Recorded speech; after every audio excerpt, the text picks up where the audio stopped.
Good afternoon and welcome for the very first time to the inaugural edition of Triton ONE. I am Kevin van der Kooi, also known as Rotterdam or Roddy in the world of gaming, but I'm not here to talk about games. I am here to get very excited over poker. For the next 7 days, we've got 12 events, and I am joined by the one and only, the ever-present Randy Liu. How are we doing, Randy? Doing good. I'm very excited, to have the Triton One is a very unique thing, right? Because we've been known for the Super High Roller Series having like 25K plus buy-ins. We've got 250K buy-ins, right? That'll happen at the later portion. For now, we got Triton One with the lower buy-ins, but not that low because sure we have a 2K buy-in, 3K buy-in, but it goes all the way up to $20,000, and of course our 8K main event to be featured later. But I'm super excited, of course, to see you because we've had a lot of history, right? We've spoken to each other for so many hours online doing some poker commentary, but I've only met you once, right? For like 2 minutes, maybe. I know. This is my first time. I'm honored. I'm happy to be here, Randy. I don't know if I'm honored and happy to be alongside you. Like I always see you work with these great people, and I was like, I'm kind of jealous of Randy. I wish I had the opportunity once. Now I'm finally here, and they somehow pair me up with you. You're wearing the same hoodie as me as well, but all things aside, I'm pretty damn excited as well. It's funny, right? Because after all these like hundreds of hours online, to suddenly be sitting next to each other in the flesh. Yeah, for sure. Because like it was in, if I recall, Rosvadov. Mm-hmm. Like the place that's like in the middle of nowhere. Randomly walk in the forest occasionally, but not really. But basically, we met briefly, and then we did all that commentary. But now, we finally have seen each other once again in Jeju. We're going to spend so many hours, 7 days of a lot of poker, right, to come, of course, and more to go after that. But the thing is, in this Triton One, we're expecting a lot of new faces, right? Like a lot of people looking to make their mark, to try to just cement themselves in history. But we're also going to have a lot of these professionals come out, players that we see from the Super High Roller Series venture out here. Yeah, I mean, Triton One is super exciting. We've got 12 events spread over 7 days, including an 8K main. I'm expecting a lot of the big guys that you are so used to commentating at the Triton series, whether it's in Montenegro or some of the other events you guys had. I'm expecting a lot of them to absolutely try the main, but maybe even a little bit before. If you're already in Korea, if you're done with some of the other stops, why not spend some extra time here and get acclimated and just sit down and play some cards, have fun. And on top of that, I mean, it is the very first edition of Triton One. So even for these big stars, the very well accomplished players, being one of the first ever Triton winners is obviously something special. I mean, to be the very first one to win a Triton, of course, is going to mean a lot. There's going to be a lot of people who are going to try to take the opportunity and seize the moment. But like you mentioned, there are going to be some veterans coming out, and a couple females, I believe, that are coming. If you've been following the Triton One Instagram, you know that Xuan Lu is going to be here at Triton One. We're also going to have Shina Okamoto, who apparently is just the best women player I've ever seen. She's won the WSOP twice, right? She got runner up there, and then she just won like another women's event over in Barcelona. I know, it's amazing. I've actually been really enjoying following that journey ever since they're like, hey, this lady, she was second a couple of years ago, and then she won it last year, and she's deep again, and she won it. I think it's so cool. And of course, Shuang winning the last time. That actually went viral like way across poker as well, because I'm obviously in a different bubble than you most of the time are, but that's the kind of reach that reaches a lot of the kind of news that reaches a lot of the gamers as well. They're like, hey, did you see this? A lady won a Triton event. I thought it was very cool. So it's going to be super fun to follow them. And honestly, I think this first week for us, it's going to be the perfect mix of a couple of obviously crushes. Like there's going to be a lot of very good Europeans, North Americans that come over. Because yeah, you're saying like it's the smaller buy-ins, but we're still talking 2K, 3K, 8K. Like it's getting pretty serious even over at Triton One. So I'm sure the level of poker is going to be very high. And then on top of that, we're going to see a lot of the top tier pros that are just here early for the Super High Roller Series, and of course want to play a little bit of Triton One as well, potentially pick up a trophy. I'm so excited, Randy. It's going to be such a good time. You know it. You know I it. know, I feel it. And the thing is, I do want to touch up on those pros that you mentioned coming out. Like when we talk about the Triton Super High Roller Series, we often get new names that show up that they have no results under their resume, especially at Triton, of course, it's their first time coming, but they always have a huge showing. They come out guns blazing, they're very impressive, and the thing is, they kind of have that little bit of a competitive advantage in the sense that they know how the regs that's been playing Triton all the time play because they watch the stream, but they don't know how they play, and they use that to their advantage. Here today at Triton One, we're going to see even more of these unknown faces, but I promise you, a lot of these guys are going to be like poker sharks willing to come Mhm. out, right? The guys from Europe, a lot of these Asian pros from China, Taiwan, Japan, that they a little daunted to play like a 25K buy-in in the super high roller chase, but now they can just come out, play these 3Ks, play these 5Ks, 8Ks. The main event. Oh my God, that one's gonna be huge. Yeah, no, we're going to have a lot of fun. I'm going to kick things off. Our coverage, at least for the first few days, is going to be full focus on the $3,000 buy-in Genesis event. We're going to have a day 1A. That's the one we're covering today on stream. There will be a day 1B starting at 6 p.m. today. So perhaps a few of the guys that are arriving a little bit later today, they can hop into that if they want to make it a very late night. And of course, tomorrow there is a day 1C as well.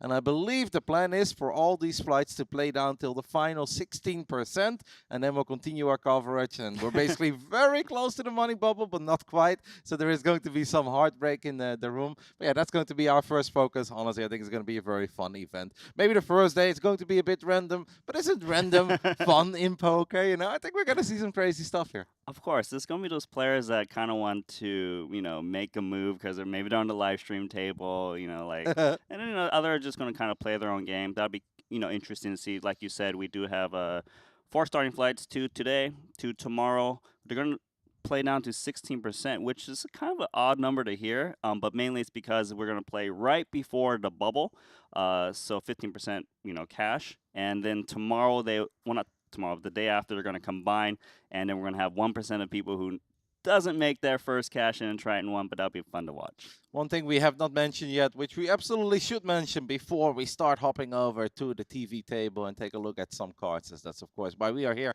and why you guys are here, is that it won't just be the two of us for this opening week of Triton One. We'll be joined by the one and only Alex Livingston as well. Yeah, Alex Livingston is a very accomplished World Series of Poker, kind of member, right? Like, not member, it's not the right word to use, but you know what I'm saying. He gets drafted for that player of the big draft that he had, 25K Yeah. fantasy draft. He plays all the mixed games. He's had tremendous results in the main event. I believe he got 4th place once. He got like a 13th or 12th, another one as well. And, he plays PLO, so he's going to be a very welcome addition. He's going to be doing a rotation with us 3, so it's going to be a lot of fun to get to know him. And, he knows how to run around in no limit hold'em tournaments, just given his experience. And has also done a lot of poker commentary over at some of the other studios out there. I know he's active over in the Las Vegas streets, so not his first rodeo. I'm very excited to work with him.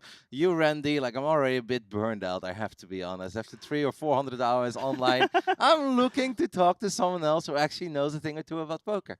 I mean, look, the thing is, when we did the commentary online, we learned a lot, right? Just Yes. watching the best. Even myself, like, sure, maybe I have more experience than you, but I learned a lot watching guys like Adamo play, Artur Martirosyan, who he might even show up for this. Because remember, we always joked about Artur, who he was playing a 10K online and he was playing like the $100 at the same time. Like maybe he's going to show up here for the Genesis. We'll find out. But we're going to learn a lot together today. Now it's going to be fun. One last thing that we haven't really touched upon. We mentioned pros, we mentioned amateurs, but there will be a couple of very famous or at least well-known poker influencers making the journey too.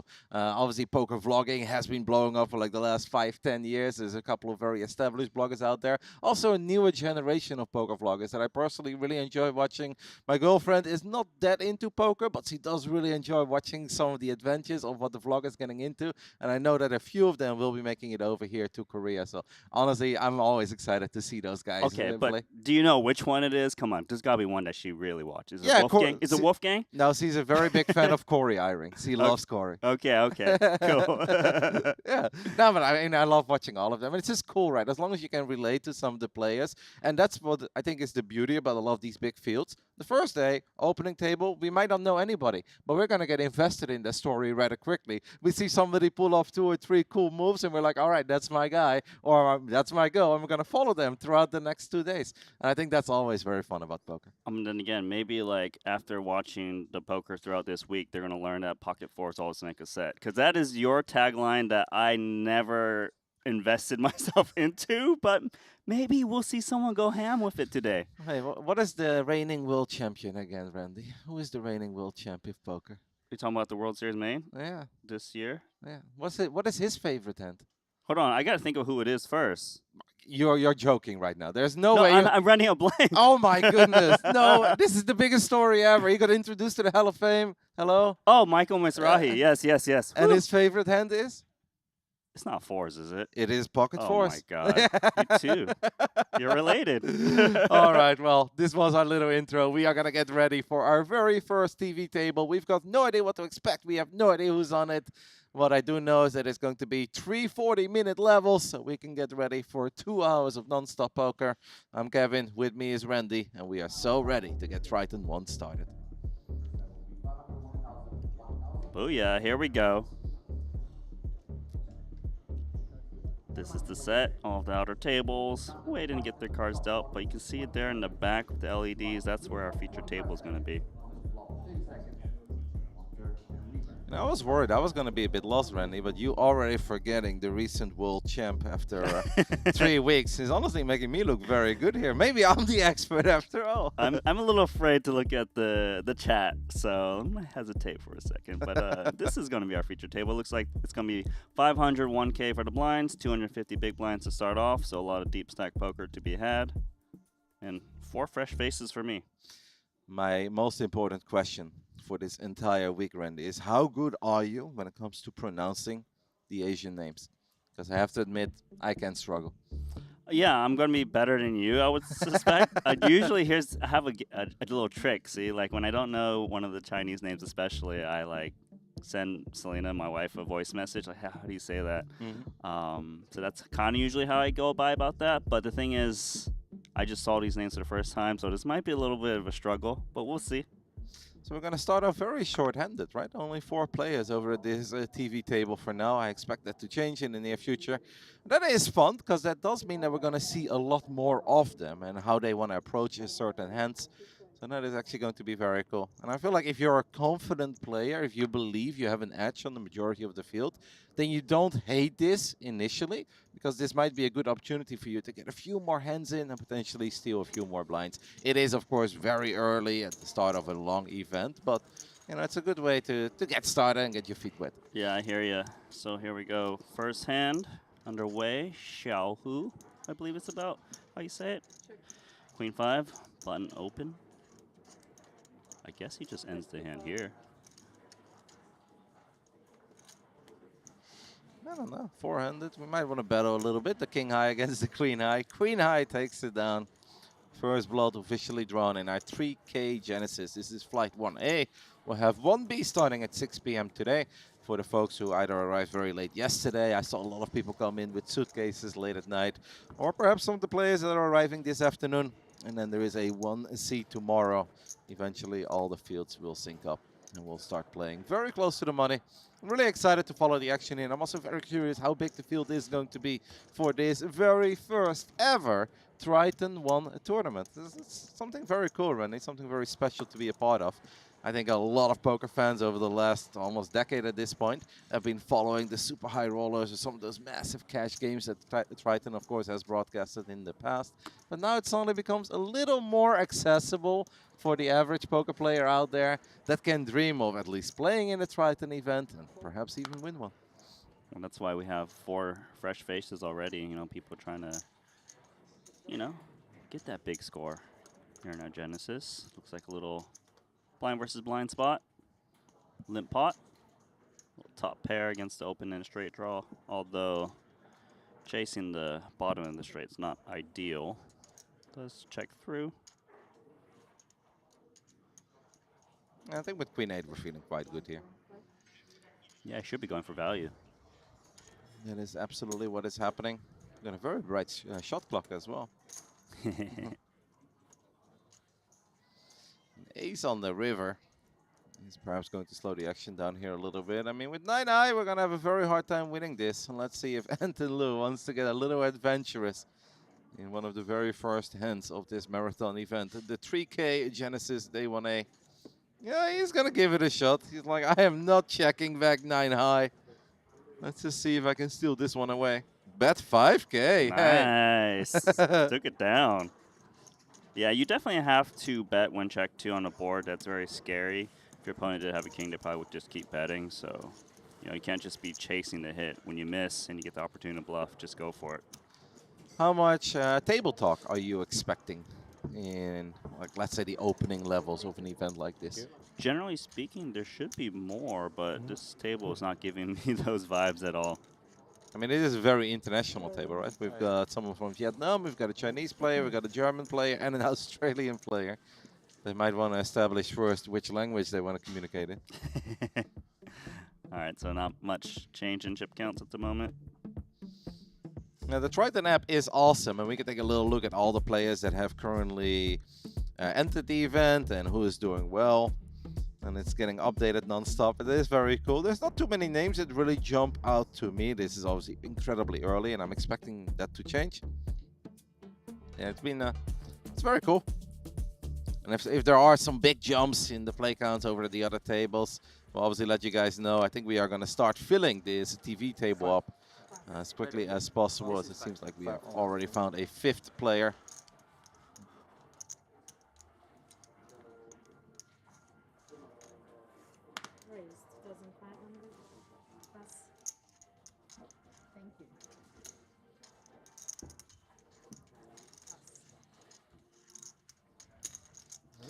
It seems that out of the players that we currently are looking at, Anton is the one who's got the most impressive resume with a couple of strong finishes and a few good cashes. But I have good feelings about Benedict here, Randy.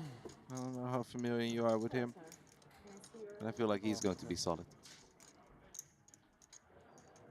I mean, look, honestly, I don't really know most of these players yet, but 2 trophies to be had here. Very unique. They're beautiful. Are you excited to wear the Triton pin? I know that is going to happen Okay, later. I've done it before, okay? For you, it's a little different. Close my app. No, I lost my app. I like my app. If you want to have all these chats open, Randy, you can absolutely do that. I feel like you're a little more natural in that than me. I like my app. Okay, thank you. I'm going to figure it out. There's a lot of technology that we can work with. Honestly, it feels like eventually we're going to be like in the red zone and we're going to have updates from 7 different tables and we'll be able to keep everyone up to date. You download the app though on your phone, right? So you Yes. can use later? Okay, cool. I have it. And it's really impressive. And apparently when we are down to 10 tables, there's going to be live updates from each and every single table. So if there's anyone in the field that you're invested in, it's going to be so easy to follow that journey through the Triton app. Legitimately very fun. Yeah, I'm looking through the app right now. I'm trying to see if I recognize any names that's registered. I do see one, Ignacio Marón Chavero, who's a online Nolan Hold'em nosebleed cash game player. So that's pretty cool to see him jump out here for the 3K Genesis. Other than that, though, I don't recognize any other player. Should be their first Triton for almost everyone. I'm in the same boat, but we'll keep an eye on it. And hey, in a couple of days, we're going to crown a few Triton ONE champs. As you mentioned before, 12 events is spread across 7 days. There's also a 1-day 2K No Limit Hold'em event. Honestly, very fun, Randy. If we get off early that night, you never know. Little raise and take. Just kind of waiting, I think, for this future table to really be filled up. Everyone, I think, level 1, they don't want to get too out of line. No one is really trying to create some sort of an image. They're just kind of playing their hands, playing their positions. And we'll take it from there. Yeah, I think also, like you mentioned very early, that we're playing very short-handed. It's because the registration is still early. You know, as more people register and buy in, they'll be filling up those seats a bit. We're up to 5, so we're getting there. I am very excited to see Pocket Fours for the first time. I hope you know. You're going to be excited, aren't you? Always. A little ace-5 offsuit on the button as it got folded to Armando. He's going to raise it up. King 10 offsuit in the small blind. What do you say, Randy? Are we going to battle early on, level 1? Yeah, expect him to come in. He went with a call. Seems fine against the button open, which is very wide. No interest from the 5-4 offsuit. Tiny bit surprising. I always like completing the action with connected cards, but Certainly this, would have been fine. yeah, I think it's two ways, I guess, because it's really not a whole lot, and he is closing it. 5-4 would have been a no good. King 10, however, is very good. As he takes a commanding lead here in this hand. He's gonna check it to a pre-flop raiser.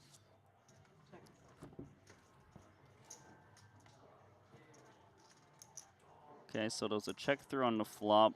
Certainly the King 10 is going to feel very good about it. Probably just start going for value now. Bet turn in river. Try to get paid off by a queen. But, you know, just ace-5 is going to be tough to call down with. Maybe even an ace-jack or an ace-10, right? But wants to stick around a little bit. Oh, the 2K is going to look him up with just ace-5 off. This is light. This man does not want to get bluffed in level 1. Yeah, you know it. He's like, we're deep enough. You gotta be feeling pretty good here if you're King 10. Yeah, of course, the diamonds is a little bit troublesome, just in case your opponent backed into a flush. But you should still go for value against the likely queen you're up against. He does hold the king of diamonds as well, Which is tiny good. bit, yeah, tiny bit less likely. I think Yeah. we're going for it. Maybe 6,000, 5,000, 5,500. This is where I do think we can absolutely let go with ace-5. Well, the thing is, he's certainly not thinking about calling. It's between call or represent a flush. The ace of diamonds is obviously very important. Oh, but you have to go big though, right? If you want to do that. If you want to sell that story, you're gonna have to go real big. That does look pretty big. That looks huge. Oh man, this is pretty tough because it kind of looks like Xiaohu actually does have the flush. The PLO move, as I used to call it. Yeah. Very, very popular in 5 and 6 card PLO, and obviously to some degree, just regular 4 card. The ace of diamonds is a very powerful card to have here. And as only King 10 looks a whole lot smaller, but I hope he can find the call. This has been a fun hand. It's pretty tough. The thing is, of course, it's helpful to have that King of Diamonds to block some of the flushes that would value raise right now. He might be also thinking, look, if my opponent had a hand like Jack 10 that would be looking to make a bluff, they probably would just bet the flop, so maybe it discounts that a bit. So is it just a flush or nothing? Yeah. Could be like an ace-jack or an ace-10 with the ace of diamonds, right? Those are hands that you could maybe put your opponent on. That would make a lot of sense. The thing is, it's even wider than that from what we see. It's ace-5 offsuit, which you would expect to have no business calling on the turn. I feel like he's going to make the call. Oh, he wants to. Yeah. He's going over it, and he's just not truly buying the story that Leo is selling here. Our first. Oh, yeah. Let's go. Oh, that's a shame. Yeah, I like this guy. Yeah. Oh, you found your first favorite, Randy. He's got that boss look to him, you know what I mean? Like, yeah, I just got you. I thought it was kind of cool how it was very unnecessary, but he's like, nope, this is my button. I'm the one who started the action here, and I'm going to find a way to take this down. Yeah, there's a good chance if that river is not the 6 of diamonds, if it's any other river, that he doesn't make that cent, right? That he just lets it go, and it's like it's not worth getting in any sorts of trouble over. Yeah, the thing is, let's just say it was an offsuit 6, and he's not really representing anything. Right now he's representing the flush. That was really well played, and I think that's setting the tone here for our first event, that these guys aren't just going to knit it up. A lot of them are going to have moves. I'm absolutely not worried about that. Jeju is not a place that you end up in general, if you're just like, oh, I never play poker, but let me just go ahead and hop on over to Jeju, because it is beautiful here. It's a fantastic island, but it is rather tricky to get to. There are very few direct flights from like major international hubs, so it is definitely a commitment for a lot of these guys that come from overseas to make it all the way out here. Yeah. And I expect most of them to be very, very strong, even if they're just not that well known yet. Yeah, I think a lot, especially all the people from Europe, right, in America, if they're willing to travel out here, then, you know, they've got a lot of experience under their belt. But, you know, like, in terms of getting here easily, it would just be China, I think. You know, it's a very short flight. Shanghai, Shanghai has a direct flight. Yeah, direct 1.5 hours. So my expectation, especially for Triton ONE series, is that there's gonna be a lot of Chinese players coming out, and these unknown grinders are really just gonna go ham on players today. But I think you also have is just a few die-hard poker enthusiasts who've been watching Triton for years, Yes. but looked at those buy-ins and it's like, yeah, it's a little much right now for the current bankroll. And maybe tried to sell some action, didn't quite work out. But then the moment that Triton came with the announcement of like, hey, we're running Triton ONE for the very first time. We're lowering the buy-ins for the opening week. You guys can too be part of a Triton event. I think that was the one piece that a lot of players were missing. We're like, all right, I can absolutely justify going over. And then you have the dream ride where you crush it in the opening week, and then maybe you can actually start entering some of the high rollers as well that will start right after Triton ONE concludes. Yeah, I totally agree with you. And just having playing in China, in Macau and stuff like this, like these people, they will go out of their way to kind of go guns blazing. If it's a lot of their roll, they don't really care. They're gonna just go for it. Ace 10, gonna bet with top pair against Vietnam's Viet Tien.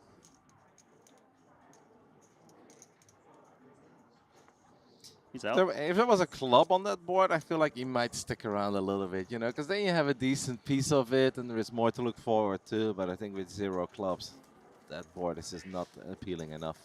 Yeah, one club most likely will continue. That added equity, it's important. It is the little things. The one thing that you taught me a long time ago, Randy, that I still think back of very often, is that it's always a win to see all 5 cards. That is a motto that I've taken with me and I live by to this day.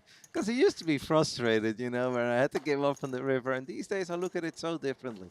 If I have a hand where I feel like I'm behind, but, I get to see all 5 cards for a reasonable price, I feel like that was a little win by itself. Don't blow it out of proportion, all right? But yes, I know what you're talking about when I told you that, and that's very important for more shallow stacks where you kind of push your equity pre-flop, you're hoping to take it down pre, and then if not, you get to realize all your equity because you can't fold anymore, right? Because you got it in.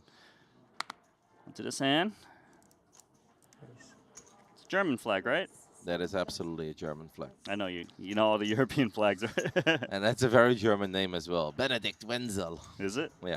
Okay. I'll be good with the European names, so if you can just have all the Asian names covered for me, we're going to be the dream team. I think I'm going to struggle more than you, though, but I'll try. Nice little 3-bet. To be fair, European names can get complicated as well. Like Eastern Europe has some tricky names up there, and I'm also not very good when it comes to the Spanish pronunciation. This is why we need more of the poker players to just go by their nicknames, Randy. I know. I shared this story with your wife a little while ago, but when it comes to covering a lot of the Asian gamers that I've obviously been doing for a long time, they have the most simple nicknames ever. They call themselves Sky or Moon or Fly. And it's like, yes, this is something I can roll with.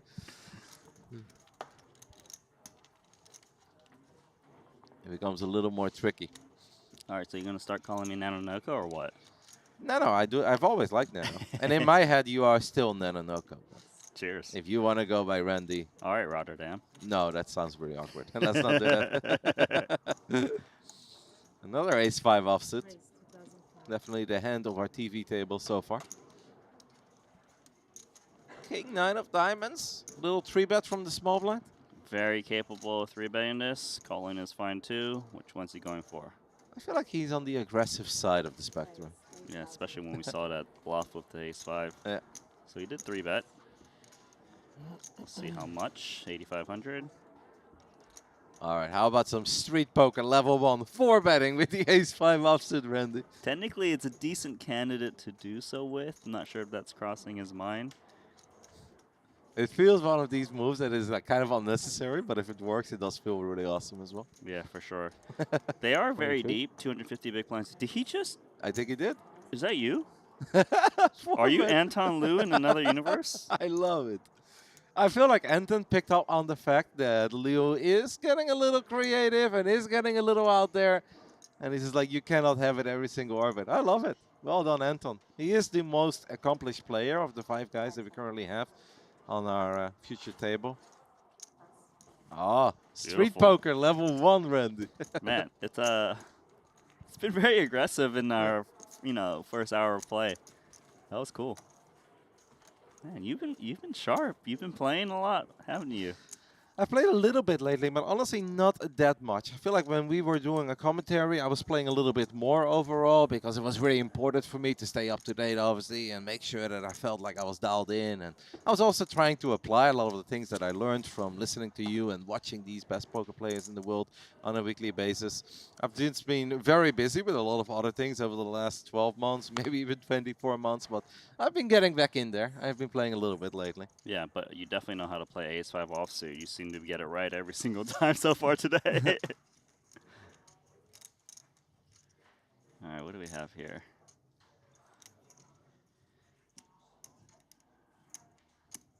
Cal's gonna limp. Suited king. Blind versus blind. I was over in Korea 2 months ago, where I did play a decent amount of poker against a lot of the Chinese guys as well. And let's just say I had to get creative, Randy. If I was just gonna sit there and wait for my hands, it was never gonna go anywhere. So, you know, you have to get a little bit of out of line. You two speak the same language. You and all of the Chinese players. Perhaps. Looks like we do have a flop dealt. Check through pre.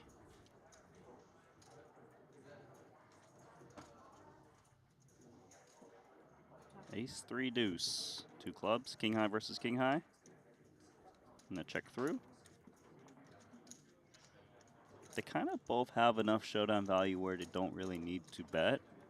If they're betting, it's to seek clearance from random two cards that's just going to fold out anyways. Yeah. Not exactly the action board so far.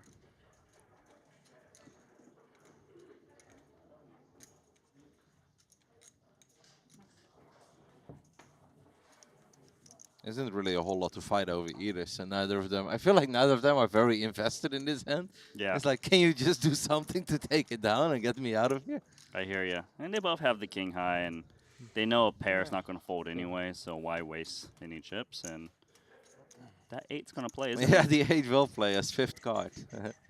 Ace, king, queen, jack, 8 high. He's like, whoo. Got that chip off my back. It does always feel good to take a pot down at a TV table.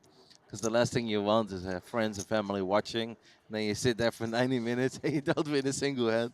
So even if it's a tiny one, it's good to get comfortable. You're getting beat down, and then like, oh, but I did see you win that pot where you just checked it down, blind versus blind for 3K chip pot.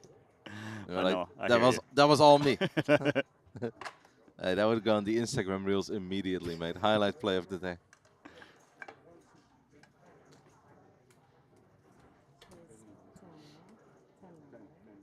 Looks like he's grinding the app, potentially.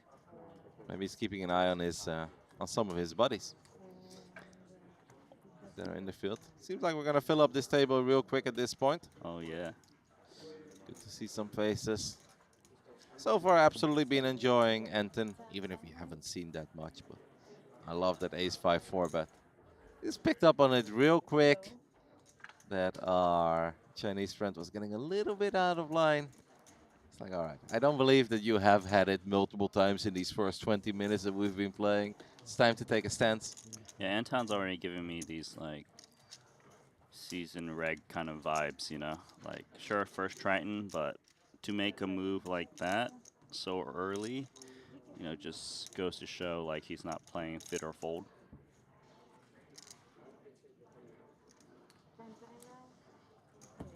How far you go on the main? I believe that the Schwang who we were just talking about has entered the field. He Is has that right? Yeah. Can you see her on the leaderboard? Yes, he was. I mean, she had the default Probably not stack, that but well. Yeah. he was listed. Confirm. I've And of never- course, you guys never in the done that chat, well at APC. download the Triton Poker Plus app. I kind of like it. You can follow Schwan Yeah, on your it's good. journey. Want to see Schwang and Okamoto at the final table. Heads up. Heads up, yes. First, Hey, that would actually be an first hand amazing is heads up bet. against, aces. That'd be the dream. First hand. Yeah. That's brutal. But who would you pick to win it? I mean, right now I feel like Okamoto is just winning everything, so I feel like it's very hard to pick against her. But what about the girl who came out to Triton, played one event, the very first, and she won it. You know, like That is it's very goated too. Like, I Two mean, goats. yeah, it's just both of them are amazing, and it just brings a big smile to my face. This gets us very exciting. It's always good to see new people succeed and honestly get amazing accomplishments, not just once, but multiple fields, multiple events. And some pocket fives as Florian from France has joined us. Gonna take one down immediately.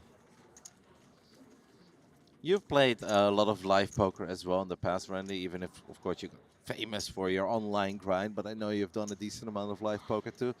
How was your mindset, like starting off day one of a potential very long series? Because some of these guys, just like you, are going to be here for over 20 days and play a crazy amount of events.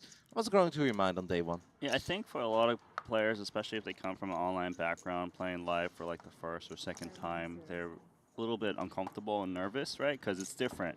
You know, you got to handle the chips. You don't have all the information at display all the time, like all the chip counts. You know, there's physical tells potentially, things you're trying to, you know, hide a bit. Like, Right. it's difficult, but the thing is, you kind of just have to feel it out, get in your groove, and then you become much more comfortable. Like that spot of Anton, I'm not saying he's someone who has never played live, but like if I was an Anton and I made that move and it worked, I'm like, now I'm feeling good. Like, yeah, this is just the same thing as what I do every day. Let's just push it forward in this, you know, Triton ONE series and try to turn into something nice. Very international future table at this point. As we have a man from France, a man from Germany, and now a man from the UK as well. Welcome, Sam, as he takes one down. As you look down at ace, queen of diamonds. First time we see a beautiful suited ace. We've seen a couple of offsuit, but not too many monsters yet. A couple of tiny pocket pairs. And it's far, it's troublesome to get here from Europe, right? Yes. So like for the fact that these players are willing to come out to play this, you know, means it's their time to try to shine. Now, for me, from door to door, now I am somebody who leaves very early when it comes to getting to the airport. But it took me almost 24 hours from leaving my home to stepping into my hotel room here. A little bit less, like 23 or something. And I think it will be very similar for a lot of these guys. And some of them even have an extra layover. Like I got rather fortunate, where it's just one long flight and then the tiny flight to Jeju. But some of them will probably have the double layover.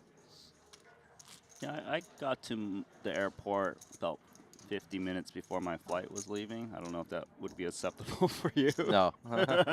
I'd be sitting at the gate already 15 minutes before my flight is leaving.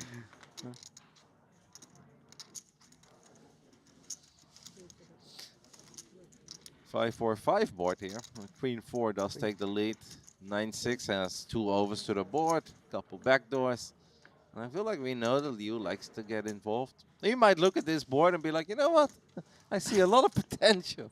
I see so many backdoors. Yeah, he sees perfect, but now he's just going to step out.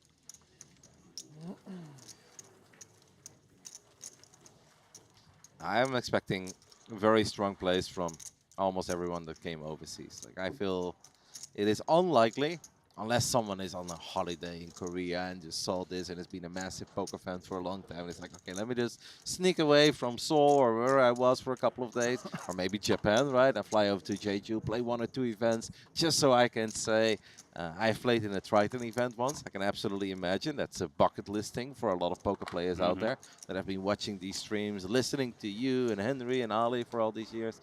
Like, I can totally understand that, but I think that 99% of the foreigners that's here is just a die-hard poker player that absolutely knows what they're doing and is coming here with a lot of hopes and dreams. 2-5. 2-5. Raise to 2,500. So you're calling Benedict a die-hard poker fan? Or He's not just a fan. I think he's a man who dives into the lab. Like you look at him and you know that he's been crunching some numbers. This is not his first rodeo, Randy. Gotcha. Also the fact that he said 2.5 instead of 2,500. Seasoned vet. It's like the person who can shuffle chips properly, right? You know, like, oh, he's played some live poker, but the person who stacks them in like tens or something, you know, like, yeah, that's something different. Are you a good poker shuffler when it comes to chips? because I'm not good with it at all. Like, what, you're clumsy? Yeah, like I can do like a couple of the very basics riffle, but that's it. Like I'm Like, actually like 2 chips, one side, one on each side. nah, like 4 a piece, 6 maybe, but anything more than 6 I find difficult. Let's see. I'm bad. But Uh. that's my strategy. I look like a fish. Yeah. And then I play like a fish. Yeah, yeah, but when you play, you know, it starts to align. Another 2-5. From ace-7 of spades, we go to the ace-3 of spades. Ace-5 suited as well in the mix. Little snap call.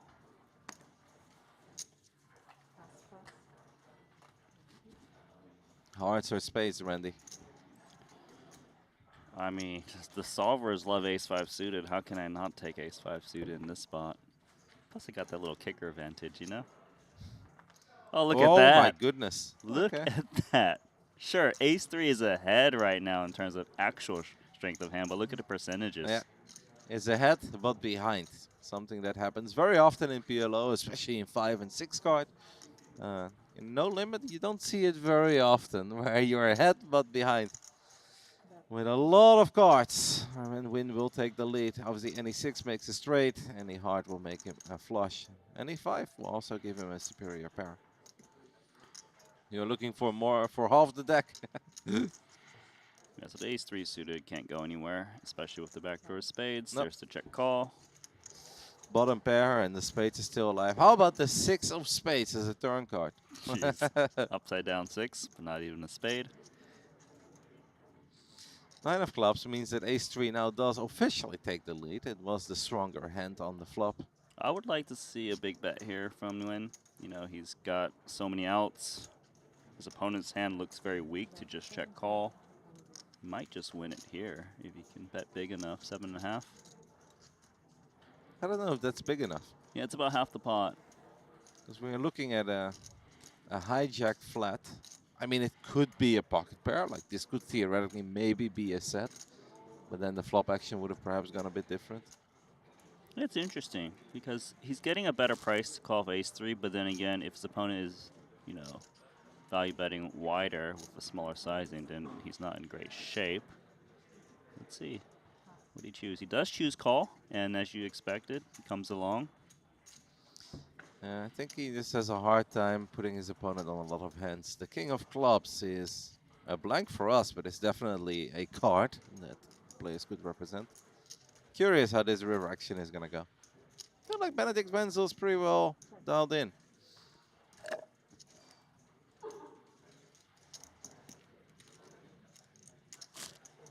Let's see if he goes for another barrel. Now, he can represent some king X's that got there, like king X of hearts. He has plenty of those that would bet flop and turn. Of course, he has all the sets that he flopped.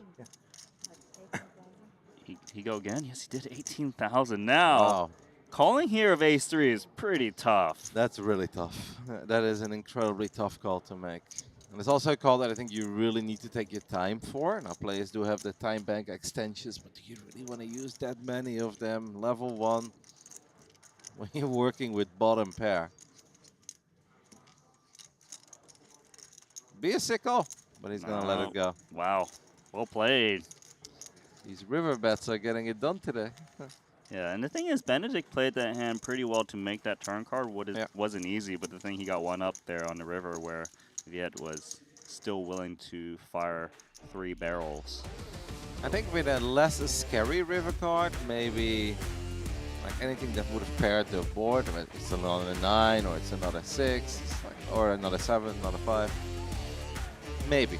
Yeah, it's just so hard to say, but then again, like, we've got to give credit to Vietien there just being able to barrel. Because there's a lot of people who get a little gun shy, right? Like, oh, I bet flop, I got called, sure, that's wide. Get called on turn, that's much more narrow. But to fire the third on a card where you're basically representing sets or king X of hearts, you know, like, it takes...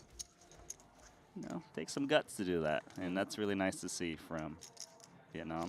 Yeah, I think a 9-7 or a 4 that would have paired the board. I actually think there's a good chance that he would have made a adventurous call on the river there with the 3, but the king of clubs just gives you a lot of other hands to worry about, and perhaps if he was willing to use multiple time extensions, he could talk himself into a call, but it's level 1. You've got a lot of big blinds. Do you really need to make it that complicated this early on? Sometimes it's okay to just let it go. Yeah, from what I've seen so far of level 1, players have been very aggressive. You know, like it hasn't been very snug. It's been people attacking quite a lot. So, yeah, it's pretty cool to see. A little 3-way action coming. No one has made a set yet. And apparently that will continue. That That is a one big is. flop for Anton, by the way, and a potential danger flop for... Cow. First name's a little more troublesome for me. But yeah, wow. So it's the pair flush draw versus top pair strong kicker with backdoor hearts that wouldn't be good in this spot.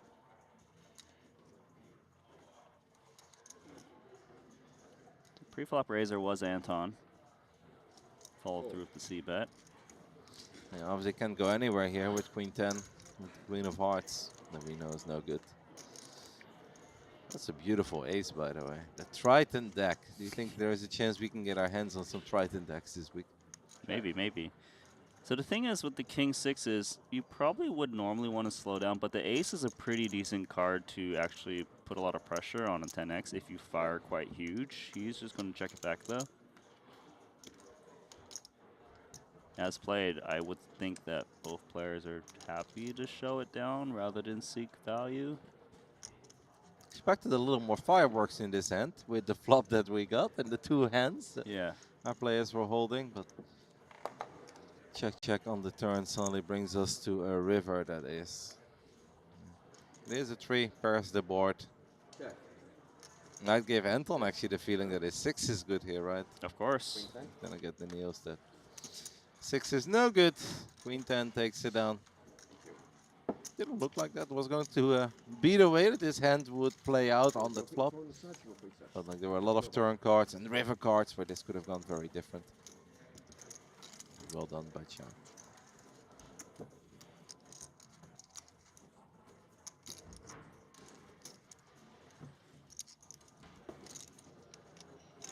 Taking a little look at some of the leaders, Felix Rabas from Austria is already up to 486,000. So basically got a full double. There are a few other players that are above 400k or 300k, but Felix is our chip leader at this point. Pass. Raise 2,500. Here comes Anton. Pass. Pass. Pass. Pass. I'm looking forward to the banter hours though. It is a little quiet over at this future table. There's not been a whole lot of chitty-chatting between these guys. Four. But some solid poker, which I guess we'll take. Beautiful King Jack suited here for Anton. He's gonna take the lead on this King 9-8 rainbow board. No, not rainbow, it's double diamond. Check. Yeah, but the hand's going to end shortly, I would assume. Bet A 2,000. pair going for value. No backdoors for Wenzel's ace-5. Yeah, that's about as unappealing of a flop as you can imagine when you're playing ace-5 offsuit. Yeah, and Wenzel's not the type of guy who's just going to get out there just because he wants to, you know? So, little takedown.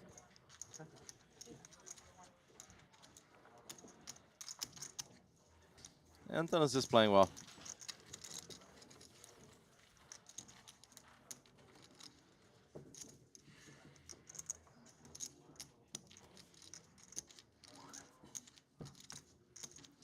So we have a full table at this point, is that correct? Or we have 8 out of 9 seats filled? I believe that's... Let me see. Or is it 7? 2, 4, 6, 7. We got 7 players at this point. That's right. So there's room for 2 more. We need some of these poker players to get over their jet lag, wake up and start entering the tourney, Randy. Raise 2,500. The more the merrier. But 7 is a solid number, it's not as bad. Like 4 was obviously very short-handed.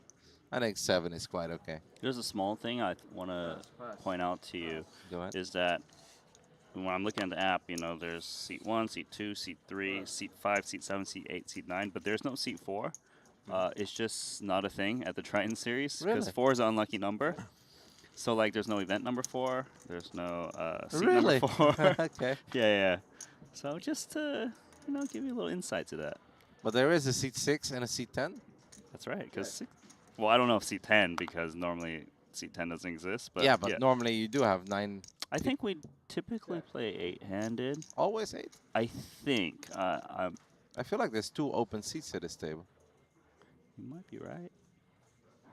One on the right side of the dealer. You're putting me in an awkward spot right now. I don't know. No, I feel like it's supposed to be 9. Or it can be 9. Yeah. But then it's 10. Now I'm hoping this table fills up so I can see.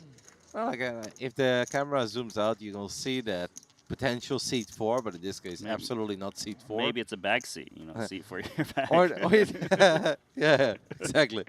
That's the coffee table. Seat 4 is the That's funny. Now I completely missed the hand, but I don't think it was too eventful of a hand. A little stab. I'm looking at the YouTube chat, and Blue Ice has said that apparently Anton is one of the more famous circuit ring regs out there. So yeah, that's pretty cool to see that. Like we expected, Anton kind of gave us that vibe, like he was kind of one of those grinders. Yeah, we did call it out earlier that he was the most accomplished player from, at that point, our future table. Obviously, we've had a few new players join. I have currently stolen my iPad, so we can't really look up all the stats. But maybe you can tell me a little more about some of our Euros that have joined. We've got a man from France. We've got Sam from the UK. 2.5. Benedict here with the ace-10 offsuit. 8. Yeah, the thing is, when you give Benedict a hand like this with the option to 3-bet, he does seem like the type of guy who's just going to attack with position, put a lot of pressure on players that will be potentially playing out of position or just fold pre. Little king-queen now for Viet Thanh Nguyen. A couple of decent hands here. Is he going cold 4-bet? Wow, he is, I think. I like this guy. He's played very well, like just being able to recognize the moves some of these players are making and attacking at the right times. Anton actually had a somewhat decent hand as well, but obviously with all this violence happening before him, he can't do much. But the King-10 of diamonds is a hand that I'm sure he would have loved to take in a flop with. And perhaps if it was just a single raise, a single 3-bet, it's all right. But with the 4-bet coming in as well, King-Queen offsuit takes it down. It's a very strong pre-flop play here. I like that. And the blinds are up, Johnson, to 1,000, 2,000 with a 2,000 bid buy ante. Benedict strikes me as a guy that has 10 other really good poker friends, and they're all German and Austrian. And then they hop on a Discord call together and they crunch numbers and run sims all night long. Maybe there's like the new German crew coming, you know what I mean? Blinds up. 1K, 2K. 2K ante. 40-minute blind levels.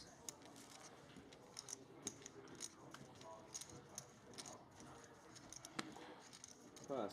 Our first jump of our marathon. It's going to be at least 2 full days, but probably 3 days, right, to wrap this one up. Since we have day 1A, we have day 1B later today, we have day 1C tomorrow. And I think then at the end of tomorrow, we'll play down to the final table that starts on the 3rd day. That sounds about right. Yeah. Just, given the number of flights, playing down to the money, almost the money. Call. Pass. Thank you. So the blind's going up. It's shrunk the average stack now to probably around 125 blinds or so. This is where I feel like it gets a little more serious. Level 1, it's so easy to get a bit out of line and wager your 7 or 8 big blinds. But the moment that people go down around the 100, it's still very deep. But now they'll think twice about bluffing with 20 bigs. Yeah, it's business time now because obviously if you happen to lose like a 30 or 40 big blinds in one hand here, it really does put you in an awkward spot going forward. We do have something interesting brewing here. Pre-flop razor, 7-5 suited gut shot, back doors. Call. Ace-10, of course, not going anywhere yet. Probably very cautious. Trying to figure out what our opponent is working with. Well, that's going to make Anton feel a whole lot better about his ace-10. He probably already felt somewhat good about it, but there were still a lot of hypothetical hands that would have him crushed there or that he could be in trouble against. He's got to be feeling real good about the ace-10 at this point. Of course. Question is, does Wenzel want to double barrel? Okay. He does not. I wouldn't be too worried about the queen if I was Anton, because ace-queen would just often bet the turn. King-jack would consider multi-barreling with a gut shot picked up, so he should safely go for some value, I would think. So you're just going to go super greedy and try to, like, check raise him. Check. Wow. He is. So he's basically hoping that Wenzel has a hand like ace-x that will bet call, or maybe something that is like the 7-high that will go bet check bet, trying to blow out like some medium strength hand like a 6x, 7s, 8s, 9s, something like this. 20. Take Ooh, the bait. and it works. It works. That was smooth from Right. Anton. I was about to ask you, do you like the approach that Anton took here? Do you think this is the best way to extract a few more chips? And while I was thinking over the question, I was like, I do think I kind of like it. Because I feel like if we just bet out, there is a very high likelihood that Benedict is just going to let it go. Yeah, and Alright. at first I was thinking, you know, bet the ace-10, right? Don't let your opponent check back. But the thing is, checking is pretty 5 good seconds. because now you create an opportunity to potentially win even more chips. You Yeah. get value from hands that would never call you, like 7-high. And if you expect your opponent to always bet ace for you anyways, you're not losing chips by checking because they will open the pot in again for you. Very strong river play here by Anton. Well done. We know that this is all he's going to get from Benedict. 60,000. Doesn't really matter how much he raises it.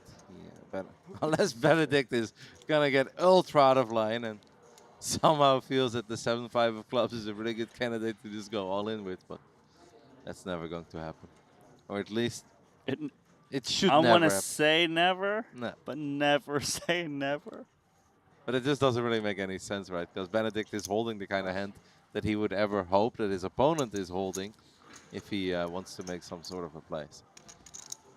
Anton takes another one down and will continue to chip up, playing strong.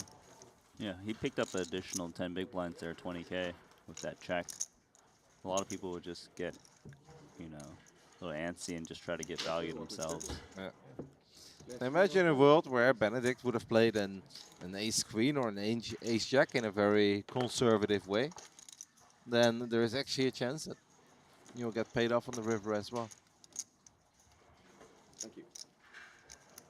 Now it is very likely that those hands would have just continued betting, of course, on the turn. But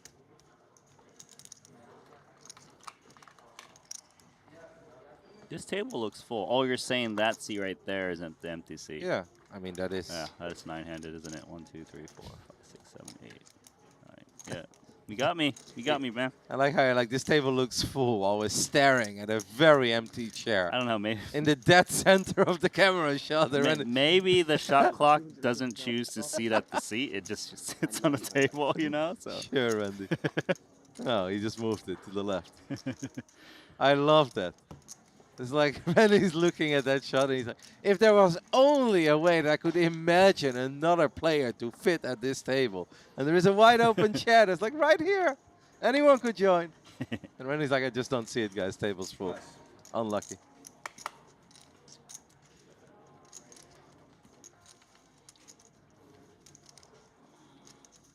It's the 4,500. So how are we feeling? 45 minutes, an hour into day 1A of the Genesis.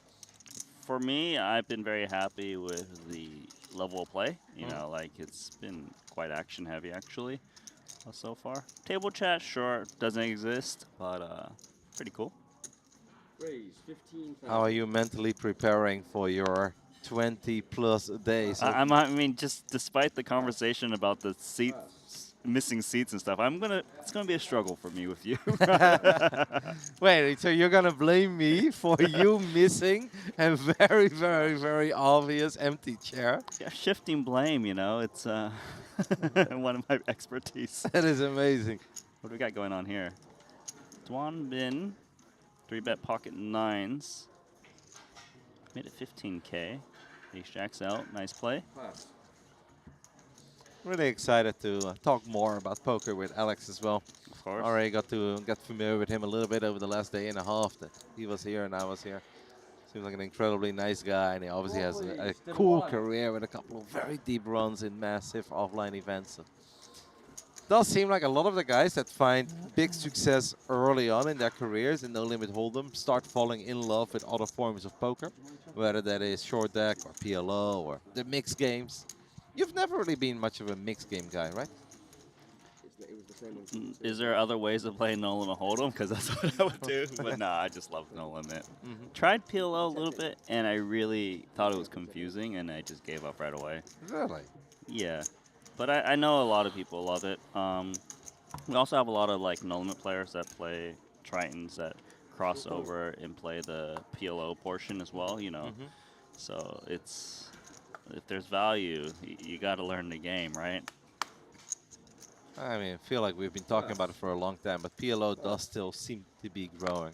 I think especially in Europe and North America, a lot of people truly love it. I feel like in Asia, it's still a little more no limit, maybe short deck, but I feel like there is less love for PLO in this part of the world than there is in the Western world. Yeah, the thing is, Alex Livingston, he was saying the other day, like the PLO 25K at the World Series had like massive numbers relative to the 25K no limit equivalent. So yeah, I'd love to see more PLO, and you know we've been adding more PLO events to the schedule at Tritons with each subsequent stop. So it is definitely growing, as you say. It's funny because when the conversation started about potentially coming out here to Jeju to be a part of Triton ONE, the first thing I asked was like, will it be PLO as well, or is it just no limit? And they're like, no, it's just no limit. I was like, oh, okay. Like, is that a problem? I was like, no, of course not. It sounds fun. I'd love to see Randy again. You know, just talk about poker for a week. It is incredibly entertaining. But I was low-key hoping, just because I feel like it's a bit more challenging as well as a commentator, where even if you can see all the cards, there's still like more things to think of, and there are more like potential, I don't know, just plays to be made. I love it. But Kevin, you strike me as the type of guy where like you hear there's PLO, you're like, you know what, I don't want to do the commentary. Maybe I'll go pool the money and go play one of these myself, because you love the PLO. Yeah. Triton ONE would be, yeah, maybe one day. Absolutely. The regular ones, no, Randy, that's a little above my pay grade. That's why I'm sitting next to you, mate. Yeah, it would be super fun. It is my dream. I told you this already a long time ago, that you would have to commentate me. And then I'm going to make all the great plays that you have been telling me about. And if it goes wrong, you cannot say anything. That's right. Because I'll be like, I've learned this from you, Randy. Basically, my entire game is modeled around everything that you've told me. I would love to see a moment you're playing the No Limit Hold'em on stream. You got pocket fours. There's like raise, all in, all in, all in, all in front of you, and you're in the big blind. Call. No, all in as well over the top. Whatever I have left. Can I put more money on the table? Guy busts out the wallet. Deed to my house. And then everyone's going to be confused. And I'm like, guys, I've got a set. Why would I fold a set pre-flop? And they're like, that's not a thing. You can't have a set pre-flop. And then the board comes, bam. Oh, I feel sorry for Alex, who's coming into the booth later. He's going to be like, what are you talking about? I will never bore him with any of this, man. I also feel like it's more of an online thing. Offline, I've never really felt the same way, but I do love the force. Jack 10 of hearts is an absolute beauty. That is the hand that I won my first ever tiny offline poker event with. Hearts specifically? Yeah, Jack 10 of hearts against pocket nines. So you're taking Jack 10 of hearts versus 8s right now? Oh, I like 8s. 100%. Come on, Wenzel. That's so similar, by the way, to the hand that I was just talking about. It was a little heads up against our good friend Todd. I had the Jack 10 of hearts. He had pocket nines. You still like the Jack 10? Well, if I want to sound smart, I say no, I prefer the 8s. But of course, I'm a ride or die kind of guy. So yeah, I do still love the Jack 10. I see so much potential. I see a King of Hearts 10,000 on the turn, or a 9 of Hearts, but the King of Hearts would obviously be better. It's immediately uncomfortable given he went with a large c-bet sizing on a dry board, 10K into 13. Of course, 8s can't go anywhere, but needs to tread cautiously. It's about as good of a flop as you're often going to get for 8s. It's very unlikely that you flop an overpair to the board. You actually have a bit of backdoor potential. That is the other sickest turn. The King of Hearts was just a little bit better because now obviously it's less likely to hit an 8 than it would have otherwise. But what a turn card here for Jack 10 of Hearts. You know, Randy, I'm still feeling pretty good. Yeah, 43% may not be the favorite. That is a beautiful turn. I don't have anything else to say. I think the Jack 10's going to win this hand because it should be multi-barreling here. Yeah. Put a lot of heat on 5, 4Xs, you know, draws that are just going to check fold. Absolutely love that he's grabbing chips and depositing. 45,000. That's a big bet as well. I mean, starting stack was 250k, and here on level 2, we're already betting 45k. That's an overbet slight. You can't call that with 8s. Even if you feel like you might still be good and you're putting your opponent on something like this, whether it's a Jack 10 of Hearts or Jack 10 of Spades, Jack 10 of Clubs or Ace Jack, but I just don't see how you call this much with 8s.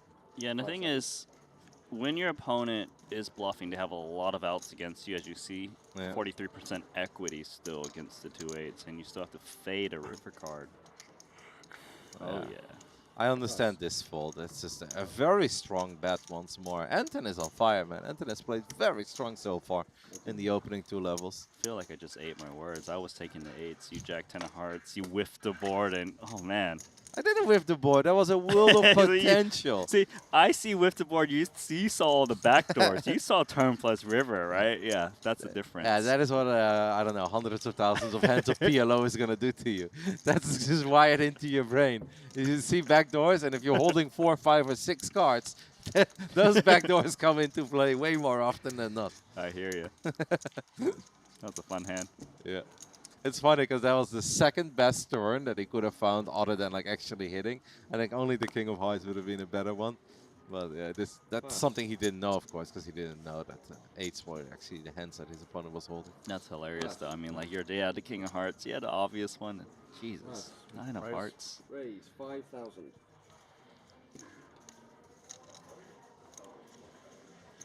Benedict is also playing solid. He's not playing like super adventurous so far. It feels like he's not the kind of guy to get out of line early. I'm sure that he's got a lot of strong plays up his sleeve once we get a bit deeper or maybe the stacks get a bit more shallow. But he seems to be a very solid and conservative player in the opening levels of a long tournament like this one.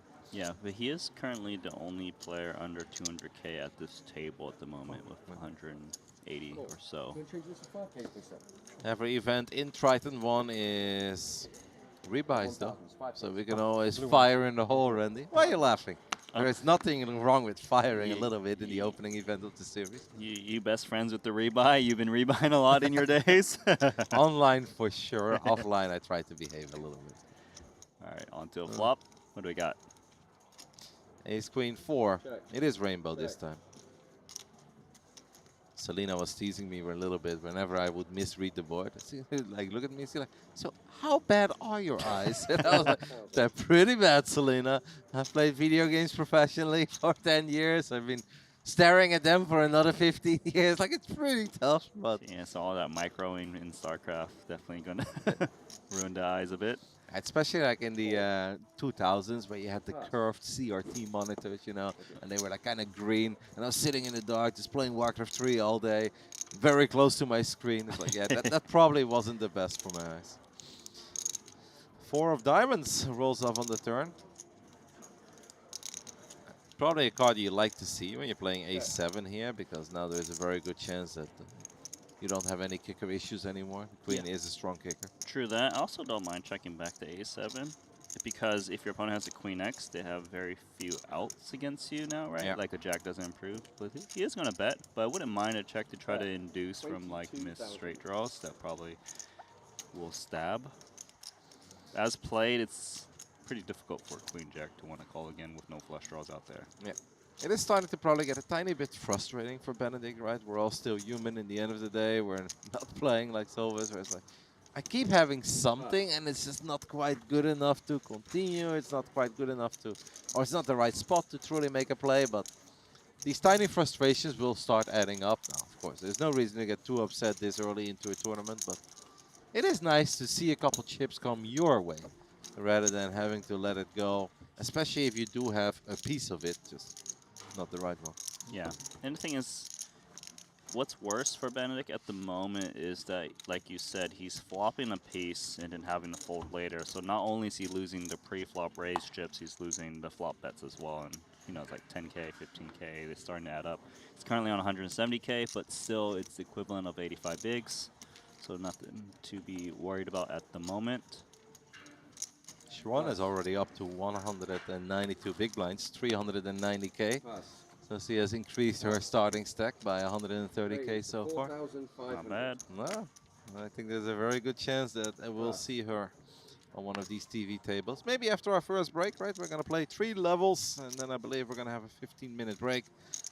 Give everybody a chance to grab some water or coffee, maybe a quick snack. Call. That is also where I will be replaced by Alex for a little bit. Because I believe it's Alex and you second, right? I think it's you and Alex second. Really? You're already dipping? I need a break, man, after 2 Check. Wait, you're supposed to be the Triton guy. What do you mean you Look, need a break? We'll find out later. Yeah. But onto this hand real quick, because the 10-7 offsuit is a little bit out of line from the cutoff, and c-betting into 2 opponents on his board texture, but it's probably gonna work. No? Anton, he's a fighter. Call. Sees the back doors. Yeah, Anton sees a lot of potential. Check. Jack of clubs does not help him. Also Pass. doesn't really help 10-7 a whole lot. 10,500. Pass. It's a power poker over here. Wow. Yeah, these guys are absolute warriors. They've got their own unique style. I'll say that. You see Oh. that green thing in his chip stack there? Yeah. What is Mhm. that little card think- protector? That could be. Jade? I feel like he played it with so much conviction that even I believe he had a strong hand there. He was so quick as well to it. He was very out of line. Pre-flop, flop, and turn. Yeah, looking back at it, I'm just feeling, nice hand, sir. You played that very well. It's the heart and commitment that we've always been looking for. Pass. Pass. Raise. Well, 7,000. we just played 10-7 like it was a beautiful suited ace. Now we have a suited ace. It's perhaps not the most beautiful one out there, but He's like premium now. Yeah. Ace-8 suited. Pass. 7. Larger pre-flop raise size he's going with, 7K, 3.5x. Oh. That's nice. actually the strongest holding that we have seen so far in an hour of poker. It's a little bit surprising, right? We haven't seen a single set of queens, kings, aces. You're right about that. The pocket jacks for Anton here. Raise to 30,000. He's going to raise it up. They say there is no right way to play pocket jacks. Pass. Anton says there absolutely is. You raise, and we battle. Curious to see if he's going to play ace-8 suited. It looks like he will. I mean, given that the last hand, I don't really expect him to fold this hand with position. So here we go. First inflated post-flop spot coming. Big hand immediately. So, ooh.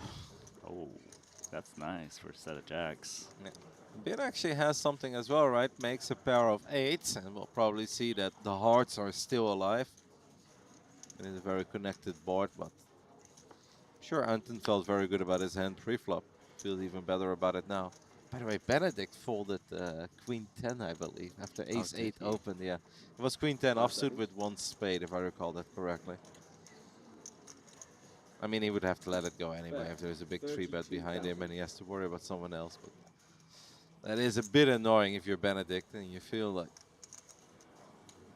a lot of hands could have gone your way. They have not quite gone your way. 32,000 is the bet, and we have a relatively quick call. Ben is not afraid at all. The turn is a complete brick.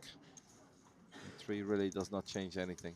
Yeah, given Anton bet flop got called here, he's probably putting his opponent on a hand that might wrap around with the 10. He's like 10-9, Jack 10, but although he blocks Jack 10 heavily, Yeah. maybe some Ace 10, King 10s. There's a lot of hands, spades of course. Mm-hmm.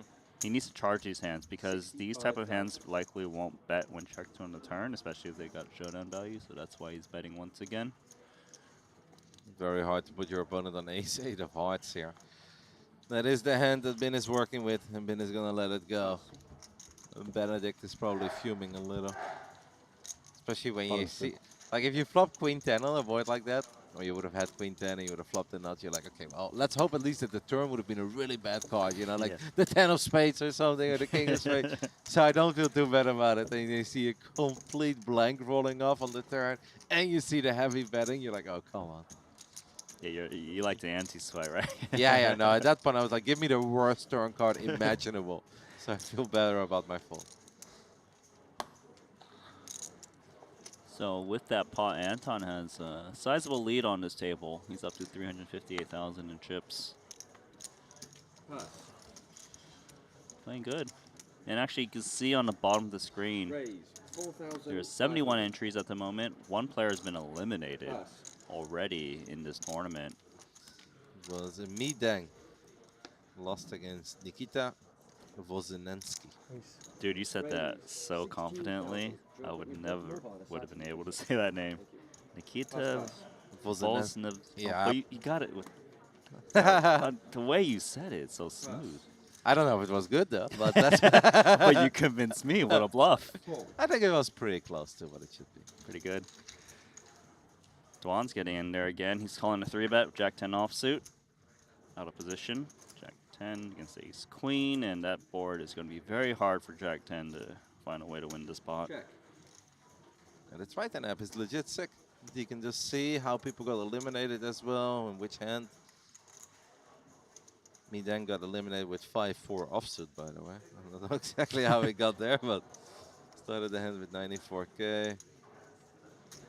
Bet. Just decided to fire away. 22,000. Pass.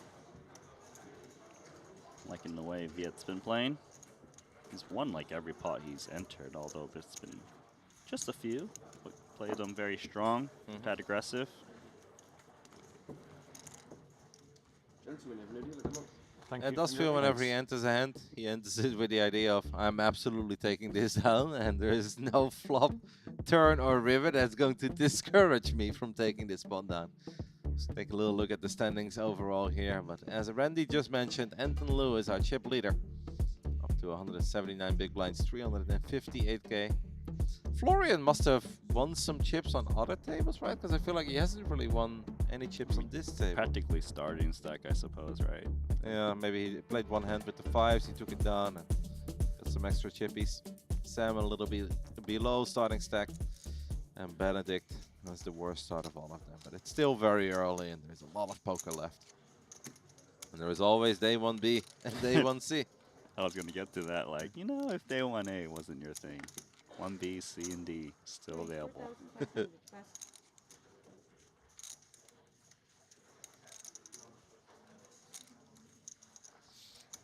Pass. Pass. Pass.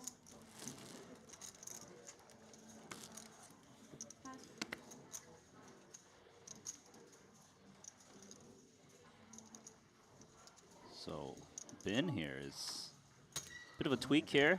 He's made it 4.5k versus the 7k, and now he's raising ace-4 offsuit undergun, so he's really getting into the weeds at the moment. Check. Bet 6,000. Pass. That was quick. Yeah. You didn't even see the bet size. I mean, it was very quick with the 10-7 as well, man. You gotta stay consistent, right? Whether you got it or you don't have it. Gotta bet quick and look powerful. Dwan Ben feels like the type of guy who's gonna either eliminate some players early or be the one eliminated. Yeah. You know what I mean? Like Yeah, absolutely. He's guns blazing. But I feel the same a little bit about our Vietnamese player, because it does feel that he comes in with the idea of like, if I'm raising, I'm taking this spot down as well. But that Sure. can obviously be a downfall. We haven't really seen him in a position yet where he has been forced to make a difficult laydown. I'm curious if, I mean, if he's sun running, he will never have to lay down. Got a king-queen offsuit here under the gun +1. He's going to be an open. Raise Yes. 5,000. Standard 2x. Another king-queen. Suits are reversed. Which one do you prefer? Is that Randy? is that an Uno card? Suit reverse? I was like, I mean, it's funny, no? yeah. Did flat. I was just kind of curious if he was going to 3-bet or not, but he went with the flatting route, which is certainly fine. Onto this one. Jack 7 looking Wow. sweet. Jack 7 flop stop too. Obviously not very beautiful boards here for the black king queen. But still 2 overs to the board. Normally you don't look at this and be like, I'm done with this hand. That's There's 15 still pass. plenty to be invested on. Pass. Probably done now, given 15K into what, 18? Pass. And betting into 2 players, of course, as well. Always looks strong. One pin probably a little bit annoyed. He's like, come on, guys. I bet with nothing, like 4 hands in a row. Now I finally got it, and you guys are folding. I know that feeling, trust me. But usually I know that feeling when I'm on tilt. You know what I mean? Like, come on, you guys see me attack over and over again. And then when I finally have it, you just fold. These red lenses, this is like it's a new thing, isn't it? Like I've seen a lot more people wear it these days. Do you know much about them? No, not at all. Okay, because it feels like it's something to do with the glare reduction with the lights. Okay. So I'm curious to see if it's just for this table or just his regular go-to. I mean, throughout my 2 decades in esports, there have definitely been periods where gaming glasses were pushed and be a thing. Like, these gaming glasses are great, and then there was a next generation of gaming glasses that really protected your eyes against all the light, but never truly caught on for a long time. Do people use them though, or no? No. No, it was. I mean, they were using them when they were getting paid to use them. Okay, but they wouldn't under normal circumstances. At home, they're like in the trash bin. I mean, I'm sure that like for every 100 gamers out there are a couple that are like, Sure. no, I absolutely love it. I swear by it. But But it wasn't like 15 or 20%. no, never. Not even close. No matter how much promotion they got, it was never even close to that. Oh. But I can imagine if you're sitting on one of these TV tables, poker, the lights can be very bright. And if you're not used to that, then it's probably nice to wear some shades. Hold on 1 second, because I thought this hand was going to be over on the flop, yet Dwan Bin just bet out 4K with 9-4 diamonds on the flop. He's betting again. He picked up a gut shot. It's not going to work against Jack 10. No, this bet size is not going to get it done. Sam will definitely make the call at least. And that is what it's going to be. And we're off to a river. With a 7, I guess we win. Doesn't win with this card, but maybe he tries to represent the flush. We're going to have to bet real big. We're going to let Sam even consider folding. He is taking longer this time than he took in any other turn. Check. And he decides to give up on it. Sam is going to check it back. Jack 10 will take it down. Yeah, I like that he realized where he's at. His opponent called him twice. Can't just be barreling away still. The hands you're trying to get the fold would have folded the turn.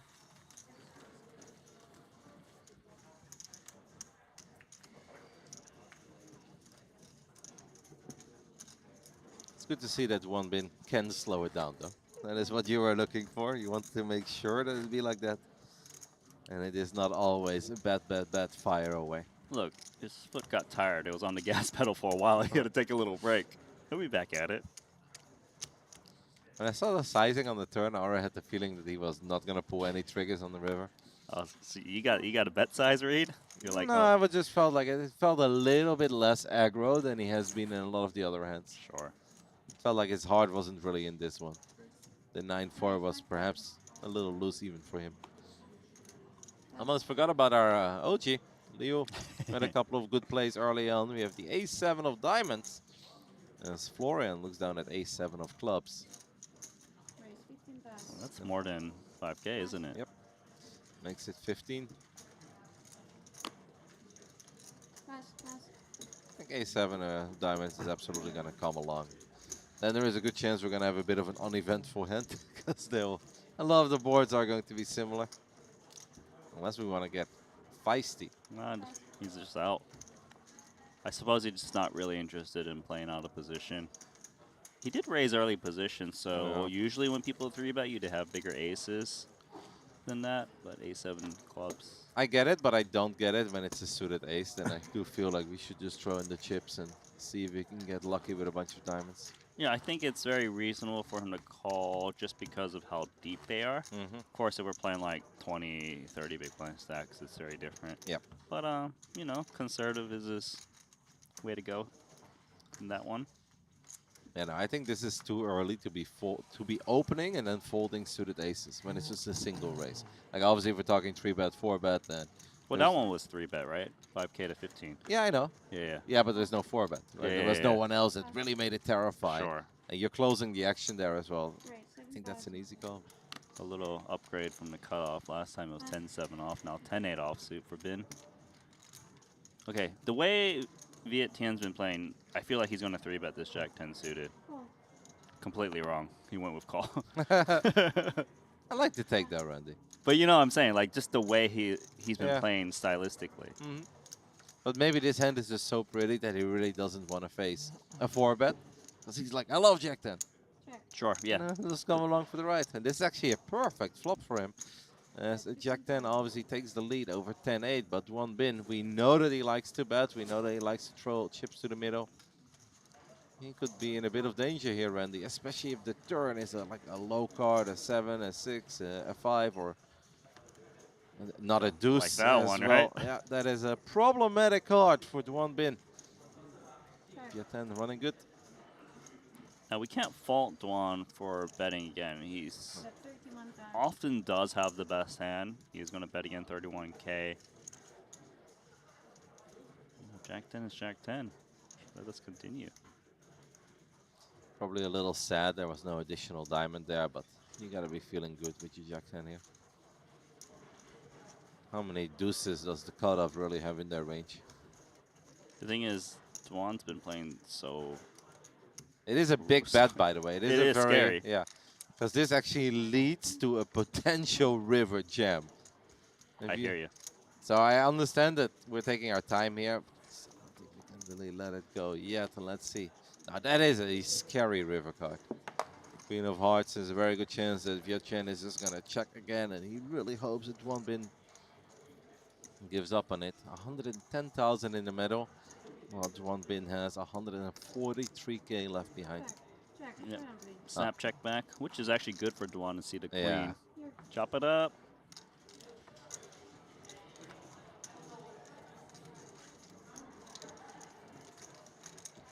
And not suddenly you feel bad with your Jack 10. You probably felt a little hopeful.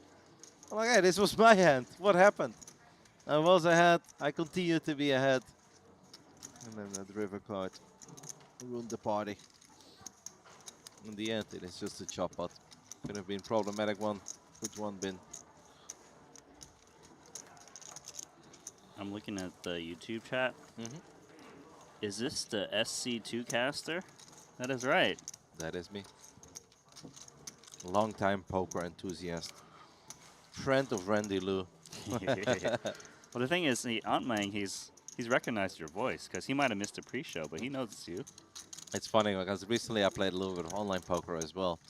And the moment I sit down at the tables, there's like a couple of like, the SC2 guy? It's like, that brings me really back. I used to watch you like a decade ago. I was like, oh, that's good. They're like, what do you do these days? I was like, the same. That's a good one. They're like, what, really? It's like, yeah. Still watching. Raise. I obviously told a couple of my StarCraft 2 friends as well that I'll be going to Korea. I'm very excited. I have a decent amount of StarCraft friends that are interested in poker. And one of our community tournaments that we have in Germany that we run twice a year, there's actually a poker table in the basement, and it's always full. In Like, the basement. Yeah, yeah. No, because that's where like It's yeah, a that's- dungeon? No, yes, kind Is of. there actually. jail cells and everything No, too? no. It's just a basement. It has a whole bunch of computers as well. Oh, Don't okay, okay. worry. Has computers, has a fridge, has couches. And it Ah. also has a poker table that is always very well filled. And it's a nice mixture between community members and also like a lot of the Korean gamers. They like to sit down They and like it? play a couple hands with us. Yeah, it's super fun.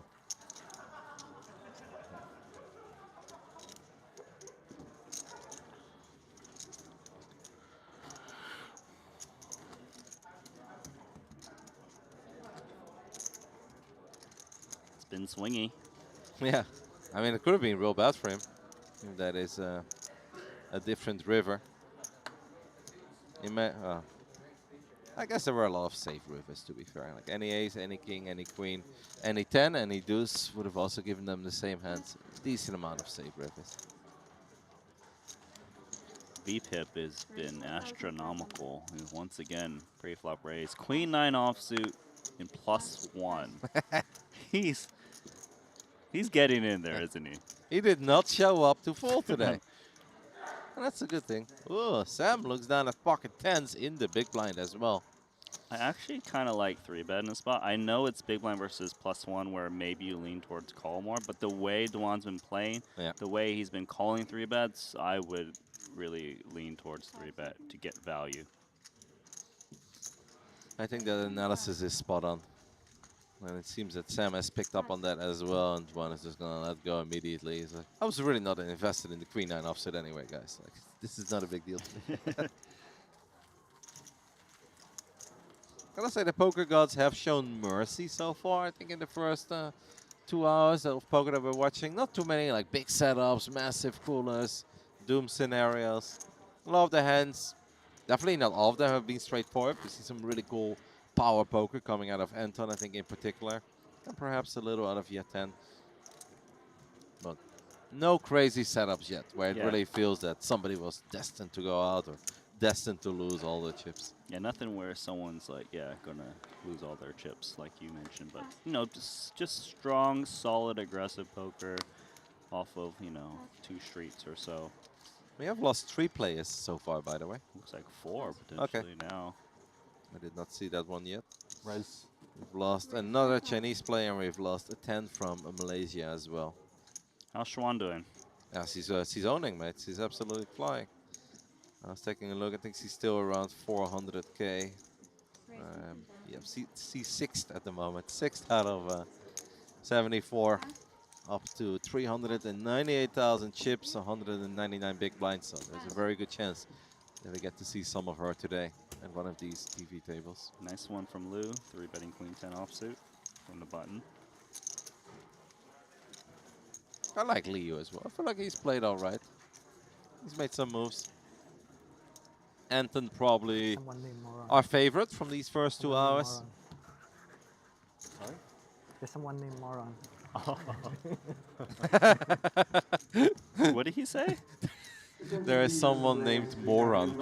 I think he meant Ignacio. Oh, Marone. Yes, but he looked at the screen and he said, Jeez. there's someone named Moron. And he had to like point it out. Oh. Oh. I'm gonna assume that English isn't Viet Thanh first language. Yeah, but I mean, I can't blame him, right? Because it Can't- does. That's true. Yeah, you can't. Cool. That's cool. I love that poker players in particular would find that funny, of course. All right, a little 3-way. What do we got here? Dwan's got top pair. Look what he's up against. Yep, this could be fun. Sam flopped the open-ender, has the queen of spades as well. Now Anton has the ace of spades, and we'll probably see some other backdoors. This is the queen jack. That one is a bit unlikely, but Cool. it sucks to fold the ace of spades here. Yeah, I think given bet and call, it's a little bit too much to start getting in there. Queen jack makes a pair. King 9 still in the lead, but Check. it does check. Queen jack got there. Check. Sam makes Broadway on the river. It's a very safe one as well. It's stone cold nuts. No spades to worry about. Let's see how greedy he goes. It's a very obvious straight, Yeah. so you kind of want to size down a little bit. Try I to mean, get either some size down calls. or you size up, right? Making it seem like a mega obvious bluff. 26k is 80% pot, I believe it was. It's a sizable bet. Yeah. Yeah, you can go 2 ways. I think one, you go small, and you're like, I know you want to see it because you really don't want to get bluffed for this size. Or you go massive, and then it's like not so nothing. Yeah, I hear you.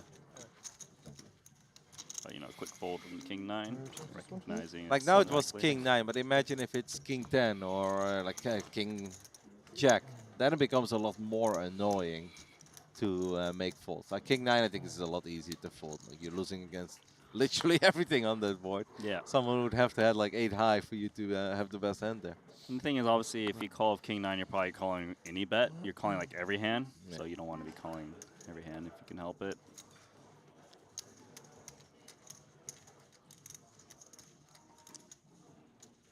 Oh, is this on the cusp? Nope, he's out. Sam has been chipping up a little bit now. He was at like 220 earlier. He has slowly chipped his way up to 281. He's going to try to take another one down. We're going to open things up from the cutoff with the ace-8 offsuit. How is the YouTube chat behaving, Randy?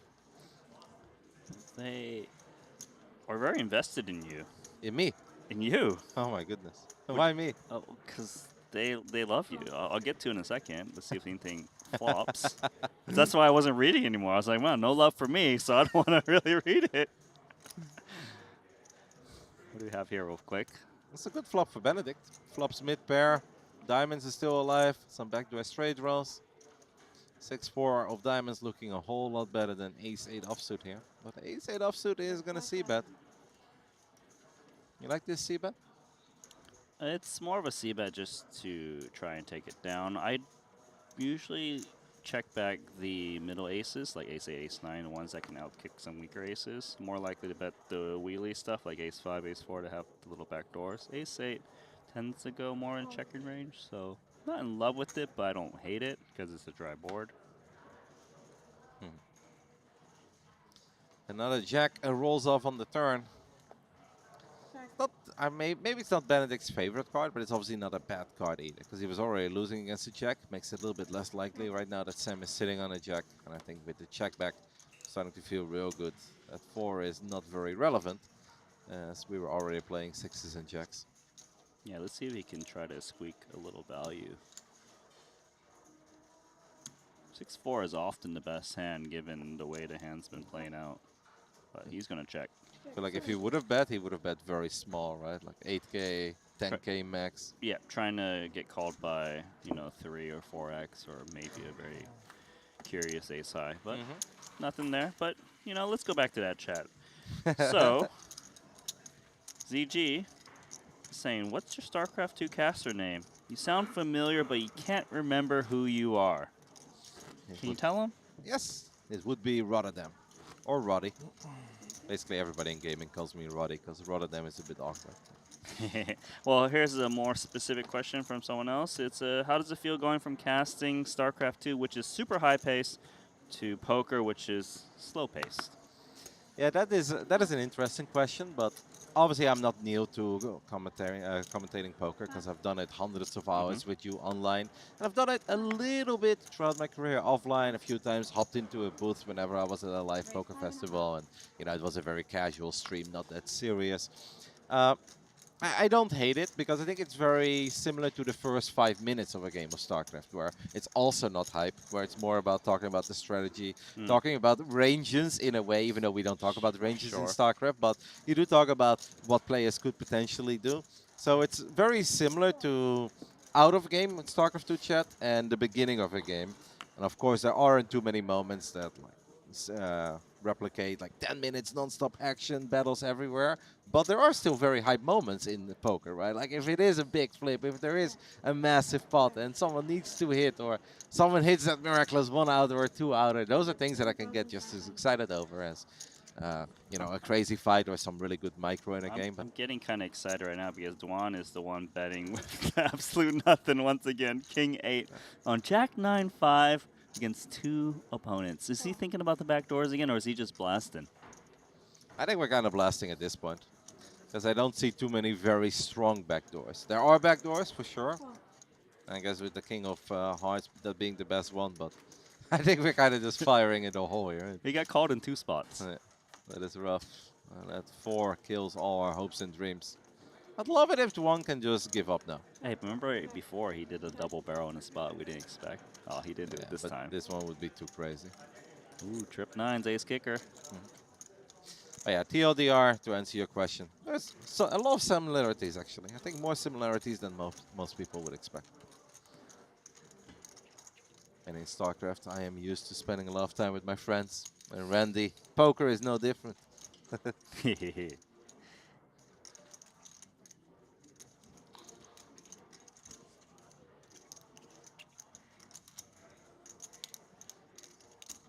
like a little sizable bet. Trying to get paid off by the jack.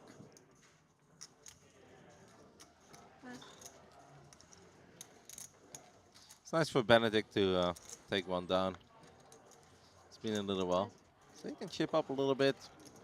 Gets over 200k again, so just a bit below starting stack. Probably felt that it was about time. You give me 2 5s. Yeah, sure. Thank you. Well, Benedict has gotten himself to the above the 200k mark. He was below earlier.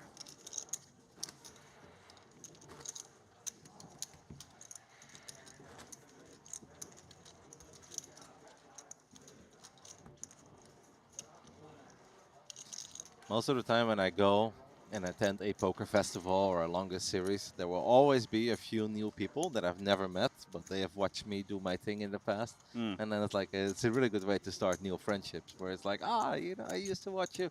And it's not always StarCraft, because a lot of them, they even go as far back as Warcraft 3. As obviously, poker is a bit of a timeless game, right? Like, yeah, you can excel in your 20s, but you can also still be excellent in your 40s. And a lot of the guys that were watching or being active in esports 20 years ago wasn't StarCraft, but it was Warcraft 3, which is the game that I started with. And it's super cool to meet people that you share so much history with without even being really aware of it. So, is Warcraft the one that Doug Polk played? Yep, that is Yep. correct. Warcraft 3, Yep. 2? No, Warcraft 3. Oh, okay. So you're aware of him at the time. Oh, absolutely. Well, yes, sort of.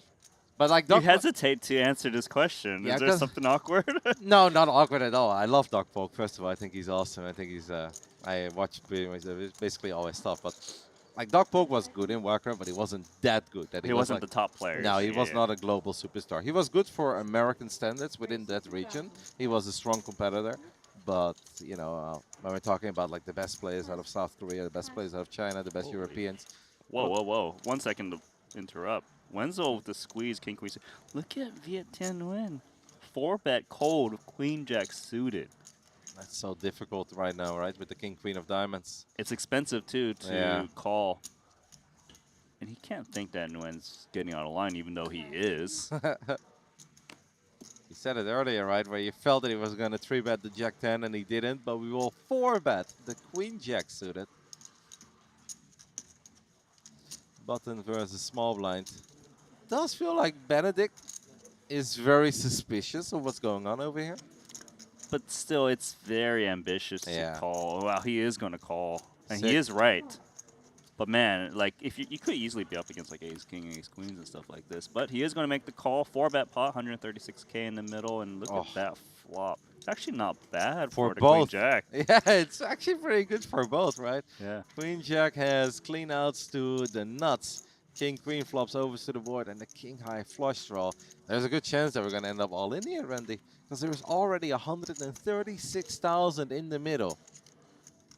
Yeah, it depends on how Fiat's going to play it. I mean, What does he go with? even a small bet is going to be 25, 30k, right? It is 36,000.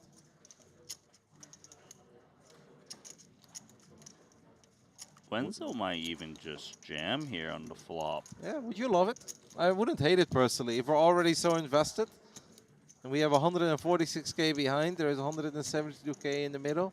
I wouldn't hate him just shipping it here. Yeah, I don't mind it because there's a lot in the pot already. And if he's expecting his opponent to cold 4-bet like ace, king, ace, queens, he can get those hands to fold. He's blocking the versions of ace, king, ace, queen that can bet call, given he's got the flush draw. I think it'd be a pretty good play. And if he's up against jacks or tens, it's not then the world, given he's got flush draw and 2 overs against a hand like that. All in. I love this. Yeah. And it's not a comfortable spot for queen jack, but at this point you might look at it and be like, well, it's 100k more. I know I've got 3 clean outs to the nuts. There is a world where it's diamonds. You may be worried about like ace king or ace queen of diamonds, but I don't know if he has enough equity to continue here. I'm trying to think. yeah, it's just so tough. Right, because if your like you see this situation, his Yeah. opponent is unpaired but has, you know, the flush draws dominated. Like it's a massive favorite, right? Yeah. 80-20. No, you're right. It is very tough. Fiat is probably crunching the numbers at this point. Occasionally, Wenzel's got like 2 9s, so then your pair outs are no longer good. But you think like, all right, It's 109k to win a potential 426. So if I win 1 out of 4, So you need, what, 25% equity? Yeah, he's just shy of that.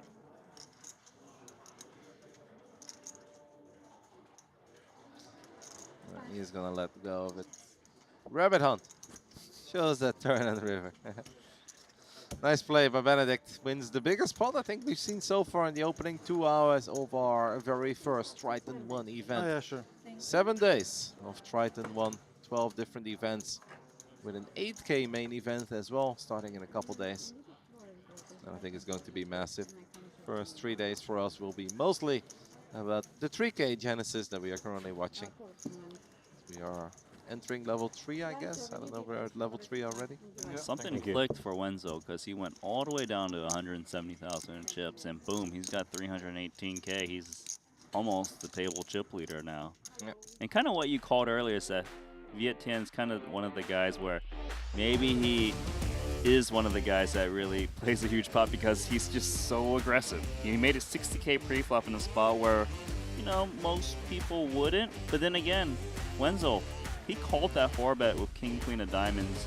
I didn't really expect him to because given how big that 4-bet was and how there's a decent chance he's just hugely dominated, but played his man perfectly.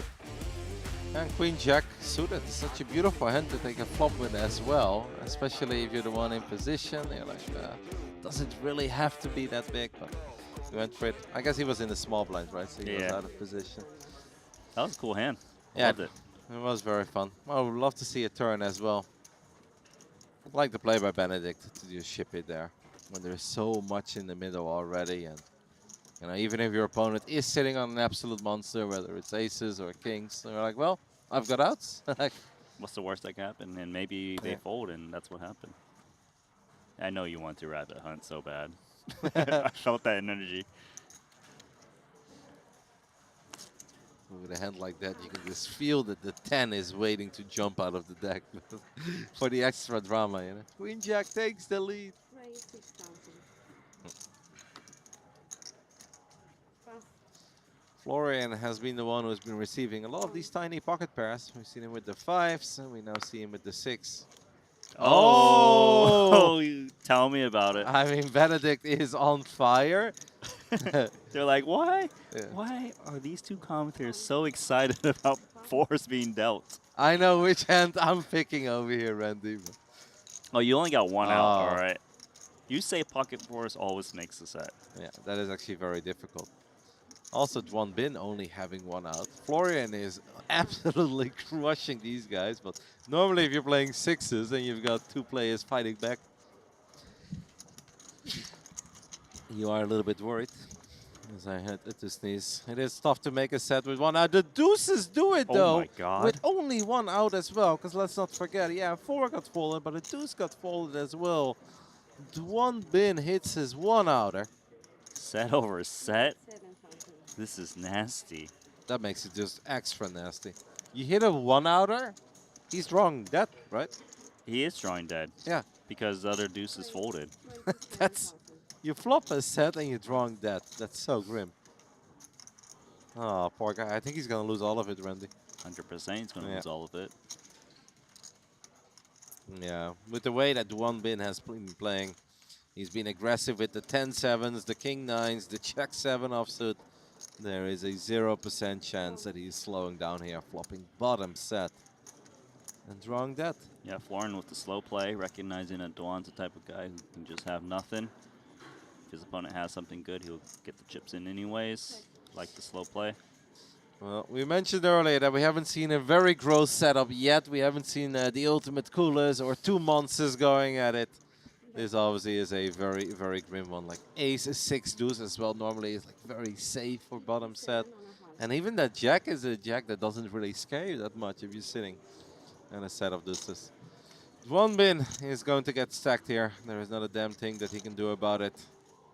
Florian at this point is just wondering, how can I make sure I get all of those chips? We know he has nothing to worry about. He's always going to get all of them.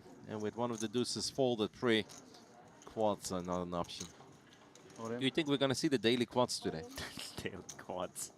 Well, not from deuces, No, but this hand is over. Yeah. Wow. Bad luck. Juan Bin. If you're Juan Bin here, would you like it if somebody tells you I folded the last deuce? Would that tilt you? I think he already knows the result of this hand. But gonna sweat it. I mean, there is no sweat. He doesn't know it. No, but we know it. We know it, but he doesn't know it. Bye-bye. Set over set is the first mega cooler that we have seen here, and is a future table in the first 2 hours. It's a shame because I did really enjoy watching Juan Bin. Fun player, fast player as well. I've always appreciated that. This man is not one to stall. Unfortunately, there was very little he could do about that one.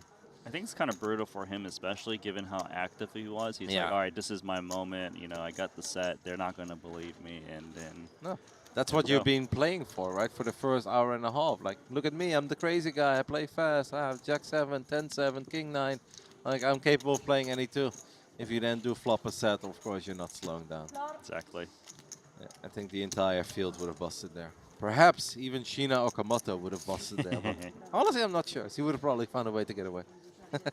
I don't know about that, but yes, I hear what you're saying. Oh, I know, mate. The GOAT. All right, so he's updating his friends. Yeah, I just stacked this guy. Set over set.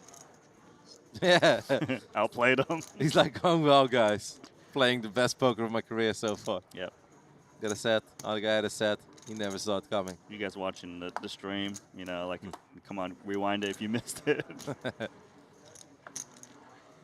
What about that seat, Randy? Do you think? I don't know, the shot clock's a little, you want to sit down? It's working overtime. King 10 now, Raise.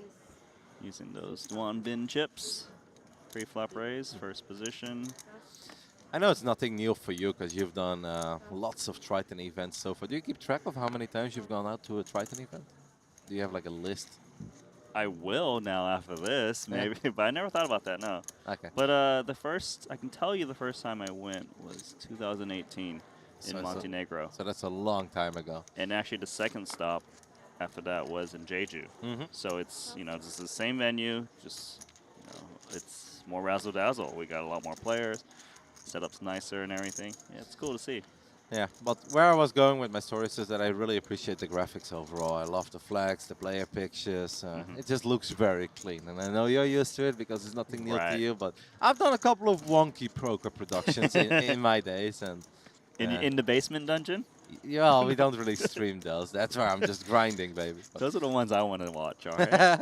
I can try to turn it into a live stream, but the Wi-Fi is a little choppy in the basement, and the regular cell service doesn't work. But I can see what I can do for you. Perhaps next time I can find a way to stream that game. One. Top pair Confrontation. against middle pair here. Yep. Middle pair's got the backdoor clubs. Not anymore. Bit of an action killer.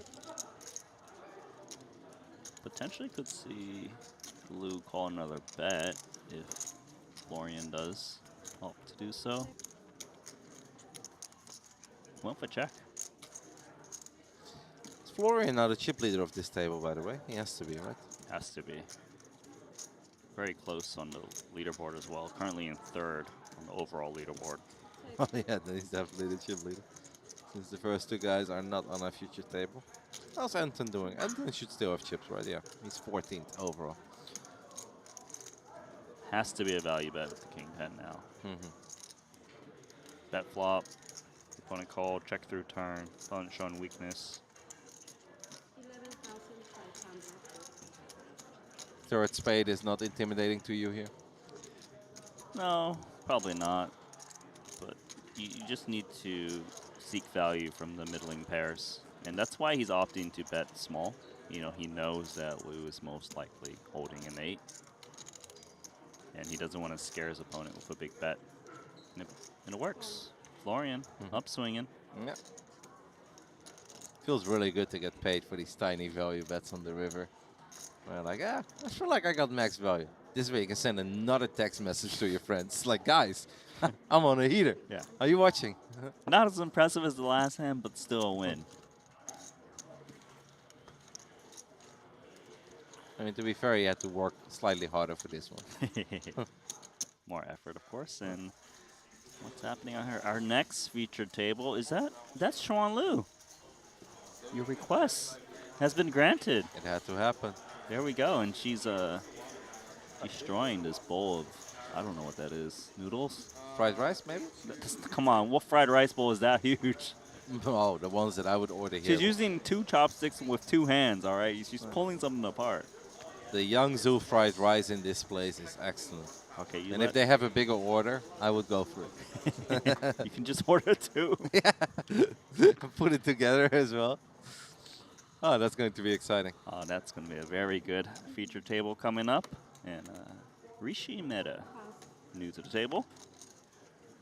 Ace 10 suited. Benedict, the man who was off to a bit of a cold start. There wasn't really a whole lot he could have done about it. He kept on flopping all right hands, but they were just not quite good enough to truly continue with. Or never really ended up being the winners. Getting that big double after his king-queen shove. He's on a bit of a heater now. Florian is the other one who's on a heater. Unfortunately, there's no action here. Ace 10 is going to take it down. I do believe we'll still be playing for at least 5 more minutes, but maybe even a bit more. Well, it's around 10 to 15 is what our producer just told us. You can see that Randy is already looking tired. This is a bad sign, guys. Randy's getting ready for 21 days of poker commentary, and he's already struggling over here 2 hours in. Bro, come on. Oh, we're not on the same team. I'm on Team Henry, man. Man, there's a lot of people giving you love in the chat. Holy beep. Is that Rotterdam? That's cool, man. You got a lot of fans out there. We'll take it. You sending text out to these people to come promote you. No, I mean, obviously I did like tell a lot of my friends that I'm going, but I just think that there is a big overlap between poker and particularly like RTS games, like maybe esports overall, but I think in general the real-time strategy games, a lot of the early stars of poker came from RTS background. So there's naturally a lot of fans of the game or casual players that used to play a bit of Warcraft or StarCraft that they just went over to poker and they haven't really kept up with esports for a while, but maybe they did see me once upon a time. You know, back in the day, I used to play for fun, StarCraft Brood War. And so I think that translated to my multi-tabling skills. I believe it. Right? Because, you know, you got to micro the stupid SCV rush or whatever they call it these days. You know what I mean? What race did you play in StarCraft Brood War? I think I was best with Protoss. Yeah? Because I'm really good at the very beginning when you got the 2-3 Zealots kind of like trying to rush them. But after that, my game falls apart. So like the 6th Zergling rush, that's my thing. Yeah. After that, it's a little bit tough for me. That's funny, mate. I didn't know you played Brood War. Oh, yeah. And you actually remember a couple of the units, so I'm very impressed. Zealots are a thing. The SCV rush is not really a thing. But Oh, no, I only remember that because someone did it to me. I was so mad. were you getting like bunker rush? Was it Marines and SCVs or something like that? Yeah, probably. Yeah. I've lost some brutal ways to players, you know? I mean, like, it's like someone beating you with 7 deuce, you know? You're like, yeah. and they show it to you. Really? Yeah, the bunker rush is annoying. Or they put the pylon next to your base and they slowly built those proton cannons to cave you in. The cannon rush is still a thing 2 decades later, and it's still making video gamers around the world very upset. That game made me quite upset now that I think about it. It's quite bad memories. You're not alone, mate. Sometimes people ask me, it's like, Roddy, why do you still play StarCraft after 15 years? I'm like, I just love pain. It's similar to poker, you know. When in StarCraft, it only costs you your leaderboard points, like MMR as we call it. It's not that bad. Here's just bankroll. Yeah, well, that can be worse. That's the kind of pain that you take with you when you go to bed. You know. The MMR, you can recover. And that's very cool. But yeah, I just think there is a lot of poker players that were active once upon a time in online video gaming, and some of them still are. It's very cool, obviously, to see people with similar passions stop by, say hello. We appreciate it. We got pocket 3s against pocket 8s. Don't ask me, Randy. Randy likes to ask me silly questions. Which hand do you prefer, Roddy? It's like, well, maybe the one with a 4-1 lead. That's probably the one that I would go with. Hey, let's get them both counterfeited with Jack and then throw like a high card out there and they just chop it up.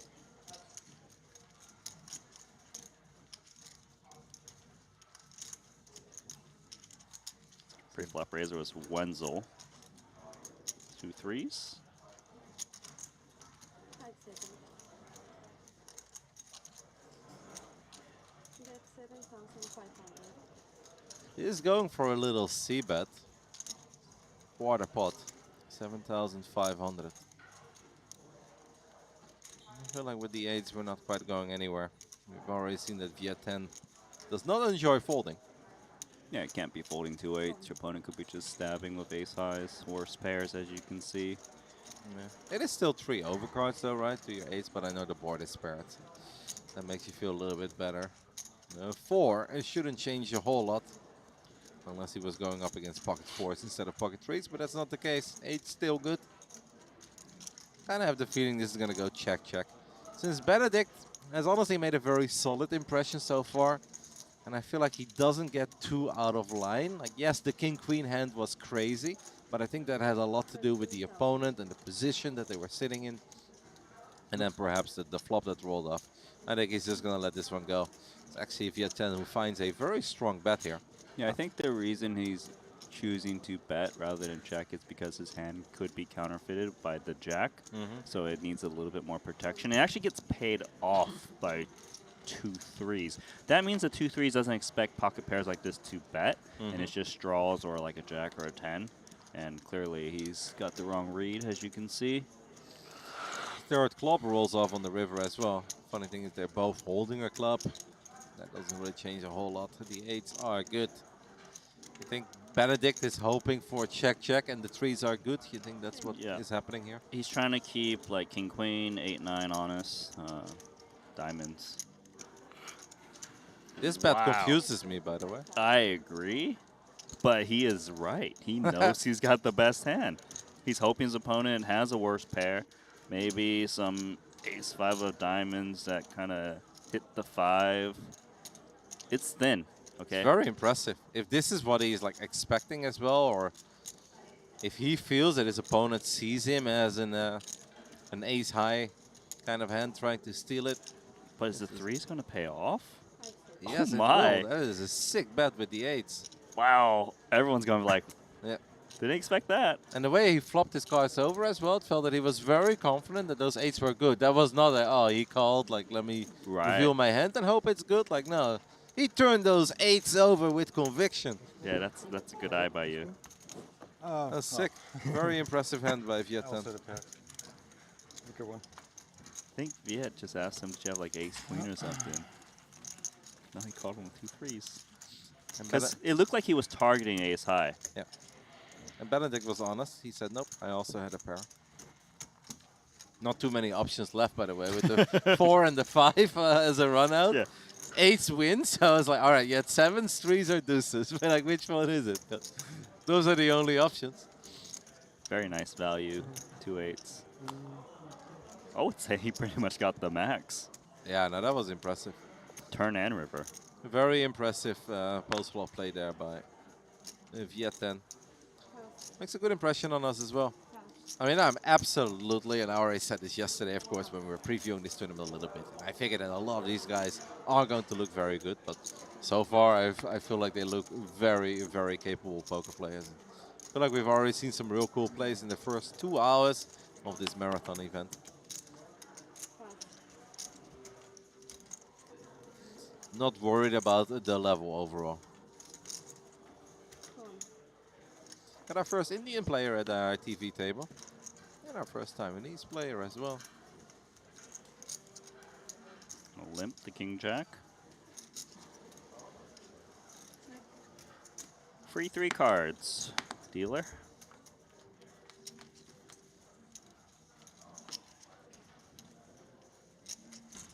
9-6 deuce with 2 hearts. Benedict actually the one with the stronger heart. Not a very exciting hand, Randy. This is where I want to hear more about your Brood War experience. Well, it's checking through for now. Kind of feels like both the king jack especially has showdown value as high card. Queen 5, you know, a sliver, but it could occasionally win at showdown, so that should make them slow down and, you know, just not needing to bet.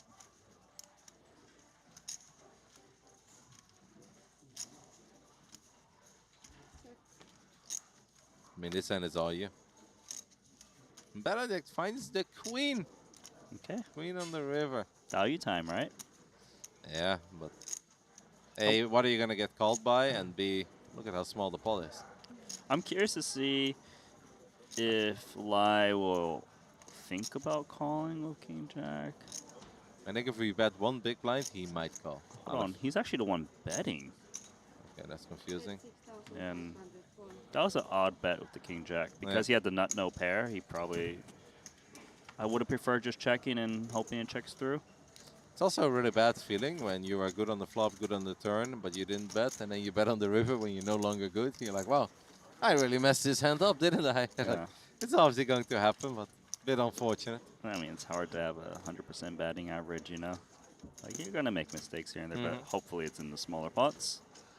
And this definitely still was a smaller pot in the end. But Benedict, his mini heater continues. This man can't do any wrong.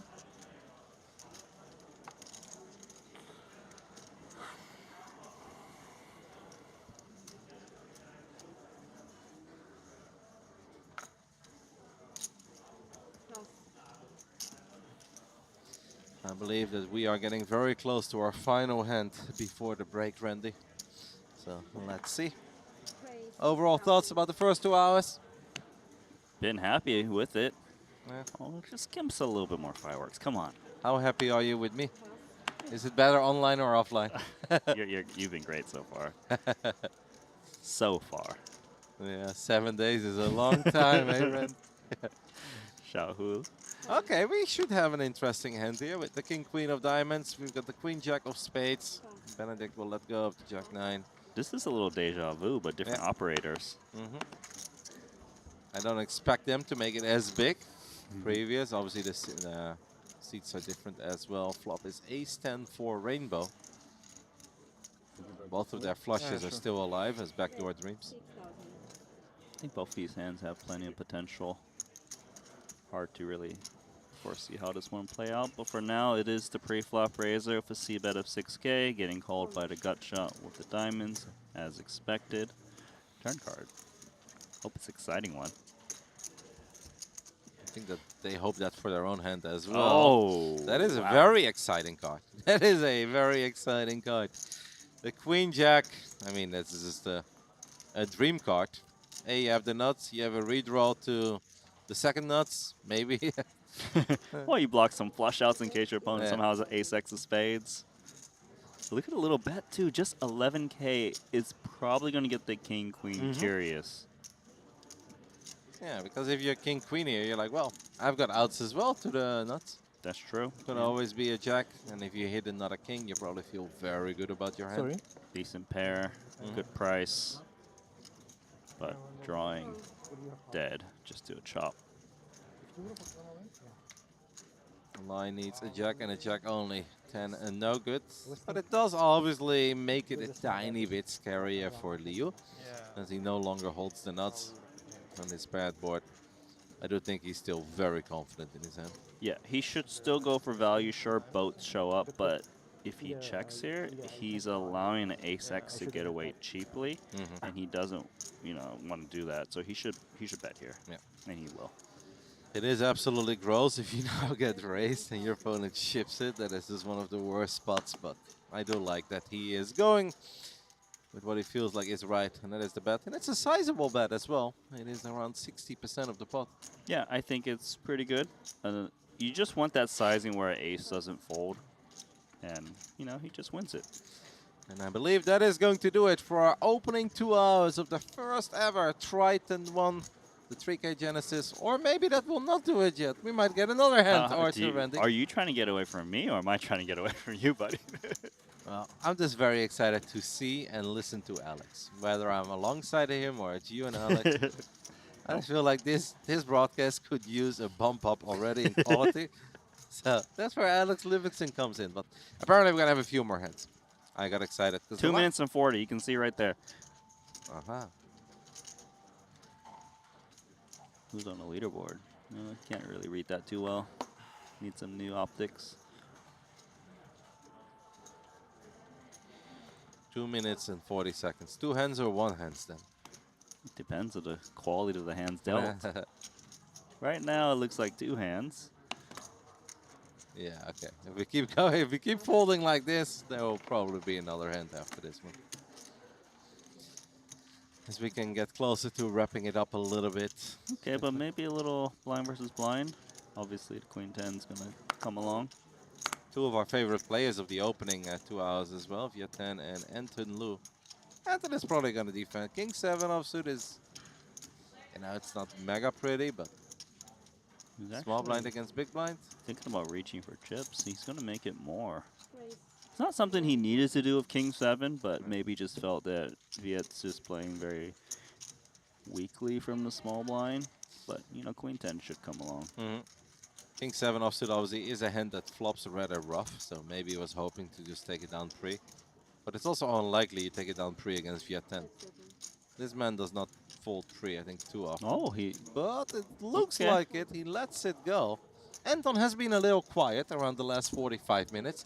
Was one of the more active players in the beginning of the session, but has been a bit more quiet over the last, yeah, whether it's an hour or 45 minutes. Sure. Maybe because of that, Viet10 is like, he must really have it this time. We know he didn't. Viet10 is going to look it back Yeah.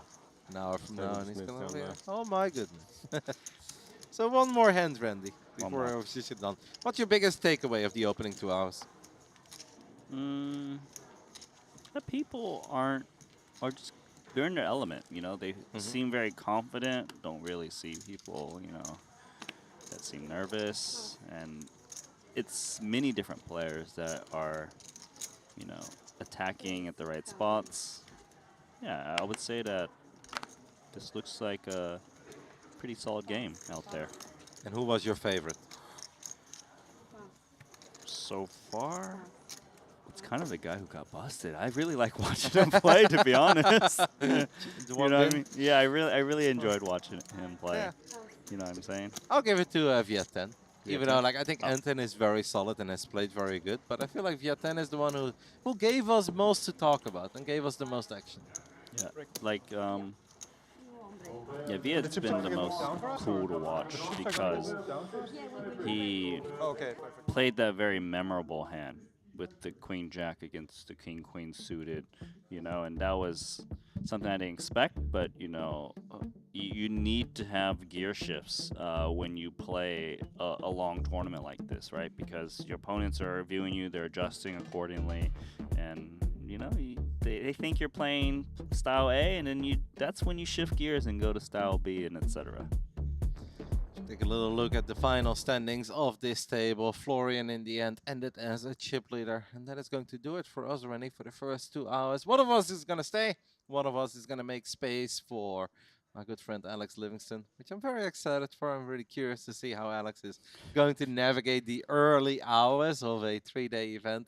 But honestly, I liked it, and I can only echo everything that you said and then some. I felt they played well. Yeah, I thought they played very well. I think Alex is going to have a lot of fun, you know, getting his first time feet wet here at the Triton doing commentaries. So I guess that means I leave first, and you get Alex all to yourself. I don't know if that's the plan. I think we're going to discuss that. We have 15 minutes to figure it out, who's staying and who's leaving. But in the end, it's obviously going to be all three of us throughout the entire day. So yeah, players are going to have 10, 15 minutes to get some coffee, get some drinks, go to the restroom, and they can get back. We're going to have a new future table afterwards. We already had a little sneak peek at it. You're excited. I'm excited. We hope you guys are enjoying the opening hours of the very first ever Triton ONE. This is the 3K Genesis, and we'll continue in 10 minutes.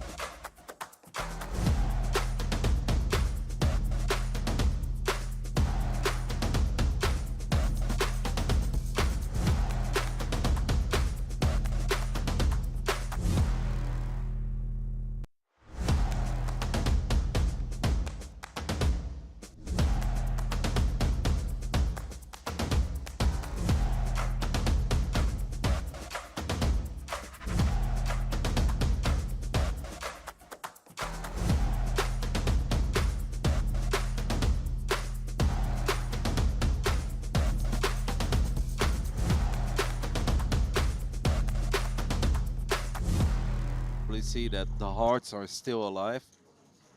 And it's a very connected board, but sure, Anton felt very good about his hand pre-flop. Feels even better about it now. By the way, Benedict folded Queen 10, I believe, after Ace 8 opened. Yeah, it was Queen 10 offsuit with 1 spade, if I recall that correctly. I mean, he would have to let it go anyway if there's a big 3-bet behind him and he has to worry about someone else. But that is a bit annoying if you're Benedict and you feel like a lot of hands could have gone your way. They have not quite gone your way. 32,000 is the bet, and we have a relatively quick call. Ben is not afraid at all. The turn is a complete brick. The 3 really does not change anything. Yeah, given Anton bet flop got called here, he's probably putting his opponent on a hand that might wrap around with the 10, like 10-9, Jack 10, but although he blocks Jack 10 heavily, maybe some Ace 10, King 10s. There's a lot of hands, spades of course. He needs to charge these hands because these type of hands likely won't bet when checked on the turn, especially if they got showdown value, so that's why he's betting once again. Very hard to put your opponent on Ace 8 of hearts here. That is the hand that Ben is working with, and Ben is gonna let it go. And Benedict is probably fuming a little. Especially when you see, like if you flop Queen 10 on a board like that. Mark, he was below earlier.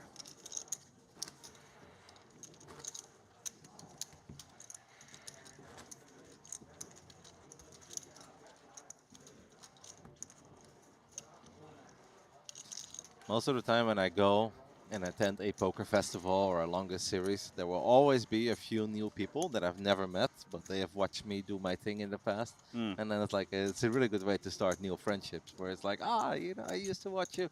And it's not always StarCraft, because a lot of them, they even go as far back as Warcraft 3. As obviously, poker is a bit of a timeless game, right? Like, yeah, you can excel in your 20s, but you can also still be excellent in your 40s. And a lot of the guys that were watching or being active in esports 20 years ago wasn't StarCraft, but it was Warcraft 3, which is the game that I started with. And it's super cool to meet people that you share so much history with without even being really aware of it. So, is Warcraft the one that Doug Polk played? Yep, that is correct. Warcraft 3, 2? No, Warcraft 3. Okay, so you're aware of him at the time. Oh, absolutely. Well, yes, sort of. But like you hesitate to answer this question. Yeah, is there something awkward? No, not awkward at all. I love Doug Polk. First of all, I think he's awesome. I think he's. I watch pretty much basically all his stuff. But like Doug Polk was good in Warcraft, but he wasn't that good. That he wasn't like, the top player. No, he was not a global superstar. He was good for American standards within that region. He was a strong competitor. But you know, when we're talking about like the best players out of South Korea, the best players out of China, the best Europeans.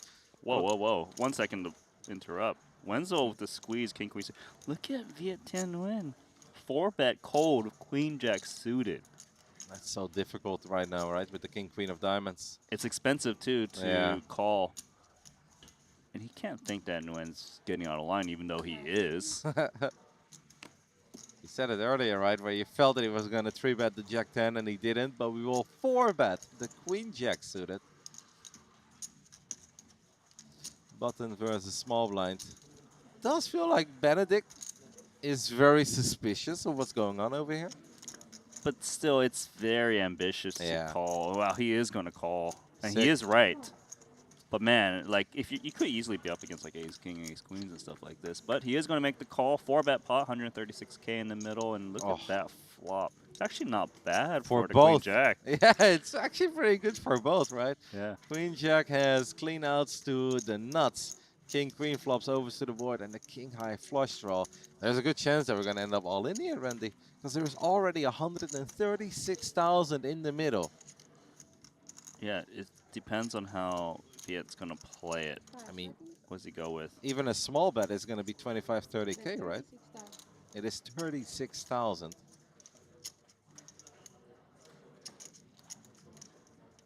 Wenzel might even just jam here on the flop. Yeah, would you love it? I wouldn't hate it personally. If we're already so invested, and we have 146K behind, there is 172K in the middle, I wouldn't hate him just shipping it here. Yeah, I don't mind it because there's a lot in the pot already.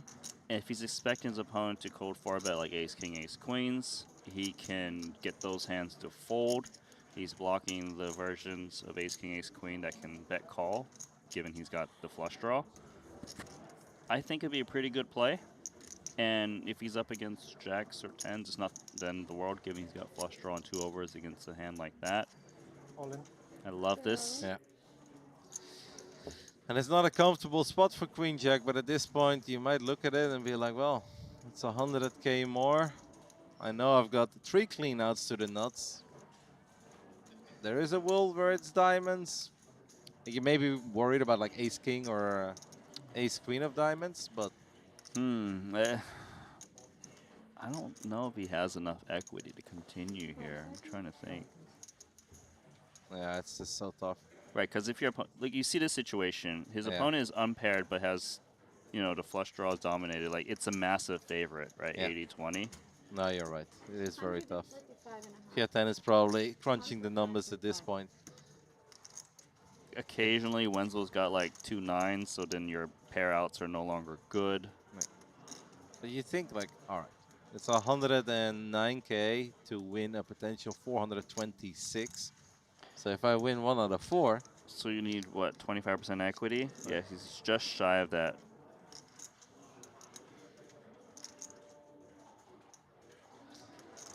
he's gonna let go of it. Rabbit Hunt shows that turn and river. Nice play by Benedict. Wins the biggest pot I think we've seen so far in the opening 2 hours already. And you know, even if your opponent is sitting on an absolute monster, whether it's aces or kings, they're like, well, I've got outs. What's the worst that can happen? And maybe they fold, and that's what happened. I know you want to rabbit hunt so bad. I felt that energy.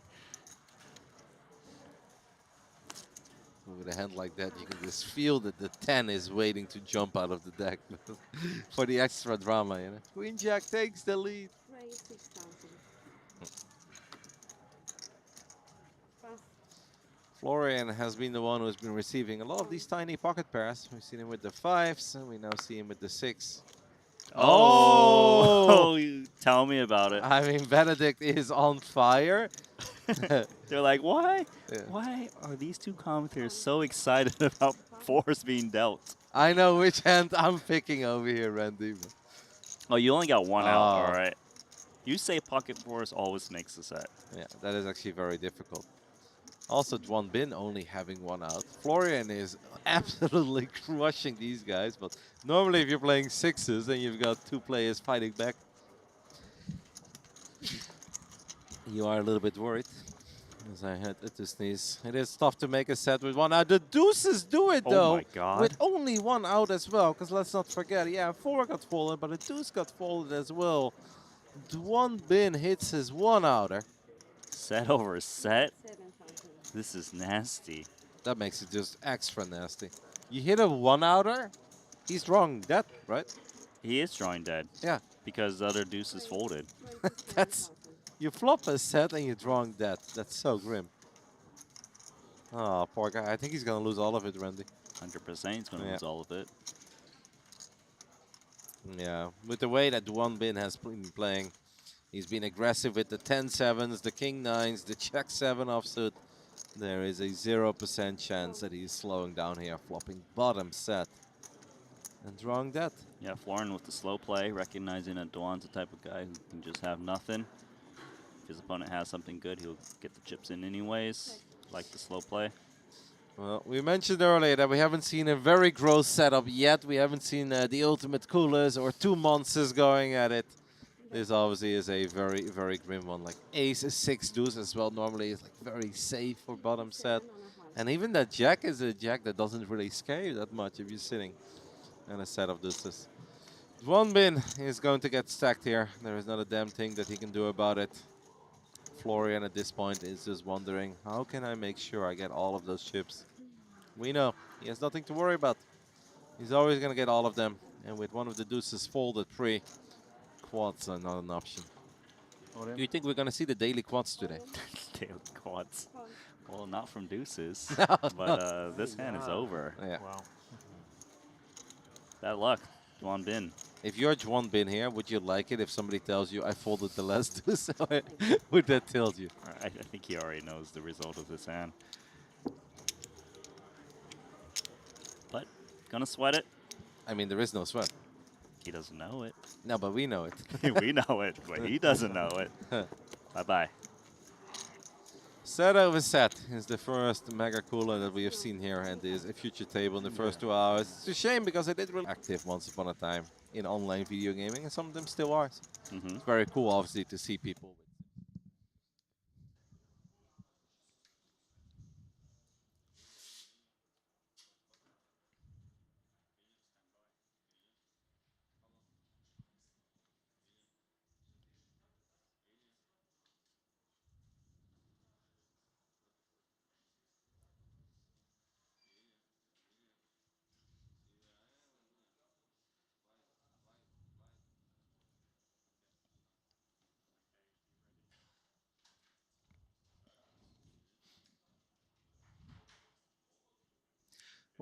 Welcome back, guys, to the opening day of Triton ONE here live from South Korea, Jeju, where Randy is on his break, and we have replaced Randy with the one and only Alex Livingston. Alex, it's so good to have you with me. How does it feel, mate? Your first ever Triton? Yeah, Kevin, actually the first Triton I've been to in any capacity. I haven't been as a player or a commentator yet, and really enjoying everything so far. You know, I've heard lots of good things from everybody about the experience, the way the show is put on, so to speak, and yeah, not disappointed at all so far. Enjoying this studio as well. All right, I'm excited. Did you catch a little of the action of the first 2 hours? I did. I caught some of the action. Yeah, I had it on. You guys were doing a great job, and yeah, I'm excited to see how we got a whole new table now, so some new faces, see how they play. Yep, and we've got a couple of very big names on our future table as well. We already got a little sneak peek at it earlier when the camera was going over to some of the outer tables, and they already showed us this is going to be your next table. And it's an exciting one because we've got Shuang Lu, the one who won a Montenegro Triton event. She's the first ever female Triton champ. Really cool to have her with us again, and now very early on the future table. It's got a good stack as well, like way above starting stack. I believe we started with 250, and she was at 390 earlier. And we've got the overall chip leader, I believe, on this table too. So one of them already working with a monster stack. 631,000 for Shu. Well, that's going to be fun. Potential for some really big pots early on. Yeah, I'm really excited. Schwann's a friend of mine. Actually met her a couple years ago when she was doing this challenge to play poker across every province in Canada. And she stopped into Halifax, and we had some sushi there. And I guess she's 1 for 1 in her Triton experience. The only tournament she played, she actually went on to win a 25K buy-in, so that'll be exciting. And having the chip leader too, you know, it's always good to have some big stacks in the mix and see what develops there. Yeah, it's going to be fun. I'm very excited. It's going to be good. I felt like the start was good. I mean, yesterday we were discussing, okay, it's a 3K. That's obviously not similar to what they normally play over the Triton, but that's what Triton ONE is all about, to have some smaller buy-in fields as well, to give a lot of people the opportunity to be a part of a Triton, fight for a Triton trophy. But I felt that the level of play in the first 2 hours was very solid. Yeah, I think everyone's bringing their A game, and, you know, that the concept that you could be the first winner of, you know, the inaugural Triton ONE event, I think it's on everybody's mind, and everyone's just excited to be here for a long and hopefully fruitful series for some of these players. And this is, of course, still day 1A. At 6 p.m. we've got a day 1B starting, but our focus will still be on this field. That's the one that we'll be covering all day. Tomorrow there will be a day 1C as well. And then eventually we'll combine all the fields and the leftover players. And we'll be very close to the money, but not quite. We'll basically continue the action right before the money bubble will burst. So it's going to be some heartbreak perhaps for some of our players in the field, but it's the start of a very long series. I mean, Randy is going to be here for 20 days. That's insane. Yeah, that's quite the grind. I know our producer James is also here for the long haul. Just a shorter trip for you and I this time, but yeah, there's lots going on between Triton ONE and eventually, of course, the Triton High Rollers. As we take a look at the chip counts there, you know, no really short stacks. It's always kind of fun covering these earlier levels. Sometimes, you know, some televised poker ends up being too final table heavy. I always enjoy seeing the early levels. You know, what's going on sort of before the ICM implications really hit.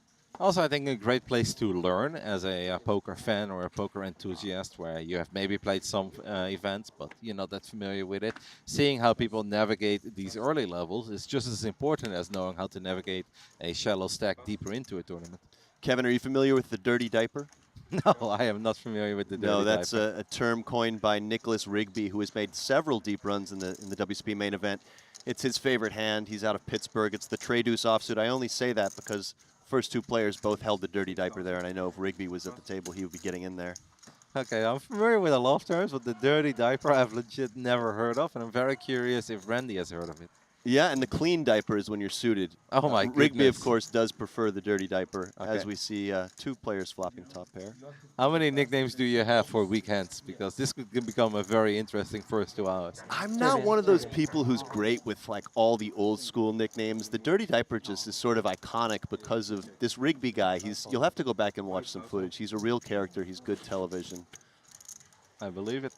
So King 7 and King 10. Always a good position for a suit to be in.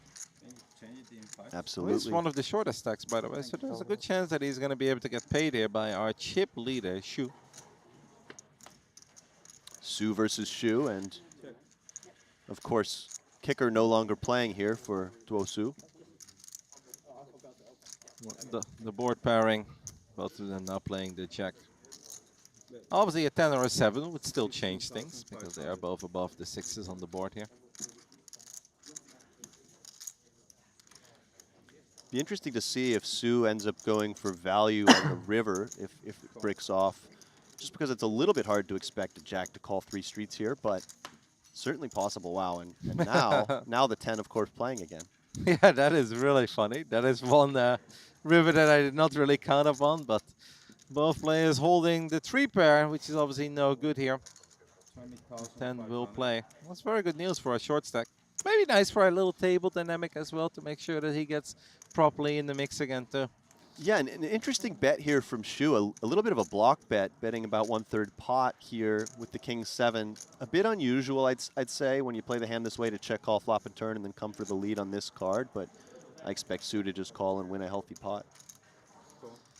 We'll make the call and we'll receive the good news that the jack that may have been a tiny bit scary actually worked out perfectly for him as the 10 will play.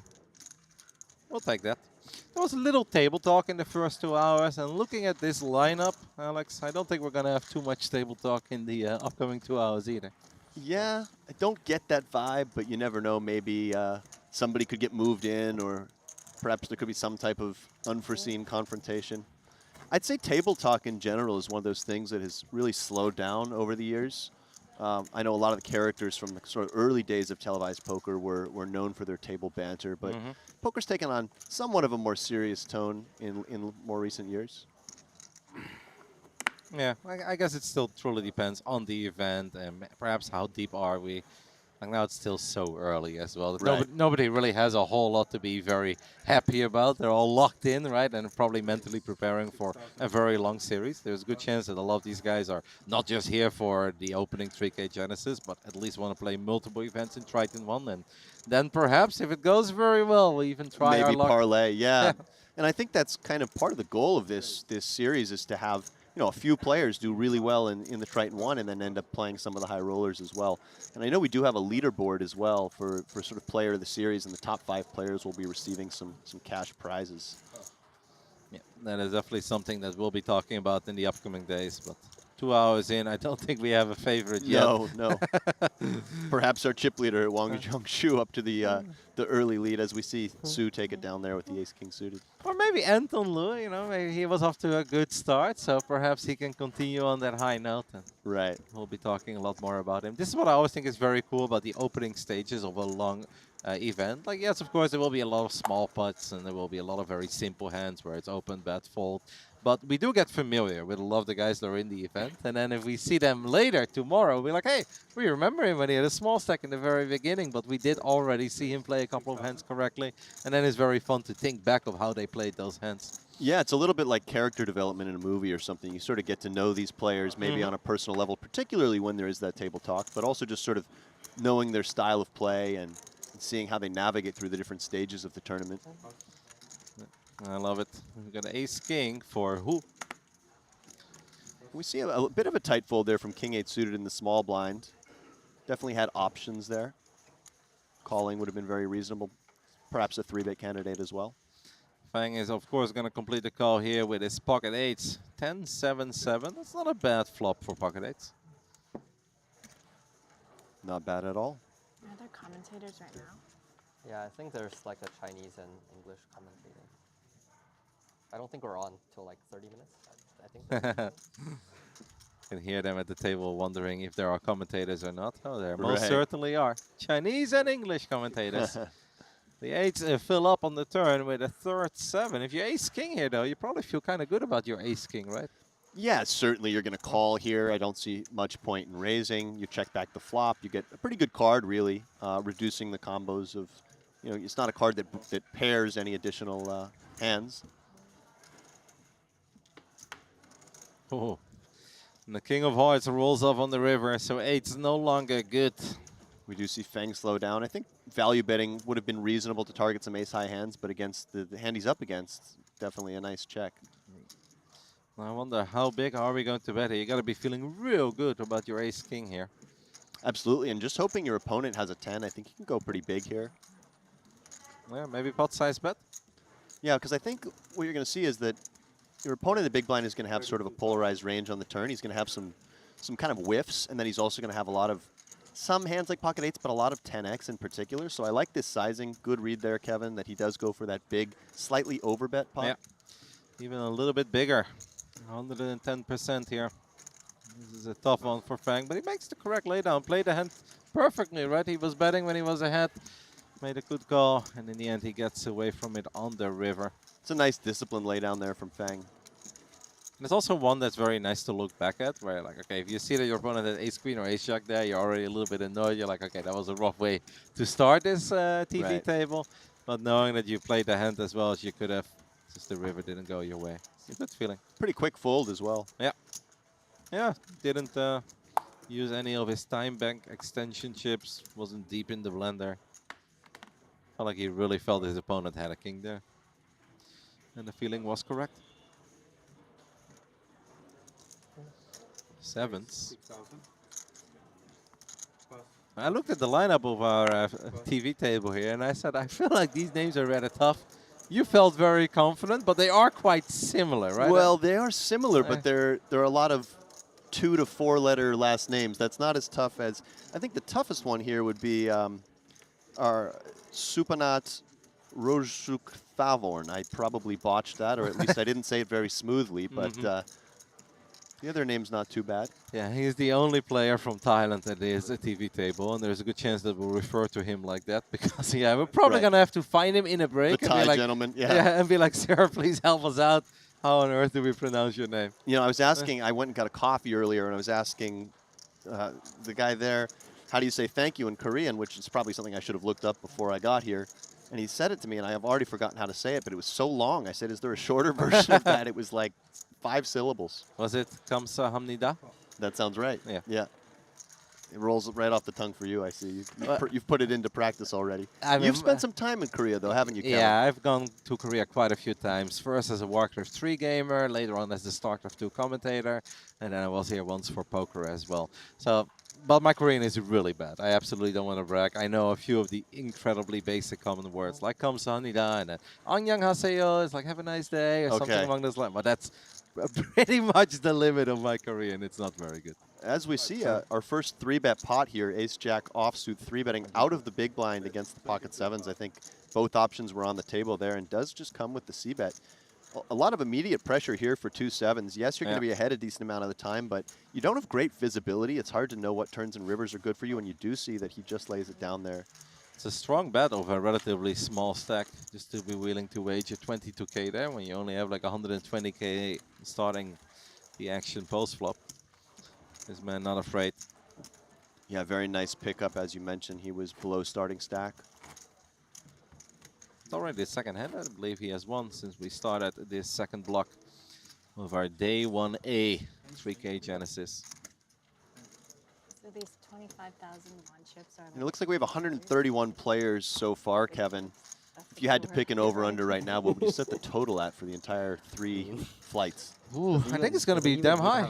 I honestly, so too. that is it's a good question, and I always like guessing games like this, but it's very early to have a good feel for that. But I'm probably going to put it at like 600. Oh, really? I'm thinking higher than that. Okay. Just because usually 1C ends up getting the biggest turnout, and I think there's going to be a lot of re-entries within the field.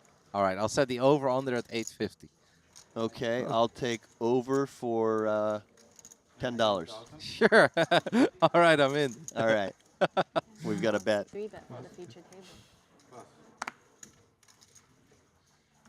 We got queens here for Ma. Y has opened things up with the ace-8 of spades. Strong 3-bet to 19,000. Scared. Does just let it go. A little bit surprising, perhaps, to fold the suited ace, but you know, fear of domination, and of course he was in fairly bad shape and opening from an early position, expecting to be up against a strong 3-betting range. We saw that once in the first hour as well, where somebody opened up, I believe, with the ace-7 of diamonds, made it 5K, got 3-bet to 15, and let it go immediately, even though he was closing the action. I think at that point, you could absolutely justify calling. Now, obviously, with the blinds going up, the betting is getting a bit bigger, and if you are not above starting stack, it's a little harder to call off an additional 14K than it was calling off 10K in the earlier levels. Yeah, I think those are some spots where, you know, if you run it through a solver, the solver always peels those suited ace-X. Yeah. But I think in practice, people find like the ace-6 to ace-9 in particular to be a little bit difficult to play. At least with the ace-5, ace-4, you've got that wheel potential. Yeah. I think it comes down to how many people are involved, how big is the race. But in both scenarios that we have seen so far, I would not hate a call. As long as you're closing the action and you guarantee yourself that you get to see a flop, even if it's not your dream ace, I think it's all right. And speaking of one of those medium suited aces, Xuan Lu has a very interested look on her face. Certainly she's going to play this hand. She looks like she might be considering a squeeze here, Kevin. You know, she's not afraid to make moves. 41,000. Well, that's a big one as well. Yeah. Raising it up to 41K. I think a pretty nice hand choice here. You can get some better hands to fold immediately. Ace-10, ace-jack offsuit come to mind as hands that will definitely fold that both players can have. And when the button doesn't 3-bet, they are generally capping their range somewhat. So taking advantage of that with this nice squeeze versus the late position open and late position flat. And I think it's just going to get through given the size. Yeah, and your 8s suddenly feel a lot smaller than they perhaps already felt. Yeah, hard to put a quarter of your stack in there with 8s feeling like you're kind of just set mining. Very strong hand by Xuan Lu. He gets over back there, up to everyone's very hiding, close you to know. 400K. I believe she peaked a little bit over 400K in the beginning. She didn't join right away, but she basically entered the tournament when it was going off like 20 or 30 minutes. Was off to a good start immediately and has never looked back. Yeah, Xuan strikes me as the type of player who would really benefit from registering right away in these tournaments. She has a lot of experience in deep stack cash games, and I think this is really going to be her wheelhouse, is these first few levels in particular, where she's very comfortable playing 100, 200 big blinds deep, that sort of thing. And she's still undefeated in Triton events. That's right, yeah. If she could go 2 for 2 and win the inaugural Triton ONE, what a story that would be. Randy and I were already joking earlier. I think we need to dream of a heads-up between Xuan Lu and Shina Okamoto. Oh, that would be great. Is Sheena already in the field? No, she's not in Okay. yet, but I did see that she was in one of the promotional tweets, so I do expect her to come over soon. I know she recently attended a different Pokemon tournament series over in Europe, where she also had success. I mean, it'd be very cool to see those two ladies at the same table, as they have both obviously done amazing things in 2025. Absolutely, yeah, that would be a great story. Just looking through the names that we have registered so far, I noticed Alex Foxon already in the field. Oh, okay. Noted Triton success in his history. I noticed a Hungarian player, Laszlo and Benjamin Lakatos, I believe both of them, but definitely Laszlo was here 2 months ago as well for a different tournament series. So Okay. I've seen him. He seems to be very fond of Jeju. Yeah, it's kind of nice to see all these flags as I scroll through the chip counts. It's really a very international field. Certainly not a lot of Americans, I don't expect, but quite a few Europeans, and then a bunch of different Asian countries represented as well. Yeah, a couple Germans, couple Hungarians, couple Americans so far. Yeah. I know Justin Saliba's here. He said he'll be jumping in something today, whether it's this 3K or perhaps there's a 5K running concurrently, I believe. And we've got 12 events spread across the first 7 days, with of course the highlight being the 8K main event. It's honestly going to be very big, and I expect almost everyone that is interested in the High Roller Series to at least like arrive like a day or two earlier and give, you know, the Triton ONE main event as well. It is the inaugural edition of the Triton ONE. Then trying to cement your name in history by winning the first ever main. Like that, they're not showing up for day one of the Genesis. You know, if you're interested in something that's happening later in the series, that makes a lot of sense. But I think for the main, we'll see a lot of crossover there. Yeah, I completely agree. I think it'll be a nice spot for some of the high roller players to get acclimated to the time zone and get some reps in before they dive into the bigger buy-in tournaments. And I don't think it's going to be It's going to be a big prize pool for first Yeah. place. I think we're expecting maybe around 1,000 players, which would have first prize maybe around $1 million, something like that. Yeah. I can see it even be more. I mean, it is obviously rebuys as well. Yeah. I think a lot of these guys, you know, at that point we're 4 or 5 days into the series, so a few of them have had a very good start to their Triton ONE as well, and they're going to give it a shot. Yeah, I think it's going to be an amazing main. I'm very curious as well. Just about all the events. We have 7 days of Triton ONE before the High Roller Series will kick off. 2 players here with the same hand. See if either of them decide to continue against the squeeze from the Ace-King. Both of them have the beautiful suited. Perhaps a little bit more likely for Xuanlu as he closes the action, but 25. I mean, she's got the stack, right? Yeah, she's got the stack, and this is the sort of hand you would just never fold in a cash game when you're relatively deep stacked, and I think she's just, again, got a lot of experience playing these sorts of spots, so she does want to peel a flop off. I like her head, by the way. Yeah, and I don't normally see Xuan with a hat, so a little something different here. I believe I have a hoodie at home from the same brand. Okay. Myself. What brand is that? I honestly, it's like a high fashion brand, but I'm so bad with fashion made that I Right. don't even know it was a gift Okay. that I received. But I thought it looked cute. Not a great flop for either player, though, but the Ace-King with the initiative after 3-betting pre-flop does just take it down. Very relieved there if you're Ace King, especially our friend here is working with a smaller stack as well. You really don't want to get called on the flop and then completely whiff on the turn. You Right. then check, you suddenly look so weak. But if you bet again, then you already feel like you're pot committed because there's more in the middle than you've got left behind. Absolutely. He's extremely happy just to take it down right there. Last year was just a normal 5K. Ignacio, that Randy mentioned earlier, actually has won a very big pot, and he's now up to 7th overall, up to 434,000 chips. And right behind him is a player from Lithuania. I'm not too familiar with, but he's also been doing very well. So we've got a very international top 10 at the moment, with a few Chinese players in the top 10, but also a man from France, Spain, Lithuania, and Russia. Certainly does seem like the Chinese contingent has been the most dominant so far in terms of numbers. But you're right, quite an international field. Xuanlu opening things up with a 6s and getting 3-bet again, this time by pocket 10s. And I think, again, you know, in position, good chance she calls here. She is relatively deep against the small blind player. Well, also is above starting stack. That obviously helps out a little bit well. Like, you don't really want to call 23k if your opponent has 120k to begin with. Neither player improves, which means that the 10s of Ma are still good. Right, but Xuan perhaps thinking this is not the worst flop. Only 1 overcard to her 6s, and she does have backdoor straight and flush draws, so wouldn't expect her to fold right away if Ma does come with a small continuation bet. He might go a bit bigger, though, with the 66k that's already in the middle. Oh, he bets small. 16k, I think you're spot on, Alex.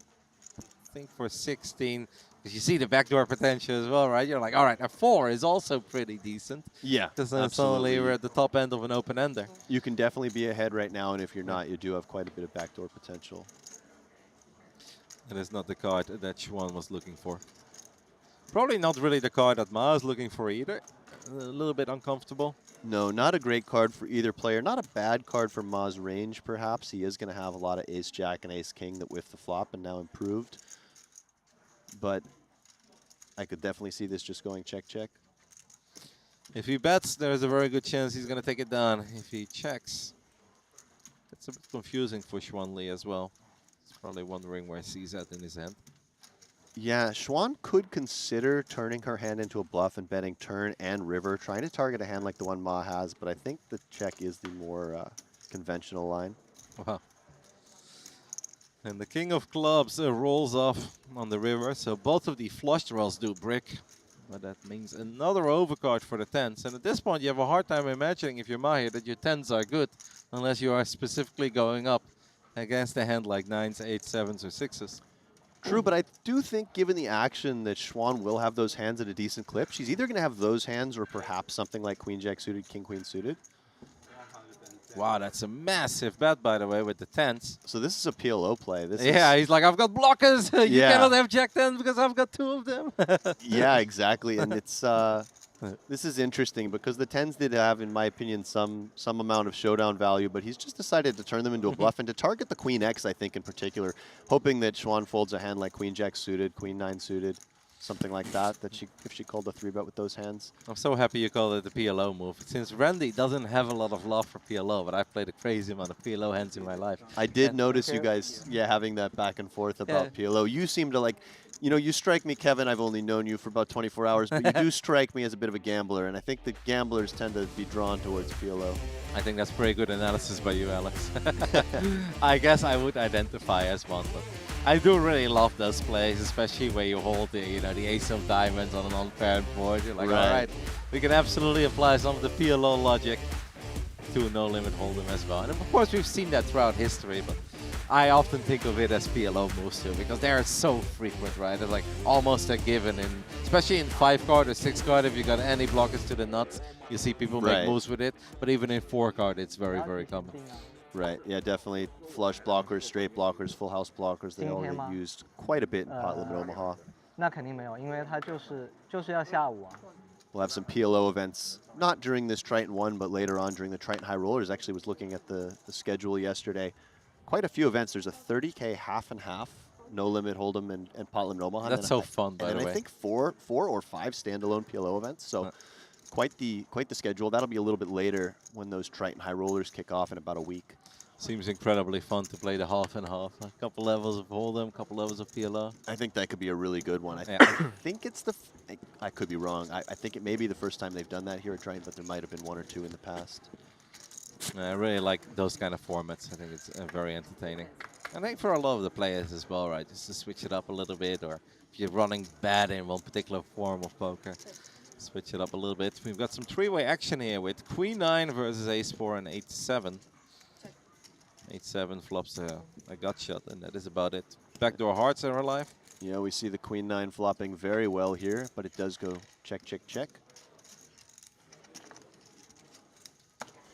8-7 makes a pair, but obviously an extra 8 would be no good. 6 would still be good, and an additional 7 would be good as well. For Xuan, there is not a whole lot to get very excited over looking at her whole cards and looking at the board. The bucket hat seems to be really popular in Thailand, does it not, Kevin? Is that something you've noticed? Thailand and Vietnam, they seem to be fond of the bucket hat?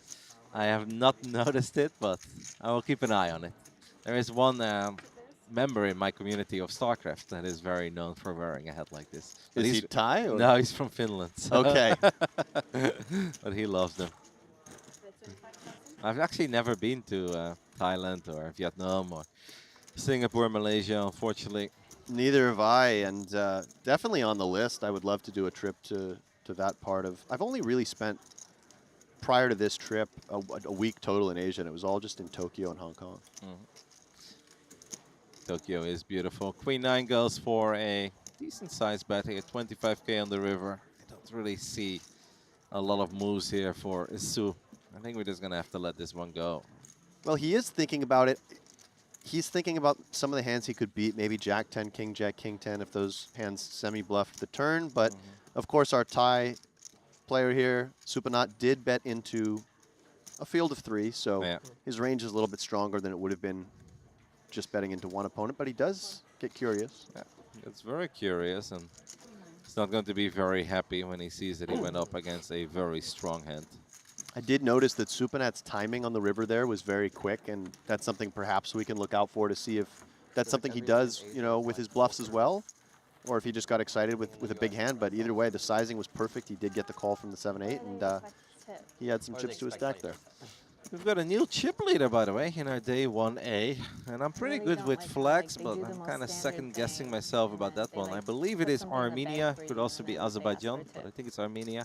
Aren Bezhanyan, are you familiar with him by any chance? I am not, and I'm not as good as you at flags, so I will defer to you on all the flag analysis. Well, if I'm there wrong, must be an app for that. If I'm wrong, I'll look embarrassing. Let's go ahead and look it up. But yeah, new chip leader up to 788,000 chips. Still at 263 big blinds. The really cool thing about the Triton app that is available to everyone as well is that you can even just click on it and you can take a look at the hands and how did he get there? Well, with aces. Okay. He had aces and he got paid, won 480K with his aces in a 3-way pot against 5, 6, and 7 of 8 of hearts. And wow, the flop was insane actually. The flop was 3, 4, 5 with 2 hearts, and one person having 5, 6 of hearts, the other one having 7, 8 of hearts. So top pair and open end there, 2 overcards and a gut shot and a flush draw. But the aces The held aces just it. held up. Okay. Yeah, run out was 9 and 10 of clubs, so the aces got a full triple up. That is a sick flop, by the way, for those 3 hands to go up against each other. I noticed, by the way, that Alex Foxen has also climbed the leaderboard into the top 10, winning a big hand, calling 2 streets in a 3-bet pot with 10s on a board that had a queen and a jack. So already making some moves. I'm very happy to let you know that my flag analysis was correct. It is the Armenian flag. So have you got an I'm Armenian proud of you, shirt? Kevin. Me too. This might be the one thing I get right this week. So here we go. I have noticed by doing a lot of commentary with Randy in the past that I'm way better at flags than Randy. And I also know more about sports than Randy. But that's not very difficult because that says more about Randy's lack of sports knowledge than it says about my expertise. And by the way, Duo Su there with a stone cold bluff. The board was Jack 6, 5, 3, all spades, raises the 9, 8 of clubs. Both players were bluffing. His opponent was betting with ace 10, no spade, and he does take it down. So perhaps he had a read on his man. Blame customers for not tipping enough. Looks happy. Maybe texting his friends, just got one through. I got one for the boys. Yeah, we saw that earlier in the opening hour as well, where Florian got a big double with a set Went over straight to the phone. Yeah, set over set. Immediately picked up Just the fold phone. next It's like, time. crushed him, guys. Yeah. Just fold next time. I think that was the biggest setup we saw in the first hour. Another pocket tens here. Way more pocket pairs already in these first 20 minutes of our second part of the day than we had in our opening block. As we see Ma Hao Hui getting a little bit out of line, opening the 7-3 suited in the hijack. Yeah, that's very loose. Will he defend? No. You let it go real quick. Yeah, also like suited connectors, but 7-3, I'm not sure how connected those are anymore. That is not even the 1-gapper or the 2-gapper. It's pushing the boundaries of the term suited connector, certainly. But, you know, I've been known to get in there with hands like that, particularly in the early levels of big buy-in, big field events. And like 7-5 still feels very acceptable. And like a 7-6 is obviously a very nice hand, or 8-7. I think 7-3, we are definitely pushing our luck a little. One thing, though, is if you do win a pot with the 7-3 suited, it can really tilt your opponent. It doesn't have the same effect if you have the 7-5 suited. That is Sometimes correct. beating your opponent with a hand that is, quote-unquote, you know, not supposed to be played can do something. And that's the beauty of the game, right? Absolutely. Not always only doing things that you're supposed to be doing. This one we can put into that suited connector family. Suited 1-gapper, the 9-7 of diamonds. I'm going to be able to take it down as nobody else really had anything. Can you speak Korean? It's been really fun to just keep an eye on all the chip stacks on the outer tables. Obviously, if something stands out, we'll definitely bring it up here and we'll let you guys know. Earlier, we lost like 4 players, but I think a bunch of them rebought. Right now, it says that there are 3 players that just got eliminated, but I don't know if the other guys have already dropped off the leaderboard or not. But apparently, we lost our first German, Nico Koop. He busted. Okay, yeah, I'm familiar with Nico. I see Ignacio Moran also in the top 10 now. Nico just kind of bluffed a little with King 5 of clubs on 9-7-6, 1 club. And got called by Ace 8. And Ace 8 was good, continued to be good. That was it. That was all she wrote. See. As we see Shu opening here with the Queen 10 offsuit. Maybe I'm looking at the wrong hand. Because on that hand, he actually ended up with a straight, so that made no sense. But he is out. I did get that one correctly. Second pair versus top pair. Perhaps both players not loving the 3 hearts on the board. Yeah, all hearts. Neither player holds a heart.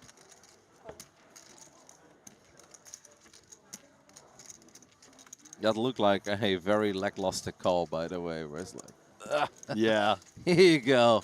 I'm not very happy about it, but I guess I have to since I did flop middle pair. Just praying for the check here when you're the 9-7 with no improvements. But Shu, of course, wanting to get some value and protection for his strong but very vulnerable hand, does take it down with that second bullet. That's something to maybe keep in mind for a while. Like, I know it's early and it's maybe not that dramatic, but that did really look like a call that he didn't really want to make, but he felt like he was forced to make it. And it felt like he had no real interest in the hand, or he was really hoping that this hand would bleed down and it go check, check, check, check.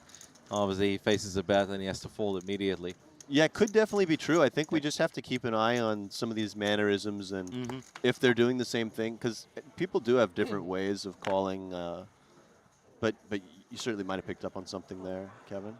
I'm not, whenever I play myself, I really don't trust my live reads all that much. I kind of just try to play my hands and the position to the best of my abilities. But if you're sitting here as a commentator, and we obviously see the horror cards, and we've got not a lot of time to like properly analyze everything and really digest it. It's like that call looked very lackluster to me, and if you would look back at that in a stream, be like, okay, he clearly wasn't all that interested in the hand.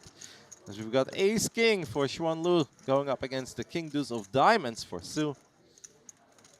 Nobody really flops anything. Not been a very lucky TV table so far for Xuan Lu. He has dropped around 100,000 chips since we have started. He might be able to take this one down though, but it's not really connecting with the flops. No, you're right. She's had a lot of pretty good starting hands, hands that you want to call 3-bets with, sort of implied odds types hands with the 6-5 suited and the 6s, but just hasn't really flopped much. I expect this to likely just go check, check again. Xuan's hand is lacking interaction, but has a modicum of amount of showdown value.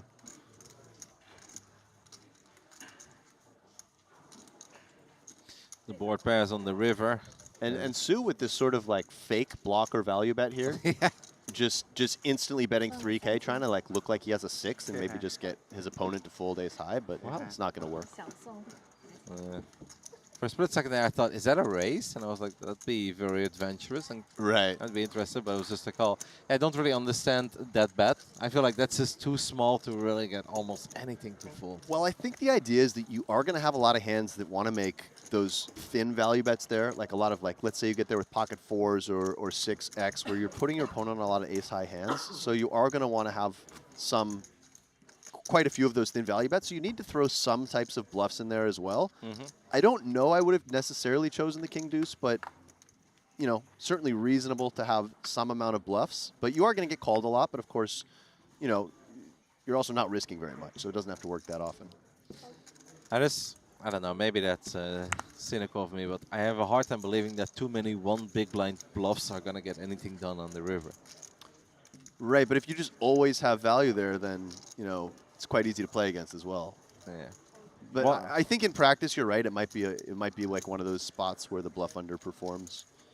For that sizing, and especially this early on as well, because you're going to get called by a lot of hands that normally wouldn't call, like if you're much deeper into the tournament, where every big blind does count.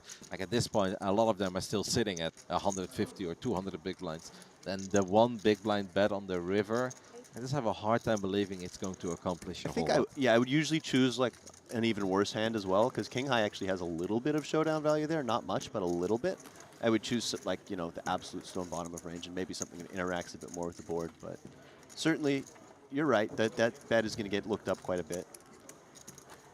I think even by a lot of worse aces, like almost any ace. Oh yeah, I don't really expect ace high to fold to that bet too often. Nice with Xuan Lu though, that he picked up a few extra chippies with her ace king.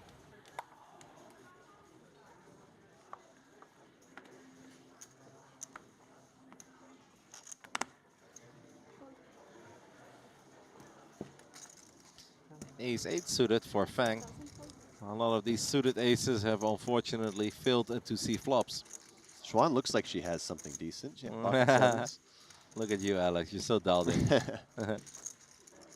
You saw the look on her face change. Yeah, the look on her face, like she wanted to do something. Queen 9 of diamonds feels like they're priced in, so they want to come along for the ride as well. This is a really nice spot for the threes to just take a little flop. And now it's, you know, this is where almost the big blind, anything. almost anything. It's going to want to get in there. That's actually a beautiful hand as well. Yeah. A suited queen 10. Now, we know that he absolutely does not want to see a bunch of clubs because that would be bad news. But we're off to a 5-way flop for the first time today. 10 in the window.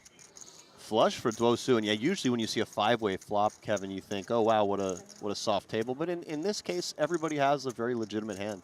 Man, what a flop for Su. Yeah. Queen high flush, but the open-ended straight flush as well. Almost flopping his opponent's dead. They'd have to go running full house. Yeah. I like this guy, Su. I like his aura. Look at you being in touch with the Gen Z. It's all about aura these days. Very sad, by the way, when you flop an absolute monster in a 5-way pot. And probably not going to get any action. Yeah. You know, if this was just a heads-up pot, Xuan Lu's hand would be a lot stronger with pair and a flush draw. But when somebody bets 5 ways, you really want to have either a higher diamond or something stronger on the made hand side. 33% pot into 4 other players. Does feel very strong. Price is tempting, but she is ooh. Is that a raise? I thought it might be, but perhaps just a call. Well, she's going to need a lot of help. And that is not it. Queen 9 seals the deal. She was getting a good price and perhaps feels like she has a good read on her opponent and can navigate future streets, but she's going to have to hope it doesn't go check-check and she hits a diamond, because that's the only way I could see her losing more chips. I think if she faces a bet here, she's just going to have to fold. There's maybe a world where like C was the one with a diamond and her opponent actually would not have a diamond, but flop something like Jack 10, like top 2 pair, you know, and is trying to clear the field a little bit. And then if another diamond rolls off, the action slows down. Right. And perhaps her 7 high flush would have been good. Or if a 7 rolls off and your opponent just has 1 big diamond. But yeah. Closing the action, getting a good price, I can understand the call, but it is tricky because she has one of those hands that's kind of, it feels like it's, you know, second best both ways a lot of the time. I think it's spot on there. If she has 7s, but there are 2 more people behind her, it's an easy fold. Right. Since you're the last one to act, 33k in the middle, the bet is 11. You're like, well, let's see what happens on the turn. And that was not a very exciting turn for our Montenegro Triton champ. The first ever female to do so. But obviously not a hand that really hurt her either. Hand that had a lot of potential. In the end, if you are the player there with Queen 9, like you're kind of happy, but at the same time, I'd be tilted a little bit. You flop the world, you have the open-ended straight flush draw as well. It's all about perspective, Kevin. I mean, you're so lucky to flop that flush in the first place, and sometimes people get wrapped up on, oh yeah, I wish I could have made more with this hand. But I feel where very. Are we, you know, where are we drawing this from, right? Like, I feel very entitled. If I flop a queen high flush in a 5-way pot, yeah, no, I deserve more than that. I'll keep this in mind for our home games in the hotel room later. Okay, I'm excited. We can play a half sit and go. We got Queen 3 of clubs against the 9-7 of diamonds. Nobody really flops a whole lot. Lots of backdoor draws, and that's pretty much the only thing that these guys have to work with. Ma, of course, does have 1 overcard to the board. He's gonna take it down with a single bet. Seems like we have a new player. Fill the table up. Looks like it, yeah. Freddy told me something that I did not know, but did you know that there is no seat 4 over at Triton? I was listening to the stream earlier, and I heard Randy say that. I don't know. I think I did know that because I think I watched a final table one time and they were introducing the players and they went from seat 3 to seat 5 and I sort of did a double take. But is there a 4th floor in the elevators here? Probably. I think there is though. I think, or maybe there isn't. I'll have to check that later. I mean, I think maybe this is a stronger thing over in China than Right. it is in Korea. Yeah, I think so too. Yeah. So there's sort of, because there's such a strong Chinese population that plays these games. Right. Yeah, I was gonna say. I think Korea is a little bit less superstitious right. in that way. I know that Chinese players love pocket 8s. They absolutely love. Right. So the 8 is a good number. Oh, and 8 4 is the magical which is number. kind of ironic because an 8 is just 2 4s. I don't know if I'm going to get canned for saying that. But. No, you know, I mean, it's hard to argue with that logic, mate. Like, I am a believer of 2 times 4 is 8. So. Right. Yeah, no, I thought about it as well. It is funny to me because Like my nickname in gaming, like the full thing has always been Rotterdam 08. So 8 is also my lucky Okay. number. All I'm right. born on the 8th of May. But obviously when I picked that when I was a kid, I didn't know that it was such a magical number over in Chinese culture. Eight's like maybe my 7th or 8th favorite number on the roulette wheel. I build a dragon centered around 17, and 8's kind of like the top part of the dragon. I love how you called me a bit of a gambler earlier. Yeah. And an hour in, you're talking about dragons on the roulette I had wheel. some late nights back in the day playing video roulette after bowling until 2 in the morning, sitting there drinking Coors Light with my friends, building dragons. This sounds like a really good time. It is my main Honestly, number on the roulette, by the way. Maybe some of my best memories. As we see here, by the way, a bit of an unusual cold call of the 3-bet from the ace-jack of diamonds. Certainly, if you are going to have some cold calls, I can see that hand being reasonable. Usually, facing raise and re-raise, players decide to either fold or 4-bet. But he is in great shape here against the ace-5 offsuit and the queen-10 offsuit. Wow, that's a big 4-bet as well. Wow. They've been loving the ace-5. I know we've been calling it the solver special for quite a few years at this point, but... Well, typically the suited version being perhaps the solver special. But yeah, look at this 4-bet from Ma. Perhaps sensing some weakness out of the flat from Supanat in the small blind and thinking that this is just going to look really strong 4-betting into 2 players. I feel like poker players have truly embraced any ace-5, though, as the solver Perhaps, special. yeah. Like, it definitely started off with, like, it has to be the suited ace-5, but over the years, we have seen this hand be so popular when it comes to those big 3-bets or 4-bets that feel a bit out of line. And we see Ma just sort of double-checking his cards. Yep, I did that. I got away with that. Let's see if he goes to the phone. No. Yeah, he should absolutely send No, a message. he's locked in. Strong play. Also a very fun hand, I think, for everyone on this table to look back at an hour from now and be like, oh, Yeah, I'd say so we that. are capable of that. Maybe one of the more interesting ones we've seen so far on this stream with both the cold call of the 3-bet with the ace-jack of diamonds and then finding that 4-bet with the ace-5 offsuit. Well played, Ma. As we see, Xuan Lu picks up ace-king for the 2nd or 3rd time at this feature table. Those previous flops were nothing to get very excited over for her. Blinds are up now, by the way, 2K, 4K. That's going to lead into some bigger pots as well. Field already up to 151 entrants. Looking pretty good for that over of yours, but I feel good about it. I'll never forget. Wow, look at this. Wow. Ace-jack and ace-king. Suddenly, ace-jack is going to perform rather well here. Ace-jack has put in the 3-bet as well to 21K. And this is actually going to be very tricky for Xuan, right? If ace-king here comes over the top with a big 4-bet, then your ace-king offsuit doesn't look that appealing anymore. Yeah, it's not the most comfortable spot. If you assume you're up against a value 4-bet here, you know, ace-king offsuit is starting to shrivel up a little bit. This is tough. And let's not forget, he has never ever been busted out of a Triton event. Right. But of course, even if she busted, she could still, you know, go on to win the back-to-back by re-entering. Of course. Xuan perhaps just trying to suss out how light she thinks Ma can be here with this 4-bet. Of course, if he has some 4-bet bluffs, then you really can't be folding the ace-king. But if you think it's more of a value-heavy range, it does get a little bit dicey. It's tough. I feel calling is the least appealing. I almost feel like you want to come over the top because it's tough to... She does just let it go, and honestly, I don't fault her, and I agree, Kevin. I think you kind of either commit to 5-bet getting it in, or you just let it go, and... Yeah. Because calling here is ultra annoying, because then imagine if Dusu comes over the top as well, then like, what on earth are you going to do? So I think it is indeed an all-in or fold moment. I'm such a fish. Xuan says he's such a fish.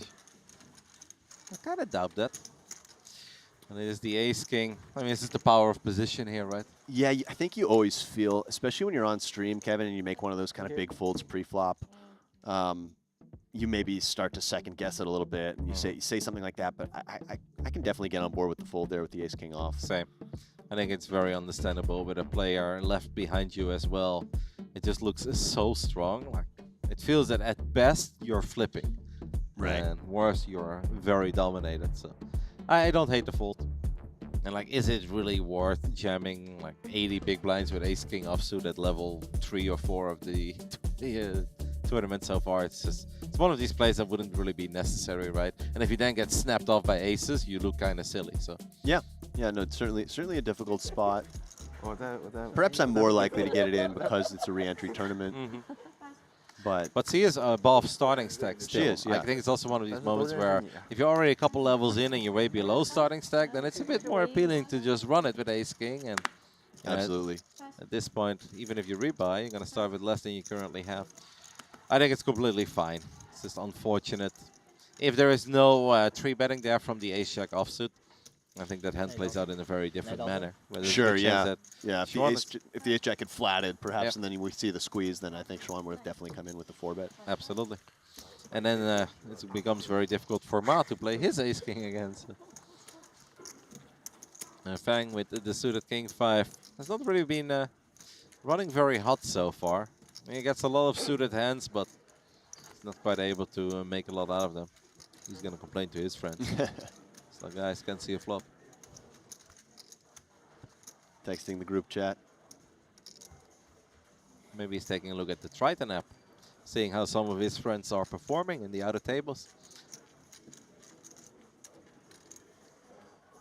As we take a look at the app, and I see just Alex Foxon continuing to climb the ranks up to 6th place in chips now.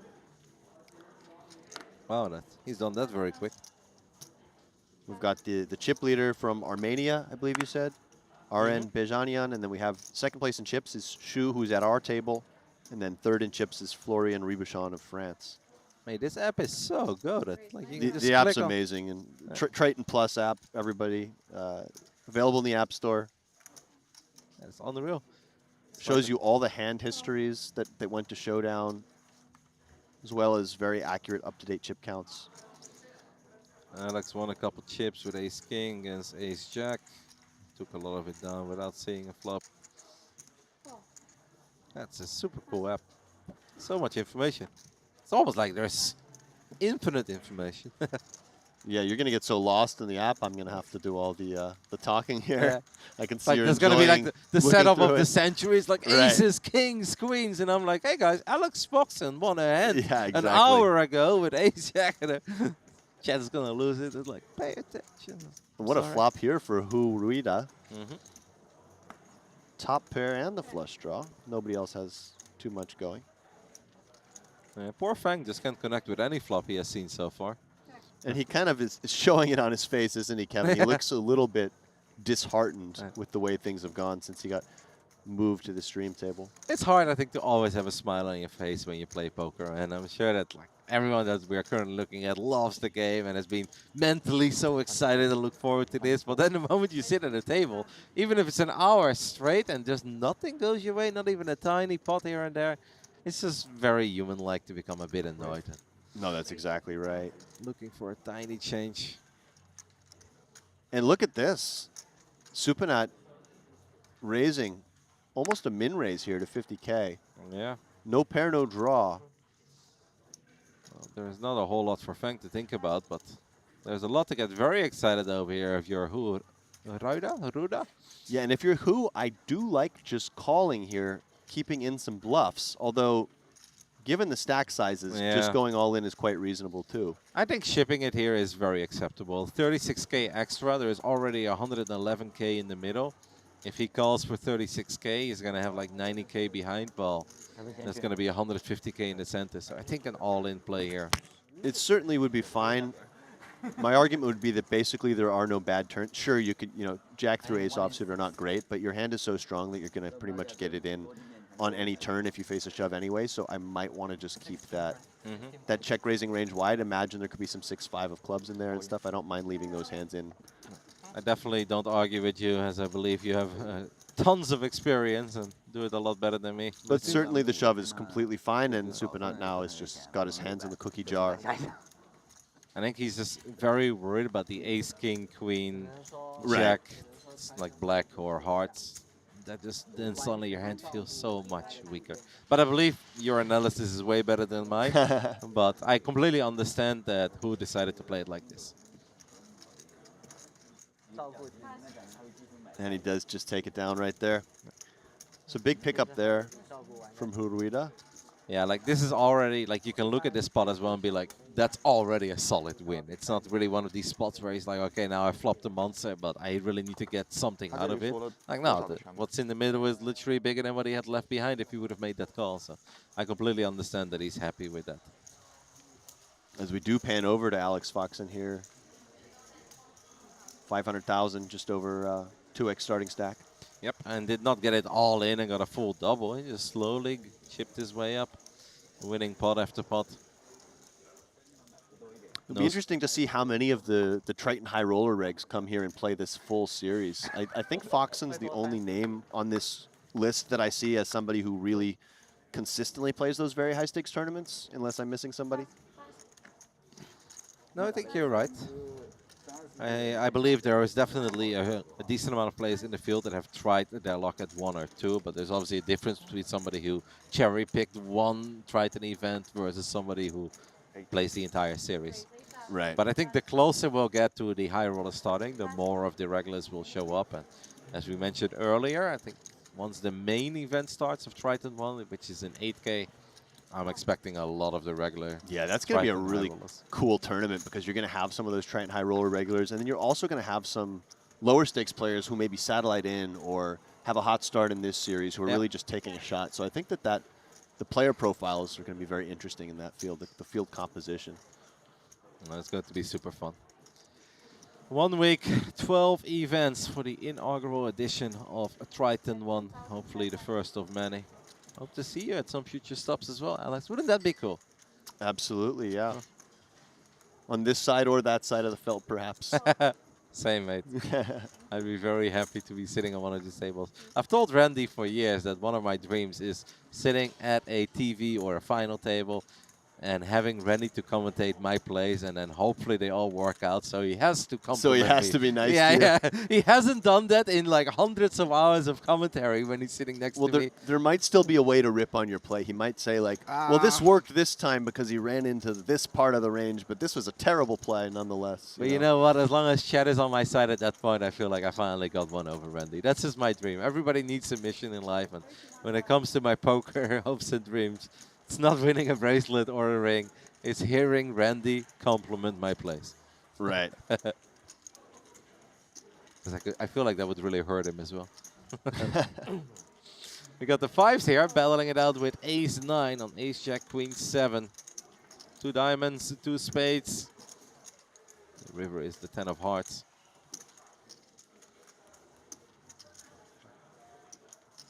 This pot has gotten quite big. For 5s, I was going over the hand history. I guess 5's double-barreled.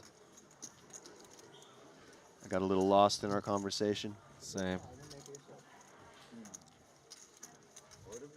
Is the man going to empty the clip and fire one last time?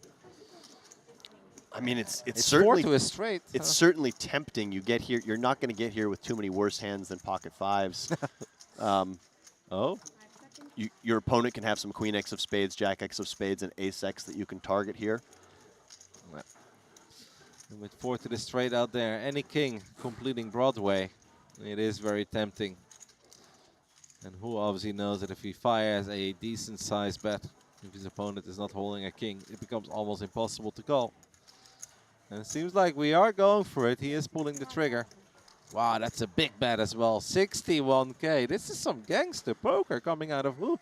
Yeah, I think I like this actually from who, and it's easy to say when you can see the cards, but you really want your opponent to have something like queen X of spades or jack X of spades, which are 2 hands that are definitely going to play check, call, flop, and turn. And, you know, not blocking any spades, also being like really near the bottom of your range.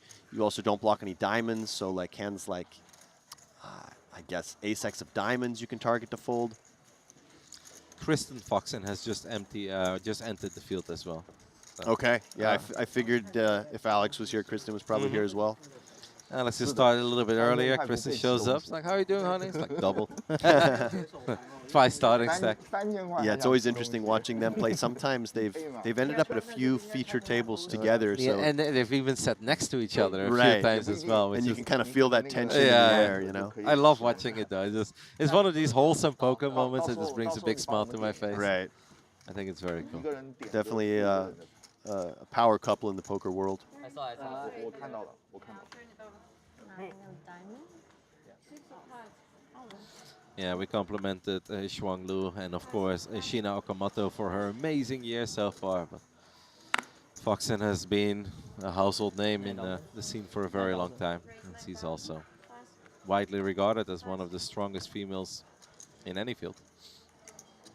Absolutely, yeah. She's if she's not first, she might be second on the female all-time money list behind Vanessa Selps, I believe.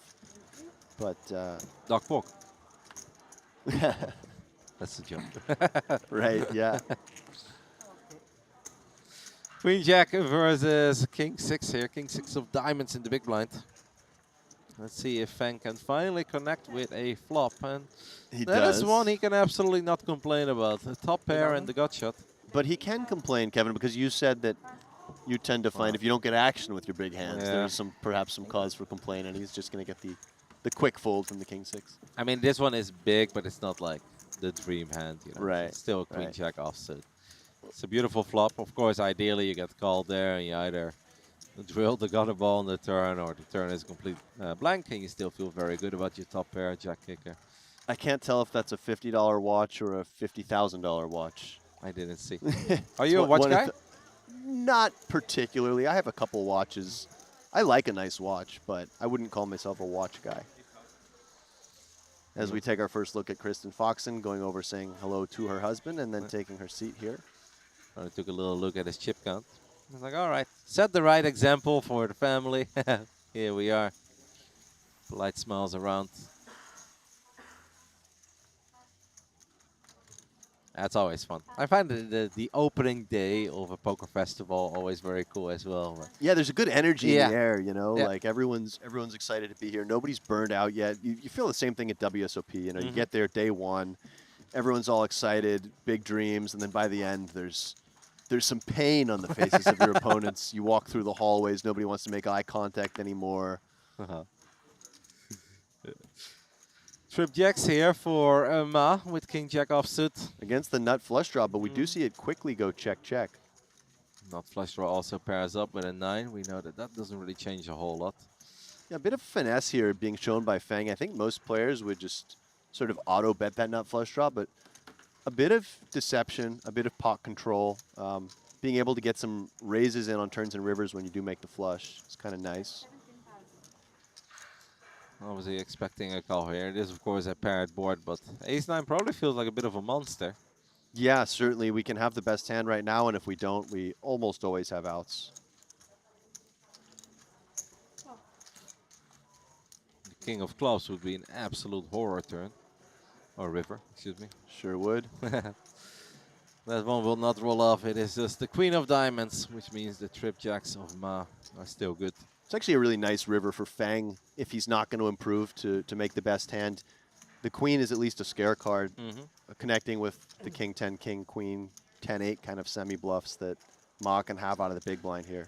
So you mean it's a nice hand in a way that it's, or a nice To card? lose less chips, yeah, right. It's a nice card in a way that it's not nice at all. Yeah, no, but if it was, say, the 3 of spades, Yeah, of course. you're going to lose more. No, I completely understand what you mean. But it's just funny when you hear, oh, that's a nice card Right. for him. It's it's a card he doesn't like to see now, but if he could see the hand later, he'd be like, okay, that because he can get away now here, I believe. I mean, you are still beating a few hands. You're beating some club draws, which you block. You are, really beyond that, you're not beating a lot of natural hands. Maybe some 7-8. He does Wow. call. That's a big bet as well. 40K on the river. The 10 big blinds gets paid off, despite the fact that it was a bit of a scare card. That Queen of Diamonds. Apparently not scary enough. Yeah, I think for call to be good there, you have to believe your opponent to be betting the turn quite wide. If your opponent's betting a more conventional range of, Jack X and some pairs for value and then quite a few straight draws, maybe the odd flush draw which you block, I think it's kind of a tough call to make there with ace-9. I'm a little bit surprised, right? Also the speed of the call, yeah. What exactly is he beating? Other than like a whiffed ace high? He's like hoping tiny to pocket see- pairs, maybe? Yeah, it would be tiny pocket pairs that are turning themselves into a bluff, or some sort of other missed flush draw, or just some sort of total airball. But yeah, you're not going to beat any value bets there, certainly for that size. And it's a little bit hard to find the natural bluffs because a lot of those natural turn bluffs actually improve on the river. think that's one thing you want to think about when you're playing through these poker hands is when you're facing a big bet on the river from your opponent, think back to the previous street action and say, how many natural bluffs are there here? And if there aren't a lot of natural bluffs, then you can start folding some of these hands that might on the surface look like reasonable bluff catchers. But you're able to sort of deduce that a lot of those bluffs are no longer bluffs, so you can kind of get rid of a hand like that. Shinhwa with another 6-5 of diamonds. It's not the first time that he has looked down at the 6-5 suited. Notice that our former chip leader defending the 9-deuce off in the big blind, perhaps suggesting he does not want to fold any hands here for this price. He just really wants to play a hand with the champ of Montenegro. 8,000. The champ has outflopped her opponent. Bottom pair, plenty. He's like, man, 9 deuce, I just didn't connect at all. What are the odds? Yeah. It's like, well, They're actually pretty high. yeah, that's going to happen more often than not. You know, it is what it is. Certainly you do want to be defending quite wide out of the big blind versus min raise, but the 9-deuce off, maybe stretching it a little bit there. I think I want to play a hand with Shinhwa as well. Just so I can go home and say, did play a hand with a couple of Triton champs. Yeah. By the way, Kevin, already up to 179 players in this first of 3 flights. How are you feeling about that 850 number that you said earlier?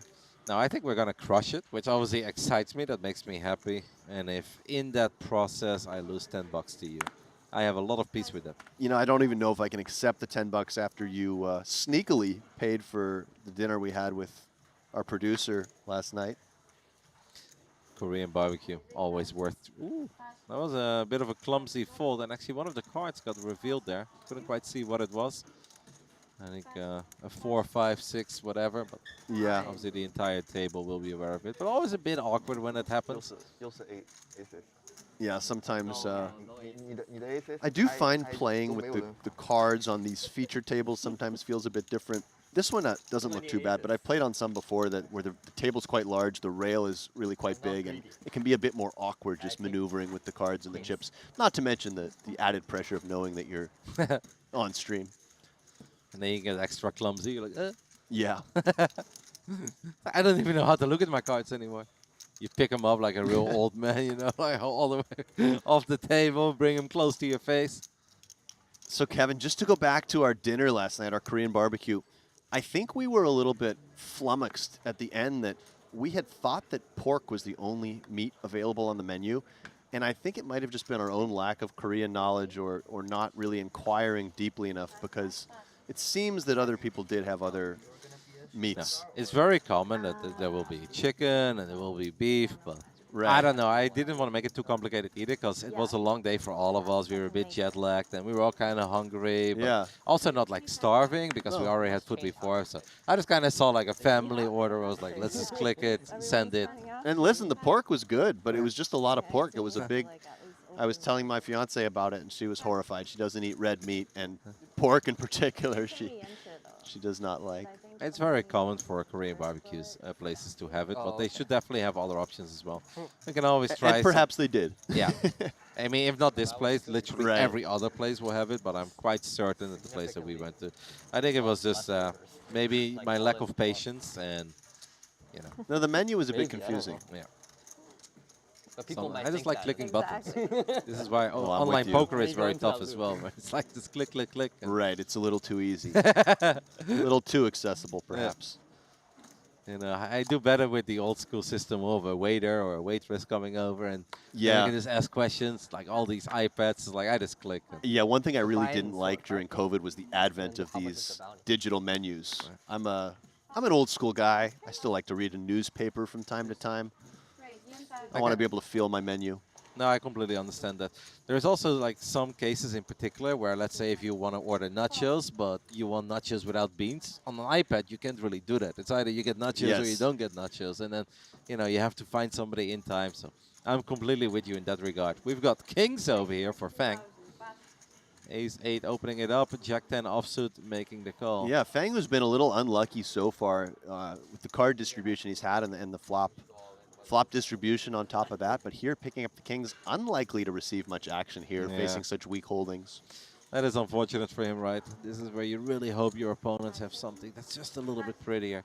Even if the Jack 10 is suited, then there is like a chance that they'll take a look at it, but Unfortunately, no real action on the kings. First time I see kings today, by the way. I haven't seen any kings, aces yet. We did see the queens, I believe, once. But Right.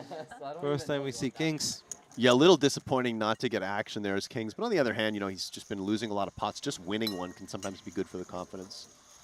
As we take a look at Samuel Mueller, he was I believe he was the winner of the 25K in Bahamas a year and a half ago. Kind of burst onto the scene, and he's had a lot of results in high roller tournaments since. Very cool jacket as well. Yeah. And he's got patches. He's got patches. He looks like he's ready to rumble here. He's got space for one more, so. Alex, we want to promote something. There we go. You know who your guy is? And he is 4th in chips right now as well, worth noting.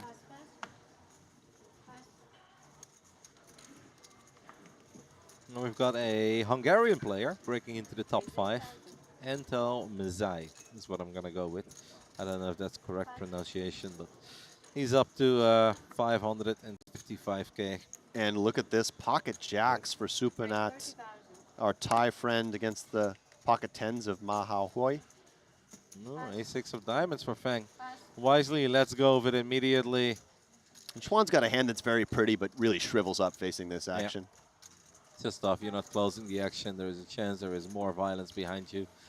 This is probably going to be very bad news for the 10s. Just making the call, so we're keeping it very reasonable so far. 470,000 left behind for Ma. Flop is king 4-3. King 10 would have been good, but obviously very tough to see a flop with an action. In another spot where perhaps Ma doesn't feel like he got lucky seeing that king as an overcard, but he was really hoping, so to speak, to hit an ace or king high flop if he didn't improve to a set of 10s, just to not lose more money. You wouldn't want to see a 9-3 deuce or something like that. Very small bet there. Continuation bet from Supanat. Now Ma picking up the flush draw. Yeah. Board pairs. King 4-3-3, 3 spades. Ma the only one holding a spade. Curious about this action. Yeah, I think it's going to go check-check fairly often. It's Supanat is got to be a little bit worried about both the spades and the king there. It sucks if you bet here and you get raised, right? But he does He does bet. go for just kind of a smallish protection bet, perhaps just trying to get some protection against some hands like the one that Ma has. Some ace highs, some lower pocket pairs. 25K could also feel to Ma that Supanat is sitting on an absolute monster. That's Yeah. apparently not how he reads it. He just makes the call. We see a river. The river is the deuce of clubs. Does not improve the pocket 10s, and jacks will receive the check mark. Yeah, and probably now you would expect this to go check-check. It would be a very thin value bet if Supanat were to bet the river. Although he did bet so small in the flop and turn, I still think you're pretty happy with the size of the pot at this point. Yeah. You can see him excitingly looking over. He's like, jacks good? Yes, sir. The jacks are good. Man, that little bet on the turn worked out. Gave him an additional 25K. Yeah. Nice little bit of value there. The jacks against the 10s. If you're Ma, it's a frustrating hand, but also not a whole lot you could do about it. And looking back at it, you'd be like, well, that could have gone a whole lot worse. Like you said, if the flop is 8-3 deuce or 8-4 deuce, you're going to feel way happier with your 10s than you otherwise would, given this action. Honestly, I'd say pretty solid damage limitation, all things considered. Folding on the turn is probably a little bit too tight there, especially if you're holding the 10 of spades. I think with the 10 of spades, you're fairly obligated to continue there. If you had 10s, no spade, you can definitely make an argument for folding. Pocket 4s. 8,000. My second favorite hand. So what's the story behind the 4s? This is Randy's favorite hand? No. The story behind the 4s is that I used to play a lot over at a certain online platform. And then I started telling Randy that I was like, legit, man, like 4s always make a set. Okay. And he just laughed at me. And He's it tilted him? Didn't tilt him. He's like, that's just so stupid of you to say. I was like, I know that it's stupid. But I was like, I kid you not. I feel like this hand is the nuts. And then the more that I feel like it rattled him, the more I started just Right. talking about pocket fours. And obviously, like, it stuck with him for a long time. Even when I didn't talk about pocket fours for years, whenever he sees me, the first thing that he brings up is how pocket fours apparently always make a set. And then obviously when we were doing commentary, it did actually happen quite a few times. Where he's Yeah. like, I can't believe it, I can't believe it. Like, he was getting mega annoyed every time that the fours did make a So set. maybe you were onto something. As note that our big blind here, Kai Wen Wai, made a rather tight fold with ace-7 offsuit facing a min raise. Wow. And I saw a bit of a wry smile on his face as that ace-7 flop appeared. I missed that one. You were asking me about the fours. I was getting excited. Xuan Lu makes the bet here with the 7-5 of hearts. I mean, he's got a pair of sevens. He's got the 7-high flush draw. Very difficult bet to face with pocket fours here. Feng is going to let it go. So the big blind folded a7. A7, and I think you can still see him kind of laughing there. Just you can see it in the eyes. Yeah. We've got another player's head kind of blocking his face, but it was a bit of a tight fold, and when you see that you would have flopped the nuts, it's always a little extra frustrating. Yeah, right. You don't fold a7. See, Yeah, they're talking about and it. you can see Xuan questioning it. You might squeeze a7. If I'm Y, I don't think I'm telling anyone that I folded A7 there. He's telling him that he shouldn't have folded a7.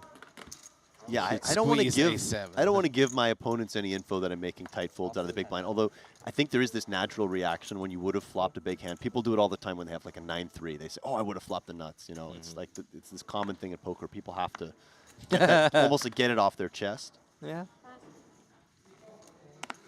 I think it has a lot to do with the early stages of the very first event as well. I feel like it's all still a little bit more wholesome. As you said before, everybody's happy, smiles on the faces, really good energy in the room.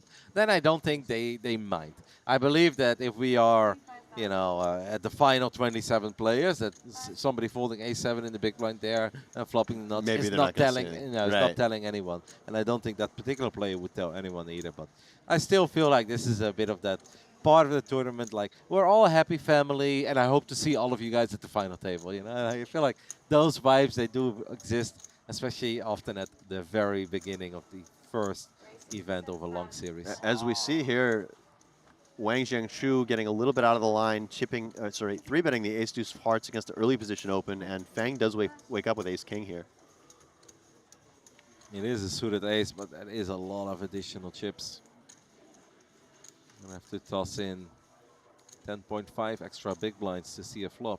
And I think for Fang, you know, after getting that squeeze through with the kings and probably just going to get this ace-king one through right now, it's going to be a little bit confidence boosting. Even though he just had big hands that sort of play themselves, just to win those two pots is going to feel good. Although we do see Shu using a time extension chip, perhaps a little bit suspicious, or perhaps just posturing here and trying to save face. He might really be thinking about a call, though, because it is a suited ace, and he was the chip leader of the entire tournament coming into this TV table. It hasn't really gone his way. Yeah, and he but may just feel like he's due. the sizing is just, it's not like it's an extra small sizing, and your opponent doesn't have very many chips behind. I think it would be pretty ambitious to peel here with ace-deuce of No, hearts. you're totally right, sorry. I didn't see how little Fang had behind. I thought Fang Yeah. chipped up a little bit. Yeah. I kind of thought he was still with 160 or 170 behind. But yeah, if they're making it 67K with 100K behind, calling there with ace-deuce would be very punty. Not needed at all. So correct fold in the end. And then they probably use that time bank where we're like, hey, I'm not messing around, guys. Like, Yeah. got a real decision over here. I think there is a tendency if you 3-bet light to want to kind of protect yourself from future light 4-bets and just say, well, you know, yeah, I had something like ace-queen here. I didn't just have ace-deuce of hearts, but using a time extension chip in the process. We see a What do you think middle seat is up to over here? He's like dealer. checking in, yeah. This is Kiat Lee, so he is also a high-stakes player who's been, you know, seen in a lot of those high roller events over past Tritons. As we see a few more of those players starting to fill this field. We welcome him with open arms.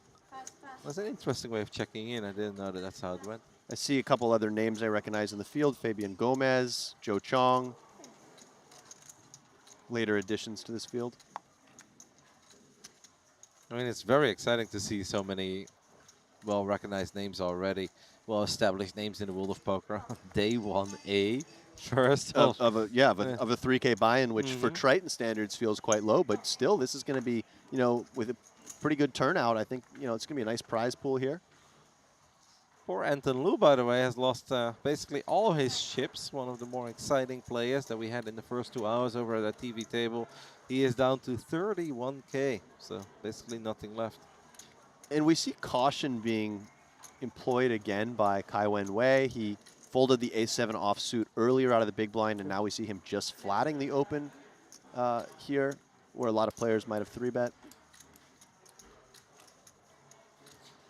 Maybe also because it just hasn't really been his hour yet, and now he doesn't want to blow a pot out of proportion where, you know, he maybe feels that Lady Luck is not quite on his side. And he's going up against a very strong holding from the under the gun +1 opener. Oh, we suddenly...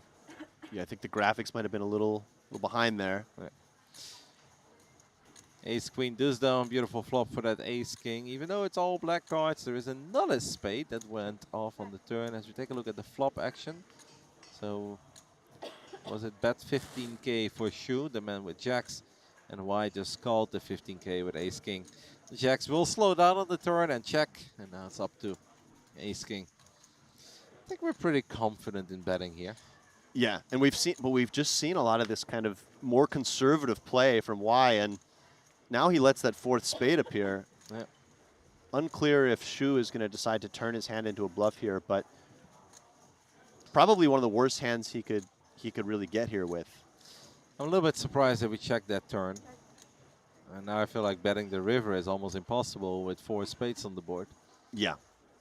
Yeah, certainly as Wei, I think you just have a very clear check behind here and hope to beat a hand like the one that Shu had. But Shu, where he opened in early position, could have perhaps considered turning his hand into a bluff on the river to target some Ace-X and Queen-X no spade. You can see that he's not very happy, I think, with the way Yeah. that he played the hand. He'd where be he's very like- happy to see that he wins the pot. Yeah, he'll be happy that he wins, but he's probably not very happy with especially the turn. And then, yeah, maybe if any other river rolls off, then he would have felt a lot more comfortable betting. I think we definitely could have gotten a little more there. 2 very strong hands going up against each other. This one goes in favor of Ace King. We'll take another look at one of the outer tables. We've got a Tom Fuchs as well, sitting on 68 big blinds. Sounds very Austrian, potentially German, but I assume Austrian. Yeah. Let's go with Austrian. Let's go flag hunting for him here. No, he's on 68 bigs. German, damn it. German, yeah. Messed up. A But lot I'm sure of he overlap. moved. Yeah. I'm sure he moved to Vienna at one point. All the German poker players. Certainly do. a lot of them there. Does appear we have a new chip leader. Ko An Ngo. I could be mispronouncing any of those 3 names. Maybe your app is ahead of mine, because for me it's still Aaron. But Okay. there is a chance that my app is. Maybe I have to refresh. For me, it's still Aaron, Ignacio, and then it's Ko-A Ngo.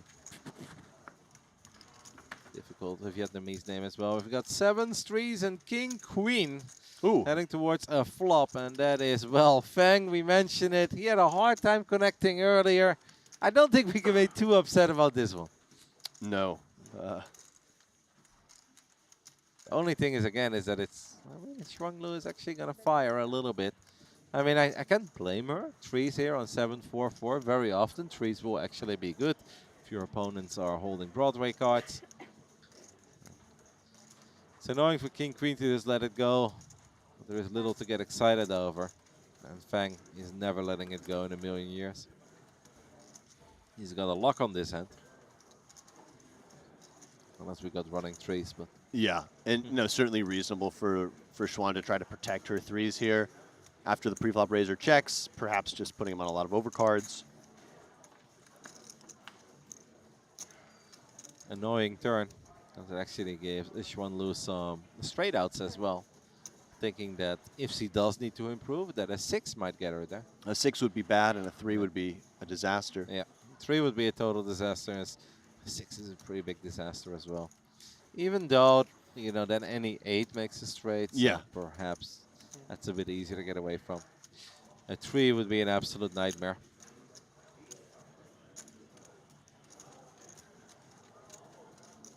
Schwan Lu is amazing, but I don't know if she could get away from a 3 on the river. Seems impossible. Oh, she does continue betting.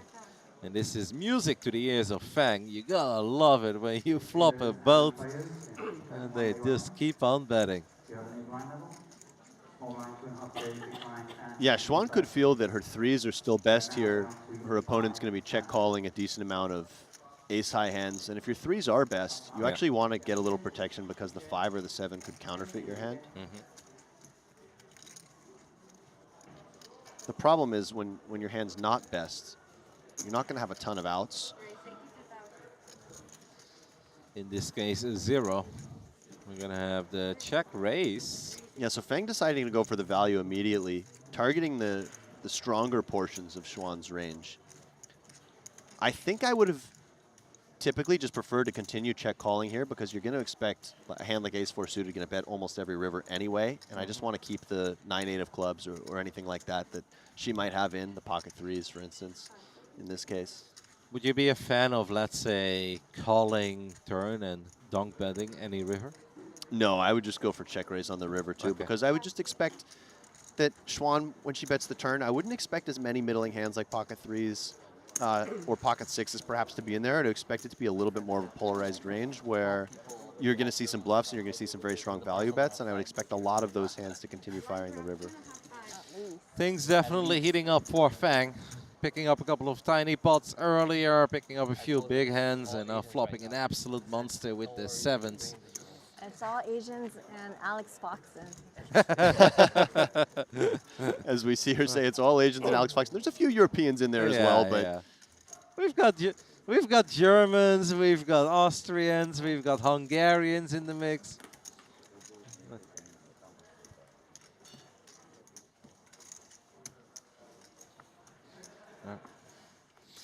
All right, I'm gonna take a little look at this one.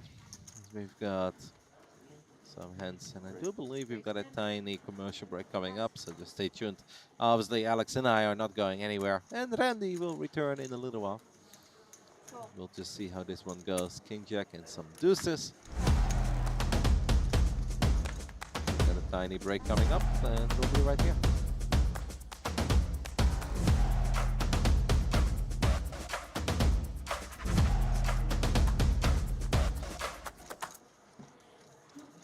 As we are already back, we apologize on that. That wasn't totally according to the plan, but technology. Sometimes there are some tiny hiccups, but everything is fixed. that was the shortest commercial break I think I've ever seen. But it wasn't even really a commercial break. It was more like we are highlighting or spotlighting one player. And and we're back. Just like that. We just wanted to show you a dude that was very cool. I was a bit caught off, so I didn't even see who we looked at, but I know he looked cool. Yeah, I think it was Danny Tang. Sounds very cool. Yeah, he's high stakes regular, plays a lot of the Triton high rollers, also plays in Vegas, all the big buy-in WCP events. They can because there's a delay. Or they have like on backstage they have their own. Sure. Maybe, I think so, probably. As we see, the blinds have also gone up to They probably just 2,500, watching the 5K. It's the last level before the next break. Very sad, by the way. I think my app is stuck. Yeah, I think it must be, because you're still showing RN as the chip leader, right? Yeah, that was earlier, and I've rebooted it. But I know that we've got production running around, taking a little look at it, and I'm sure they will fix it for us. Just been really enjoying keeping an eye on all those chip counts at the outer tables. Lots of very weak holdings here as it gets folded to Ma on the button. He looks down at Jack 4 offsuit, the Robbie. Yeah, that's right. As we talk about hand nicknames, a bit of an ambitious open, picking up a call from the small blind, Wang Jingshu.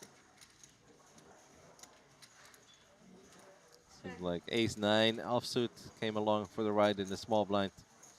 Nobody really flops anything. Ace-9, obviously ace-high is good quite often on boards like this. And we do have the ace of clubs. Backdoor clubs is still alive. It's an ambitious go here, but I wouldn't hate it. Yeah, I think calling is an option. I think raising sometimes with just the naked ace on these flush draw boards can be reasonable as well. These are boards, these king high boards, that usually the preflop raiser is going to bet at an extremely high frequency. often for a small size. In this case, Ma sized up a little bit to maybe 40, 45% pot. And Ma's now wondering, how did I end up here with Jack 4? One thing that happens when you do make a light open a lot of the time in poker is you end up kind of compounding that error, trying to find more ways to win the hand. Not to say that betting the turn would have been a disaster here by any means, but you do see him now slowing down. That's a very awkward river decision. Jack high is just not going to be good very often. Once in a very blue moon, you get lucky. And I think Ma knows that he's going to have to take another stab at it if he wants to take this one down. And that is what he goes for, 22K, And a the quick snap call from the ace-9. And oh, you feel good with ace-9 here if you snap call that one off. yeah, just sniffing it out. I think that Yeah. against some players, you know, that bet check bet line can look very value heavy, but Shu just really sniffed that out. I do always feel bad when I'm bluffing on the river and I get snapped by ace high. When it's not even like they're in the tank, they're going over it and they kind of figure it out, but it's like the moment you put it in your chip. Not even a big ace high, like an ace high that could lose to like an ace jack bluff or something, you know. So That was real quick. nice call there from Shu. Very, very nice call. And he's been playing well. It hasn't been like the best hour for him, as he obviously came in as not just the chip leader of this table, but of the entire tournament. He hasn't really been able to expand upon that lead, but he's hanging in there. He's still winning his hands, and he's still way above. Well, he's even above 2x starting stack, so he's happy with that. 531K. Shame for Xuan Lu. He's almost back to her starting stacks. He's now 255K. At one point was already over 400K. Yeah, really hasn't hit many flops. She's been dealt some pretty good hands, but hasn't made much of a hand with the cards she's been dealt. Sorry.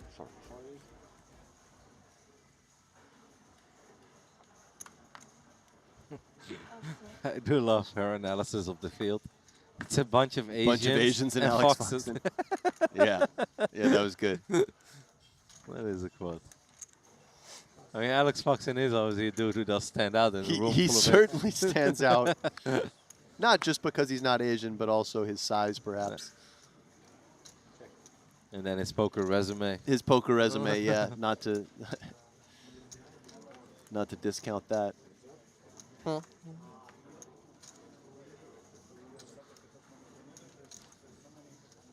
Jack 3, 2 clubs, Queen 3, flopping a pair next to the pair that's on the board. Fang might be on a little bit of that winner still, though, where he's like, I can win any hand at this point. He was down to like 105K at one point, at 270 now. It's been a very strong hour for him. Yeah, nice little spin up for Fang, who was looking a little discouraged maybe half an hour ago. But that's also the beauty of poker. Things can turn around so quickly. And it doesn't have to always be the biggest hand or the full double. It's just a couple of tiny wins can change your mood completely. Oh, definitely, yeah. I guess that's why we all love the game so much, right? The ups and the downs and the thrills and the highs and the lows. It's the roller coaster that never stops going.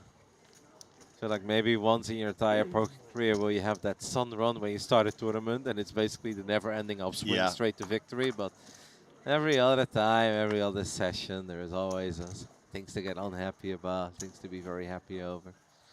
And good days are coming. Multiple good days in a row. They're hard to find. It's tough, yeah. You got to run good to win a tournament. That's understatement of the century. We see another just slew of bad hands as it folds around on the button. Oh, and a tight fold there from Supernat. Queen 8 suited on the button. Yeah, that I don't understand. If everybody has folded to him, I mean, Queen 8 suited is not a monster, obviously, but it's it's all right, especially with the action being folded to you. You're on the button. But note the different playing styles. We saw the Jack 4 offsuit open earlier, and now we see the Queen 8 suited folding. I think it's an easy choice between those two holdings. We do have the 8-7 of diamonds, raising it up from the small blind. Seems like who is going to defend his big blind with Queen 10 offsuit. Maybe that Queen 8 was low-key a goated fall. Yeah. In before 3 clubs, though. It is 4-4 deuce with 1 diamond. Not much for either player besides backdoor flush draws and overcards. Very awkward. Feng will just continue his story of, I've got a hand, I have raised from the small blind. To be fair, he has shown up with good hands as well in Right. a few times I've seen him. And not an exciting spot here as the big blind, but you know, facing such a small bet, I would have been at least tempted to continue with 2 overcards and the 10 of hearts in my hand. Yeah. You have position. Yep, But it's position, also, you're getting a good price. Your opponent should have a fairly wide range. Yeah. You know, you could argue you have some reverse implied odds if you catch a queen or a 10 and your opponent has a stronger kicker. But I think in a blind battle, you have to just be pretty stubborn and sticky and pretty confident that those are going to be really good cards for you. I think there's a lot of players in this field, and even a few players at this table that would absolutely stick around there and would battle. Yeah. But I also understand sometimes players with maybe a little bit less experience under their belt where it's okay to keep the game simple. You Sure, know, it's yeah. like- And at the end of the day, the queen 10 did whiff the flop for the yeah. most part. And it's like, well, you got to see a flop 4-4 deuce. There are scenarios where you're drawing that. This was absolutely not one of them, but you know, I get it. I absolutely agree with the analysis. The dirty diaper hits the muck there. But that's the beauty of poker as well, right? Where even on one table where these players have now played with each other for give or take 90 minutes, they're still going to play certain spots, certain similar hands very, very differently. Like Swan Lu would not let go of the queen 10 there. I absolutely believe that he would stick around for one bet and Right. play a turn and see what we can get done. Comes along for the ride here with the big blind, queen 8. Probably not a hand that he gets very excited over, but if we're closing the action, we may as well. Flush. Oh, no flush draw. That's a 10-9 offsuit from Shu. Bit of a light open in the hijack. Putting those chips to work. He's still the chip leader of this table. Yeah, and I think, you know, pretty decent board to bet with a high frequency as the raiser. The big blind in particular is gonna fold quite often with another player in the hand, and Super nice as well to take a couple of these spots down where you do whiff the board, because eventually you're going to connect. Everyone is going to connect. right. And you always feel like you're building up some run good. When you're winning the hands you're not supposed to be winning, you're setting yourself up for a big one. Yeah, those ones are really good for the confidence, where you make kind of a light open and you just get that bet through right away. You feel like you can do no wrong sometimes. Farming run good for the future. Yeah, it's good recovery by him, because it kind of looked like this was going to be a relatively rough session for him, a rough block, so to speak. Second block of the day. We've had one break so far earlier. But he's really turned things around. He's continuing to do things that we expect from a table chip leader, from a very big stack early into this 3K Genesis event. Day 1A, we've got day 1B starting at 6 p.m. local time here. How good are you with time zones, by the way? If I say 6 p.m. local time, like, you have any idea what that would be on the East Coast? I do, only because where I live in Halifax is exactly 12 hours behind. So So it's so easy to just flip from the PM to the AM. So, Oh my goodness. so Cheating. 6 p.m. here would be 5 a.m. Eastern time on the same day. By the way, noticing another very familiar name in the chip counts, the affable Italian Mustafa Kanit in 5th place. Okay. Yeah, I still don't have a leaderboard, mate. It's all you at the moment. As we see Schwan pick up the pocket 9s and going for the squeeze out of the small blind. And look at this, Hu Ruida just flatted with pocket jacks. This could be a lot of trouble for Schwan. Yep. This has been a very frustrating session so far for her. Off to a really hot start in this tournament. 3-betting here with the 9s. Ooh, looking down at pocket jacks. Good race. Good call. What do you feel like he's doing? Yeah, when you do flat with a hand this strong on the button, it's very reasonable to now back raise it because you're kind of here towards top of range. I think just shoving is actually very reasonable here. That would actually be good news for Chuan, most likely, right? If he shoves, because then I do feel like it's very likely she will let go of her 9s. I think she will too. You are going to, but nope, she does just get it in. Let's see, we'll receive the bad news that this is not a flip like she was perhaps hoping for. It is 9s against jacks. One of the bigger pots we have seen so far on any of these TV tables. That is rough. All in for her tournament life. She's going to have to find a 9. Yeah, tricky one for Schwan. I mean, she could maybe expect to see some 7s and 8s there as well if she thinks her opponent thinks she has some 3-bet bluffs. Ace Queen Deuce is no help. Not really any backdoor dreams of either. Not using She's my already Wi-Fi starting to this get up. turn, She's is not it? a believer. Okay, she's jinxing herself into perhaps turning a 9. Right, this is where you take the microphone off. It's like, Right. it ain't happening, guys. It ain't happening. 接近了。 Get the bag ready. Yeah.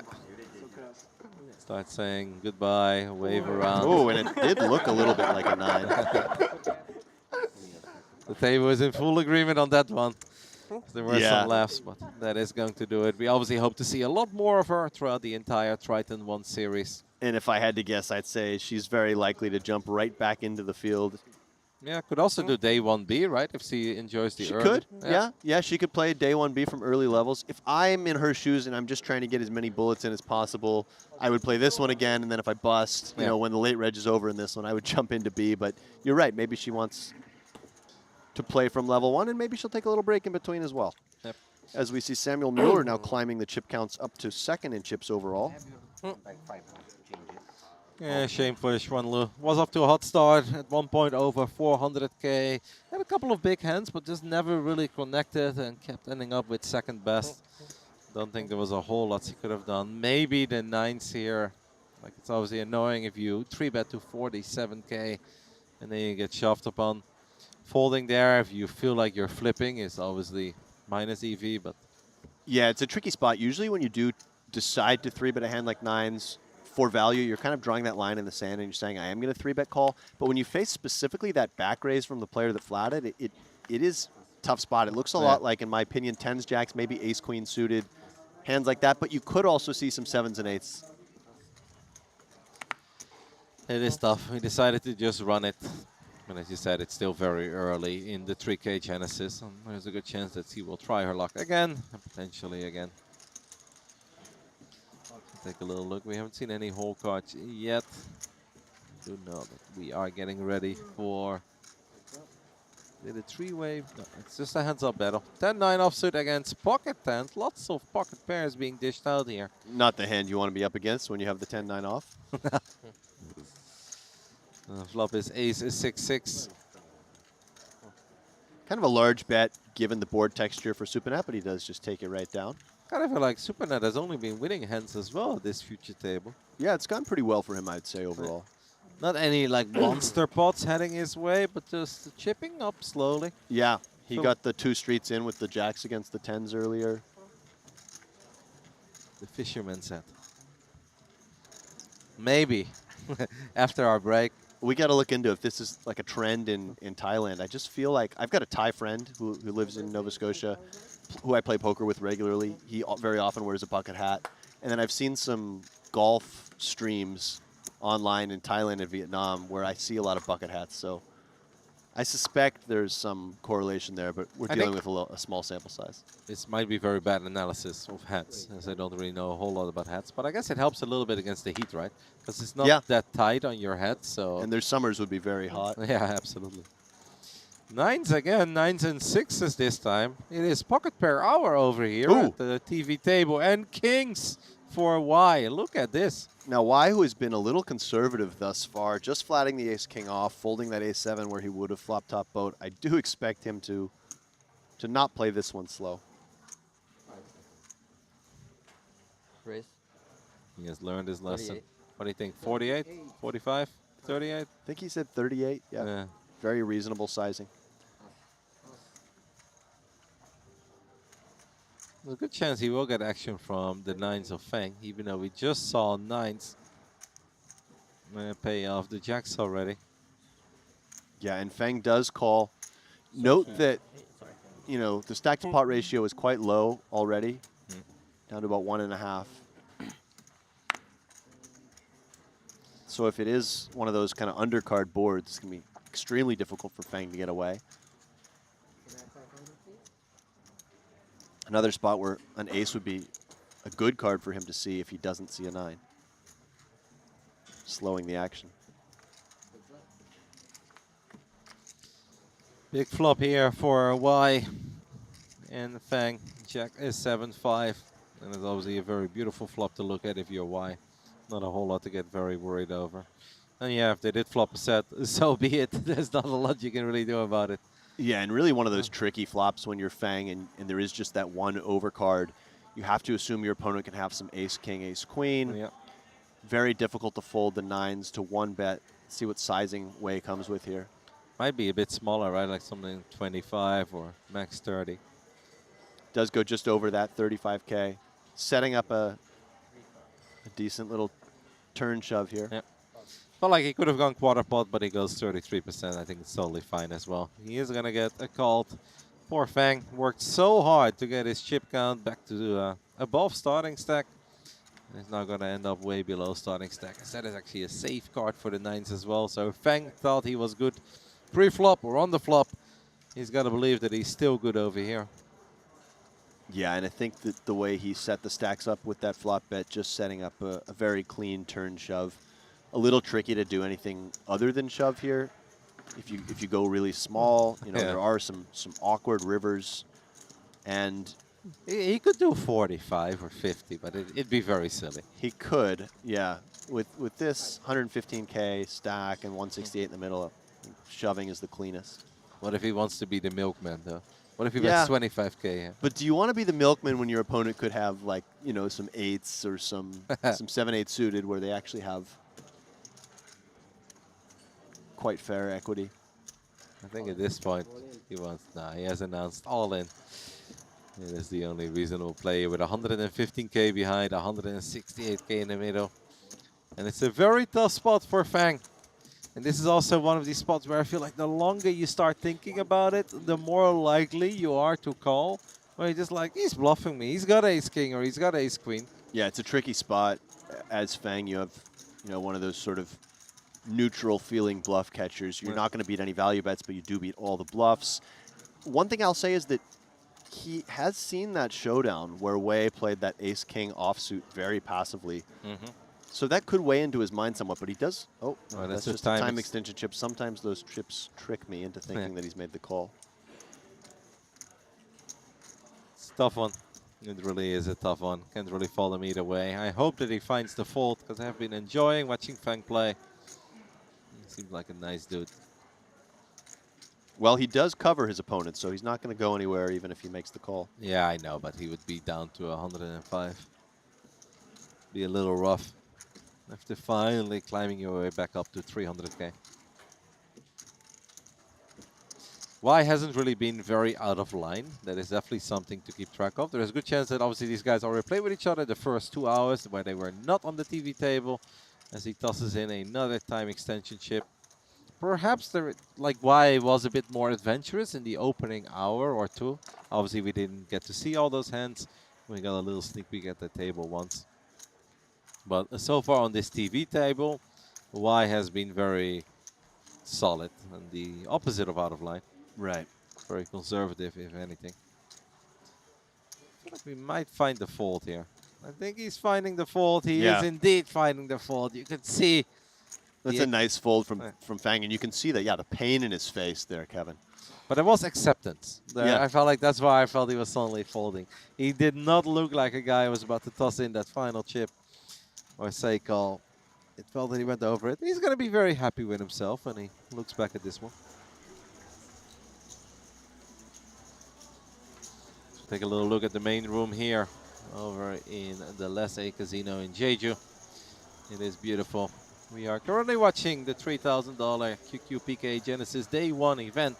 The 5K you mentioned is indeed also going on, but as I mentioned before, my app is a bit stuck, so I can't really see who's in that. That will obviously take away some of the entrants that could have been potentially playing in the 3K as well. But yeah, I was just actually looking at that. Funny you mention it, and I'm just seeing 5 registered players, and it doesn't look like the tournament has actually started yet. Okay. So they might be waiting for a few more players, perhaps to bust out of this 3K and join that tournament. A little interesting that they're running that one concurrently because I think most players will choose to play this 3K, but the 5K does offer another option if you bust out of the 3K.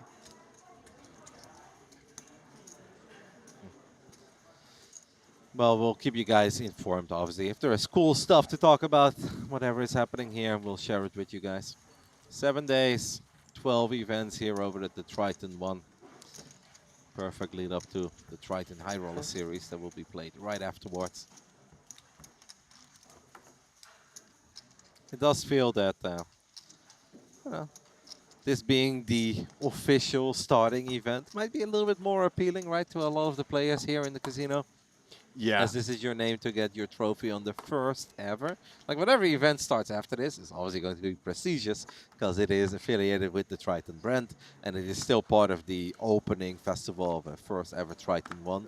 But I feel like winning the very first event or the main. If I have to pick, you know, you don't ever want to have to pick, but if you have to pick, I'd say you win maybe the main event of Triton ONE. And if not, then you win the first event. Another fun one they have in this series is the biggest buy-in of the series. You know, prior to those high roller tournaments, the biggest buy-in of Triton ONE being a 20K single-day buy-in, which I think will be appealing to a lot of the players, particularly the ones who are coming in for those later events.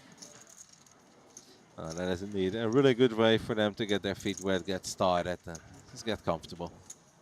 We do see the ace-10 of diamonds coming in for the 3-bet here, facing that early position open. Kind of an awkward spot for Supanaut when you open under the gun. King-Queen offsuit is actually closer to the bottom of your range. But given the price, does elect to make the call. It's quite a small 3-bet from Puruida. Who's got such a big stack now suddenly? After winning their jacks against the nines. Yeah. Absorbing the stack of Shuanglu.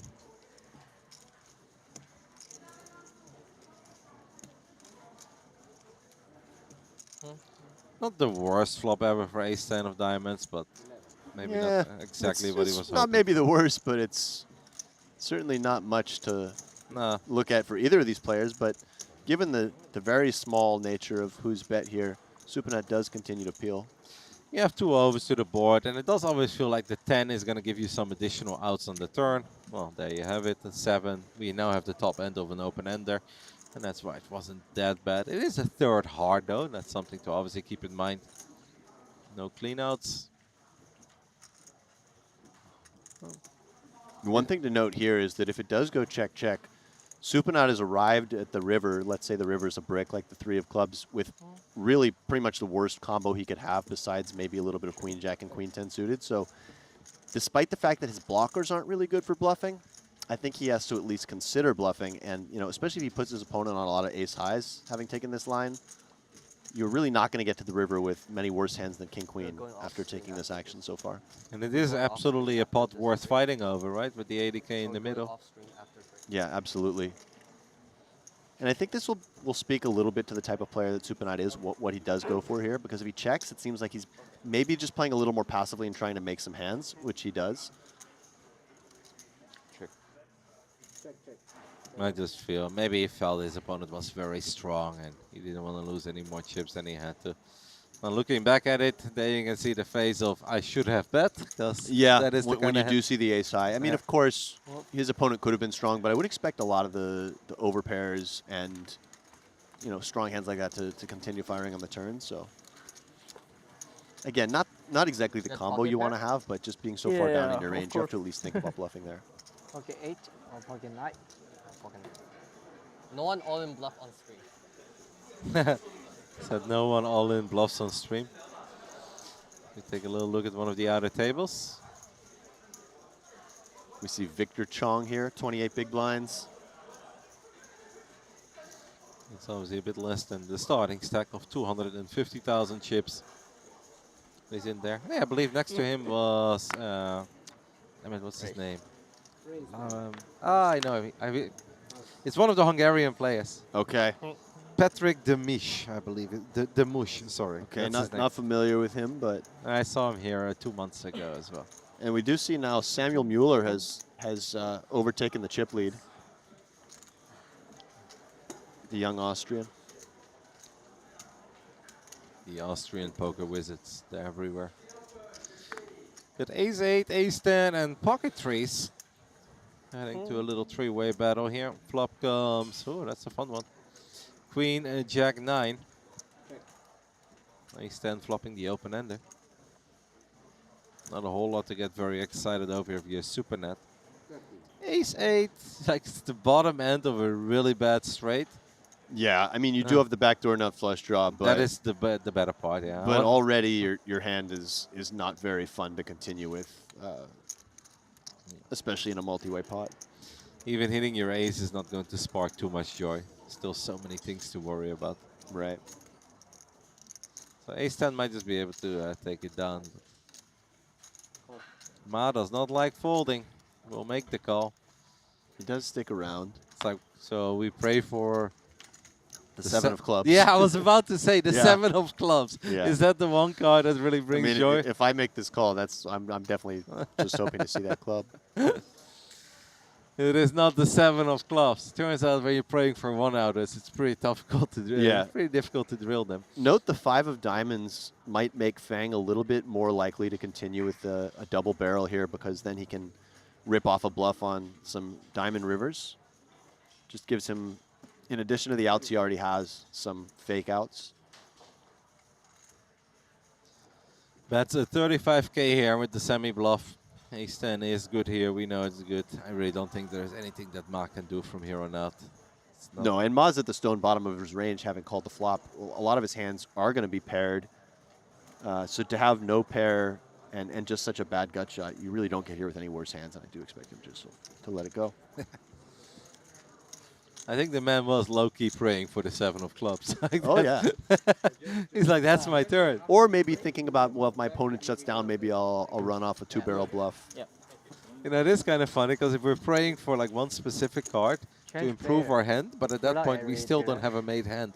Right. You can make a very solid argument for maybe the call wasn't the best. You call that the draw to the draw. Yeah. You know, if you have 6 hole cards, it's a little more likely that it's going to go somewhere. But with just 2, I don't know. Yeah, fun hand.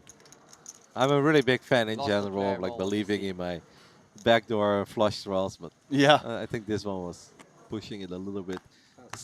Besides that, like I like backdoor flush draws. It's a very valid argument to stick around, but there is something else that has to be going my way as well. You got to be working one different gut shot, angle. you know. It's just, yeah, but it was it was an ugly gut shot. It was such a weak one, yeah. And if you hit it, you still have no idea if you're good or not. He went for it, and in the end, it was Fang. He takes it down. Chips up a little bit again. And I see here, Ma did glance over to Duosu's stack before making this 3-bet. Sometimes ace-queen offsuit, not a hand that you want to play for stacks with and would opt to call in a lot of situations. But seeing that Su raised off of just 20 big blinds, looks like he's 3-betting this with the intention of getting it in versus a shove. Yeah, almost forgot about Su. It's been so quiet around him. He's working with only 100,000 chips. Like we can raise, we can just jam. Folding doesn't really seem to be an option. He has decided to just go for it. The 20 big blinds with the 10 and 9 suited. And obviously gets snap called by the ace-queen offsuit. Yeah, a bit of an unexpected shove here from Su, but you know, down well below starting stack. Maybe just wanted to gamble, and if he loses this hand, he can just rebuy. I feel like this is a double or rebuy kind of shove. Yeah, only for 40% equity, not terrible. No, against with the 2 live cards there. One of the better hands I think you can get it in against.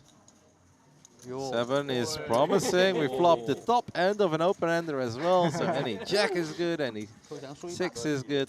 Yeah, just a stone flip now. Any 10, any 9. No spades, unfortunately. 5 is no good.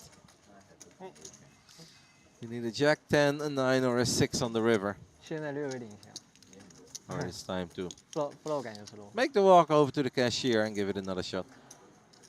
8 is no good. It was in the right neighborhood. Yeah, the 5 as well. That's Yeah. extra annoying.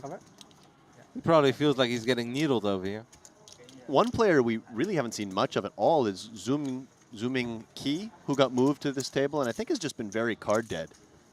Yeah, this gentleman with the black hoodie over there, right? Yeah. Yeah.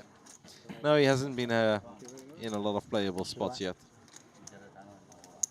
I mean, same went for Su, to be honest. I legit almost forgot that we had him here. Right. I feel like it's been a lot about Hu, it's been a lot about Fang, it's been a lot about Supernet. We've seen a decent amount of Ma and Shu as well, but Su, very little. And I gotta say, Kaiwen Y has also been a little quiet. Of course, had the big hand with the Kings not too long ago. Yeah, he's been involved in a few hands. Yeah, early on. A little more than the other. But no, it was not the hour of Su, but the good news for him is that this is only the opening day of Triton ONE, a 7-day festival that will, of course, lead into the Triton High Roller Series. And unlimited re-entries, I do expect to see quite a few of these players taking advantage of that throughout the course of the day. And I think for a lot of these guys, it's also super exciting to be here, not just as a poker player or a poker enthusiast, but also just to be in the same building as a lot of the guys that you've been watching on live streams, that you've been watching on television all these years. I do think that is very cool as well. Like, you're obviously a seasoned veteran yourself, and you've been here, you've done that, and you have a lot of connections. But are there any poker players that you've like never met before, where you're like, oh, I'd actually kind of like to meet that guy or that girl because I'm a big fan of them? You know, I really don't know at this point. I think I've played with most of the kind of marquee TV players at some point or another. I never played with Doyle Brunson. That would have been cool. But most of the players I've played with or interacted with at some point over the course of my 15 or 17 years as a pro. So for you, it's more like seeing old familiar faces rather than excitement of meeting someone for the first time. Yeah. But I think you understand my view as well, right? For a lot of these guys that are like good poker players, but don't normally have the chance to visit a Triton event. No, for sure. Yeah. Very cool to be in the same building as whether it's Jungle Man or Tom Dwan or whatever, like any big name, right? Or and Foxen. We're already seeing some of that overlap in the composition of the field with some of those big names like an Alex Foxen, a Mustafa Kanit, a Danny Tang. Some of those guys who are known more as high-stakes players coming and playing this 3K event. I'm sure that's great for a lot of these players. Poker dreams will definitely come true for a couple of guys, but perhaps for many poker enthusiasts overall over here in the upcoming weeks here in Jeju. As Ace Queen makes Broadway. Yeah, after I was saying we hadn't seen much of Zooming Kai, you know, now he gets dealt the Ace Queen of Diamonds and goes for a little value against the top pair here of Hurueda. Not a very exciting top pair, right? With some straights out there, with flushes out there, but top pair is top pair. The bet is small. It does pay him off. And having not seen much of this player, perhaps just wanting to see what he's up to, see what he's capable of. Because sometimes what people will do is if they haven't won a hand in a while, then even when they miss, they will still fire on the river. Yeah. Because they're like, I'm really due for winning hand. I just want to see a couple chips heading my way. And perhaps in that regard, the King 3 call there made some sense. Yeah, or maybe just taking advantage of that tight image as well. Saying, you know, everyone thinks I'm tight, I haven't played a hand, so I can get this bluff through. And the King being kind of a scare card there on the end.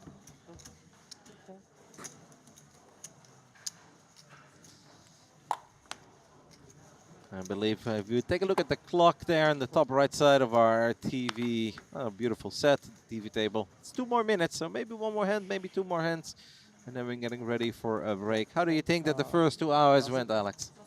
Well, I think it was great. I mean, there were a lot of interesting hands that could have been played multiple different ways. I wouldn't say it was total fireworks at all times, but it never is in these early stages. Well, for early stages, I feel decent amount of action, right? There was a fair amount of action. There were a lot of big hands kind of running up against each other. Jacks against 10s. We had the Jacks against 9s for Xuan Lu. Ace King against Jacks. This was a quick one, so I do believe that we're going to get at least 1 more hand. Yeah, I guess the biggest story for us was having our Triton Montenegro inaugural female champ at the table, and unfortunately it's not really going her way, but it's going to be a long series, and I'm sure this will not be the last that we've seen of her. No, I assume if she hasn't already, she'll probably be jumping right back into this field at some point later today or tomorrow at the latest. Going to be a lot of fun. And of course, after this break, I'll be gone for a little bit. I'm going to have some dinner. I think the Yangzhou of a fried rice is an absolute classic here. So are you going to have that every day? You know, maybe not every day. Yeah, I know you had it yesterday. More often than not, right. I'll say. Yeah, it's your go-to. Yeah, it's very solid. And of course, I'll be replaced by Randy. So you can talk to Randy about pocket fours. He really likes it. Yeah, I'll be sure to bring up how often they flop sets. It is nice that that restaurant right across the way, Shanghai Bund, is open 24 hours. I actually, was still adjusting to some of the jet lag last night. And found myself at 4 in the morning, awake in the middle of the night, and went for a little snack. Really? Did you walk down? Okay. I did, yeah. Last time I was here, I did do it once where I was up for a long time. I was DJing a little bit with one of my friends. And eventually I went to bed, but I was like, I'm so hungry. And then I think at 5 something, I went down for a burger. And I was kind of ashamed of myself, but I was like, Where'd you get the burger? Yeah, at the Shanghai they Bund have as well. burgers there? Yeah, they have burgers. They have an American I did not cheeseburger. see that, okay. It's on there. It's a big menu as well. Potentially our final hand before the break. We've got Queen 10 offsuit and the 8-7 of diamonds on Queen Jack 5. Seems like Queen Jack is just gonna, Queen 10, excuse me, is gonna take it down with a single bet. And that will be it. Our players are taking off the microphones. It is time for another break. 15 minutes, I believe, is this one going to be as well.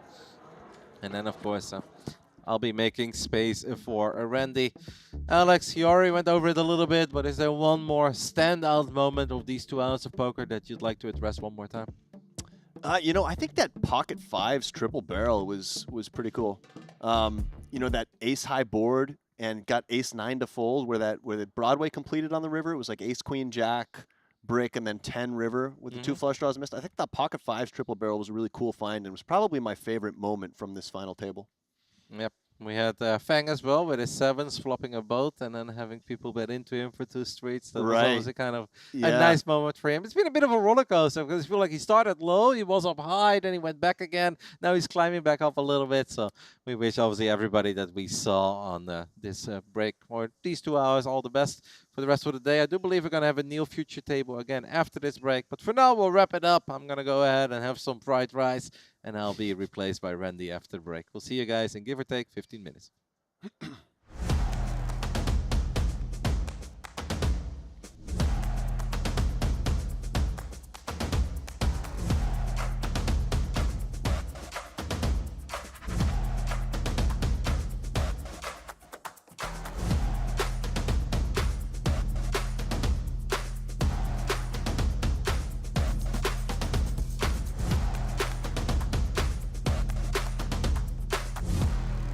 Hand. He's out of Pittsburgh. It's the Trey Deuce offsuit. I only say that because first 2 players both held the dirty diaper there, and I know if Rigby was at the table, he would be getting in there.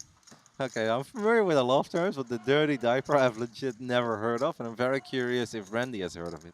Yeah, and the clean diaper is when you're suited. Oh my Rigby, goodness. of course, does prefer the dirty diaper, Okay. as we see 2 players flopping top pair. How many nicknames do you have for weekends? Because this could become a very interesting first 2 hours. I'm not one of those people who's great with like all the old school nicknames. The dirty diaper just is sort of iconic because of this Rigby guy. You'll have to go back and watch some footage. He's a real character. He's good television. I believe it. So King 7 and King 10. Always a good position for a suit to be in. Absolutely. It's one of the shortest stacks, by the way, so there's a good chance that he's going to be able to get paid here by our chip leader, Shu.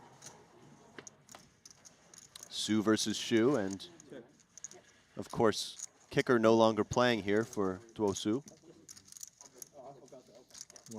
The board pairing, both of them now playing the jack. Obviously, a 10 or a 7 would still change things because they are both above the 6s on the board here. Be interesting to see if Su ends up going for value on the river if it breaks off.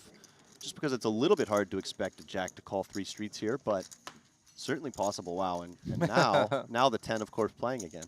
Yeah, that is really funny. That is one river that I did not really count upon, but both players holding the 3 pair, which is obviously no good here.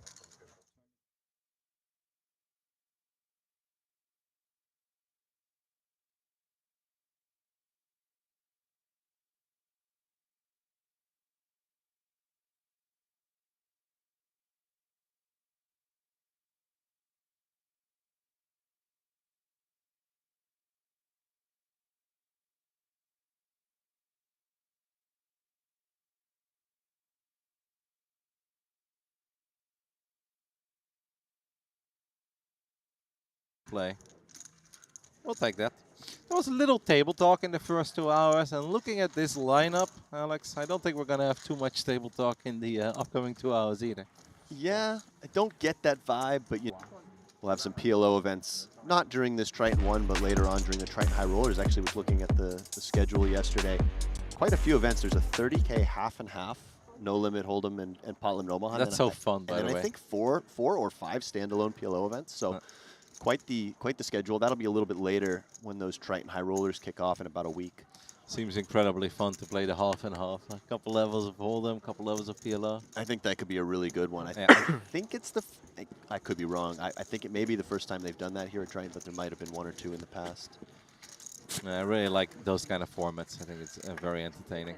I think for a lot of the players as well, right? Just to switch it up a little bit, or if you're running bad in one particular form of poker, switch it up a little bit. We've got some three-way action here with Queen 9 versus Ace-4 and 8-7. 8-7 flops a gut shot, and that is about it. Backdoor hearts are alive. Yeah, we see the Queen 9 flopping very well here, but it does go check, check, check. 8-7 makes a pair, but obviously an extra 8 would be no good. 6 would still be good, and an additional 7 would be good as well. For Siobhan, there is not a whole lot to get very excited over looking at her whole cards and looking at the board. The bucket hat seems to be really popular in Thailand, does it not, Kevin? Is that something you've noticed? Thailand and Vietnam, they seem to be fond of the bucket hat? I have not noticed it, but I will keep an eye on it. There is one member in my community of StarCraft that is very known for wearing a hat like this. But Is he Thai? Or? No, he's from Finland. So Okay. but he loves them. I've actually never been to Thailand or Vietnam or Singapore, Malaysia, unfortunately. Neither have I, and definitely on the list. I would love to do a trip to that part of... I've only really spent, prior to this trip, a week total in Asia, and it was all just in Tokyo and Hong Kong. Tokyo is beautiful. Queen 9 goes for a decent-sized bet here, 25K on the river. I don't really see a lot of moves here for Isu. I think we're just going to have to let this one go. Well, he is thinking about it. He's thinking about some of the hands he could beat, maybe Jack 10, King Jack, King 10, if those hands semi-bluffed the turn. But, of course, our Thai player here, Supanat, did bet into a field of 3, so his range is a little bit stronger than it would have been just betting into one opponent, but he does get curious. Yeah, it's very curious, and he's not going to be very happy when he sees that he went up against a very strong hand. I did notice that Supanat's timing on the river there was very quick, and that's something perhaps, unless I'm missing somebody. No, I think you're right. I believe there is definitely a decent amount of players in the field that have tried their luck at 1 or 2, but there's obviously a difference between somebody who cherry-picked one Triton event versus somebody who plays the entire series. Right. But I think the closer we'll get to the high roller starting, the more of the regulars will show up. And as we mentioned earlier, I think once the main event starts of Triton ONE, which is in 8K, I'm expecting a lot of the regular. Yeah, that's going to be a really cool tournament because you're going to have some of those Triton High Roller regulars, and then you're also going to have some lower stakes players who maybe satellite in or have a hot start in this series who are really just taking a shot. So I think that the player profiles are going to be very interesting in that field, the field composition. Well, it's going to be super fun. 1 week, 12 events for the inaugural edition of Triton ONE. Hopefully the first of many. Hope to see you at some future stops as well, Alex. Wouldn't that be cool? Absolutely, yeah. On this side or that side of the felt, perhaps. Same, mate.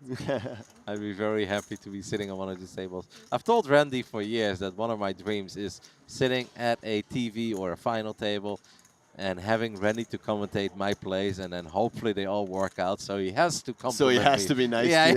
yeah. He hasn't done that in like hundreds of hours of commentary when he's sitting next to me. There might still be a way to rip on your play. He might say like, well, this worked this time because he ran into this part of the range, but this was a terrible play nonetheless. But you know what? As long as Chad is on my side at that point, I feel like I finally got one over Randy. That's just my dream. Everybody needs a mission in life, and when it comes to my poker hopes and dreams, it's not winning a bracelet or a ring. It's hearing Randy compliment my plays. Right. I feel like that would really hurt him as well. We got the 5s here, battling it out with Ace 9 on Ace Jack Queen 7. 2 diamonds, 2 spades. The river is the 10 of hearts.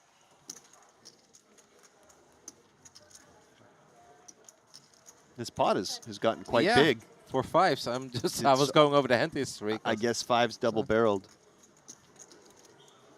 I got a little lost in our conversation. Same. Is the man going to empty the clip and fire one last time? I mean, it's It's certainly 4 to a straight. It's certainly tempting. You get here, you're not going to get here with too many worse hands than pocket fives. Oh, Your opponent can have some queen X of spades, jack X of spades, and ace X that you can target here. with 4 to the straight out there, any king completing Broadway, it is very tempting. And who obviously knows that if he fires a decent sized bet, if his opponent is not holding a king, it becomes almost impossible to call. And it seems like we are going for it. He is pulling the trigger. Wow, that's a big bet as well. 61K. This is some gangster poker coming out of who? Yeah, I think I like this actually from who, and it's easy to say when you can see the cards, but you really want your opponent to have something like queen X of spades or jack X of spades, which are two hands that are definitely going to play check, call, flop, and turn.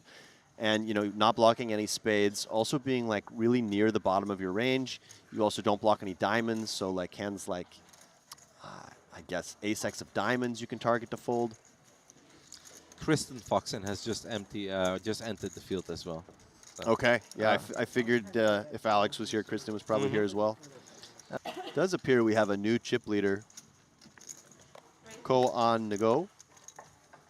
I could be mispronouncing any of those three names. maybe your app is ahead of mine, because for me it's still Aaron. But Okay. there is a chance that my app is. Oh, maybe I have to refresh. For me, it's still Aaron, Ignacio, and then it's Ko-A and Go. Difficult Vietnamese name as well. We've got 7s, 3s, and King, Queen. Ooh. Heading towards a flop, and that is, well, Feng, we mentioned it. He had a hard time connecting earlier. I don't think we can be too upset about this one. No. The only thing is, again, is that it's, I mean, Shuanglu is actually going to fire a little bit.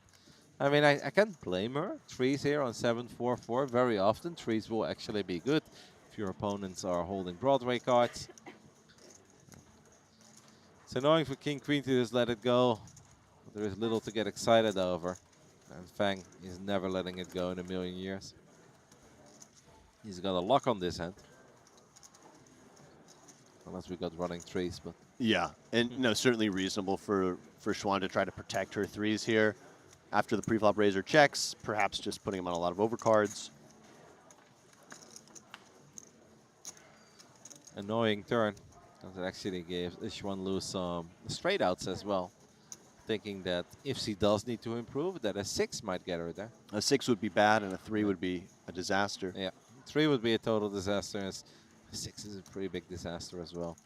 Even though, you know, then any 8 makes a straight. So yeah. Perhaps that's a bit easier to get away from. A 3 would be an absolute nightmare.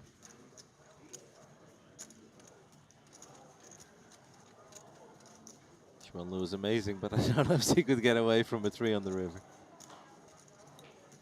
Seems impossible. Oh, she does continue betting. And this is music to the ears of Feng. You gotta love it when you flop a boat and they just keep on betting. Yeah, Schwan could feel that her 3s are still best here. Her opponent's going to be check calling a decent amount of ace-high hands. And if your 3s are best, you actually want to get a little protection because the 5 or the 7 could counterfeit your hand. The problem is when your hand's not best, you're not going to have a ton of outs. In this case, a 0. We're going to have the check raise. Yeah, so Feng deciding to go for the value immediately, targeting the stronger portions of Schwan's range. I think I would have typically just preferred to continue check calling here because you're going to expect a hand like ace-4 suited going to bet almost every river anyway, and I just want to keep the 9-8 of clubs or anything like that that she might have in the pocket 3s, for instance, in this case. Would you be a fan of, let's say, calling turn and donk betting any river? No, I would just go for check raise on the river too, because I would just expect that Schwan, when she bets the turn, I wouldn't expect as many middling hands like pocket 3s or pocket 6s perhaps to be in there. I'd expect it to be a little bit more of a polarized range where you're going to see some bluffs and you're going to see some very strong A value. rough block, so to speak, second block of the day. We've had one break so far earlier. But he's really turned things around. He's continuing to do things that we expect from a table chip leader. From a very big stack early into this 3K Genesis event. Day 1A, we've got day 1B starting at 6 p.m. local time here. How good are you with time zones, by the way? If I say 6 p.m. local time, like, you have any idea what that would be on the East Coast? I do, only because where I live in Halifax is exactly 12 hours behind. So it's so easy to just flip from the PM to the AM. So, oh my goodness. so 6 p.m. here would be 5 a.m. Eastern time on the same day. By the way, noticing another very announce the affable Italian.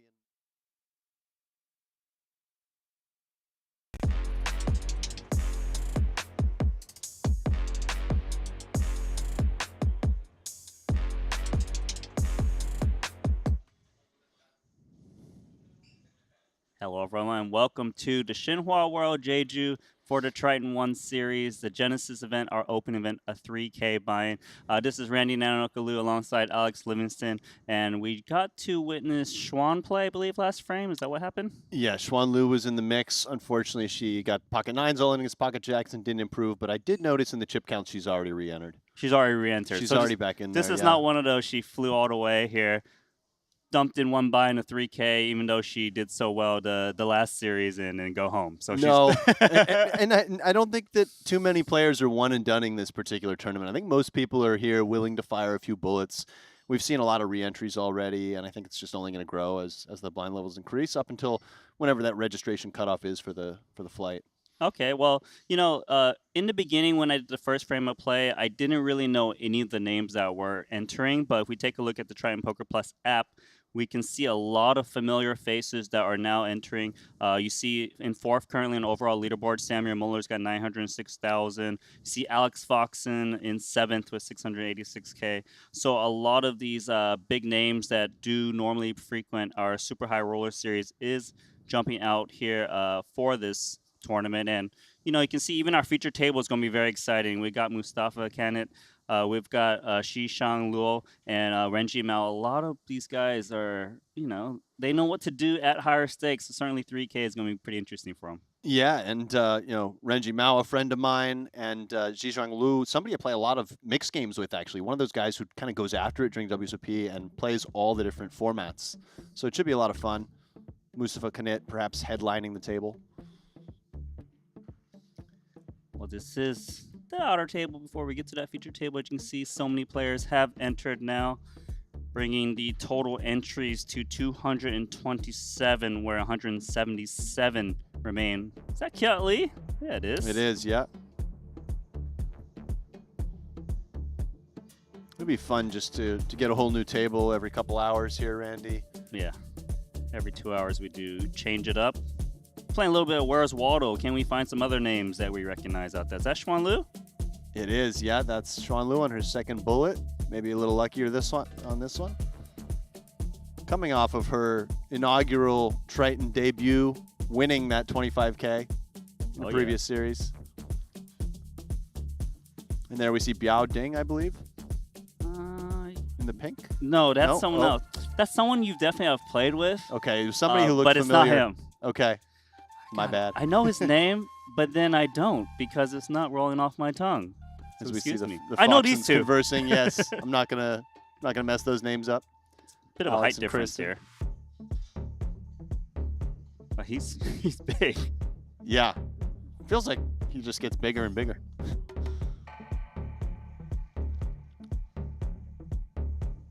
Let us look around a bit more.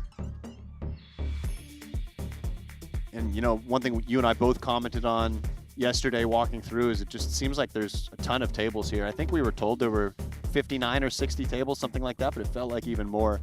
Definitely quite an electric presence here at Triton Jeju for the first series of Triton ONE. Well, here is the featured table. And look who is the table captain, Mustafa. Can it? 111 big blind, 667,000 chips. Quite a bit to work with, because if you look at the rest of the table, the second place has 387K, all the way down to 206,000 of the other players. From Vietnam, from China, from Taiwan. So it's Mustafa versus the rest of them. Yeah, and of course, every player wants to have a lot of chips, but Mustafa, his style, I feel like really lends itself to having a big stack. He likes to get in there. He likes to make a lot of moves, and I think he's one of those guys who really just gets in the zone when he does build a stack early, so he could be quite dangerous. Yeah, I'm expecting his VPIP to be a little slightly higher, especially in this bind where he may perceive he's got a little bit extra post-flop edge, but we'll see how he navigates. Into the small blind. Wei Huang. Trying to get away with limping a weak hand, but not going to get away with a cheap flop here. Yeah, no chance this doesn't go upstairs. Taiwan's Hao Shan Huang. Randy, Yep. do you have any experience with any of the players on this table besides perhaps Mustafa Kanet? So for me personally, I have a lot of experience with Luo Shishang. Okay. See, when I used to come to Macau way back in the day, he was grinding all the same tournaments I was, like 5Ks, the 10Ks, the 3Ks. And yeah, he kind of stacked me a few times, I remember. So I don't really like him at the moment. But then the thing is, he was primarily a no-limit hold'em player. Then one day, I'm looking at Poker News in the World Series. This guy ships a bracelet in some mixed games. I'm like, I didn't know this guy knew how to play mixed games. And then he won the 25K horse or something. And then apparently he won Omaha tournament this year. So this guy who's, I only knew him as someone who can only play no-limit hold'em, all of a sudden was crushing all of the mixed games at WSOP. So yeah, it's really cool to see him here trying to make a name for himself, not only at the World Series, but at Triton ONE. He's a cool guy, too. He's got some swag. He's got some personality, and he's certainly got his own playing style. Yeah. I remember I think it might have been his first bracelet. There was like a video clip of him when he was sweating the final hand, and he was like praying literally to the poker gods, trying to just hold on, and he did. Yeah. So that was really cool to see. He's an entertaining character for sure. As we see the ace-10 offsuit of Hao Shan Huang coming in for the 3-bet. And Randy, do you expect to get the nines just a shove here? 4-bet shove off of a 203K stack? Very reasonable. Obviously it's between call or jam. Folding doesn't really seem like an option. He opts for call. Perhaps it's due to the positions. Maybe expects the small blind to 3-bet bluff a little bit less, therefore playing more cautiously. Does have the overpair on 8-7-3 rainbow. Yeah, certainly didn't call to see this flop and get away from his hand. Just a question if he's going to face a C-bet, and if so, what size? Looks like a C-bet is going to come in. Chips being gathered. 112K in the pot. Bet size is, we got 31K. You could construct an argument here for just ripping it in and getting a little bit of protection against the overcards. You can also definitely construct an argument for calling, keeping your range wider. Well, he went with the latter. Queen on the turn. Tend to think this card would rate to hit the 3-better a bit more. Maybe like an ace queen, king queen that was bluffing. But the nines, I imagine, still feels all right. Yeah, certainly better than seeing an ace or a king. Yeah, the ace and king is definitely the nut low card to see. But it is going to be a multi-barrel incoming from Huang. See if he tries to turn this into a 3-street hand and bet a size that he does, but he sort of leaves a bit of an awkward amount behind. Only 71K behind. Yeah, I think the thing is the stack depth makes it awkward to go over 3 streets. Perhaps the Right. 60K kind of goes, look, I only have 71K behind. If you're willing to call 60, you got to think about the 71 behind him. Maybe he can scare the 2 nines away. Doesn't seem like it's going to work as the call comes in. Pot now almost 300K with 71K back. Yeah, and you have to imagine if you're calling this turn with 2 nines, wow. Boom shakalaka. Now, as the ace-10 here with just 71K behind, do you want to go for a value shove, given that there's not too much queen X in your opponent's range?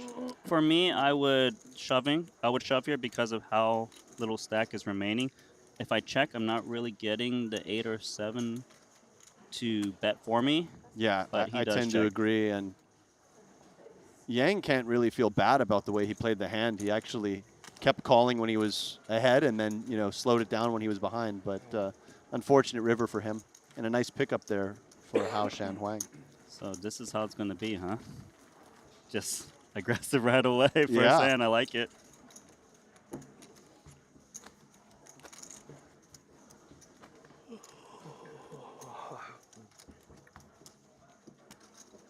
Kind of interesting there because the 9s had options really pre-flop on the flop and even on the turn. You can construct an argument for, you know, you're already putting in the 60K. There's only 71 behind. You can construct an argument for just putting it in and getting a little bit of protection against the random ace-high bluffs. But I agree with you. I think there's definitely merit to putting a raise at some point on all the streets. Even the turn, right? Like, because it doesn't make sense normally on a queen, but we only have 71K back, which is like a min raise. It makes sense to just charge those random flush draws or 2 random cards. But, you know. not that he did anything wrong, just that there was really an option on all the streets. And look at this. Wow. What a spot for Renji Mao, also known as Ricky, to pick up the wired aces. Oh, I didn't know he goes by Ricky. Yeah. He's on I think pace. he goes by either. He's going to win a lot of chips here. You know, you got to posture there and pretend like you've got the ace-jack suited or the pocket 9s when really you're just salivating. Here's the bad news incoming. Jacks and aces. Let's see if the aces can hold for the knockout. 3 diamonds, no diamond in either player's hand. 方片9。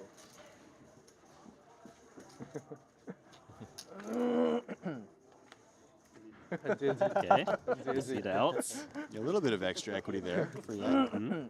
Picked up 4 outs. 方片10。 4th diamond, but no flush for either player, so that means the aces will finish off Yang. And blood, back-to-back hands.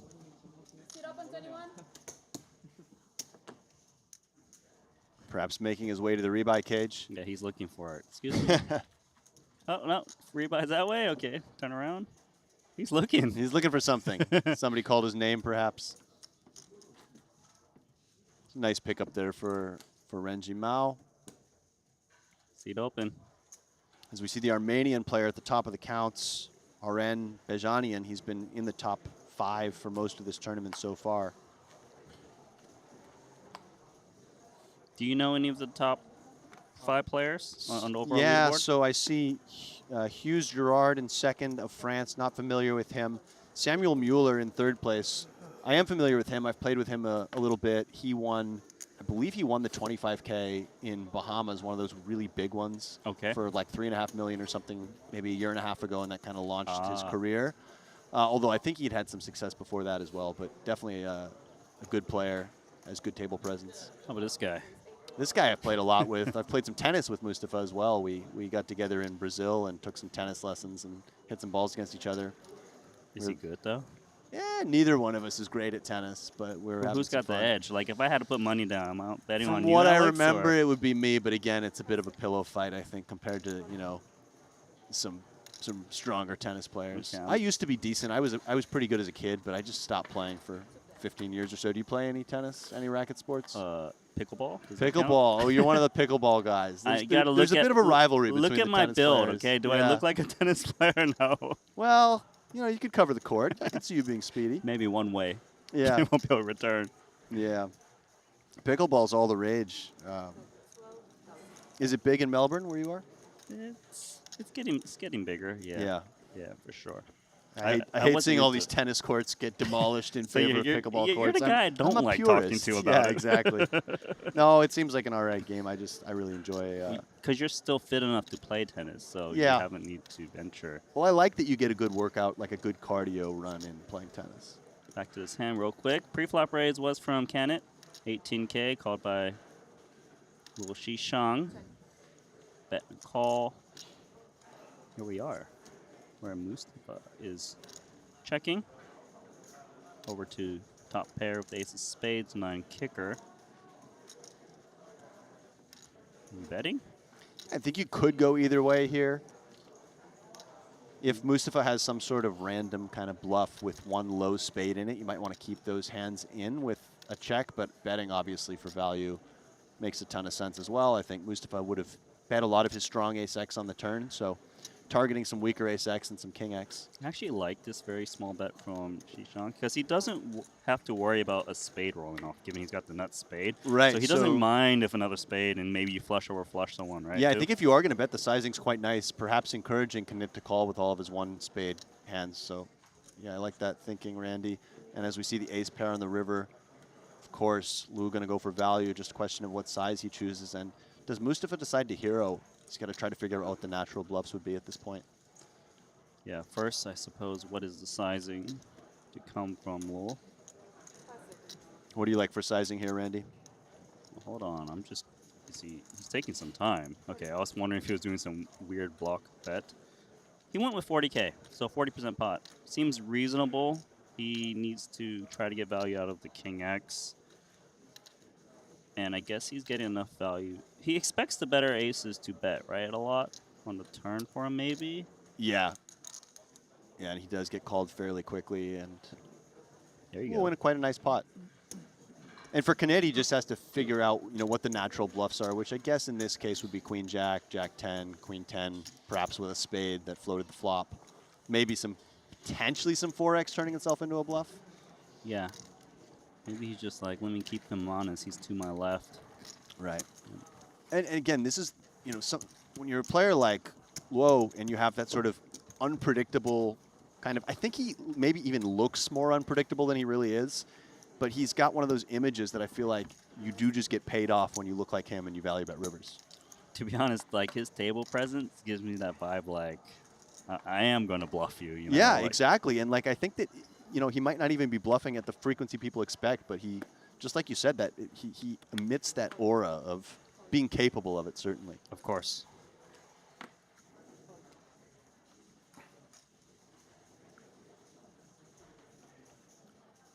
It's always nice to pick up a big hand on the button right after you lost a big pot, because players might think you're opening a little wide or tilted, but here, waking up with the ace-queen.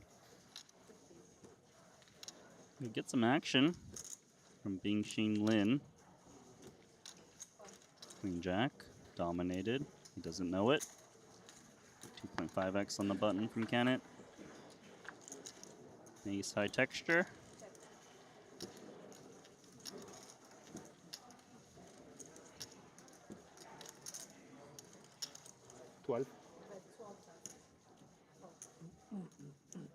That's a quick hand.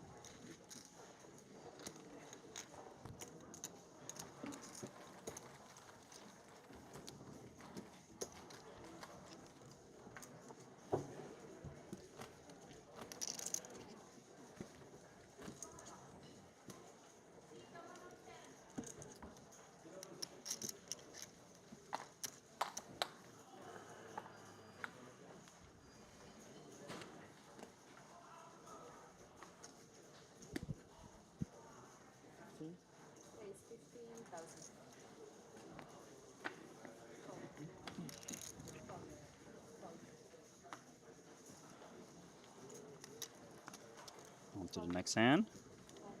And a walk. Oh, no, excuse me, there was an under the gun raise.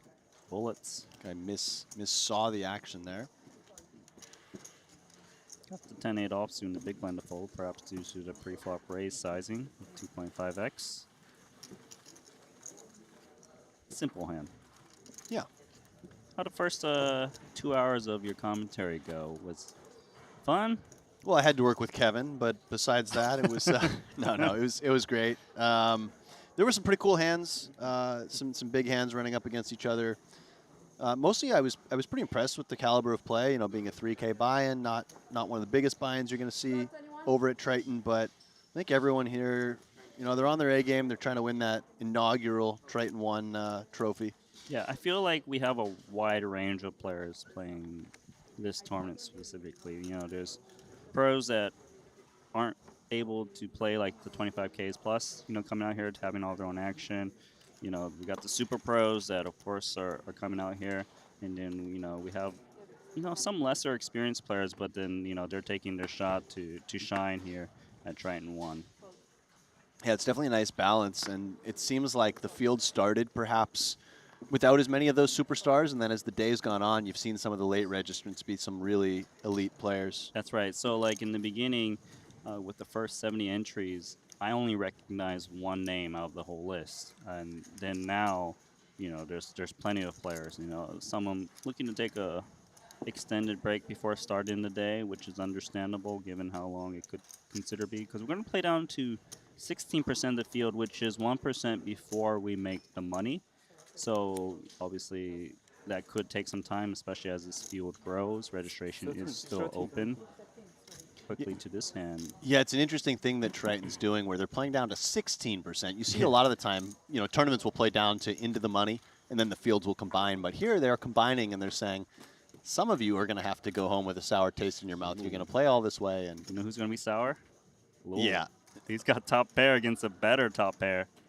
His top pair is good, too. And did he 3x open this, Randy? He did, so it's an inflated pot. He doesn't he just look like a guy who would have the 3x? He kind of reminds me of Carlos Mortensen in some way. Just not necessarily in stature, but just in like play style and in that having that kind of like that intimidating table presence. That is a bit of an old school name. I'm showing my age with that one. Yeah, you are. Check call from the ace-jack. Turns to pair, which improves his hand, but then again, it might kill some action against the king-jack. Yeah, in a way, a nice card for Luo in that it could slow him down. You know, something like the 3 of clubs on the turn could have been really bad news for him. Let's see what the game plan is. He still seems like he's going to reach and drop some chips in, maybe. And I think very reasonable to still go for value here. I mean, you don't expect a ton of ace-x in your opponent's range when they check call that flop.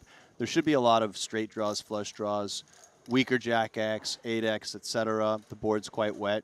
Looking to get value from all those types of hands. Yeah, so it seems like the game plan for Luo is probably bet turn, check back, river, charging those draws that you just mentioned. And if he happens to get check raise, he's like, so be it. Yeah, I think that's exactly right. Note that Huang could have played this hand differently at multiple junctures. He had a potential 3-bet candidate pre, and then he definitely could have just gone for check raise on the flop with top pair, top kicker as well. Agree with you on that. So now he's contemplating should he check raise the turn with 2 flush draws out there, straight draws.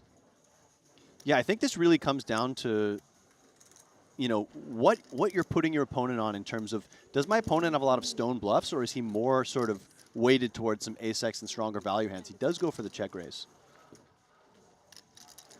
Yeah, I think at this point with king-jack, if your game plan was to just put in one more bet on the turn, I'd probably just get away from here. Especially because your range is more ace-x heavy, and the fact that your opponent's check calling, still check raising your ace-x heavy range means they likely are strong, is my thought. I agree with you, and he just has so many better hands that he gets here with that he can continue with. All sorts of draws that can continue versus this size, and then all sorts of hands that have an ace in them. And when you don't have an ace in your hand and you don't have a draw, and he does just let it go. So I think both players played that hand fine, to be honest. There we go. Pot to Wei Huang. I feel like every pot lately has been quite big, despite barely being in the booth so far with you. Yeah, this might be a little bit more of an action table than the previous one. Certainly having, now correct my pronunciation, Lu Zhijiang? Which one? So, no. It's tricky, 'cause, so it's, you got the Luo fine, like Okay. Luo, right? Let's say it quicker. Okay. And it's, the XI is she. Oh, she. So you see the XI right there? Yeah. And then it's she again, right? So Xiang. Xixiang. You see on, Luo see how you can Xixiang. look at it, you can see the Okay. pronunciation. So it's XI is the first thing by itself, Xixiang. and then Xiang. All right. Yeah, Well, you you're might good have enough. to help me out with some of these names, can- Randy. That's okay, just call him she. Shishi. 13K, Jack 7 suited for Luo. And streamer Frank Chiara has also joined the table. Oh, did you say his last name right or no? Probably not. Okay, I don't know. This is Kitty Quo's husband, right? husband, either boyfriend or husband. I know they they have have a a kid kid, right? together. He kind of came up in the ranks through the streaming world. Mostly, I think, streaming cash games, but now he's working his way into the tournament scene as well. We were speculating yesterday that this might be an event, or this series, the Triton ONE series, where we might see some of these streamers looking to kind of build their brand and get that Triton experience without having to risk, you know, too much money. Yeah, I think that's exactly why Frank is out here. He knows he can hold his own against these players, try to make a bigger name for himself as the streamer. Comes in. As we see, Call. Xixiang opening a little bit light with the Jack-7 of diamonds. Right, that's the lose hand tilt raise. Yeah, and a couple playable hands from Frank and Huang. Could have been played, both of them could have been 3-bets or calls, but certainly calling fine. Frank with the best hand, pair of 5s and the queens on the board. And sometimes on these boards that have just one big pair, the pre-flop raiser in these 3-way pots will just make a small bet and try to leverage the fact that they're betting into 2 players. It's hard to be the first player to call when you have somebody else behind you, and we do see he comes with this bet, but ace-5 of diamonds a little too much hand to get rid of right now. Right, so you're expecting Frank, who's sandwiched in the middle, to float a little bit less with some high cards. Yeah, like if It's he's got three-way. right, if he's got like king 10 of spades, it's very difficult float when you've still got the big blind behind you, whereas you might feel obligated to call in a heads-up pot. Fair. And usually the small bet can really leverage that effect quite well. And look at this, both players turning diamonds. That's a bit rough for Luol, who expects his diamond draw to be clean. Yeah, Clearly and- it's not. And when you do open the Jack-7 of diamonds and you get this turn, you know, you feel pretty compelled to continue with such a weak hand that has this nice draw potential. Yeah, it feels like a double barrel is almost mandatory, but he's checking it over. Perhaps he just feels that Frank is not floating enough, and he can't move his opponent off of a hand. Hoping to get a free turn card. I guess now what do we do if we're Frank? I think as Frank, you have a hand that makes a lot of sense to check. A lot of the hands that you would get that protection against really don't have that many outs against you. You could go for like a small value / protection bet just to charge a hand like ace king or ace jack here. I think that's also very reasonable. If I do bet, it's not going to be for a big sizing. It goes 31K. So I guess the logic, from my understanding, from your explanation, is that because you have the diamonds back up, some of the outs your opponent has is actually tainted, where you make a flush, they make a pair, so you don't really want to blow them off of that. Right, yeah, like if your opponent has a hand like ace jack, they really don't have that many outs against you, where the jack of diamonds makes you a really nice hand. And, you know, you are still well behind a bunch of pocket pairs that your opponent could play this way as a check call. Having said that, betting is certainly reasonable, and you are going to get some ace highs and some hands like this, some worse flush draws, however few they may be in combos to continue. But I think once you bet the turn and get the brick river, then you're just taking your showdown value. And Well, it does brick out. Queen, 3-3. Frank actually has the pair of 5s. That would be ahead of ace highs. yeah, I mean, it just feels like the pot's gotten a little bit too big for Frank to want to pursue value here. It would essentially be 3 streets of value if he does go for it, even though the first street came from his opponent. Yeah.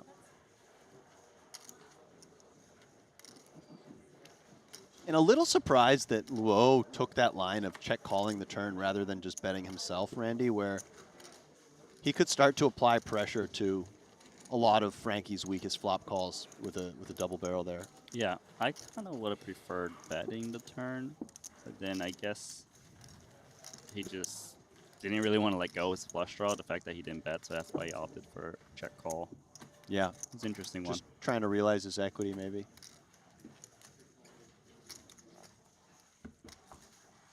So I think you get 2 trophies for this one. 2 trophies. I'm not 100% sure, but So given what's there's the 2 logic trophies on the behind podium, that? I mean, it's a special Genesis event. you Sure, know? but- we gotta honor the very first Triton ONE Okay. winner. You know, There's got to be more to this. They have to mean different things, right? So you get 1 trophy for winning the tournament, and then do you get the other trophy because you're the first ever Triton ONE winner? Look. It can't be 2 trophies for winning the tournament. They have to mean different things, I would imagine. I wasn't sent a pamphlet to Yeah. explain this. Right. Um, Because I know, So- like, for instance, in golf, it used to be the final tournament of the year is the Tour Championship, but then there's also a FedEx Cup. And in the past, you could win. FedEx, the shipping company. Yeah, they Okay. sponsor the Okay. playoffs in the PGA Tour. Go so on. sometimes there would be one winner of the Tour Championship and somebody else would win the FedEx Cup just based on the way the points shook out. Or you could win the Tour Championship and also win the FedEx Cup, and then you'd have both trophies. But they clearly mean different things. We do have a leaderboard, which I'll get into at some point later in the festival. But all I know is they guarantee get the Triton-looking trophy. Right. I can guarantee you Yeah, that. perhaps the other ones for player of the series. We'll find out. We'll get to the bottom of the trophy issue. This hand, pre-flop raiser was low, checking back. This board that did not connect with him. Top pair, top kicker still for Dewey. Yeah, and those 10-9-8 type boards, they just feel like they hit the big blinds range pretty hard.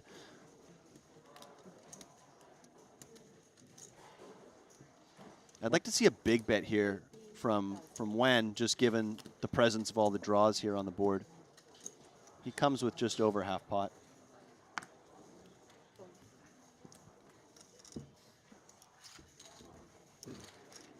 So we are getting word that both trophies are actually for this event.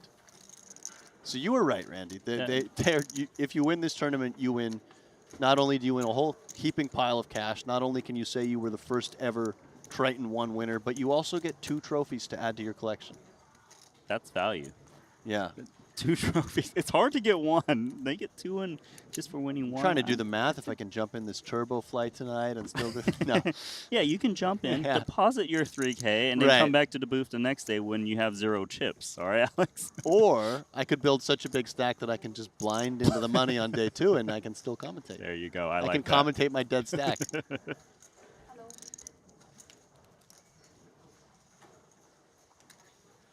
As we see, the second yawn I've seen on stream from Renji Mao, perhaps a Okay. long flight in, I'm not sure. Well, I mean, flew from China, didn't he? Yeah, that shouldn't be too far. Unless he went to Barcelona. And Yeah, that could be the case. Okay. I don't know when that festival ended, but It was recent, I know. One friend of mine flew directly from Barca to Okay. Jeju. I mean, he's played some huge stakes with us at Triton. Perhaps he's yawning that it's a little bit small. I don't know. Yeah, this but 3K is just not doing it for him. But he's entered, so that story doesn't really check out. So, Randy, we're at 248 entries at the moment. Mm-hmm. What's your over-under for how many we're going to get for this tournament? Just hold Between all 3 I'm flights. so bad at this stuff, but if it's 200 and what did you say? 50? 248 right now, yeah. 248. Well, then that means we're going to get to 700, right?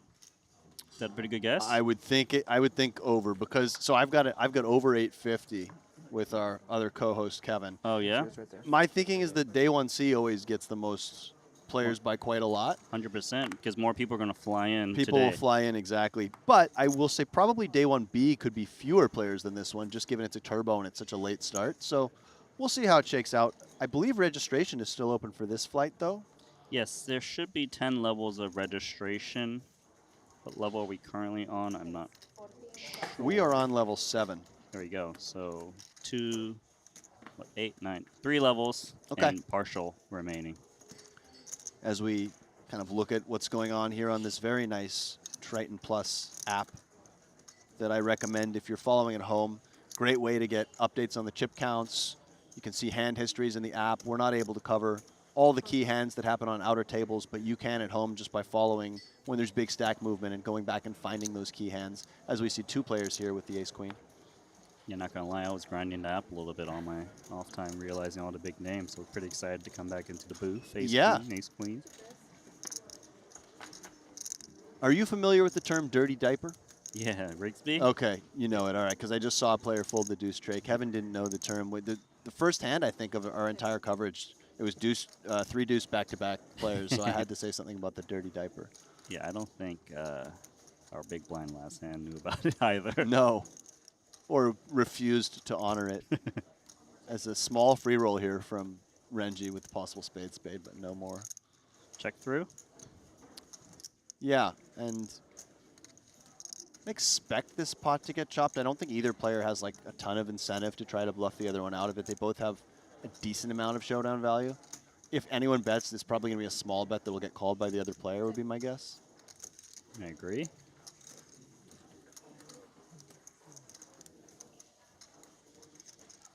The only real way I could see anyone winning this pot is if the river was a spade and Renji decided to just turn his ace-queen into a bluff and make a big bet. Barring that.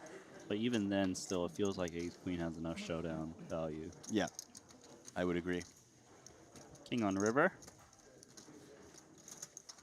Let's see if the check through does come through.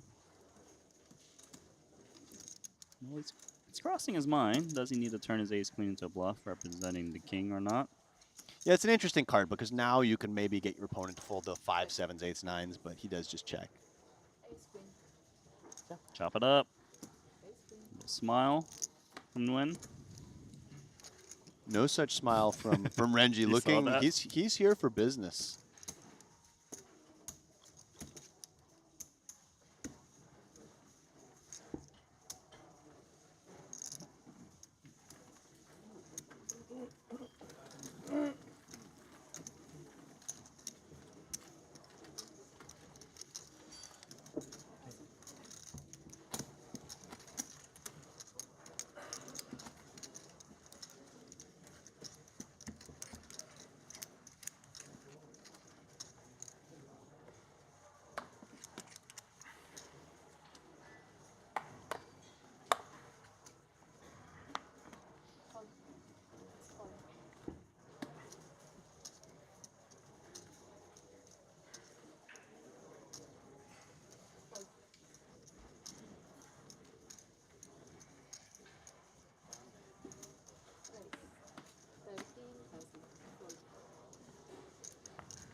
The ducks for Wei Huang. Ace-jack for Nguyen. Yeah, ace-jack off, always one of those hands that kind of feels like it has options, call or 3-bet both on the table. This is nice. Comes with a 3-bet, which is going to put a lot of pressure on such a weak pair as the ducks there.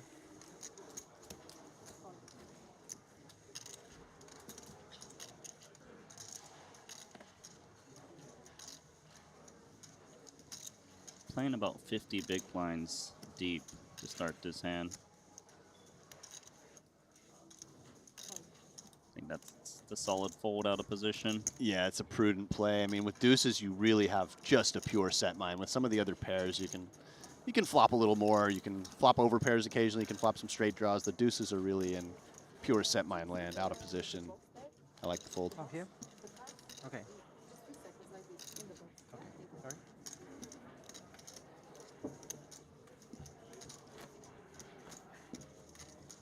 When you used to play your 24 tables back in the day, Randy, and you had a hand like deuces through 5s, let's say, were you typically calling those 3-bets at 100 big blinds? I know the meta of the game has just changed over and over.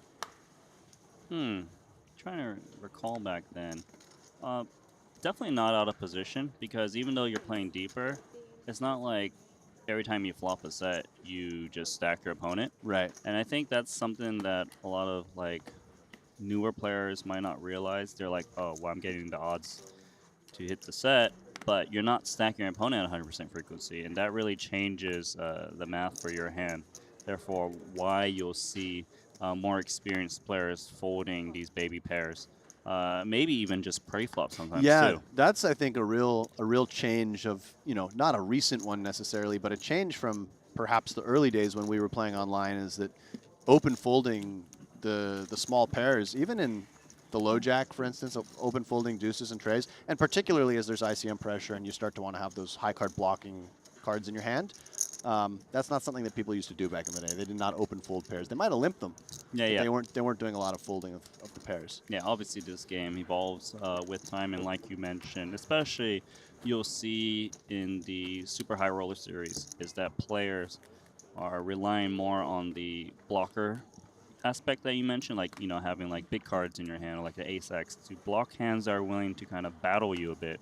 and hopefully just take it down pre. Whereas with deuces, well, you unblock all that stuff. And you're Right. more likely to get 3-bet bluff from like the ace 5, ace 4 suited, etc. And even hands as strong as pocket 10s and jacks, often taking very conservative lines when there's high ICM pressure. Yep. Not blocking the top of their opponent's range. Yeah, so obviously we'll get to experience more of this stuff onto day 2 and so on. For now, though. For now, it's a little bit more like a cash game. Still chill. I always enjoy watching these day one streams. We don't, I certainly haven't gotten to do a ton of them in the past. A lot of the commentary I've done has just been final tables, so it's fun having these earlier levels where there's a little more going on. And I think it's something that Triton does really well, is televising these tournaments from the early levels, because this is where that sort of pre-ICM poker is being played, and there's just a little bit more room to maneuver. And to be honest, it's in a lot of ways, even though the money's all at the top and at the final table, it's a bit more of a fun brand of poker. It feels like people are playing a little bit more freely than they are later in the tournament. Yeah, I agree with you, especially because I come from a cash game background. I'm used to the deeper stacks. So I like to see these turns and river bets, 3-bet pots, 4-bet pots, things like this, which becomes less, doesn't really happen as much, obviously, when we're playing 20, 25 DBs or so, where there's more pre-flop jams. It gets quite technical on those levels when you get down to sort of 25 and lower. But obviously, the very best players know how to play all the stack depths. So players like Mustafa, right? Like, they know how to play the deep stack, the end game, final table, middle. Like, that's why they are considered the best poker players out there, right? They're not just a one-trick pony that, maybe they can crush final tables, but then, like, well, if you can't get to the final table, it doesn't matter how good you're at the final table. You know what I mean? Yeah, and even just psychologically, you have to be comfortable in tournament poker with sometimes being chip leader and sometimes being short stacked or middle stacked or handcuffed in some way, and being able to play the different styles that those chip stacks sort of dictate you do. Maybe suited ace, +1. Take it one click And north. speaking of one of those small pairs, we do see Frankie just folding the pocket deuces there. Yeah, you see he has like kind of a different mindset. Like, sure, in position, he probably has decent odds to set mine there, but where he's just thinking, if I don't hit a set, I'm not really going to win that many chips, and even if I do, maybe I don't win a stack. So steps aside, also prevents herself from getting squeezed. Go to a flop. And Ricky's hand, despite being fairly weak, we do see suited hands doing a lot of defending out of the big blind.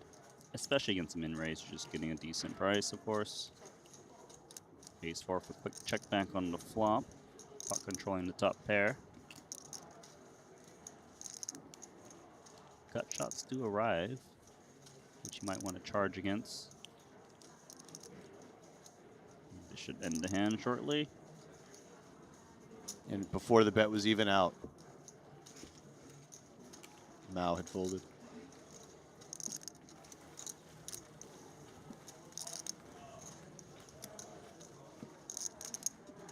Elsewhere, it's still Aren Bizanian at the top, followed by Samuel Mueller. Alex Foxen in 7th. Mustafa Kanit at this table in 19th. Kristen Foxen up in 26th. Kiat Lee, Triton regular in 30th. There's just so many new names in the field. It's just so cool to see. Yeah, no, it's absolutely fantastic, and I think this is a really cool thing that Triton is doing, making their brand a little bit more accessible, because I do think we're going to see both directions, right? We're going to see some of the Triton high roller players playing some of these events, and we're also going to see somebody's going to run hot in one of these events, and they're going to say, you know what, screw it, I'm going to play the entire Triton schedule. You know, if somebody just binks one off for 500K, like, why not jump in 100K? Take a shot. Take a shot. Ride that lady luck. So what? You just want to martingale your winnings? Yeah. Pocket nines here. Interested to see if he comes with a squeeze or just calls. Feels like both options are on the table. But the raise was in +3. relatively early position, yeah. Middle position, I suppose. He went with call, playing about 45 big blinds effective. Onto a flop. King high texture, top pair for Chi. Get the pair for the pocket nines. No C bet from the pre-flop raiser.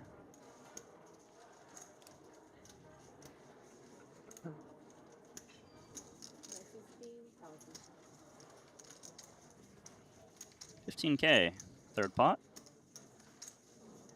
Tricky spot for the nines here when you have an opponent betting into two players, but you do have the 9 of diamonds. Certainly you are going to have the best hand a decent chunk of the time. Yeah, and there's a chance your opponent's trying to protect a little worse pairs like 8s and 7s. Yeah, absolutely. I think definitely makes sense to call one and see what develops. Development does bring another diamond, which is great for Huang in a sense. He's picked up equity, and maybe that slows down the king-jack. Yeah, do you think you like going for a little pot control here, Randy, or would you just bet and continue to try to charge worse hands? Well, a lot of times the question actually depends on how your opponent plays certain hands. Like, are they the type to maybe turn themselves into a bluff where you don't want to get blown off of your king-jack?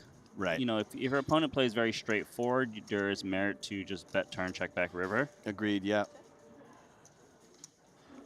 But, like, I wouldn't really get into that mindset if I was playing against, like, a very experienced pro who can kind of figure out tendencies very quickly. Now, I'm a little surprised to see the river check once turn goes check, check. I think on such an innocuous card, you would expect Chi to go for some value there, although I will say that against very tough opponents, you're always in the back of your mind fearing that they could be going for that double check raise. Yeah, I certainly probably would have preferred a bet in that spot because his kicker was practically nutted. You would have heard from ace-king pre-flop.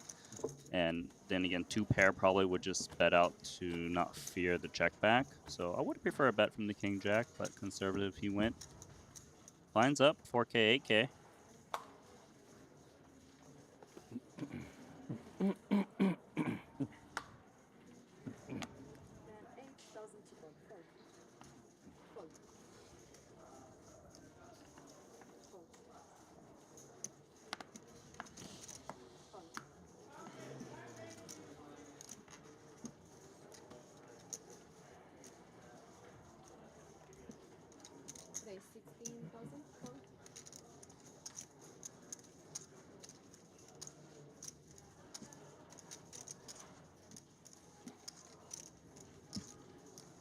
Big slick, suited.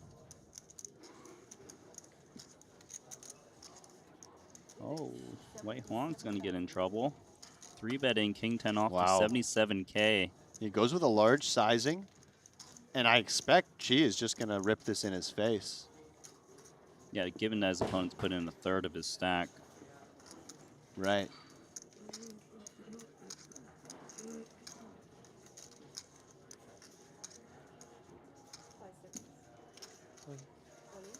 You called it.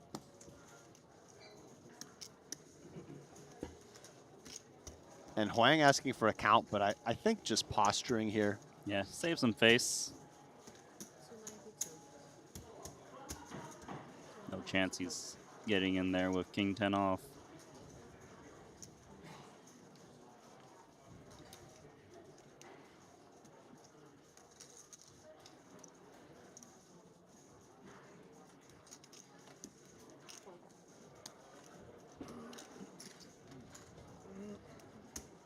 And a nice pickup there from Yen Ting Chi.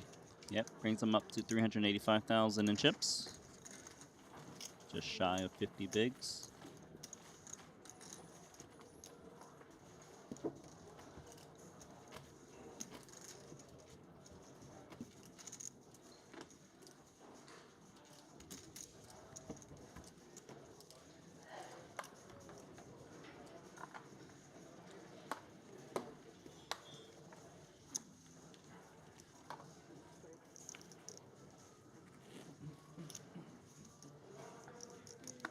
So Randy, how long have you been doing commentary here at Triton? So the very first time and basically when they started to really push the stream, was in 2018. Okay. So that was in Montenegro. And then the very next stop for the second stop they did was Jeju. So which is kind of funny. I was here, 7 years ago. You know what I mean? And it's the same place, Yeah. right? Shinhwa World. But then it's so much more razzle-dazzle. You know, we've got all these LEDs, you know, all these tables, so many more players, you know. It's really grown so much. And now we have Triton ONE, right? Like, this wasn't a thing back Right. then, you know. So it's just really cool for me to see like this development over time. Yeah, I'm sure the field sizes have just grown a ton since the first one you worked. Of course, like back then, some events were getting like 40 people, 50 people. Now they're all over 100 easily. And Yeah. we see the 3-bet here from the Pocket Jacks is just going to take it down. You got to get your taste of some Triton, not from the booth, You down know, at the I tables. I know you're itching. I'm tempted to somehow stick around and play those PLO events. Because that's your jam. But there's a big gap in the schedule. I mean, there's not a gap in the schedule. There's tournaments every day, but I don't really want to play the big no limits. That's not where I would want to dive in and get my start. So I would have to kill some time somewhere and then come back and play the PLOs. And I did just get engaged maybe a week ago. So kind of feel like I should probably get back to Canada once I'm done commentating here. I mean, you could just keep missing your flight. Right, yeah. Could just go mess around in Tokyo for a week and see how that goes. But you're like, oh, I just out there extra 2 weeks. Didn't tell right. my newly engaged partner. Yeah. Yeah, that's a great way to get unengaged. You know what I mean? Yeah, exactly. But I do, I'm definitely intrigued, especially by the PLO events. And hopefully there'll be some PLO in the Triton ONE in the future as well. I know that it's gotten a lot bigger in the Triton High Rollers, where there used to be a lot of short deck events. And I guess there's been a shift in the mentality of the players where they're more interested in PLO now. And I think it's really cool. It's brought in a whole new class of players from a lot of the Europeans who are maybe not as big into Hold'em will come and play the PLO tournaments. And I think it's great to see. And this year there's a 30K half-half event too, which I think will be a lot of fun to watch. Yeah, I see you salivating. I know Yeah. you're going to be in there sometime. I feel it. Within a year, you're going At some point, yeah, perhaps. Onto this one. Both players with a gut shot. 5 blue. NG looking for the 8. Yeah, certainly not all gut shots are made equal. You'd prefer to be the king-queen with the 2 overcards. Neither player has a spade, though. 3-flop razor checks over to the king-queen, which is going to stab. Do you like this bet, king-queen? Yeah, you can get some hands like ace-5 of clubs to fold immediately. You've got equity against everything. You can perhaps double barrel some runouts. Kind of an awkward spot as Ricky. I mean, you do have a gut shot. Yeah, it's not a very strong one, and he does elect to just fold right away. Yeah, his gut shot, of course, has no backdoor diamond draw. It's a little bit tainted in the sense where sometimes he hits the 8, his opponent has queen 10, and he gets, stacked straight over straight. I like that. Just check yeah, I like the fold. No backdoor flush draw. Not enough interaction. As I see Joe Chong's name climbing the counts a little bit. Oh, is he here? He is, yeah.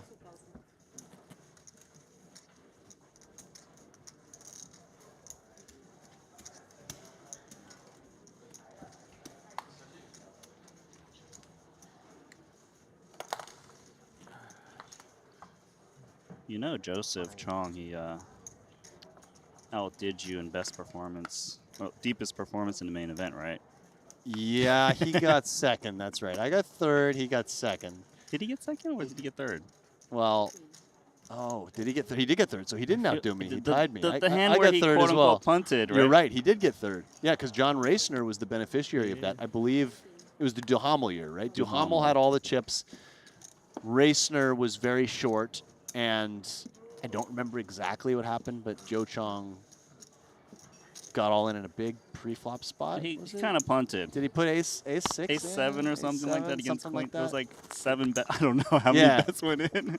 Yeah, something like that. Your best performance was 4th, correct? No, third. Oh, you got third. Yeah. Oh man, I'm doing you the dirty. So there. I tied him. I'm sorry. Although I don't know what the payouts were, Damn, I thought I got a good needle through. No, yeah, I you failed. tried.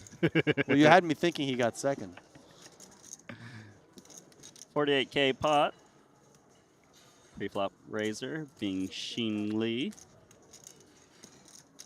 Got the best hand, but see that little ace of diamonds. Yeah, note that ace of diamonds for Luo could tempt him into doing something which could be either calling or raising. I think all 3 options on the table here, really. Looks like he's not interested. I feel like people are more likely to make a play if they got a little bit more chips to work with, just in case, you know, they make a move there, they lose off of the shorter stack, they become a 20 big blind stack, and that's kind of annoying. Yeah, I think that's true. And, you know, despite having the ace of diamonds, really not much going on there for Luo's hand on a board that is certainly scary facing that early position raise.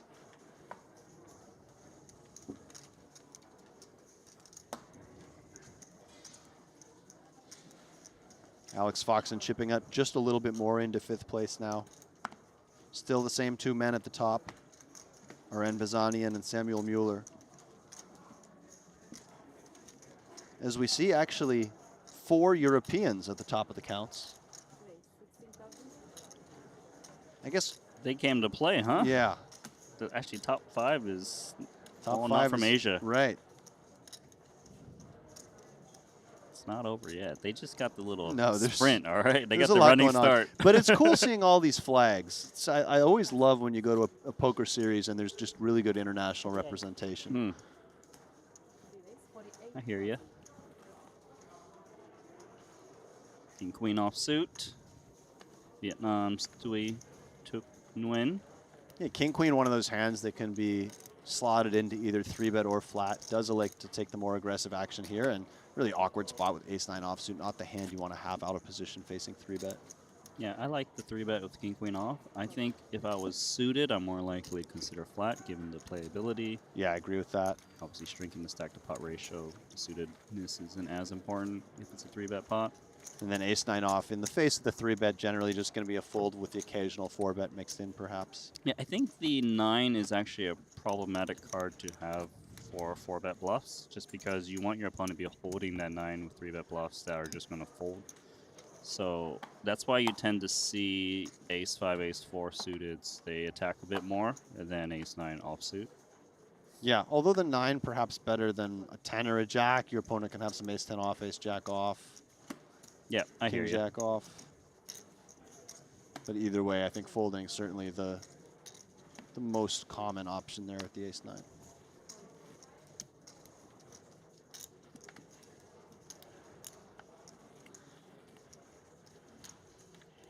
Let's see, we're going to have a button raise with the 9-6 offsuit. Certainly not a man who's afraid to raise the Still button here. with 9-6. There you go, 17K. Frank's not in. 10-9 offsuit for Bing Xin Lin should be in, especially against a button open. Fortunate to be dominating the pre-flop raiser.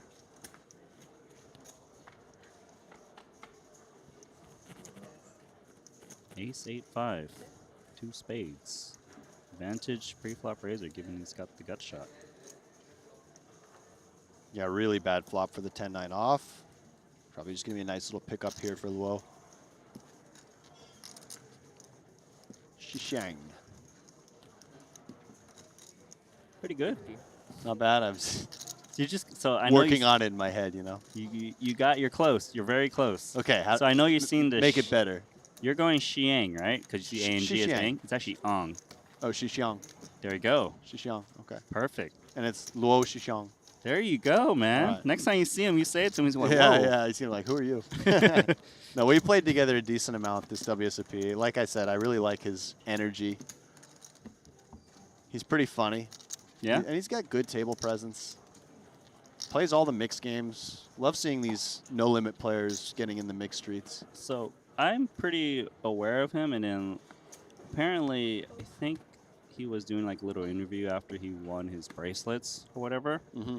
and they were like, oh, kind of like how do you do it in these events, these mixed games? Because I guess maybe he wasn't. No, he just says, oh, you just enter as much as you can. Yeah. No, so he's a funny guy. He's a very funny guy. Like, oh, that's all it takes. You eventually win if you just Yeah. keep rebuying. He seems to just be one of those people who just really loves playing poker, you know. Of course. Knit here, 3-bet candidate. And he is going to 3-bet, 43K. I think something to note is the sizing he opts to go for. We've seen some larger sizes from other players at this table. He's gone for the slight north of 2.5x. Yeah, and 2.6. particularly given it's not like he's super shallow with his opponent. They're over 50 big blinds deep. This is definitely on the smaller side. But perhaps just saying, I'm not scared to play post flop. I like my chances. And he's inviting the king-jack offsuit. Oh, but look at this. I like this. Don't push me around. I know you're the seasoned pro. Bam. And while Knit's 3-bet was on the small side, this 4-bet is on the big side, going over 3x the size of the 3-bet. Often you see the 4-bet sizing be a smaller multiple than the 3-bet sizing. We see the opposite here, but it does look very strong. It was also done very quickly. Let's see how Knit perceives this. I mean, I think it's going to be very difficult to continue ace-10 in any way. Yeah, it's kind of interesting that you say that because it's almost like they got it reversed where the original pre-flop raiser was the one that usually goes bigger. And Yeah. the 4-bet is the one that's smaller. But he just came out quickly and confidently and with quite a nice combo, really. You know, that king is really very important, blocking ace, king, and kings. Yeah, that was a beautiful read. And a hand that's just a little bit too weak. Often you want to pull your bluffs from hands that are a little bit too weak to make the passive option, but still have some strength to them. So I think that was a really nice find by Huang.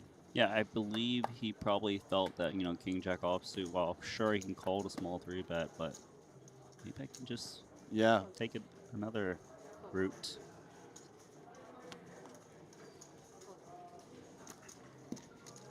Ace jack.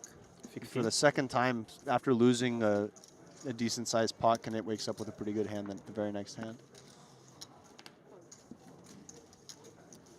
He hasn't been able to run over this table from what I've seen so far, but it seems like he is trying to get active. Wow. Oh, kings. Just make sure they're still there, Ricky. Make sure you're not looking at the same card twice. They are different colors. It would be hard to do. Have you ever done that? Thought you had a big pair and you were just looked at the same card twice? No. No? Sounds like you have, though. I've definitely done that. 60K is the price. Would think normally this goes straight into the muck, but not sure what Cannon's thinking. He might be aware that Ricky is the type of guy who will attack a bit more than others. I think everything's in play here. I think he could definitely fold, and that is what he does. It is the type of hand you see occasionally making that small click back 4-bet too. There was probably enough room for that play, but makes a good fold. I mean, there's probably at some point where Mustafa is thinking to himself, wow, are they really just gonna not let me do my thing? Yeah, he just got 4-bet and 3-bet back-to-back hands, and looks maybe just a little bit frustrated. But keep in mind, he still has over 2x starting stack. He's still doing quite well. He did also pay off Luo Shishang early with the King 5 against the Ace 9, remember? That's right, yeah. I can't really recall him winning a pot that was reasonably sized. Yeah, I think he came in with about 700K, and now he's down to 500, so still plenty to work with. He's upstuck. Yeah, that's right.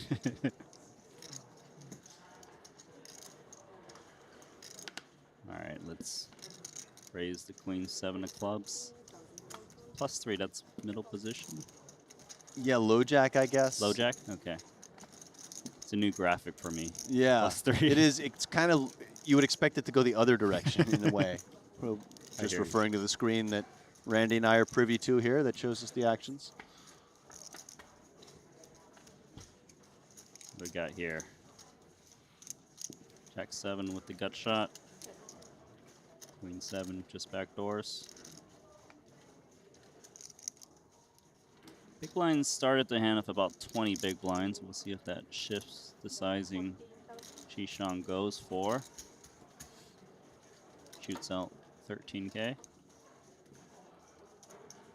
And given the nice price, the gut shot does make the call.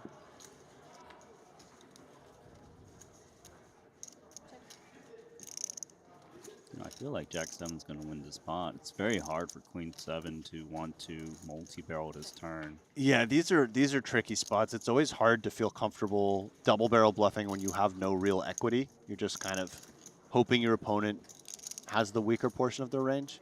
You feel much more comfortable with some sort of reasonable draw. And when I said I feel like he's going to win the pot. It's not that I thought he was going Right. to hit the straight. You thought he just was that going if to bluff the river. Yeah. Right, exactly. If it just comes out of 3, he bets. Of course, Queen 7 mucks. And I was going to say, does Luo ever just go wild here and just move in with the Queen 7, blocking both ends of the straight and facing this small bet that could easily be one pair? It would have been quite a wild play, but he folded perhaps before giving himself the chance to even consider that. I do that sometimes. I have this like fleeting idea that I'm going to make this somewhat ridiculous bluff, and then I just say the word fold before I can even allow my thoughts to continue. Save yourself, huh? Save myself from going down this dark path.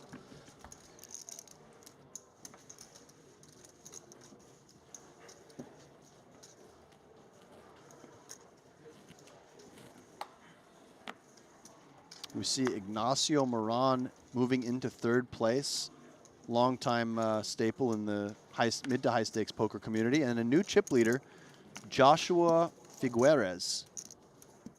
And I'm not great with flags. Is that the check flag? There's a trick, I don't though. think Do you know what that's the trick is? What's the trick? The trick is you click into your name. Uh-huh. Then you click the top left View profile. and Okay. it tells Philippines. You right, I was there way you go. off. I saw that it's like the Czech colors, but it didn't look like the Czech. Very, very flag. nice. The Philippines and the Czech Republic are very close I was to each so other. close. Yeah.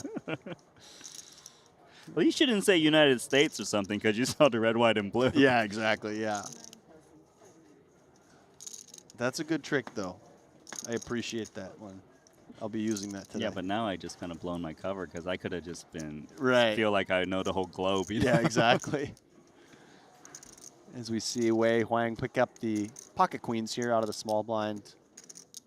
Chi likely just posturing with just the ace-deuce offsuit.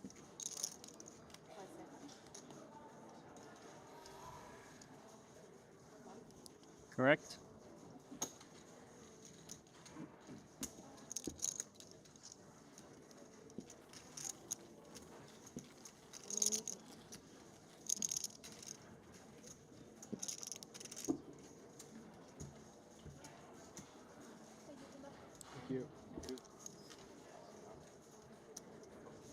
Is that a sports team, the champs hat? Do you know? I feel like you're into sports. I'm into sports, but I don't recognize the champ's hat. Yeah, let's take a look. What's happening out here? So, Little peek. about a third of the field has been knocked out so far. Yep.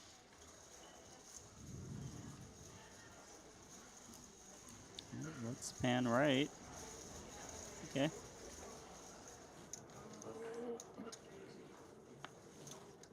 And I think the 5K tournament has either been canceled or has perhaps been delayed, because I see 8 names registered, but still not a card in the air. If I So had I'm to not guess, sure. it's probably because a lot of the people that would play it is here. But this is something special. Have you seen this? I got a chance to commentate yet. A mystery hand. So we're going to block out Hao Shan Huang's whole cards. And is this done by design, or is this they didn't scan the cards? By design, all right? Okay, all and right. your job, my friend, this is where I really test you. How good Oh. are you, Livingston? I think I have seen this in previous editions of Triton. Okay, let me start by But figuring now out you the can be the action. commentator. All right, so pre-flop, Okay, Huang open, 3x. small blind versus big blind. Okay, not the best flop in the world for a small blind opening range here. Maybe I'm is. thinking a little bit more in PLO terms. These small to medium cards are really bad. They're very deep, by the way, just in case you overlooked that. 50 big blinds effective, roughly. Pre-flop razor. Hao Shan. All right. These So cards at in what the back. point am I supposed to start guessing what I think Whenever this, you this want, gentleman man. has? Like, or just break it down for us. Clearly, the King 8, though, based on what you see, is Yeah. looking pretty sweet, right? It's looking pretty sweet. So we'll start by saying, not a board I'm going to bet my entire range on as the small blind. Certainly going to connect with some of the stuff that the big blind flats. And he went with kind of a larger sizing. To me, it looks like he has at least one big diamond in the hole. I'm going to say he's got ace of diamonds, 9. Man, you're going deep. You're going to guess already? We haven't I seen know. turn yet, but I'm it digging is myself into a big hole here, Randy. Queen of clubs. I'm setting myself up for major disappointment. Where's the Queen of clubs on the turn?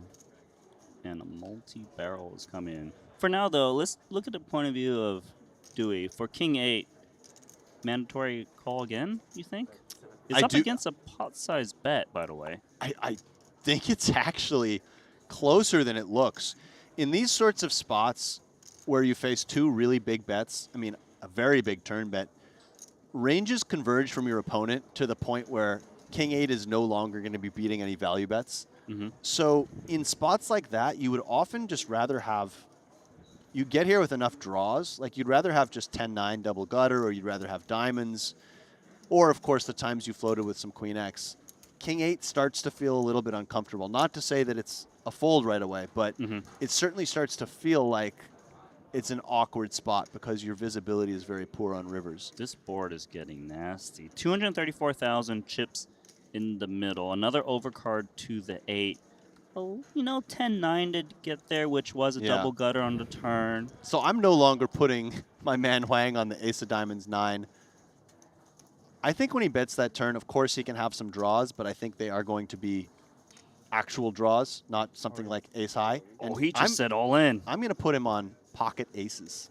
Pocket aces is your go-to? Pocket aces. So first off, you're going with value versus the bluff. I'm going with value. And you're thinking it's aces. It's like a one-pair super strong hand like that, king's aces. I think if he doesn't have one of those really strong one-pair hands or some type of value hand, he would have a bluff on the turn, some of which actually improve to some showdown value, like stuff like Jack 10 of diamonds, Jack 9 of diamonds. So they may not take this line. Of course, so you're some saying get that if he there as had well. like Jack X, he wouldn't need to shove anymore. He might try to slow it down. Of course, that's only some of the semi-bluffs, but, I have to pick a hand. I've been put on the spot here. I'm going pocket aces. Now, do you also try to pick a hand, or is this just my job? It's just your job today, man. Okay. Because right. I'm with you. No, but honestly, what about bluffs? What are you thinking the bluffs are? Are they always diamonds without any pair connection? You could have something like 9-7 of spades, 7-5 of spades, some of these open-enders. Certainly some diamonds. Yeah, I guess the thing is there's only so many diamonds that don't have a pair at this point. Right. Like if you did turn extra equity on the queen, it's going to be this Jack 10, Jack 9, 10, 9 a lot of the time. Do all your just random King 7 of diamonds just pot the turn? I'm not sure. I mean, that would be, if you start just potting the turn with every combo of a flush draw, you're probably overdoing it. Now, let's look at the King 8 too and talk about, does he have a good bluff catcher? And he does call. What you got, Huang? 7-5 of diamonds. Boom, that is a great call from the King 8. That's a big call and a difficult call. Well played from standing his ground after making already a call that I think was good but tricky on the turn, facing such a big bet, and I was way off with the pocket aces. That's all right, man. It is a misread, but But no. he had a nice combo draw, and I think just a very reasonable triple barrel. Of course, you don't love seeing the jack and kind of blocking some of the hands you want your opponent to have, having the 7-5 of diamonds there, but at the same time, you're not going to get to the river with anything worse than 7 high, so it seemed pretty decent too, especially if he felt that he can get the 8 out of there. Like the jack is kind of scary. It's definitely a scary card because it does improve some of your semi-bluffs. Yeah, like 10-9. Like the 10-9. Again, does it improve? It does improve the Jack X, but does the Jack X shove? I think that's kind of an interesting. Yeah, it's more like Queen Jack, right? Right, Queen Jack. Yeah. I don't think Jack 8 is betting like that, given pot size with the 8 doesn't seem reasonable. But I think certainly the turn big bet made a lot of sense with that combo. You you want to have Queen X plus for value for that size, and then you want your draws to be some type of combo draw. Yeah, and that was very nice from Nguyen there to kind of compile that his opponent's value ranges maybe become a bit more narrow. Found a call. That was not an easy call to make with King 8. Definitely a tough call. I wonder if chat got it right at all. Unblocking diamonds, obviously a good thing if you think your opponent's going to follow through all the time with diamonds. Sometimes it can be one of those things where, yes, you unblock the diamonds, but you think your opponent will give up with diamonds some of the time because they're bad cards to bluff with because you want your opponent to have diamonds. So in any event, difficult call for his tournament life and a really nice one.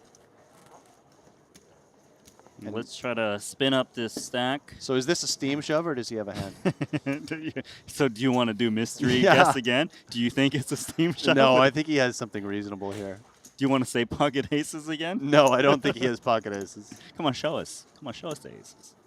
Come on. We didn't get to see that one, did we? Yeah. They wanted to save. They want to save you there. Yeah.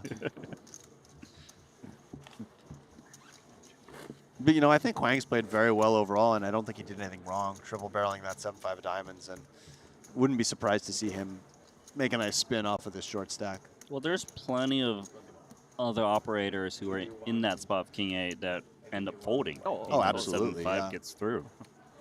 They just found the wrong opponent. Yeah, Who exactly played that hand amazingly. And that was a huge pot, Randy. That was definitely the biggest pot that I've been a part of so far in this Triton ONE inaugural event. Yeah, best hand I've seen so far in this tournament. Triton ONE moves up to 11th on the overall leaderboard with that pot, 748,000 in chips. 4 players currently over $1 million.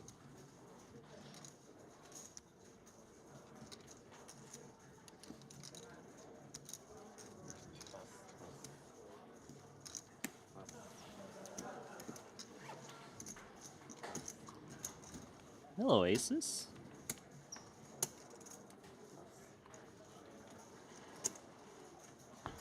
King Jack suited for Mustafa against the Undergun Open from Frank. Currently in the small blind.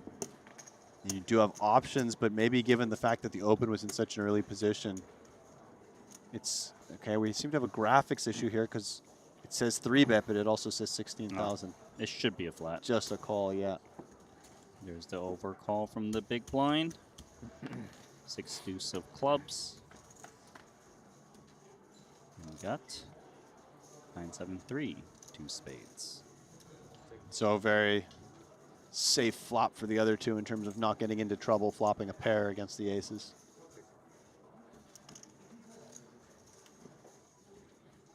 Looks like a good time to start building the pot. The 2 aces. Yeah, and I think this is the kind of board that Frankie can go for a bigger c-bet sizing on, given he's not going to be betting his full range on a board like this, and he does have that overpair advantage. So these 10 high, 9 high kind of coordinated boards. Oh, he checks it back. He checks, and if you are going to slow play an overpair, aces normally is the one to slow play because it's least vulnerable to the overcards, but still a bit surprised to see him checking that in a 3-way pot here. I agree.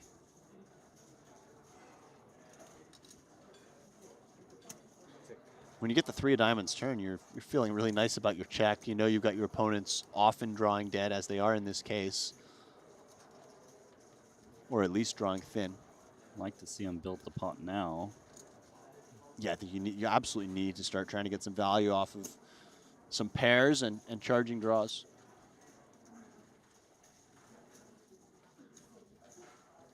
Where I would have gone big on the flop, I might go a little smaller on this turn. Looks like he agrees with you. 20K.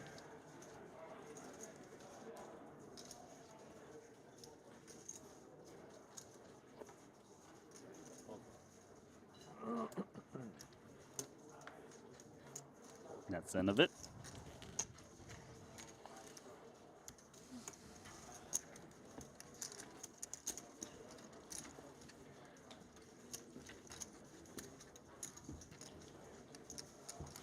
Yeah. Thank you. Hope you guys in the chat are enjoying the stream. Don't forget to like and subscribe. I am reading your chat, especially the YouTube chat. So if you got anything to say to me or Alex, drop a message in there. Anything interesting going on in chat so far, Randy? That's why I just said that. I'm hoping to give us Maybe something. you're trying to stir something up. I am trying to. As we see the pocket jacks under the gun for, okay, how do we pronounce that All first right, name? so we see the first part. Bing. Bing, Shin. Bing Shin, There you go. Bing Shin Lee, There you go. You're getting there. a natural. Yeah, we'll see. We'll see how well I remember all You, of this. why don't you try living in China for a bit now? I think you're, Yeah, you're ready yeah, to go. yeah, I'm sure I'll, With no phone. I'll fit right in, yeah. 18K. This is the pre-flop raise size. Yeah. I was in Beijing once for one night just on a layover. Did on you the venture way to outside Hong Kong. the airport or no? Yeah, no, I did. Change. Well, I think I was originally supposed to get to Hong Kong that day, and there was like a problem with the flight, so I had to fly out the next morning. So I did get a hotel in the city rather than an airport hotel, and went out for dinner.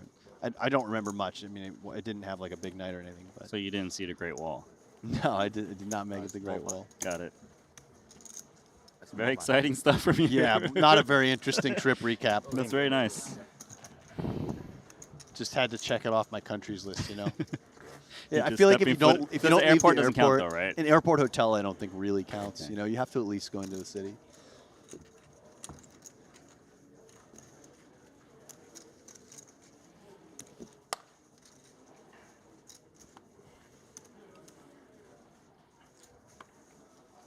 We're up to 260 entries so far in this day 1A.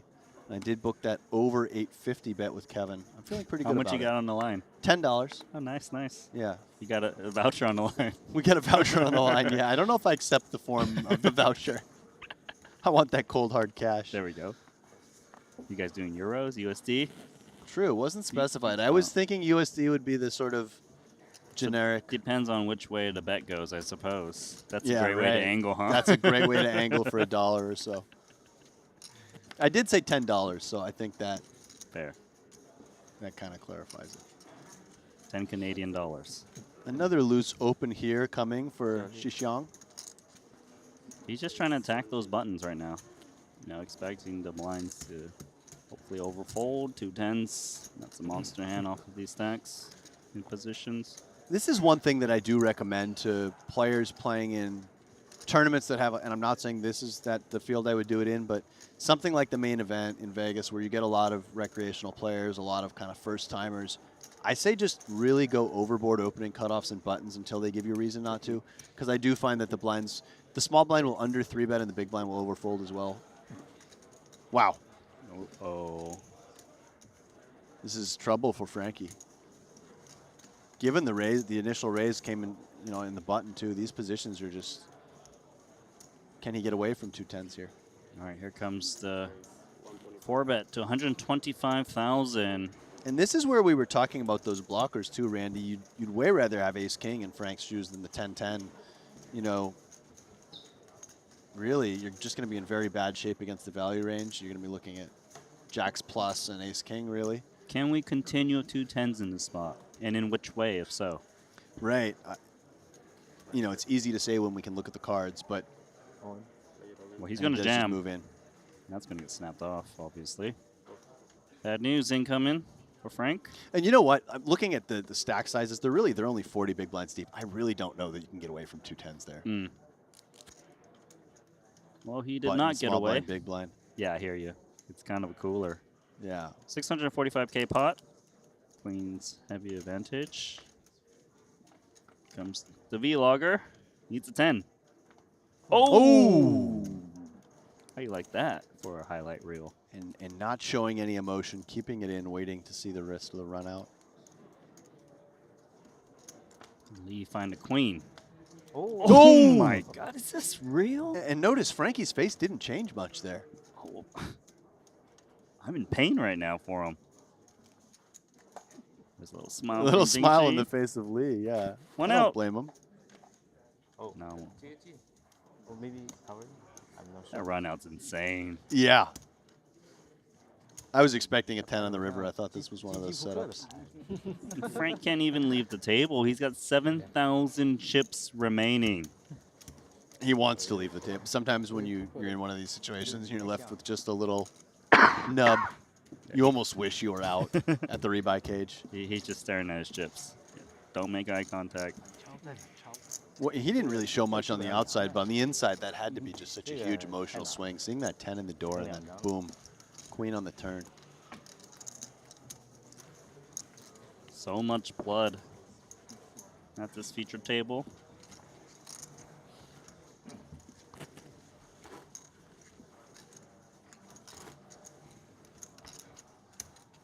Ten on the flop and a queen on the turn. Oh, one big blind. Is it even? It's not. Kind of a needle of a graphic there, too. It's Just to- 0.9 big blind or so. Yeah, and I believe the blinds, if they haven't already, they're about to go up in about 40 seconds.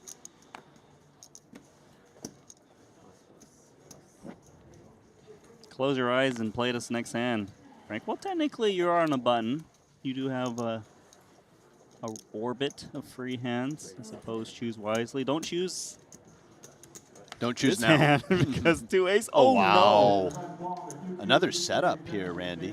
no. This setup. This one you're definitely not getting away from. I mean, I don't think you can get away from the 10s either, but And Lul is going to be standing up and not staying at the table at the conclusion of this hand, unless he gets a miracle. wow, to ace you're king. really jinxing Wen here. Now, is there a world in which Wen ever just flats the 3-bet? I don't think he will, but if he did, maybe that's one of the only ways that Luo doesn't get all the chips in here, is if he somehow flats and then the flop is really bad for Luo's hand. I definitely think there's merit to it off of these stacks, but, you know, certainly going with it makes sense too. All in. That's going to be a snap. What do you think about this? 2 aces. Not so good, is it? Cold deck. Not so cold for a window with the big stack. Can win this pot. He's going to be close to $1 million. Yeah. Yeah, what a nice time to pick up 2 aces. And Luo, oh, he takes his, wow. This is rare. He has taken his microphone pack off. I mean, come on, look at that. He's got 7%. No, I off. understand that, but, you know, sometimes they start to, okay. Oh, he can find a winner here. 4 jacks are in the deck. And he's going to have to reassemble that microphone and fit it under his hoodie again if he catches one of those jacks. Not on the turn. One more chance. One more chance. River card. Oh! Wow. Mic up, sir, because you're still in the tournament. Look at There, this. he's got to go through this process now. I jinxed him, didn't I? Yeah, I jinxed him hard. that was quite something. That maybe I'm going to try that microphone move. That was strong. I mean, that's way stronger than standing up and putting on the backpack. That was cool. Not so cool for you, Nguyen, but you still have a healthy stack. Taking it well. I feel kind of bad now. Do we think Luo got the microphone back where it needs to be? Yeah, like We're going to see a production assistant come need in to at some change the point. X and and- Y axes a little bit more. Yeah. And with that, the blinds are up, I believe. Oh, you know, it's a repeat level. It's a double level. And we got Frank on the side seeing this. You know, why couldn't I do that to 2 queens earlier? That's nice.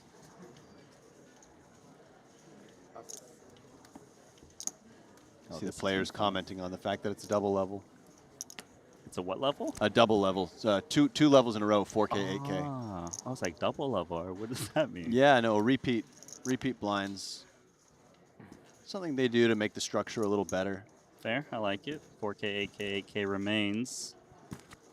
Just shy of 1 big blind going in the cutoff. King Jack off suit. And as the small blind here, perhaps looking to make a decent size raise just to isolate the all-in player. I like that a lot. Kicking out the big blind is important with the big blind ante involved as well. You get a better price. Showdown, please.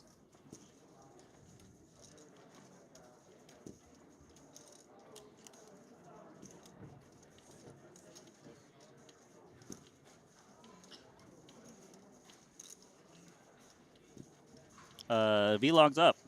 Yes. He didn't do it during the 10s versus queens hand. So I don't know what the Triton rules are.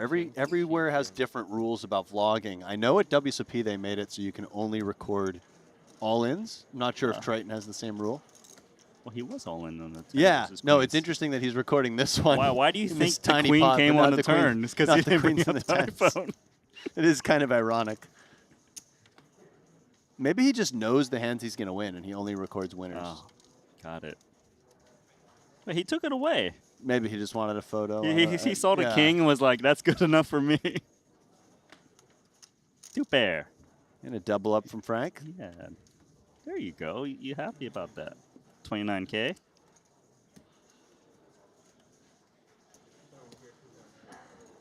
So Ricky's 8K. 7 of it will go to Frank, and then the small blind will pick up 1K. 1,900 1,000 more. 1,000 bet more. Little rake back. 19,000就对了 19 bet.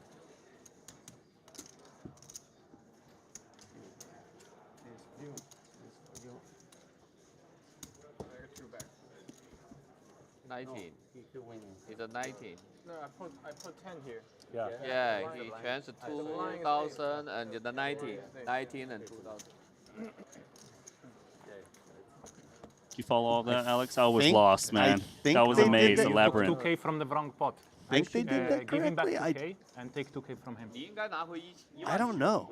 Give, 你拿回19,000 yeah, he took 2K.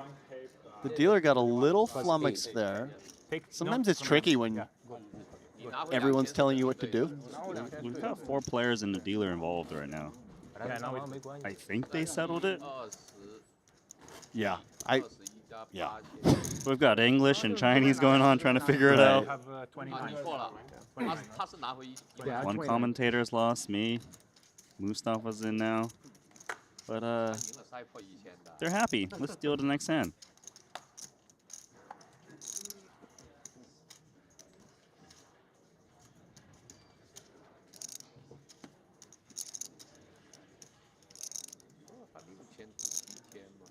Offsuit ace into the muck. Off the short stack, I like the discipline.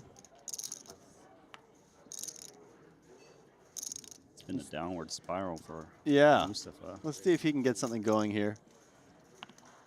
Queen Jack is the raise. Every time he opens, he gets 3-bet or 4-bet, he just finds a way to lose the pot. or loses the pot with the king 5 against that ace 9. Yeah. So we trying to do the reverse jinx for him, trying to get him to win the pot. That's right. Well, you know, this could be the time. Maybe How can he lose here? He's up against a hand that he's dominating, right? Maybe he can even get greedy and flop a queen here. Queen 5 deuce. Oh, no. 5-5. Oh my God. Wow. It's just not Mustafa's day. At least it wasn't 5-5 queen. If you would like to be jinxed, visit Randy Liu and Alex Livingston. Right. 12K. C-bet. How do you like approaching this as Huang? Do you mix both calls and raises with hands like this? I kind of feel like a lot of players opt to raise these days, right? They feel like they can get looked up by some ace highs as well. Of course, getting value from the pairs, trying to force all the chips to go in quickly. Yeah, I think it's very reasonable, and I think that if you run a spot like this through the solver, the out-of-position player is meant to raise these paired boards at a very high clip, and then, of course, the in-position player has to defend very wide. Here's the thing. My read, though, is that players actually, they're check raising correctly with the right frequency of trips, but they're actually probably not check Not raising finding some of enough their bluffs. bluffs Yeah. enough. So that's where it gets a little dicey for me when you ask me that question, where I feel Right. like the frequency is actually a bit off in real action. I think you're right, and I think that some of those hands that the in-position player is meant to continue can actually become folds because of that. Mm-hmm. Maybe something like this, certainly the queen jack off. I mean, it's not a very compelling hand. But that's why he did flow. He just felt like, you know, my opponent's messing around. He'll Yeah. check to me, and I steal the pot. Interesting one, of course. One where you kind of don't know the true answer to how to approach it against your opponent unless you get more history with them to kind of learn more about their play. Right. Certainly, I think when you have like the 2 overs in the backdoor flush draw, you're much more likely to want to call where there's a number of turns you have very clear continues on. But those paired boards are tricky.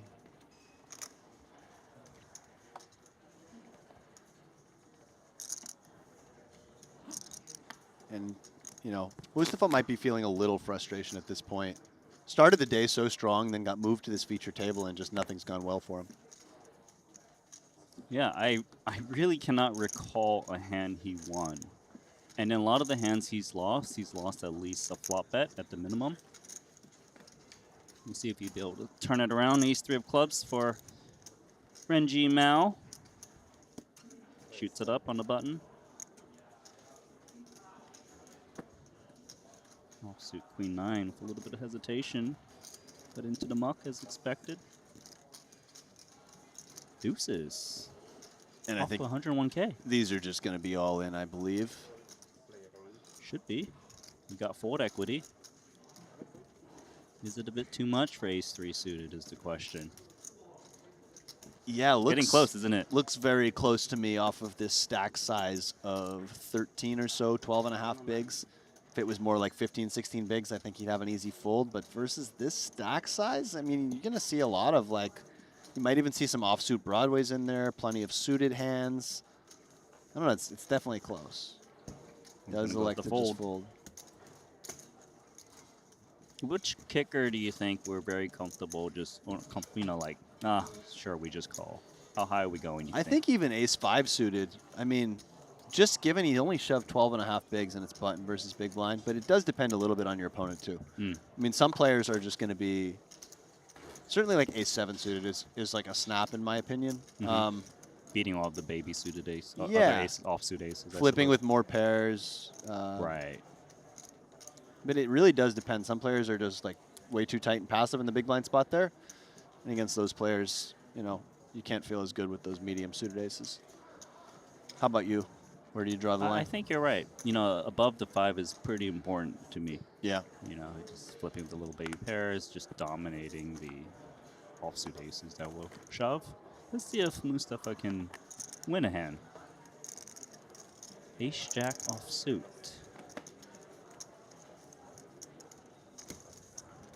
Over to the big blind. An ace-7 offsuit, so we're going to go to a flop. Deep stacks.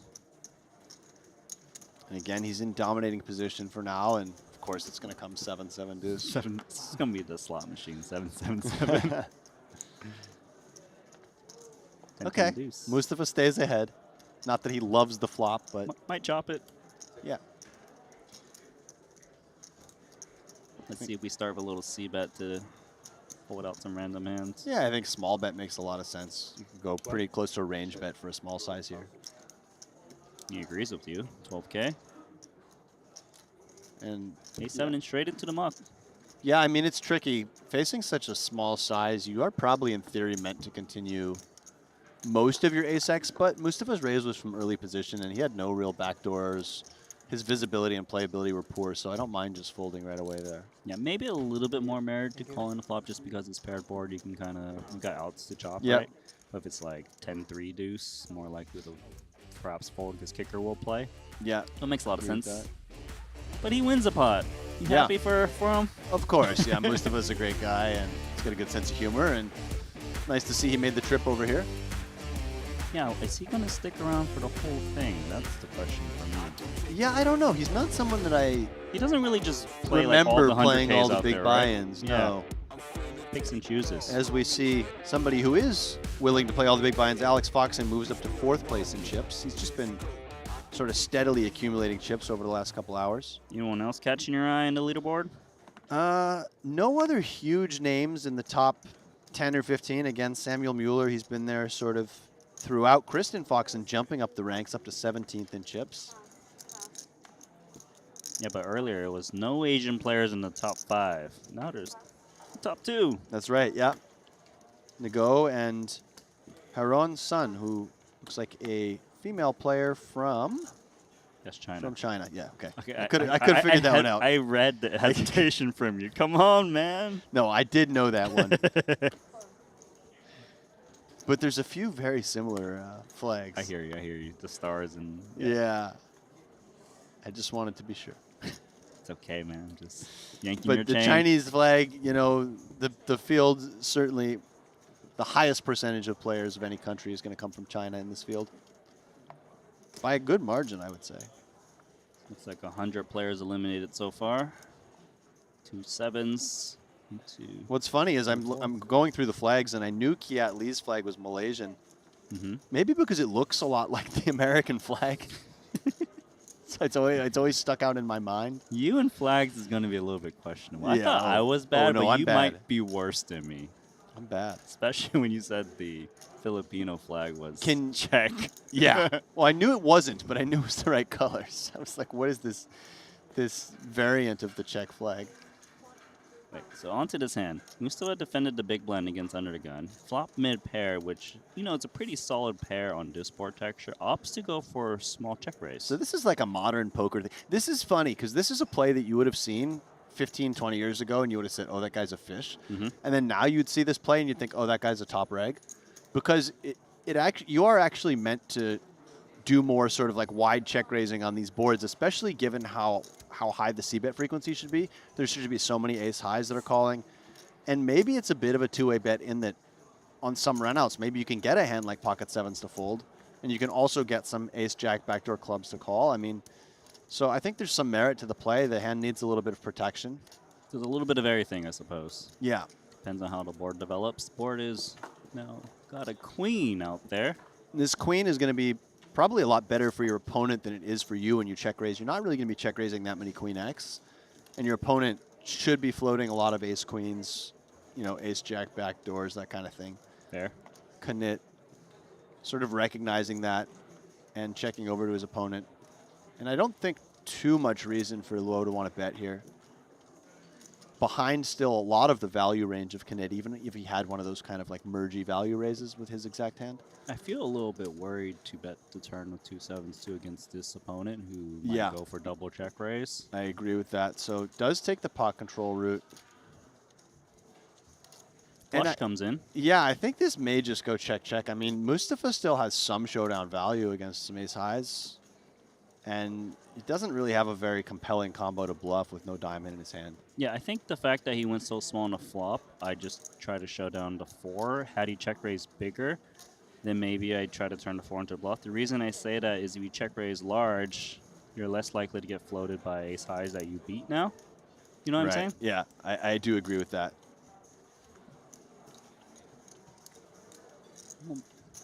Back to losing pots. Can it? He's in the sub 400K range now. And Luo, after, you know, running that ace king into ace, is He's now hitting back and up running. over 550K. Oh, and he's leaving. And sometimes that's tilting too when you're Mustafa and you've just lost a pot to somebody who's sitting right next to you and then they get moved. Look at Dewey Tuk Nguyen looking like, this guy beat me with ace king against my aces. And Yeah, you're taking you them can away. see the wry smile on his face as well. Like, tell me your table number. I'm going to go find you later.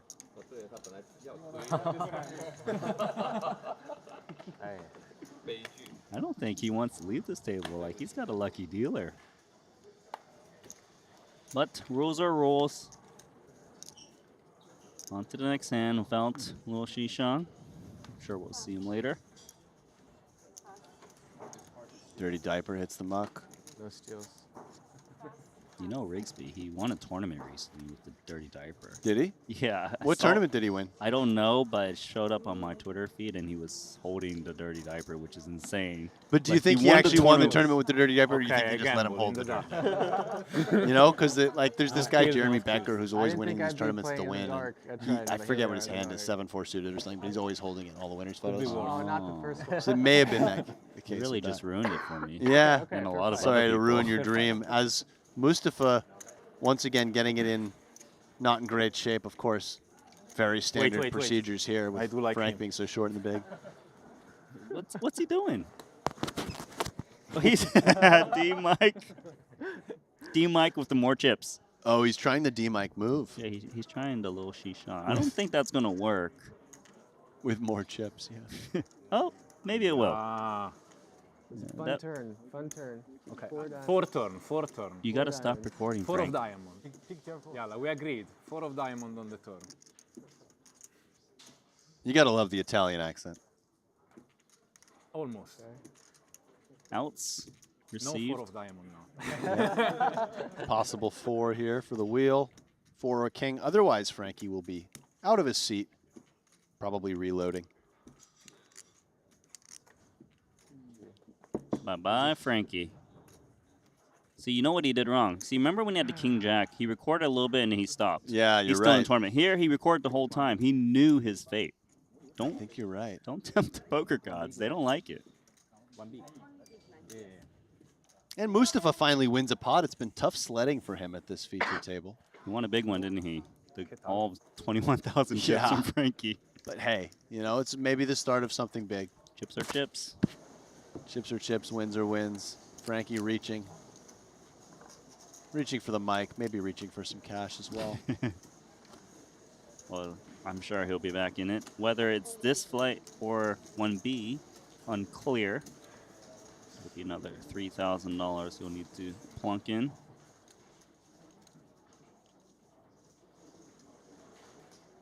Just looking through some of the names we see in 6th place player Cheng Cheng, same first and last name. Same spelling or no? Same spelling. Okay. There's a guy, and I'm trying to remember if he's either a dentist or a tailor, and I know that those are two very different things.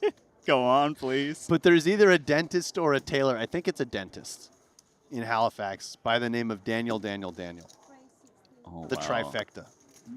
You First, don't middle, see that last. very often. No, that's pretty yeah. cool. I mean, what a troll from his parents. And it's such like a common name too. that, Yeah. like he's probably like turning around when people call Daniel. Yeah.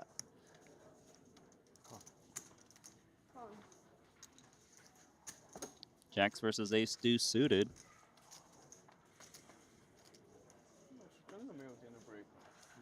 Ooh. Not flush Spicy draw. flop.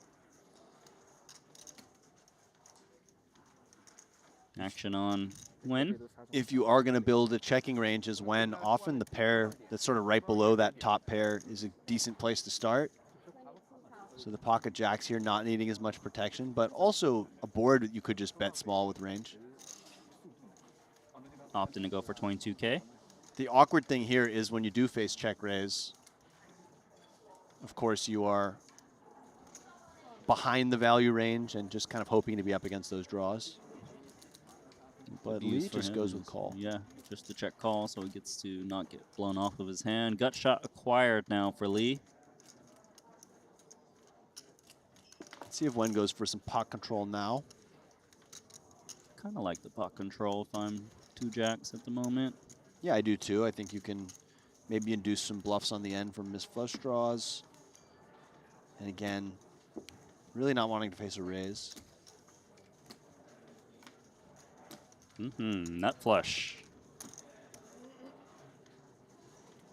And Lee has all sorts of options on the table here. You can go for small bet, big bet, or check raise. If you do go small, you go very small and just try to get the bet 3-bet in. Maybe that's a little too fancy. You got a first instinct, which one? Well, too late. You went for 30K, but is that the one you go for? Or do you like larger to kind of get the most out of the I queen think X? I like either larger or even a little smaller or checking. But I think I just like larger the most. I see. Oh, so you're saying the 30K might induce a little bit less raising I from your think opponent. it's going to get less thin value raises and maybe slightly fewer bluff raises as well. Yeah, it's sort of just my first lean. My first lean is that when my opponent bets this flop and checks this turn, they have some amount of showdown value, and I would probably just go for a biggish bet. I see. Well, But the 30K this does gets get called, paid. and against Wen's exact hand, it might have been a nice sizing. Maybe you could have got a little more, but against that hand, I think he got a nice amount of Yeah, chips there. somehow perfect against the hand he was up against. Yeah. And that's a thing too. I mean, when you're in the moment and you're playing these players, you do sometimes just get a feeling that your opponent has a certain type of hand, and then you can bet like that size to target that exact hand rather than targeting the range. And I think that's very viable and something that maybe people underestimate. Alex Foxen's going to be at our next feature table. As you can see, you also see Victor Chong at this one. Be a lot of fun to watch, given Foxen's got a lot of chips. And kind of what you mentioned earlier is that we get to watch the early levels, which is really cool at the Triton series. So getting to see Foxen play this 3K opening event and early levels, let's just see how he's going to perhaps deviate from normal strategy. And Yeah, no, that'll be a lot of fun. And Alex Foxen, one of those players who is really good in both the high stakes fields, like the ones we'll see later in this series, and also in those sort of smaller buy-in, bigger field type tournaments. He's got a versatile style. He plays kind of like max exploit in fields like this, I think, where there's some weaker players. And he plays a very high frequency of hands, so I think it's going to be a lot of fun to watch him with a big stack maneuvering. a super pro. Yeah. Pretty much. I'd say super pro. But even some super pros, I think, like relative to field, they do really well in the high stakes tournaments and not as well in like a 3K or a 5K buy-in, just stylistically, not deviating as much.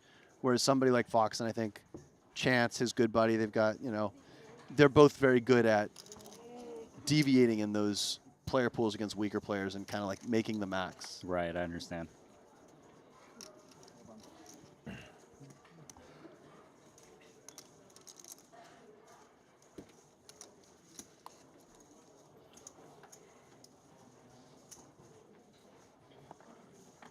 About 15 minutes away from our next break, after which we will change the tables. You'll have Alex Foxen. I'll be sitting out for that portion as Kevin will join you back in the booth. Yeah, that's the important part. We're changing you up. No, just kidding. Yeah, that's right. Get rid of me. Nah, it's been good, man. Yeah, it's been good. It's been fun. I'll go have some dinner, get some fresh air, and prepare for another 4 hours in the booth after that. Here we go. Ace Jack from Huang. And raise and take.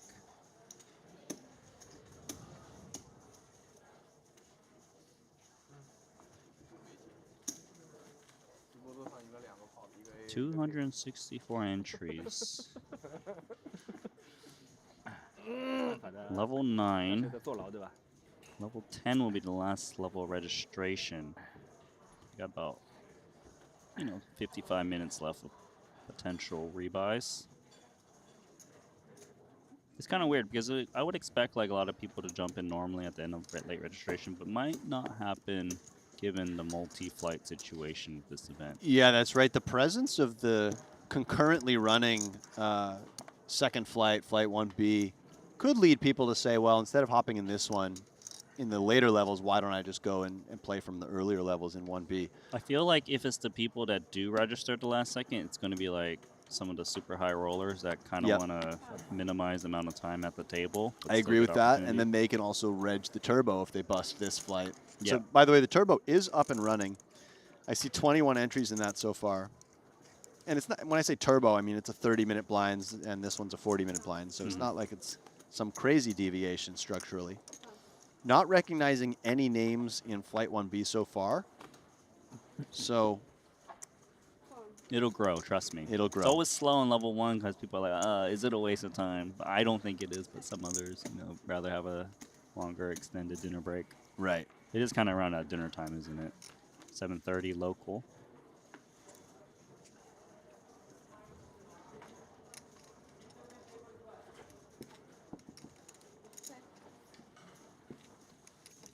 Blind versus blind. Check through pre. Middle pair of the check from Renji. Check back from the Jack Deuce offsuit. King of spades now. Limped pot here. Renji has options. He could try to get a little bit of protection and value. 13. You're right. 13K is the price. Jack of spades. It's interesting because it's a decent spade. But then again, do you really want to be floating with just this? He looks like he will. Yeah, it's not a super fun spot with just the Jack of spades where sometimes you're just drawing dead or very thin. Ace now. Don't believe the 7-5 can really get more value, even worse. No, and I don't think it needs to turn into a bluff, too. It's beating plenty of hands. Feels like a very natural check. What about Jack Deuce when it gets over there? I think Jack Deuce has the type of hand that really wants to bluff this card. Ricky will have some 10x and 7x that bets the turn for protection, and a big bet here could be quite scary to those hands. You do block Queen Jack. Gives up, which is great for Renji in the showdown to 7. But also maybe easier to say once we see that Renji has the 7 and not something like a king-queen with the queen of spades or something, But certainly you want to give consideration to bluffing bottom of range there with a big spade.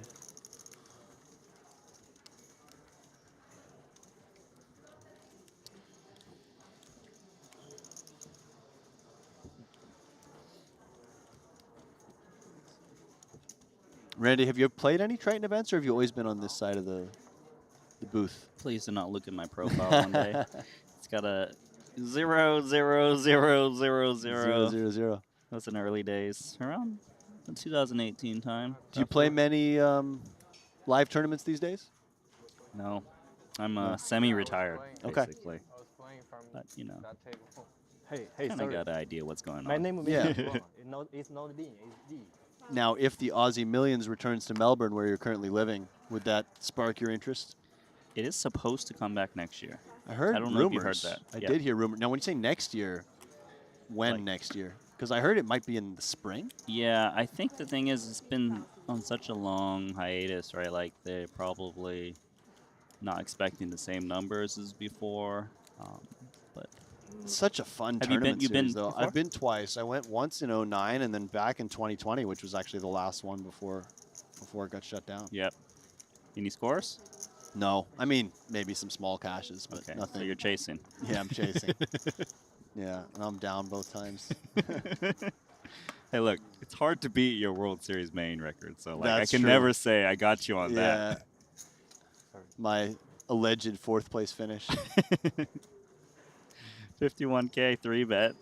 And Chi, both players with clubs, 8-7 of clubs, can certainly contemplate continuing against this size. Yeah, I think versus this size, I want to see a flop here. I can understand why you would fold because it's not like you're super deep if you call, but I think this size a little under 3x.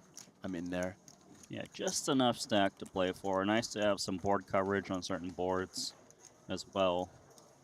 So you see a 7 followed by a king and a queen. So Yeah. it looked Not what you wanted promising to at the see when you start. saw that 7 in the door. Yeah. Ace deuce.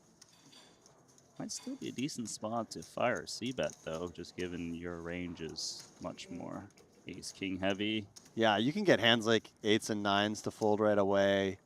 You can get some bigger ace highs to fold right away. If he bets large enough, maybe he downs a 7 occasionally. We'll Yeah, see. no, for sure. Even this hand is already very uncomfortable for Lee. It's 1/3 pot. Given he has no backdoor flush draw, no backdoor straight draw. Still, yeah, like you say, 1/3 pot. Maybe just feels like he's getting too good of a price here to try to spike a 7 or an 8 on the turn. Yeah, he should feel that the 7 and 8 is very clean if he does hit it. But he's going to lay it down, and that's even better news for Chi to c-bet that kind of flop. Yeah. Taking down like the pair like that. When you have a hand like Cheese there, the ace deuce of clubs, and you bet the king, queen, 7, 2 diamonds, you're really just praying for a fold because you don't have very many natural turn barrels. You can just decide to blast off with your hand, but it always feels a bit uncomfortable when you don't have any like actual equity. Yeah, so I guess your expectation that likely was a one and done on the flop. Yeah, I mean, I think more often than not.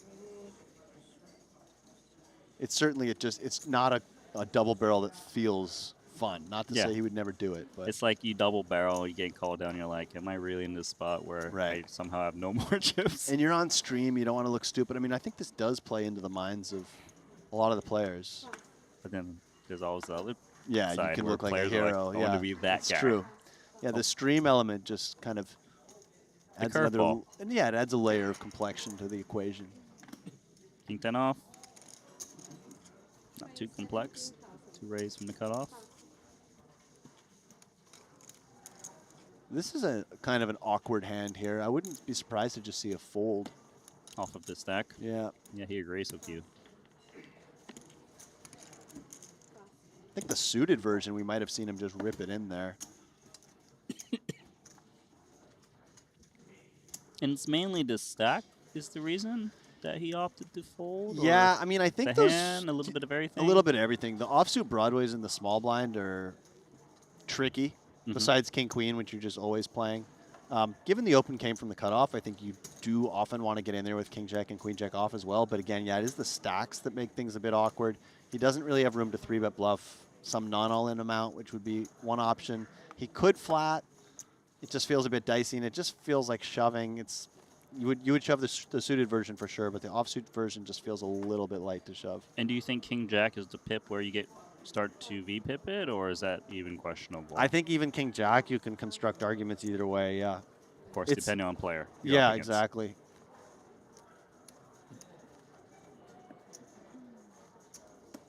But I think, yeah, multiple options were on the table even there with queen jack.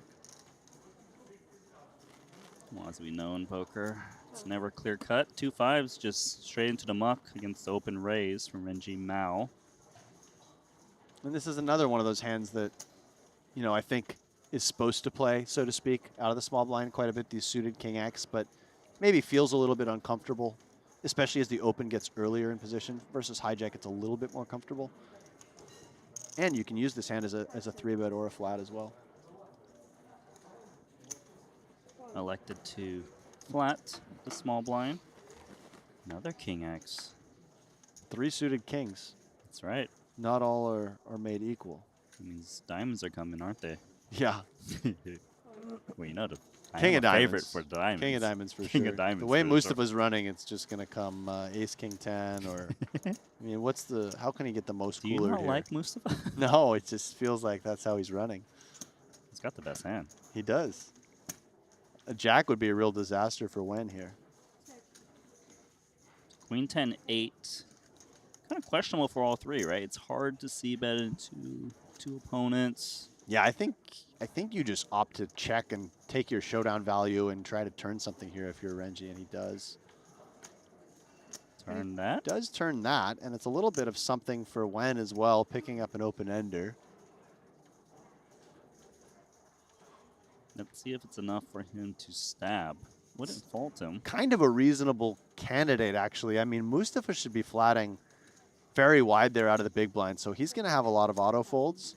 And then you start to put some immediate pressure on ace-high hands from Renji. I don't mind this bet. It's not going to look as good against the 2 hands he's up against, but it seems pretty reasonable to me. It's already pretty annoying, I would think, for Mustafa. Middle pair. Yeah. Opponent from the small line betting to 2 players that has some queen X's. He is going to make the call. Yeah, it's already a bit uncomfortable for Mustafa, but he does have probably Renji beat almost always. Renji could have some pocket jacks, maybe the odd slow play, some random pocket 7s or something, but now it's very uncomfortable now that it's gone 3 ways, whereas Renji has just a very clean hand. Taking the price, made the call, and there's the spades. And it's very difficult for Wen to continue bluffing on this river with no spade in his hand, so I don't expect anyone to get too hurt here unless Mustafa makes some sort of big hero call against Renji. I stand corrected. This is why predictions are wrong. This is why we're told not to make predictions in the booth. No, I do appreciate the predictions. You know, we want to hear the insights, right? Like, obviously, everyone plays their own style. He's gone for 77K. And to be fair, let's just say Renji didn't have the flush. Right. So the 10 instant. Yeah, muff. the Even 10 a did queen would have a insta-fold. lot of trouble calling, right? Yeah. I do just think when you get called in 2 spots, somebody's going to have a flush draw a decent chunk of the time. And when they don't, there's also going to be some hands with, like, good pair, good spade that can be good bluff catchers. But I agree with you, though. Yeah. he's going for it. More likely someone's got a flush draw that I got there if it's Yeah. 2 callers. There's all in. Nice effort. Bad timing.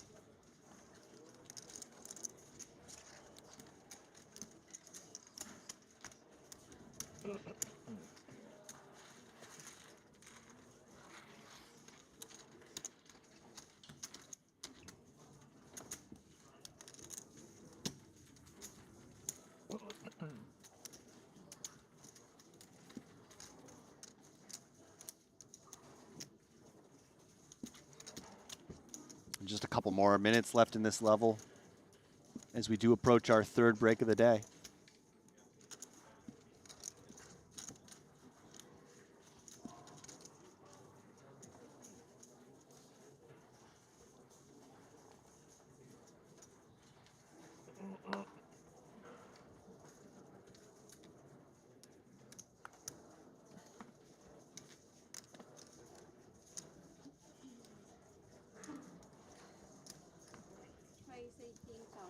Bing Shin Lee. Ace Queen. Oh, 2 kings. And look at the stack sizes. This is just go in, right? Yeah, absolutely. You do have options here as Hwang, but he does just elect. Did he go slow play? Did he flat it? Okay, he did flat it. Interesting. Which is interesting because you know, when the open comes from such an early position, sometimes you think you just want to jam because they're not going to be raise folding that often. But, and I can see trapping aces. Kings is a little dicier, Sure. but very reasonable as well. I think the good thing, though, for Huang is that they shouldn't know each other's game, so he doesn't really know what the flatting range actually is in this spot. But, you know, the fact that he didn't 3-bet may cost them the opportunity to get a full double now that ace-queen is completely lifted. Yeah, and that's the other thing that can happen is you have a hand that would have called the shove pre-flop, then misses the flop and can get away. I'd like to see a small bet here. You really want to encourage a hand like ace-queen to continue. I like 18K. That's small, right? Yeah, that looks good. Let's see. Can we fold the ace-queen? Is he suspicious? And that's the other thing that can happen is you can get suspicious when somebody flats off of like a 15 big blind stack. Of course, it can be king-queen suited. It can be pocket sevens or something like that some of the time. But you do start to worry about those aces and kings being in there as slow plays. He makes the call and picks up the wheel draw. Should mean that 2 kings should keep firing to protect against the ace-x type hands. Yeah, this is interesting. He can either go small again, and when I say small, I mean maybe like 27K, or he can just go for all of it here, given the stack to pot ratio of basically 1. Looks like he is going for that first option, just going 37K. I think I like the smaller bet because, you know, if his opponent has a hand like 7s, 8s, 6s, you kind of want those hands to still call you that has very little outs. Yeah, I agree with that.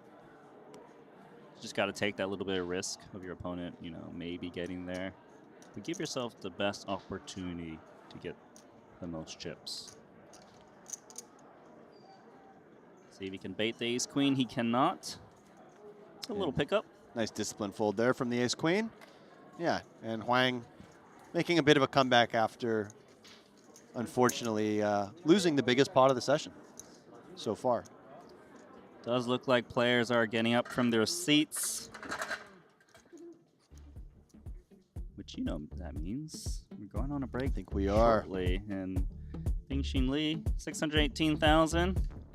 Mustafa down to 366K, just 37 big blinds, having a disastrous featured table. Maybe he'll have a little better luck somewhere else on one of those outer Hopefully. tables. At the outer table, this table is going to get switched out for the Alex Foxen table.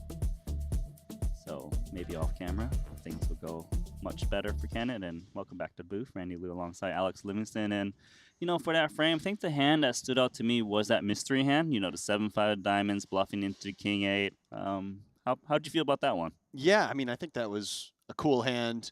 You know, an example of just the type of combo you do want to include in that big bet. You have that sort of polarizing sizing where you're starting to say, well, I'm not really repping an 8 for value anymore. I'm repping queen plus for value, and then you have to fill that with some draws. But because your value range is kind of limited, you have limited draws. And he picked one of the best possible draws and just ran into a really nice call from the King 8, by the way, who called fairly quickly on the river, facing such a big bet for his tournament life. And according to you, he had pocket aces, and he did not. He wasn't even close. Well, Sorry to throw you under the bus there. I'm in trouble, you know. I'm 0 for 1 in that game. I don't know any flags. You don't. Apparently, something happened. I got 3rd in the main event 6 years ago, but it's been reduced to 4th. It's been a rough start for me here in the booth. Well, you know what? You get to take a break for about 2 hours. You can maybe do a little research on Google and learn get the your mind flags. back on the game. I've got a cousin actually I think he's like 22 years old, and he's really good with flags. Okay. So maybe I'll get him on Skype or something. You work on that, and you guys go ahead and take a 10-minute commercial break and be back for the action.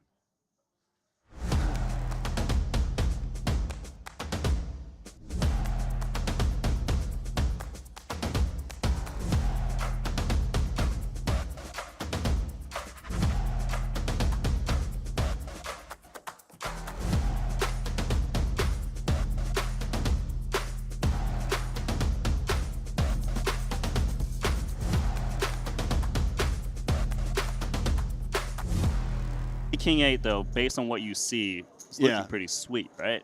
It's looking pretty sweet. So we'll start by saying, not a board I'm going to bet my entire range on as the small blind. Certainly going to connect with some of the stuff that the big blind flats. And he went with kind of a larger sizing.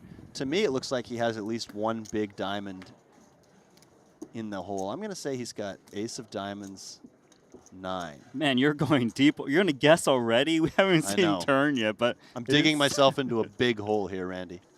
Queen of clubs. I'm setting myself up for major disappointment. Where's the Queen of clubs on the turn? And a multi-barrel is coming in. For now, though, let's look at the point of view of Dewey. For King 8, mandatory call again, you think? It's up against a pot-sized bet, by the way. I think it's actually closer than it looks.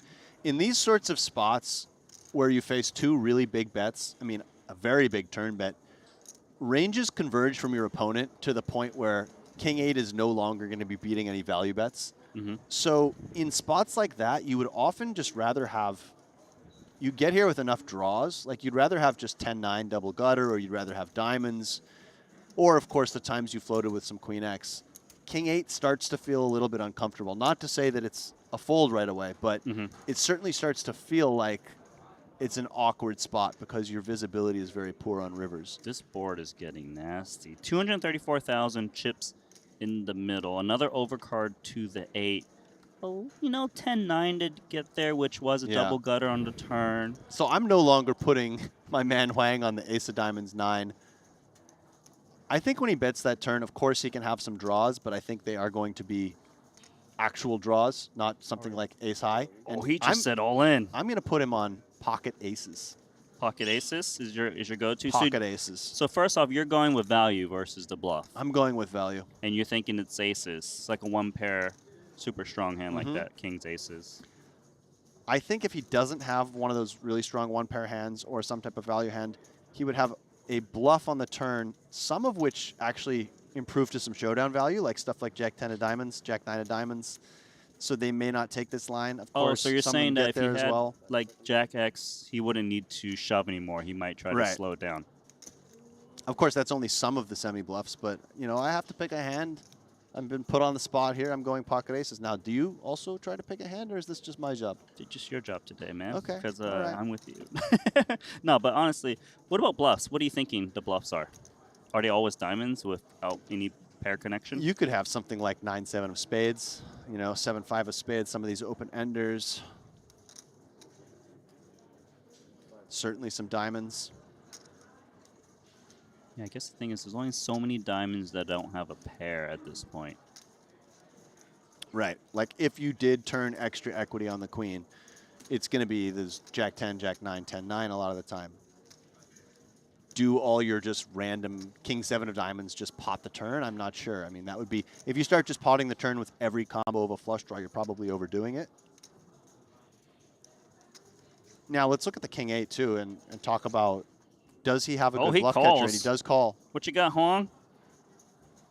7-5 of diamonds. Boom, that is a great call from the King 8. That's a big call and a difficult call. Well played from standing his ground after making already a call that I think was good but tricky on the turn, facing such a big bet. 850 bet with Kevin. I'm feeling pretty good about it. How much you got on the line? $10. Oh, nice. Yeah. You got a voucher on the line. We got a voucher on the line, yeah. I don't know if I accept the form of the voucher. I want that cold hard cash. There we go. You guys doing euros, USD?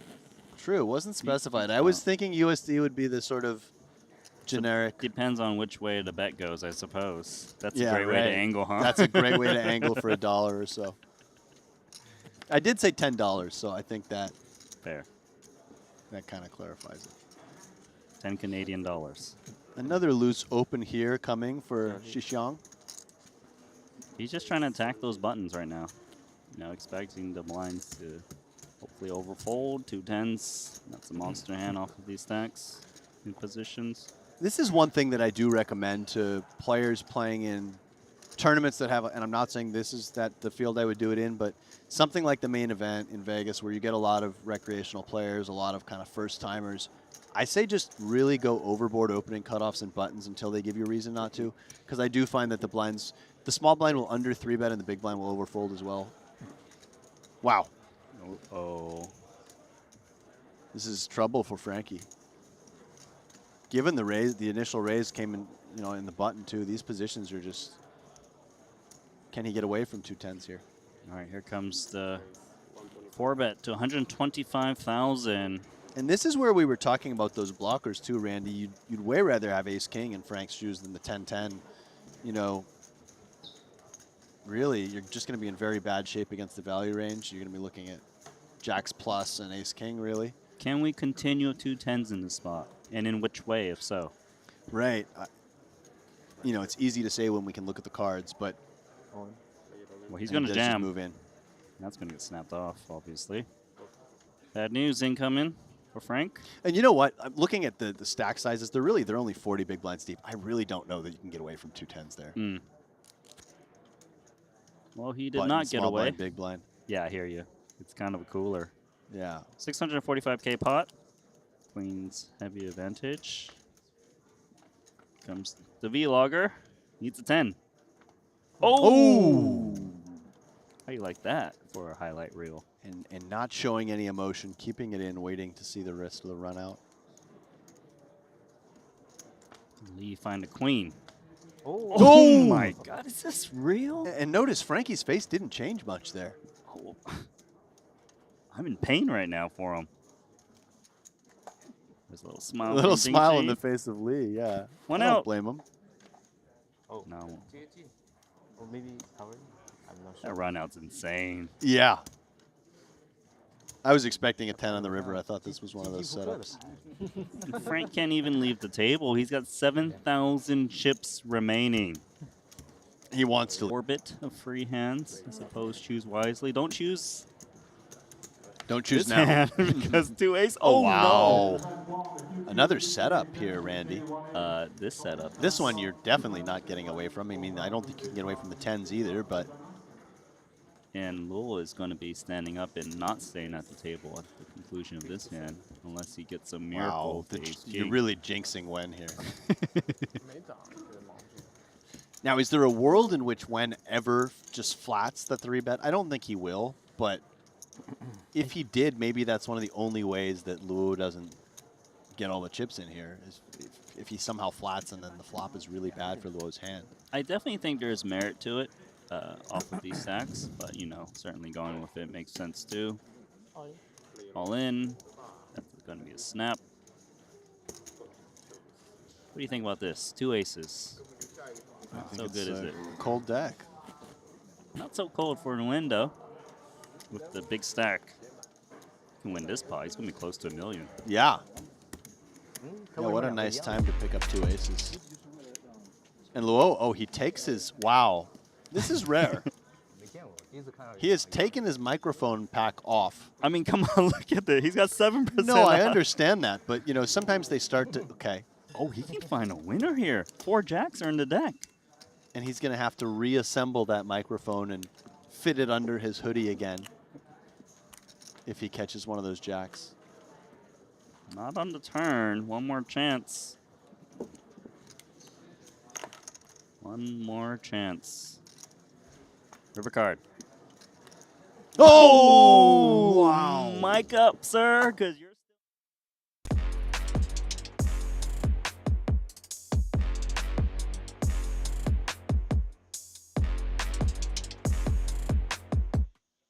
Welcome back, everybody, to the opening day of Triton ONE, our very first.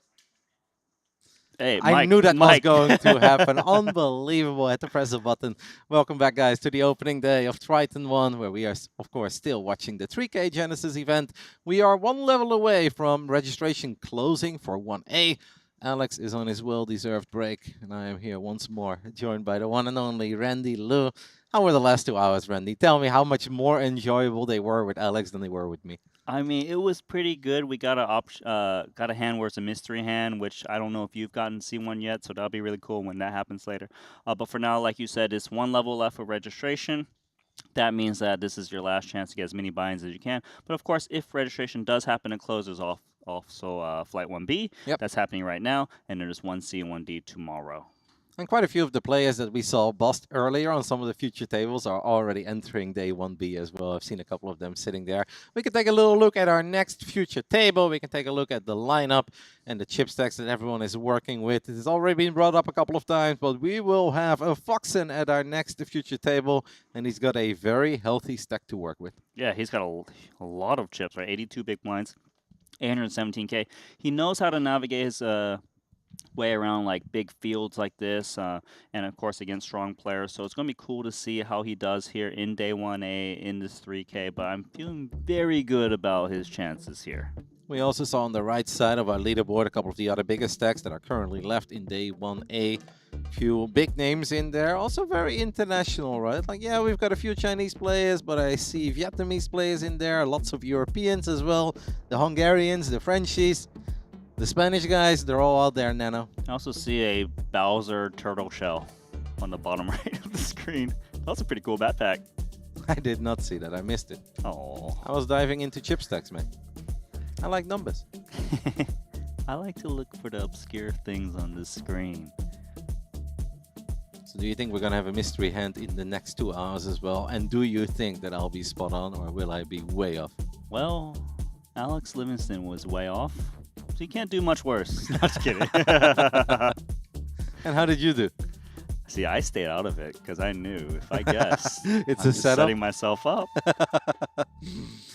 This is going to be the table that we'll be looking at for at least an hour, of course, maybe 2 hours. Alex Foxen currently being the chip leader of this table, already up to 817,000. If you guys just joined us, everybody started with 250K a little while ago. You can still register in day 1A for another hour. That will be this level. After that, day 1A will be closed. But of course, day 1B will be running until deep into the night. And tomorrow, we'll have flight 1C as well. It's time for some poker, Randy. Enough with the intros. As we see our man, Cow? Quo. Whoa. Oh, last name's right, Wait, though. what? Cow. Yeah, okay. All right, thank you. So, but you know, Quo is in trouble. Chi Wei fan. 6. Ace King. 6. Very big stack, though, for Quo. He should be able to perhaps limit the damage, potentially get away from it. Lots of clubs in there. There's 8-7 of clubs is in the mix as well, but with an opening and a 3-bet from the relatively early positions, obviously 8-7 does not look that pretty anymore. Expecting him to just come along for the ride, take a flop with ace-queen offsuit here. Yeah, it feels like if you're not continuing with ace-queen, then you're not really continuing with anything that's unpaired besides ace-king. Unless you have a read that your opponent is, you know, very snug. But calling is the default play, which he does. Great spot for Fan. Let's see if it's still a great flop. Ooh, great spot after the flop. Well, ace-queen does flop a gut shot, but not a whole lot to get too excited over there. Ace-king, of course, is going to be a lot more happy with this flop. There are 2 diamonds in there. The 3 is the one card that's out there, but king and jack of diamonds, a somewhat connected board. Yeah, I like a little bit of a size down for the ace-king now, just because you're expected to have all the ace-kings in your range, so when the king does show up, kind of want to not give your opponents excuses to make hero folds with hands of very little equity, like this 16% for ace-queen. It sucks to let go of ace-queen this early, but these flops can obviously be very painful, right? Because at this point, the only thing we're truly happy with is a 10. Even if we hit our ace, there's absolutely no guarantee we're good. A queen obviously doesn't do that much for us because it's not even top pair. I'll say this, if he had a diamond in his hand, he certainly will continue against a small sizing, just having that added equity with backdoor flush. But without that, he's just going to go straight into the muck. Yeah, if those diamonds were spades, I think there is something to look forward to. There we go. It's one of these hands that is a little bit annoying to start off right after a dinner break or a coffee break, whatever it was. It was obviously rather small. We don't have the all-out dinner break here. These breaks are rather short. But if you look back at it, you'll be kind of happy that this is the amount of chip you ended up losing with an ace-queen against ace-king. Because there are some flops where it gets a whole lot worse. The ace-high flops with 2 low cards. It's a lot more difficult to ever get away from ace-queen there. Yeah, that's the type of flop that sends you to day 1B, you know? Well, you can still go to day 1A as well if you want to play some short stack poker. True that.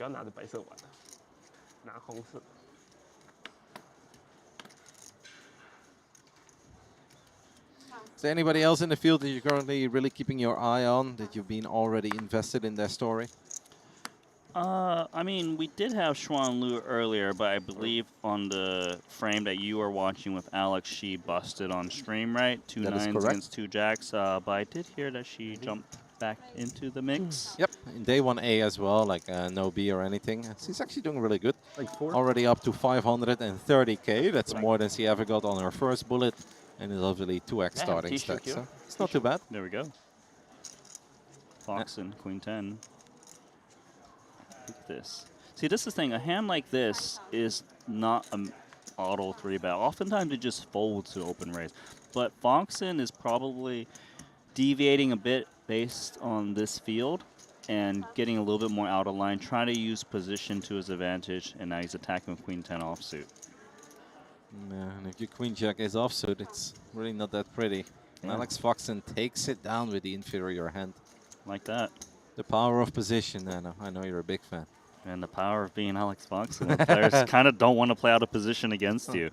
Because he's not the type of guy that's like, oh, little C-bet, give up. You know, he's the one that blasts away and really puts you in tough spots when you have those middle pairs and so on. And he's got the stack to do so as well. That makes it extra difficult. Yeah, It's not just Alex Foxen, but it's Alex Foxen with a big stack. Exactly. It's not like you think he got that stack by just cooling aces versus kings. No, this is the type of guy who gets in there and, you know, tries to really build and cement himself to try to get that top prize that'll eventually come with 2 trophies. And that's one of the coolest things about the Triton Poker Plus app, is that you can take a look at their graph as well throughout the entire event. And then you'll see, if you click on Alex Foxen, that there is a very good chance that he just kind of got it by winning small pots over and over again. It's not that he doubled and that was it. It's like, no, we go from 260 to 403. So that was a big one where he had tens, and I don't think it went to showdown. Just took it down with a big river bet. But just lots of little victories have led to this never-ending upswing at this point.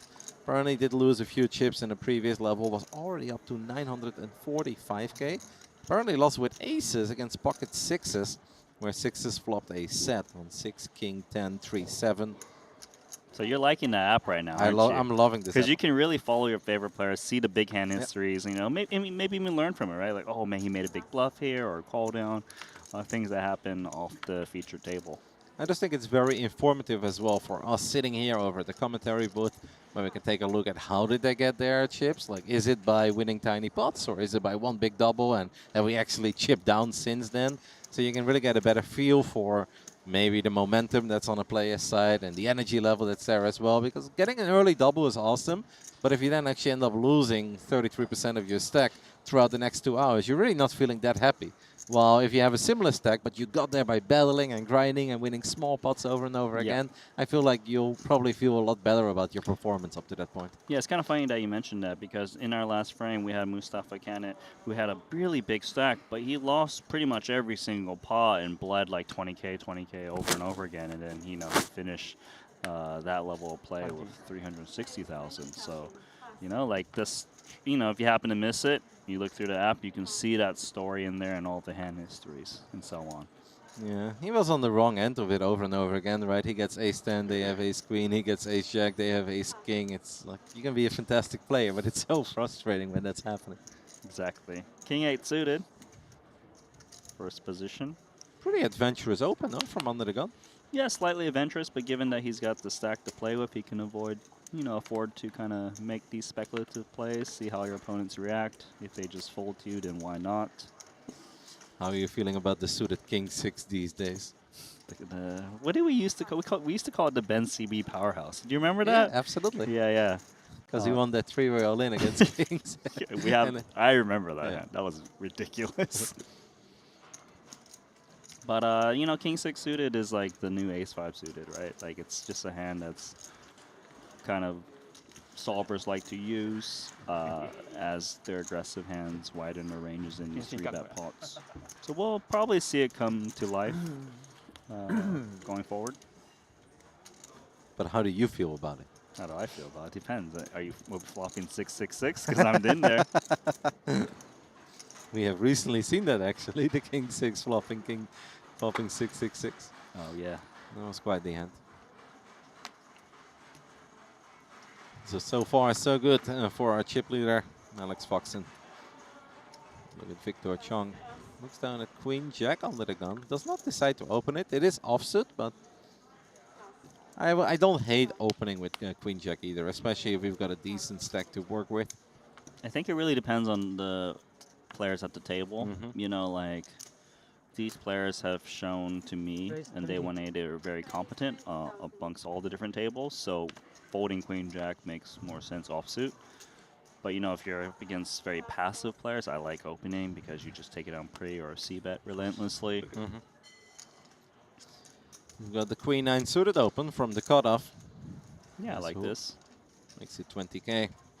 A7 in the big blind. Always a bit of an uncomfortable hand, right? It's kind of too good to fold, but you also really don't love calling with it because there are very few great flops for it. Yeah, you basically need to be very cautious post-flop, and you're hoping to contain the pot. 2 clubs, though, for our A7 offsuit. Holding the ace of clubs here is obviously good. Queen 9. It looks like you're really smashing this board, but then when you dive into it, you're like, I actually don't have a whole lot to get very excited over. Backdoor spades are still alive. We do have an overcard to the board. And obviously with a jack, we'll make the straight. But I feel like this is one of these flops that it looks decent, but it's actually not all that good for Queen 9 of spades here. Yeah, you're basically hoping your opponent folds on the flop. There are definitely turn cards you can multi-barrel, mainly the spade. A king makes sense too with an overcard to the board, but let's see what happens. That's a big raise. The check raise coming here from our big blind player. Ace is 7 offsuit with the ace of clubs. And there is a very good chance he's just going to take it down here. Strong play.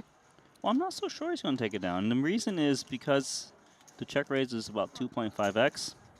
He has a lot of stack to play for. He has a draw to the clean nuts, the jack, and his potential.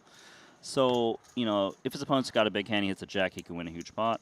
Sometimes his opponent checks to him, which was bluffing, he can stab. So if they were shallow, sure, he probably wouldn't be floating as much. But given what they're 400K deep at 10K big blind, I think it's certainly reasonable for him to call there. If that 3 would have been the 3 of diamonds, do you think Queen 9 of spades calls as well? Oh, you mean not having the backdoors? Probably, given the price, because he bet 18K on the flop, or 16K on the flop and got check raised at 45. But obviously, he's not as happy about it. Let's see. A7 decides to check. I'm incredibly curious to see that if who decides to bet here, we get another check raise. That would have been real cool, and that is not going to happen. It goes check, check on the turn, and it's who ends up with a top pair on the river. It's probably feeling pretty good about that one. Yeah, gotta love that. Picking up showdown now for the Queen 9, which can actually safely value bet if he gets checked over to him. For Cal, do you feel that if A7 decides to check raise on the flop, is it worth firing on the turn again, or does that truly depend? I mean, the turn, no, but the river is kind of interesting because he usually will never win this pot when he checks. But then again, can he get a 10 to fold, for example? I'm not so sure given the action. As played, I would expect Cheng Shu to want to bet Queen 9. He could be up against the 10x that check raised the flop. You want to get paid off by that. He's making it 60K, trying to make it enticing for a pair to call. Unlikely that he's going to get any action here. Unless A7 decides to get very adventurous, and we'll go for a monstrous raise slash all in, but seems very unnecessary and would be very out of line. It should be a crazy play, you know, go check raise flop, check through turn, they just check jam, but likely just check fold. It would almost be the holy grail of poker lines. I feel like we saw a hand once together where someone went check raise, and actually took it down. And we both went crazy over it. The trifecta is very rare beast, like the Loch Ness Monster, you know what I'm saying? Like, think it happens, but like, it's So just rare. so rare because it's so easy to get chips in by that point, right? You need to be quite deep to get the triple check raise. Yeah, no, I think in the hundreds of hours that we were together, I've seen it once. And I Yeah, feel like you probably are right. and we both went crazy over And it. oh, I think you're right, and I'm pretty sure the other guy had like the nuts or something, so he just like lost all his chips. That's why. Just looking at the chat real quick, Rotterdam and Heartbook Radio. Wow, Rotterdam made his way here. He says, I thought I was having a stroke for a second. Haven't heard your voice in years. Yeah, That's cool, man. that is something I hear quite often whenever I do anything in the poker community. Ah, As I mentioned before, there are a lot of poker players that have history within esports or within strategy games in particular. But obviously, you know, we're talking 2005 or 2010, Yeah. maybe 2015. And if then suddenly hear me again 10 years later, they'll be like, that's so odd.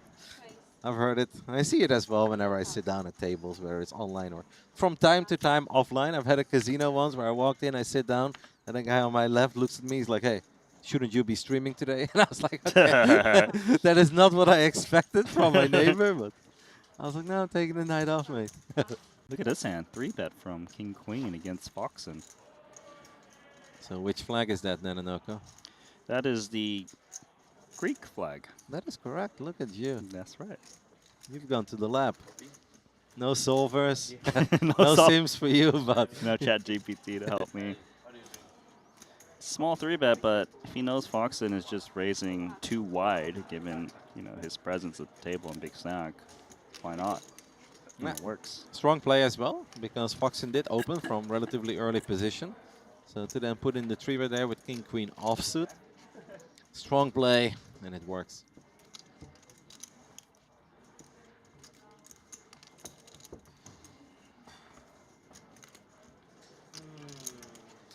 As we mentioned before, right when we came back from the break, we will have our final hour of registration at this point. By the time that it's over, I believe we're going to take a little tour, take a little look around the tournament area. It is very fun for us to keep an eye on 1B as well, because we'll see a couple of the names that we saw in 1A. And of course, we see new names.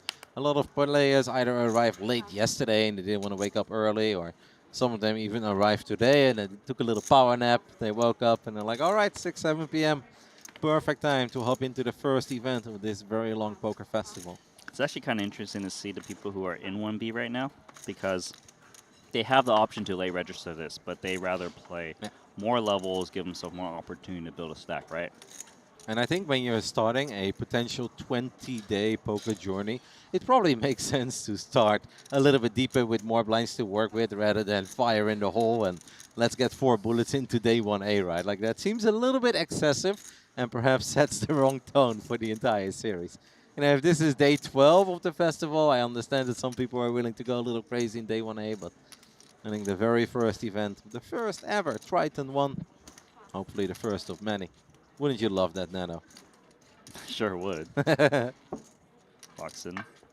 Yeah, given what I've seen, he raised King 4 suited, just raised King 10 offsuit in very late position too. His game plan is basically if the hand is reasonably playable, he's just going to open it off of this stack. Did they move someone or did we get a new player? It looks like seat 10 is Arriving. arriving, was it? I was going to say leaving. I think you're right, though. Oh, he bounced. It's gone.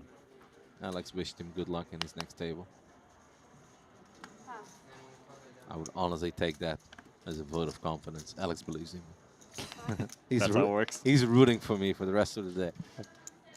I don't know if that's how it works, man. Ace 10 here for our shortest stack, working with 88,000 chips. Starting stack was 250K. And he's just going to rip it. A little less than 9 blinds. Easy jam. 87, I think. Easy call for the 2 9s. Yeah. I mean, it's a little bit annoying, right, when you still have a few players behind you. Obviously, the 9s are very strong. And another hand that you just want to fold here. But it is a bit tricky when you still have to worry about multiple players to act behind you. So in this spot, he should just call rather than re-isolate. And the reason is, let's just say he had aces or kings. He wants to invite action, so he should play his range the same way to hopefully invite more action. And, it looks strong when he calls here, so he doesn't have to risk anything.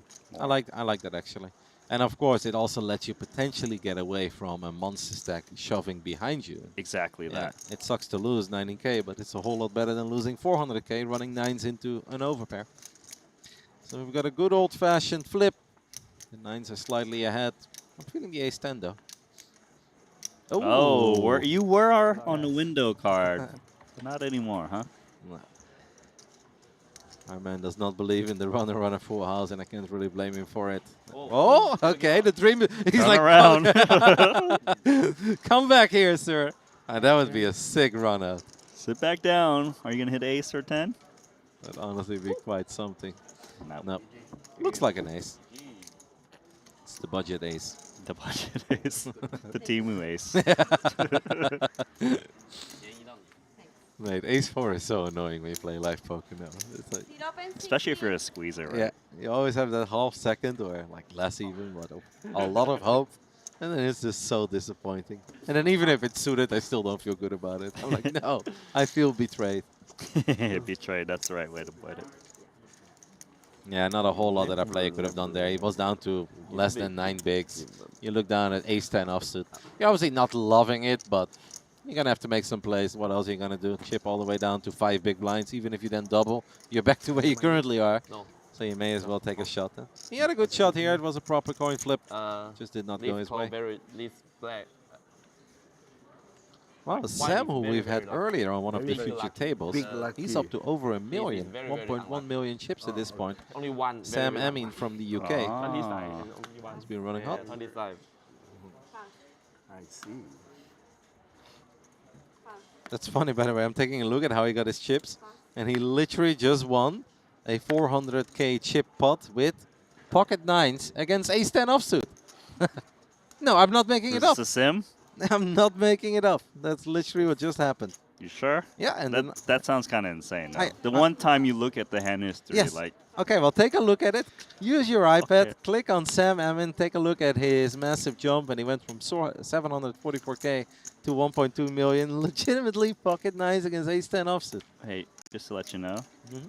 the 9s also hit a set in that hand too. Yeah, it's ridiculous. We live in a simulation. I know. Confirmed. The only problem for me is I'm in this simulation with you.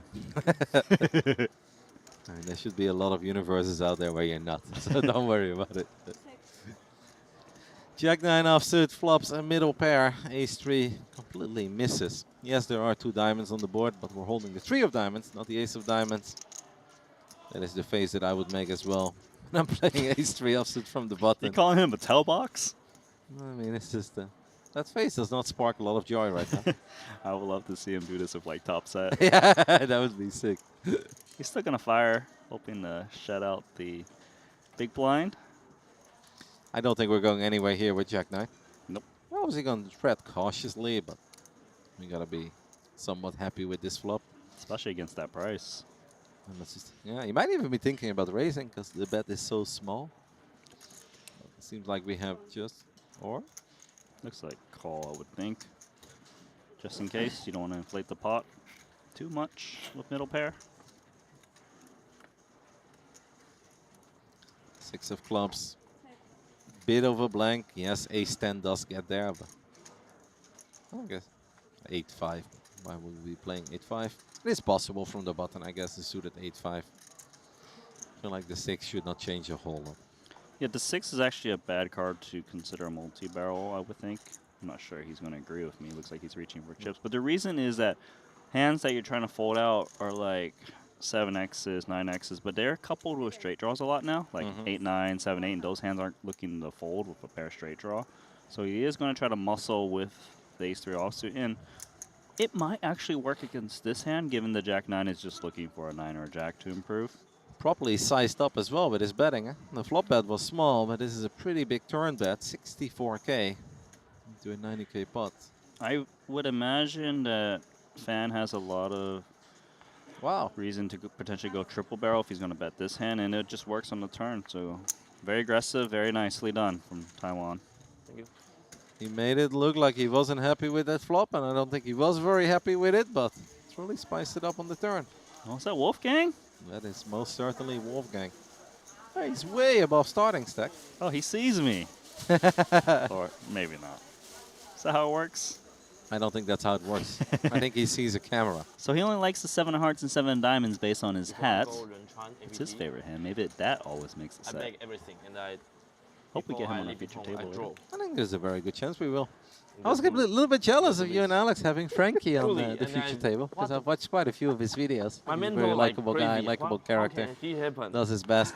I I just can't draw one believe they time, needled like, him so bad, by the way, yeah, with but first getting him with really, 10s against queens, then they give him the those set 80K something. just to Give give him his opponent a everything. better set on the turn. So That you was- were watching. Yeah, of course I was watching. That was cool. Yeah, what do you think I'm doing over here?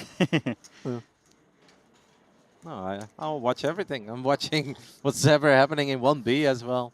You know, I just find it super fun to be here. And Did you use the app while you were offline? Absolutely. Yeah, it was, Yeah. You like it, yeah? Yes, Pretty I love cool. it. Super easy to use with your fingertips. I was yeah. even talking about it in the Discord with a couple of my Starker friends that obviously like watching poker as well, and have a few guys that they like the roots for. And I was like, hey, this app, like this is not hashtag ads, but this app is legitimately goated. I did not know there were apps like that good, that actual when it comes to following poker tournaments. And in the future as well, if there will be a Triton happening where I'm not at, but a couple of my friends are playing or people that I'm, I will absolutely use it, and I'm absolutely going to use it to keep track of them because it's just the best way ever to sweat and cheer for your friends. Of course. And, you know, like, obviously sometimes you don't have the time and focus to be able to watch a stream, then you can still Yes. follow along with the Very app. good. Very cool. But if only I draw one more time. No, it's Very legitimately mind-blowingly good. I genuinely mean that. I figured that, like, when, you know, there is an app that they promote, that, like, okay, it might be kind of useful, but in the end, like, if I was at home, I would have just been like, yeah, you guys are talking about an app, but I'm just going to go ahead and watch the stream, and if there's any news, then maybe I'll see it on the Instagram story of one of the players that I'm following, but no, the app is legitimately amazing. I'm so impressed. And it's so easy to navigate as well. It's not something that, like, okay, once you get the hang of it, like, you can kind of find what you're looking for, but it's legit 3 buttons, and you find exactly the info that you're interested in. Yeah, and that's the thing. That's one of the nice things about Triton ONE. We can kind of give that experience the super high rollers have with the app, allowing these players, because from the player's point of view, it's amazing. You know, they can follow the chip counts of the whole table. Sometimes you're like, oh, how much you playing? You can just look at the app now and things like that. But And not just that, a lot of these guys, they travel here with friends, right? Very few poker Right. players come all by themselves. So a lot of them will have a little squad, and then you all play the same events, and you don't have to look, you don't have to walk over to their table. You just take a look at the app to see how your buddy is doing. Correct. You know, I'm a very big fan. We've got the Ace-King open from the hijack. Our man from Greece is going to come along for the ride with Queen and Jack of Hearts. I do like this flat, given the suitedness of the hand. Plays pretty well post-flop in position, but not on this board texture. Complicated name. Anastasakis? Anastasakis. I like Dimitrios. Seems a little bit easier to say. True. But if we call Fan by his last name, we got to be consistent. No? Do we? Oh, we just go middle name. Wait. Okay. Nice board here for Ace-King, right? King 4-4. There shouldn't be too many 4s in the range of our button caller. Yeah, and look at that. He checks the Ace-King there. He's really not afraid of anything with top pair, top kicker. It's a little sneaky. Be a bit annoying, though, if another spade rolls off on the turn. Not that they would necessarily have it, but there's a good chance that they hold at least one, and that gives them some hope. Our hand was already good, but it just got even better with the ace rolling off on the turn. Might even be a really good card for him in case his opponent picked up the ace. Now they think their kicker is the king, but they're obviously in trouble against top 2 pair. Yeah, that would be the dream right now for Fan. If his opponent would have an ace-10 offsuit or an ace-jack offsuit. Mm-hmm. And I feel real good about it. That is not the case. Queen-jack is just going to check it back. Probably a little disappointing so far for Fan, who clearly set up the trap, but his opponent is not stepping into it at all. It's almost like his opponent saw him set the trap. And said, that looks like a gnarly one. I'm staying away. He's going to try once more. He's just hoping Dimitrios has like a hand that can stab or like an ace-x that's playing pot control and certainly would have to bet now. I do like the check. The thing is here with the queen high, you've got the nothing. True, and that's why he is going to strongly consider checking.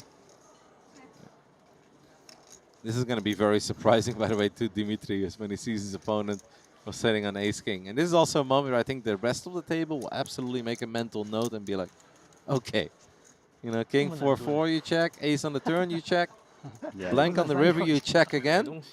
See the little chuckles? Yeah. Moments like that are like slightly embarrassing in a very funny and innocent manner, where it's like, really? The triple check, hey, with ace king. All right. Yeah, but it's not like he was scared. It's more that he was trying to do. And that the No, thing of course, but it's also like, good job getting value there, Yeah. mate. You know, in that way. I do think that he can play off of it though in the future, where people might be a little bit more scared to bet against them because clearly he's showing up with traps, right? And everyone has seen it. So we'll see how he approaches. Yeah, it going goes forward. 2 ways. Like, you can use it to your advantage, but it can also be used against you. Alex Foxen looked down at the king 6 offsuit. Has been very active so far these first 30 minutes. I'll let this one go. The suited queen on the button. It's not a dream hand for who, but if it gets folded to you, Nano, someone is going to have to push a couple chips to the center. Mm-hmm.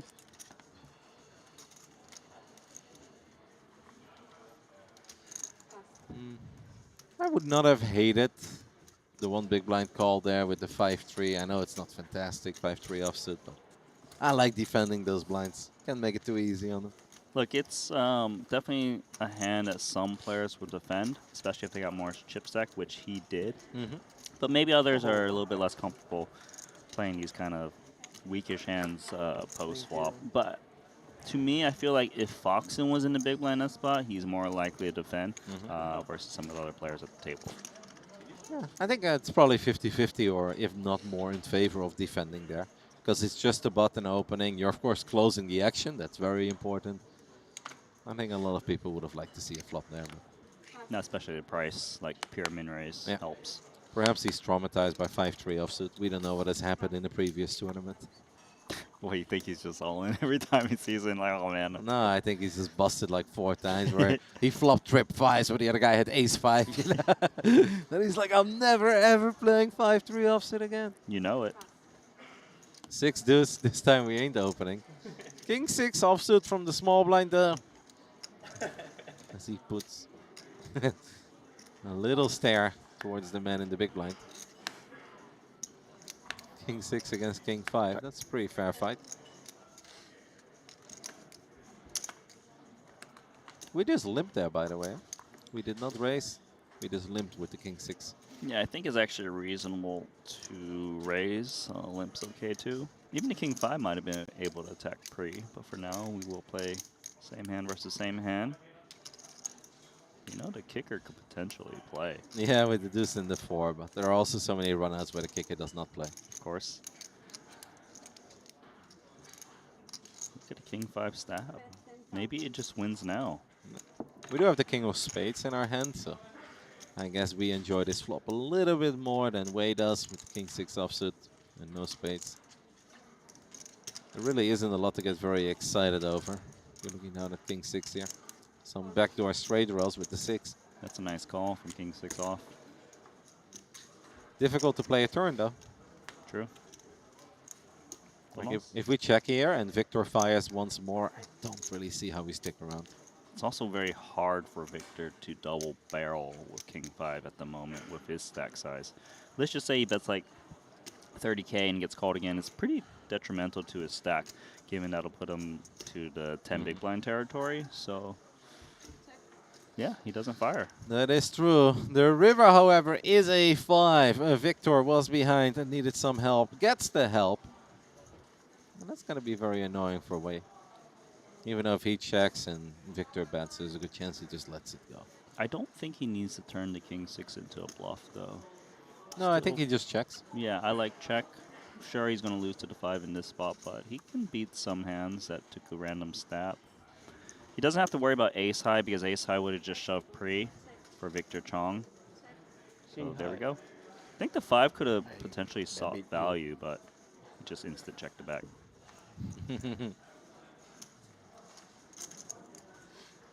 Yeah, in case our opponent had like a deuce or a 4, perhaps.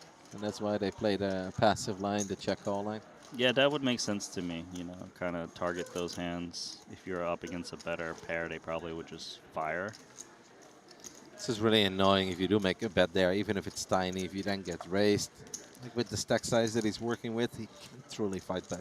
Yeah, I think the thing is that there's always that chance that someone will come in with a raise, right? But is it likely? you know, if it's just a very low possibility, then you need to kind of throw that mindset out the window. Otherwise, you're going to miss out on too much value, I suppose. But, you know, again, in that specific spot, he probably wasn't going to get called by King 6.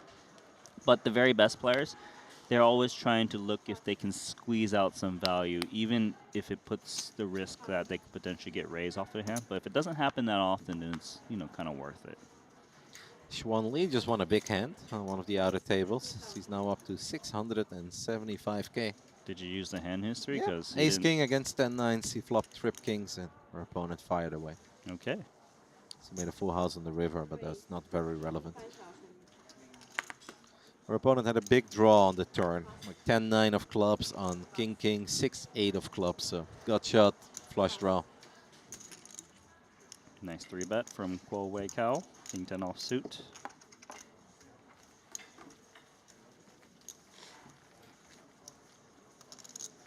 Actually pretty sick that Xuan Lu made a full house on the river and our opponent moved into it.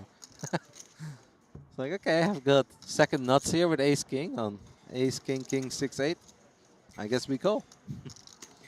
Losing literally to just pocket aces. Like, I think we're good. Sorry, how much do you say she has now? Around 700k. I see.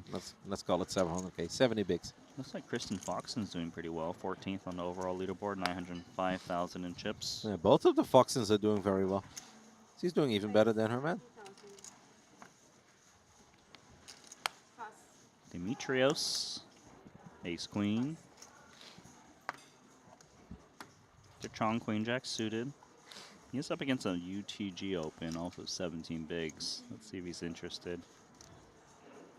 It's a tricky one. You certainly will be playing against a later position Open. Against Undergun, it's very tempting. The Undergun player has 21 bigs, no? It's the button who had 17. Yeah. So that makes me want to fold more, actually, in Victor Chong's shoes, just because, you know, the Undergun range should be tighter. Alex Foxen, my man, playing the 8-5 suited from the big blind. I'm a big fan. As a man who was born on the 8th of May, you got to play the suited 8-5. I was going to I was born in 85, so I like the 8-5 suited as well. Flop is Jack Jack 6 with 2 diamonds. It is music to the ears of Victor Chong. It's going to be hard for him to really get paid here, but Ace Queen is the kind of hand that people don't necessarily let go of immediately, especially not on a board like this. Because if no one has a Jack, there is a good chance that Ace Queen is still best. Nothing really there for Alex Foxen. Yes, there are backdoors, but on a paired board where we could already be in a lot of trouble. It's just not worth it. If Victor bets, he should bet pretty small. He doesn't want ace queens, hands like that, to get away. Try to get those hands to call. I like the 22k sizing. So around quarter pot or a little bit less, like 20%? 22 into 75, yeah.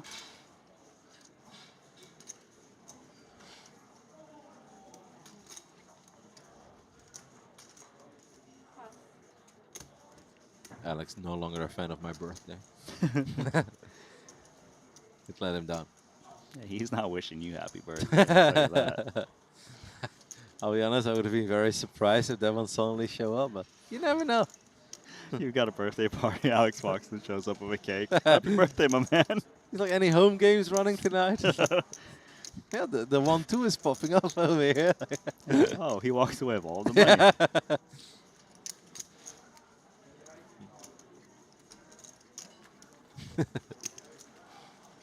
You ever run any home games, Randy? No, I haven't played a home game in a really long time. Do you have a poker table in your house? I do not. No. No. That's a little surprising to me. I mean, my work comes mouse in hand, you know, online. So, like, well, maybe an iPad table, you know? No, but since Selena is obviously massive on poker as well, and I'm sure you guys have some connections in Australia of other people that are big. What about you? Do you have a... No, I don't have a poker table, but I have ran like a few mini home games. And you didn't invite me. You're always welcome, mate. If you want to go over that horror trip from Melbourne to the Netherlands, mate, I will treat you like a king. Because I've made that journey once myself, and that's a really tough one. You guys live so far away. I know that you've gone to Montenegro now quite a few times for some of the Triton That one is steps. brutal. Yeah, I can imagine, mate. But anything Australia, like especially Melbourne to Europe, is just Like brutal. 2:30 to start? That's such a tough trip. The only thing good is going to New Zealand. You know what I mean? Yeah, but I think China's not too bad for you. Like, But still, it takes me like 10 hours. I right? know, but for an Australian, you're like, okay, this is maybe as good as it's going to get. How far would, like, how long would Malaysia take, or Singapore? I think Singapore is around 7-8 hours. Yeah. I think. I don't know. I haven't been there before. So those are tough as well, but I still feel like it's within the doable range. It's not like a weekend trip thing, you know? And I guess West Coast America is also not the worst thing for you. Hawaii's not that bad because it goes through that route. Yeah. Bahamas gets a lot worse, I guess. That's one of the worst Yeah? to travel to, yeah. Pretty bad. But I make a stopover in America because my family still lives there. But for others that are just traveling for poker, you know, like, you got to be dedicated. But then when you get there, stakes are astronomical, huge buy-ins, huge fields, you know, like. And it's the Bahamas. It's the Bahamas, you know. We got Triton over there. Like, that's the good stuff.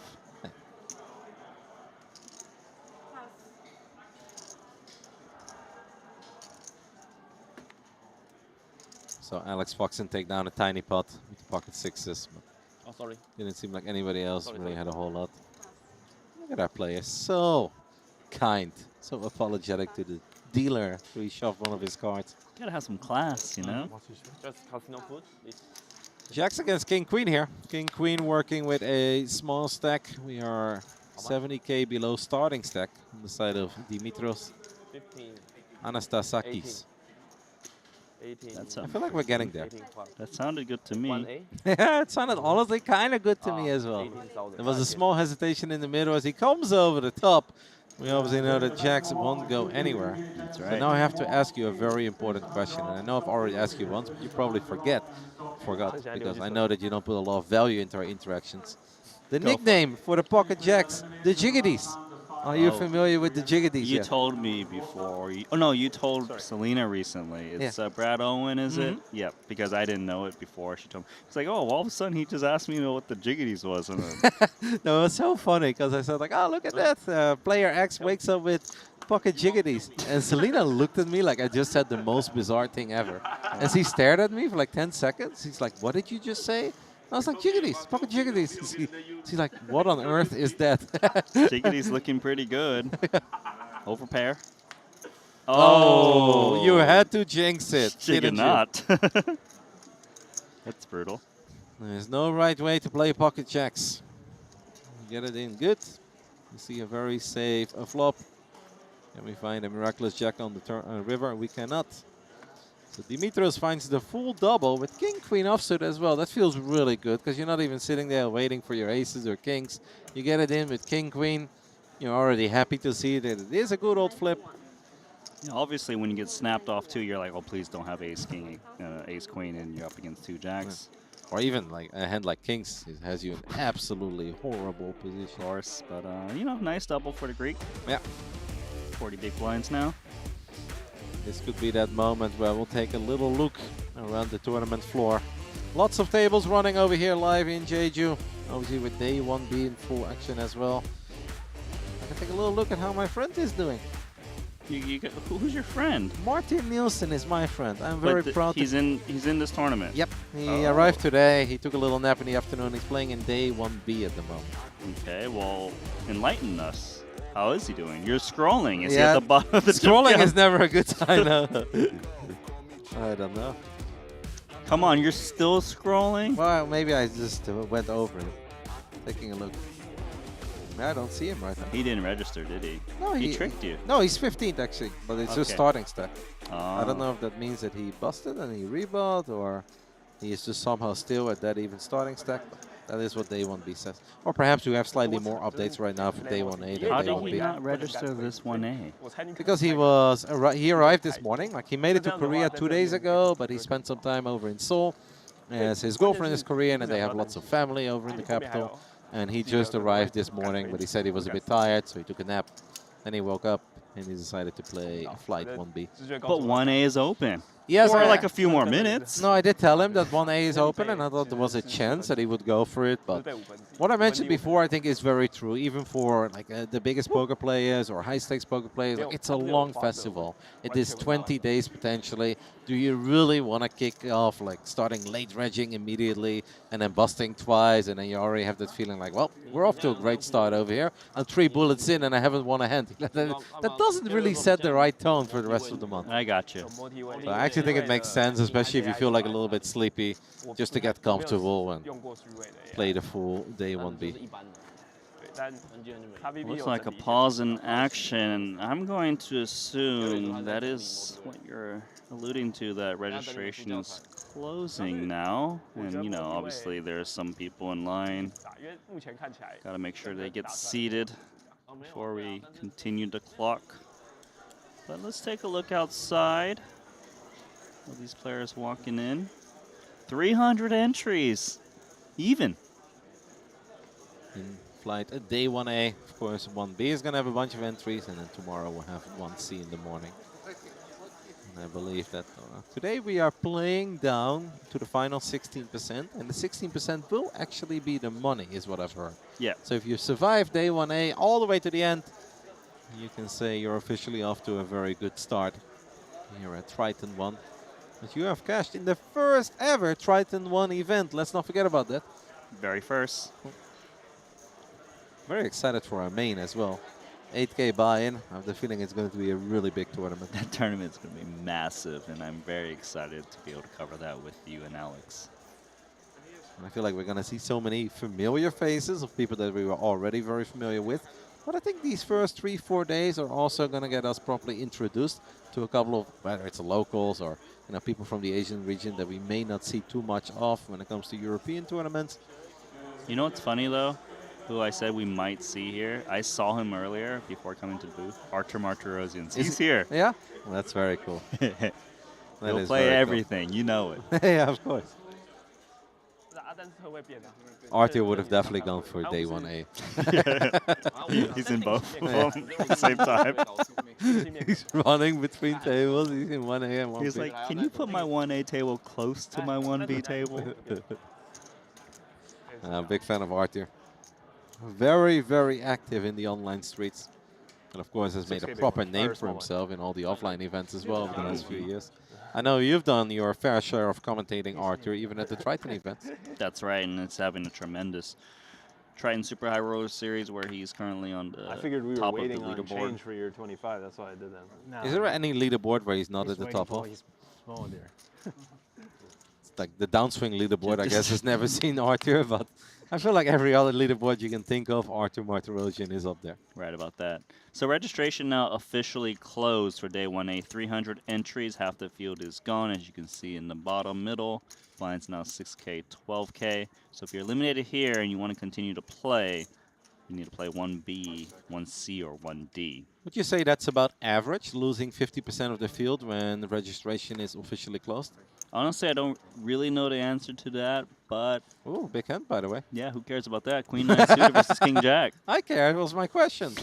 Small blind. Did we just open rip it, small blind, and big blind decided to call? Is that what it was? Yes, for about 11 big blinds or so. Okay. Which seems very fair on both sides. I think the hand is pretty standard. Good call by King Jack, though. Not that easy to call off your tournament live with King Jack there, but... Being aware of his opponent, I think it's pretty good. Jack in the window, followed by a king and an ace. So it's a 10 and a 10 only for who? If we cannot find a 10, it's going to be incredibly difficult to win this hand. The deuce changes nothing. A 10 and a 10 only. Otherwise, Wang will get the full double with King Jack. That's a nice little present to receive while you're on the big blind. It gets folded all the way to the small blind. At first, you're like, oh, I'll take a walk. And the small blind rips it in. You're like, well, okay, I'll take the full double. Now he's got a little bit of a playable stack, doubling off of 11, 12 big blinds, up to about 24 now. Yeah, I mean, that brings him above starting stack. I feel like that's always a good feeling to know that you have at least above starting stack. True that. Yeah, you're still on the shorter side of things, but anything above starting stack a couple levels in will often feel good.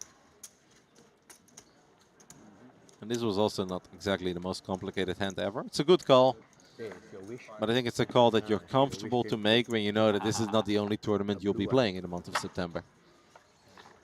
I do think it's a lot trickier if, let's say, you're taking a shot, you know, once a year to play a bigger buy-in. Then I actually do think that's a complicated call, because then it's like, King Jack, this is my 120. But if you know you're going to be in the mix and you're going to be playing a bunch of events, I think it's a lot easier. Yeah, you definitely don't want to be on your case money playing events if possible, where you start to kind of deviate from strategies that are clearly plus chip EV.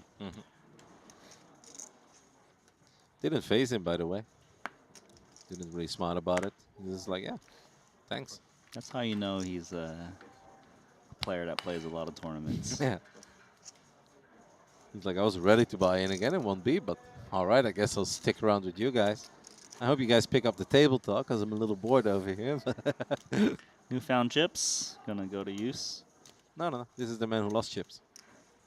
Is it? Yep. Who is the one who lost chips? He's the one who champed Queen 9. I apologize. That's all right, Randy. That's why I'm here. I'm going to keep you sharp. I know you've got 22 days of poker commentary ahead of you.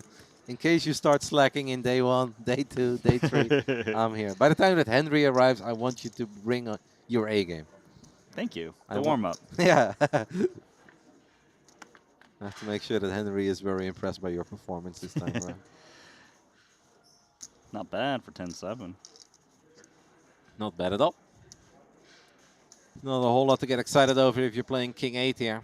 The button opening, big blind defending, 10-7.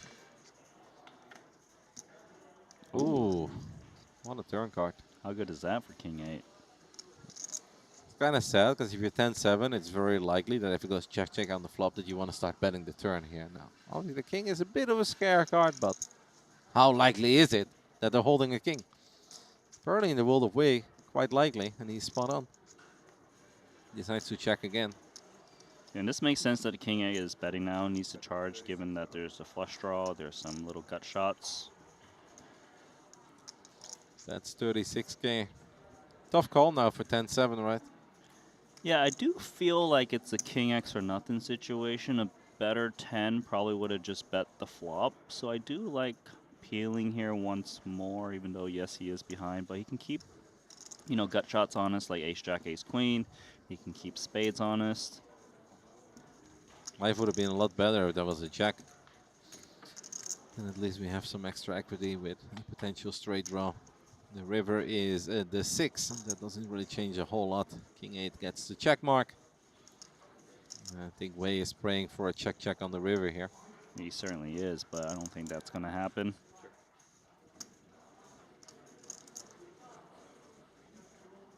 We do have some kicker problems here, right? If you're who, but it is still top pair. You do, and that is a slight concern. I feel like you might be just giving up too much value if you're worried about the bigger kickers. But he is going to check it back, and that's great news for Cal in a sense that he doesn't have to be put to the test for more chips with 10-7 off. Yeah, it's conservative, but I can sort of get it, right? Like, we have top pair here. This is not a hand that I think he was very invested in from the beginning. It's more like everybody folds it to me. I'm on the button. I guess I'm going to open my King 8 offsuit. You absolutely hate to see your flop.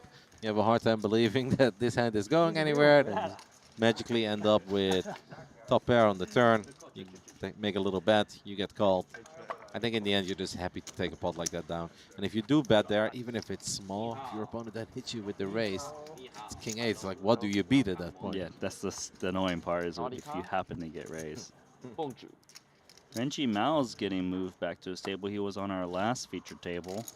Looks like he can't stay away from the lights. I do think it's one of these spots that you have to balance out a little bit. You can't always be checking back there. And I also don't think you can always bet there. Because that will also leave you open to exploits. As long as he switches it up the next time or the following time that we see him in the same spot, I think we're very happy with the play. Cool tattoo, by the way. It is of what, do you know? If you had a guess? Feels like flowers to me. Yeah, it looks like flowers to me. I just think it looks cool. He rocks it, and he's got more hidden underneath his sleeve. And it's tattooed up. And he's chipping up. He's probably more happy with that. He's had the tattoos for a while, guys. I mean, if he cashes big, he can get another tattoo, right? He can do the other arm. He can have both of his sleeves tattooed.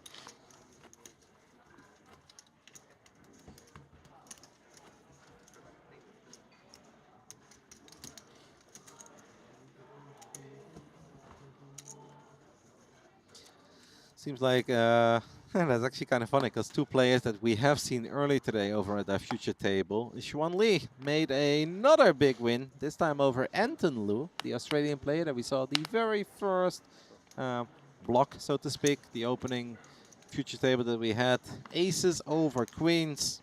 Take a little look at how the action went, but seems like it's kind of bet. And in the end, Anton Lu went all in on the turn or river with queens. Got called by Xuan Lee for aces. He's up to $1 million. There we go. Or almost $1 million. Very close.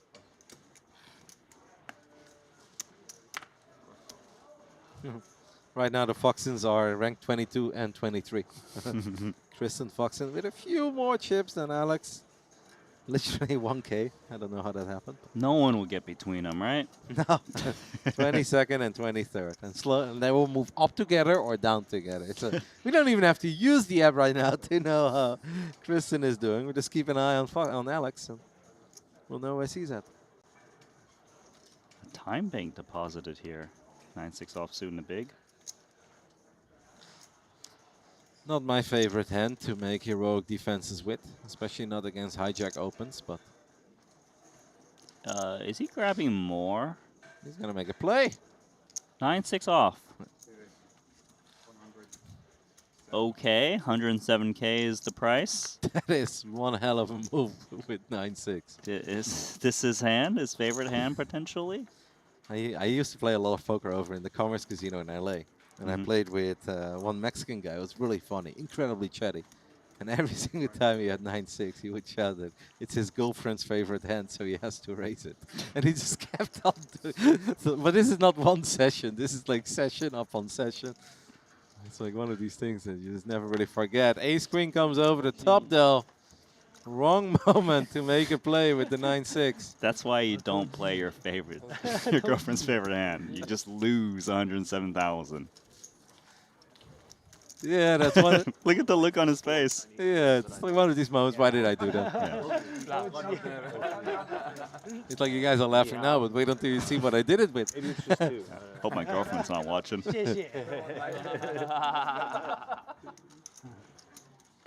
My Mandarin is incredibly limited, but I do know she. I heard that your Mandarin is still very poor. Yeah, affirmative. Nothing new. No. Nothing's changed. You ever think of like diving into the lab, studying a little, following a course? I did the Duolingo for like one lesson, and I was just over it after. Yeah. I couldn't do anything basically. So I got the tough, shit right? as well. I find the different sounds so difficult. Where it's like, yeah, it's the same word, but it's like 4 different levels. I know to it. that's a troll, right? Yeah, I was like, you guys are joking. There's no way. No matter how hard I try, I don't think I could learn this. And what if I have an accent? Like I'm just screwed. You know what I mean? Alex Foxen looking down at 7s. It's the 2 red 7s that you were referring to earlier. Oh, those were Wolfgang. Wolfgang is 7s. Those are Wolfgang 7s. Is that going to be a theme now? It's going to raise it up? Yeah, I think all in. Wow. You know, just taking the raw power of the hand. Hopefully take it down pre. That's great news for Kristen as well. Means he also won a hand. They're moving up together. Yeah.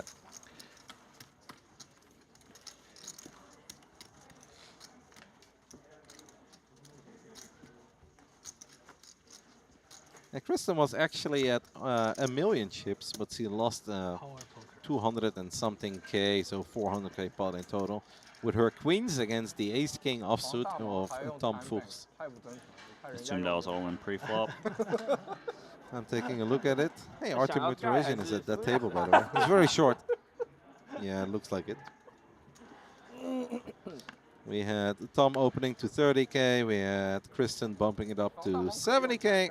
And Tom Fuchs went all in for 213K. And of course, Kristen called with her queens. But there was an ace on the flop, and that was it. What an app. Oh my goodness. Dude, you love it so much. Yeah, I feel like I'm a reporter in the red zone. You know the how you can check your app usage on your like phone? Yeah. Yours is gonna be just Triton Poker Plus app. I'm gonna get warnings. I'm like, sir, you've been using this app for 12 hours a day on average over the last 7 days.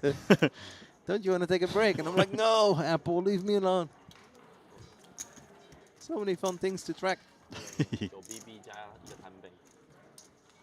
他还浪费了一个，用了2秒钟。他不让，他是买了一个，他不亏啊。他也亏了一个。平衡，他换了10几个。每一次我都要用一个摊杯。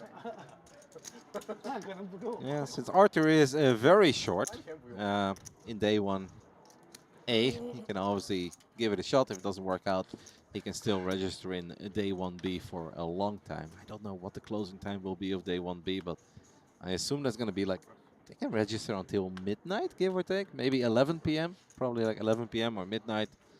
And I believe that those guys will be playing till 3 or 4 a.m. That will not be us, Randy, on the opening day. Nope. 差1秒钟不是烧掉一张图。真恶心。不是说网卡一下，看 bank 没了。 Look at Foxen. 10-5 offsuit on the button. Out of line much? Winner's tilt. Shoving those Wolfgang 7s. Nothing can touch him. No, but I kind of expected this from Foxen. This is a hand he would probably never open if it was in the normal Super High Roller series. But here he's like... I tried to take it off too, but I shouldn't do that, right? No, I'm saying that I tried to do that too. I shouldn't do that. I just tell you, right? Kind of missed what that was about. Yeah, not exactly sure. Demetrius felt like he did something that he shouldn't do. Kind of missed the details of the context. I think trying to take it off and telling him kind of do the same thing. So, you know, like, because if you say it, it's like, if there was a mark on a card, like say someone marked a card and you say like, I think there's a mark on here, they probably know that that's the card, you know? Maybe, I'm saying it because maybe they'll think that I did it. Yeah. Oh, yeah. Ah, but not okay. if you're saying it, then it's unlikely that it's...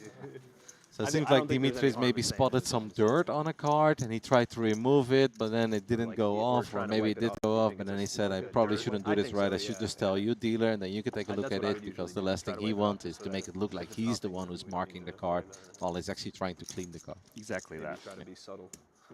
And not put the nail. Yeah. The intentions were right. Soft. It makes sense to make sure that we do it in the right order. Yeah, execution just a little flawed, but I like that he kind of spoke up about it to the dealer.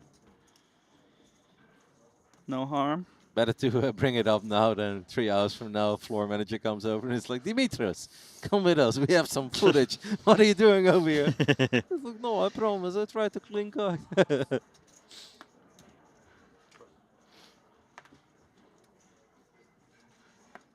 How many decks of cards do you think will be used? Not just during Triton ONE, but during the entire Triton Festival over here in Jeju. Look, I don't know the protocol on when we, you know, destroy and swap decks, but I have no idea. I don't know. Why don't you throw me a number? Yeah, I was going to give you an over or under. I can't really set a line on this one. We have infinite tables. We have almost 20 days of poker, long days of poker as well. Let's say 1,500 decks of cards. I have no idea. That sounds like a lot of cards, though. Yeah, but we've got a lot of poker that gets played over here. A lot of people believe that when they got a bad beat, that it's because of the deck of cards. So they will request a new deck of cards. Obviously, cards They can't do this here. They can't request new decks. No? Not on bad beats. No, but like superstition, or you can say like, oh, the card is marked. The card is marked, sure. So he's saying like, yeah, he knows this deck is unlucky. He just starts to mark it just to get a new deck. Isn't that because he's trying to cheat or anything? I like your style.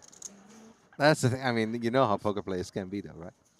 Do you think 1,500 is an outrageous number for 20 days of tournament poker with, you know, at any given time, 60, 70 tables running? Oh, look, you're entertaining the chat. Hopefully chat gets back to you on what they think. I'm curious. I really have no idea on this. Someone will.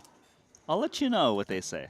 I guess it depends a lot what kind of cards we're working with, because some of the paper cards, like you go through them so quick, but some of the solid plastic cards, they Right. actually last a whole lot longer. Yeah. Yeah. And then it exactly will that. probably be a lot lower. But it should still always be a lot. And I assume that we're using high quality cards. I haven't felt them yet myself, but I assume. I mean, they're not made out of napkins. No, You know what I'm they'll saying? probably last. So maybe it will be a bit lower, but I still expect the number to be quite high. A couple big hands here. King 9 suited into the muck.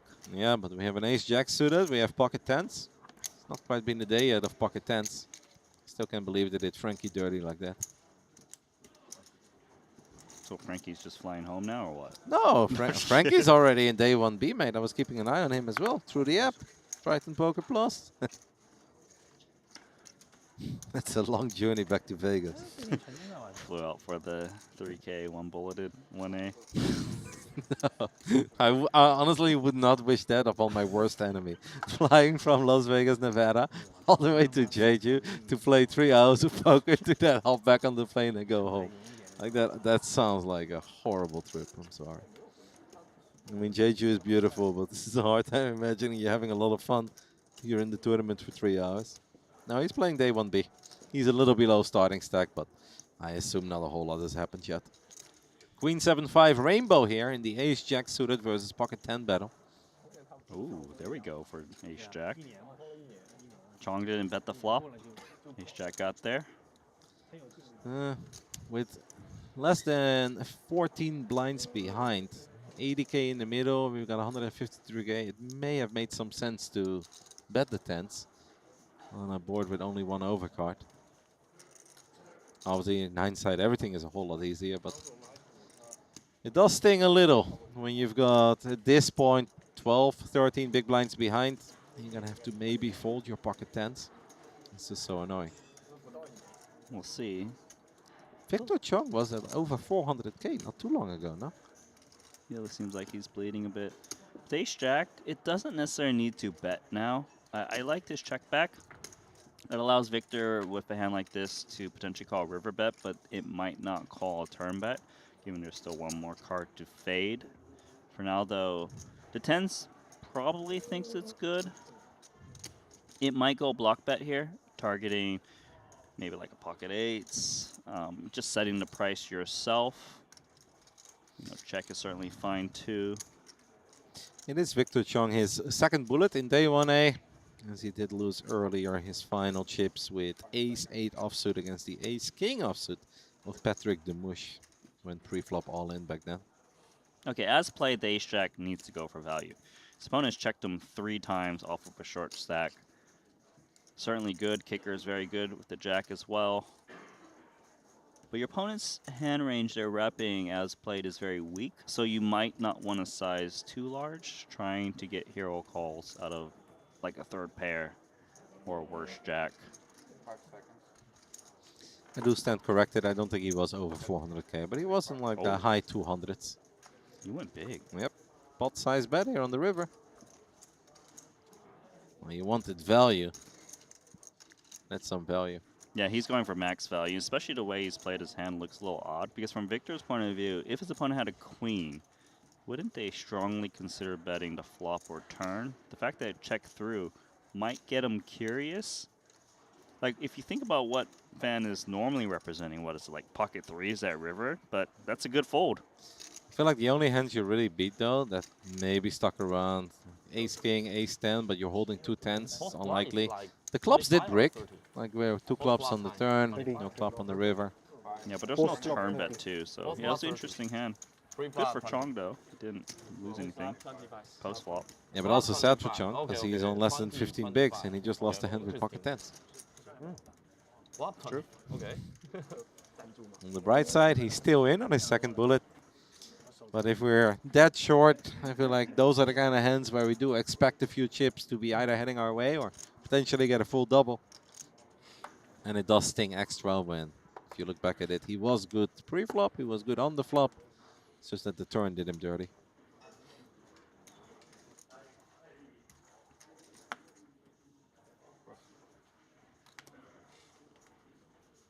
Ace-10 offsuit, under the gun +1. Wei is being very active. I'd almost say that he's been the most active player of this TV table. Of course, Alex Foxen got in the mix quite a bit as well. Demetrius has been involved and he did get his double. But Wei Fan is just always involved.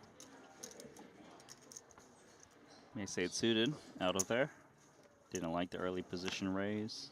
Especially him being in hijack makes it a little awkward if he flats. Might get squeezed out of his hand. Seems like Ace Tennis is going to take it down. I like how he lowered the face mask. Gave our opponent a stare. Well, we stare down at Jack Deuce offsuit. Shall I make a stand? So our man who lost a couple chips after 3-betting big with 9-6 offsuit is going to get a few back. Not too many big setups that we've seen so far in this hour and a bit of poker. Last time you said that, we had a set over set situation soon after. Yeah, with 6s against deuces. When they both flopped the set. And then the deuce got folded as well pre, so we're actually drawing that. That was grim. I mean, isn't that what day one tournament poker can be all about? Especially if you have a lot of conservative players.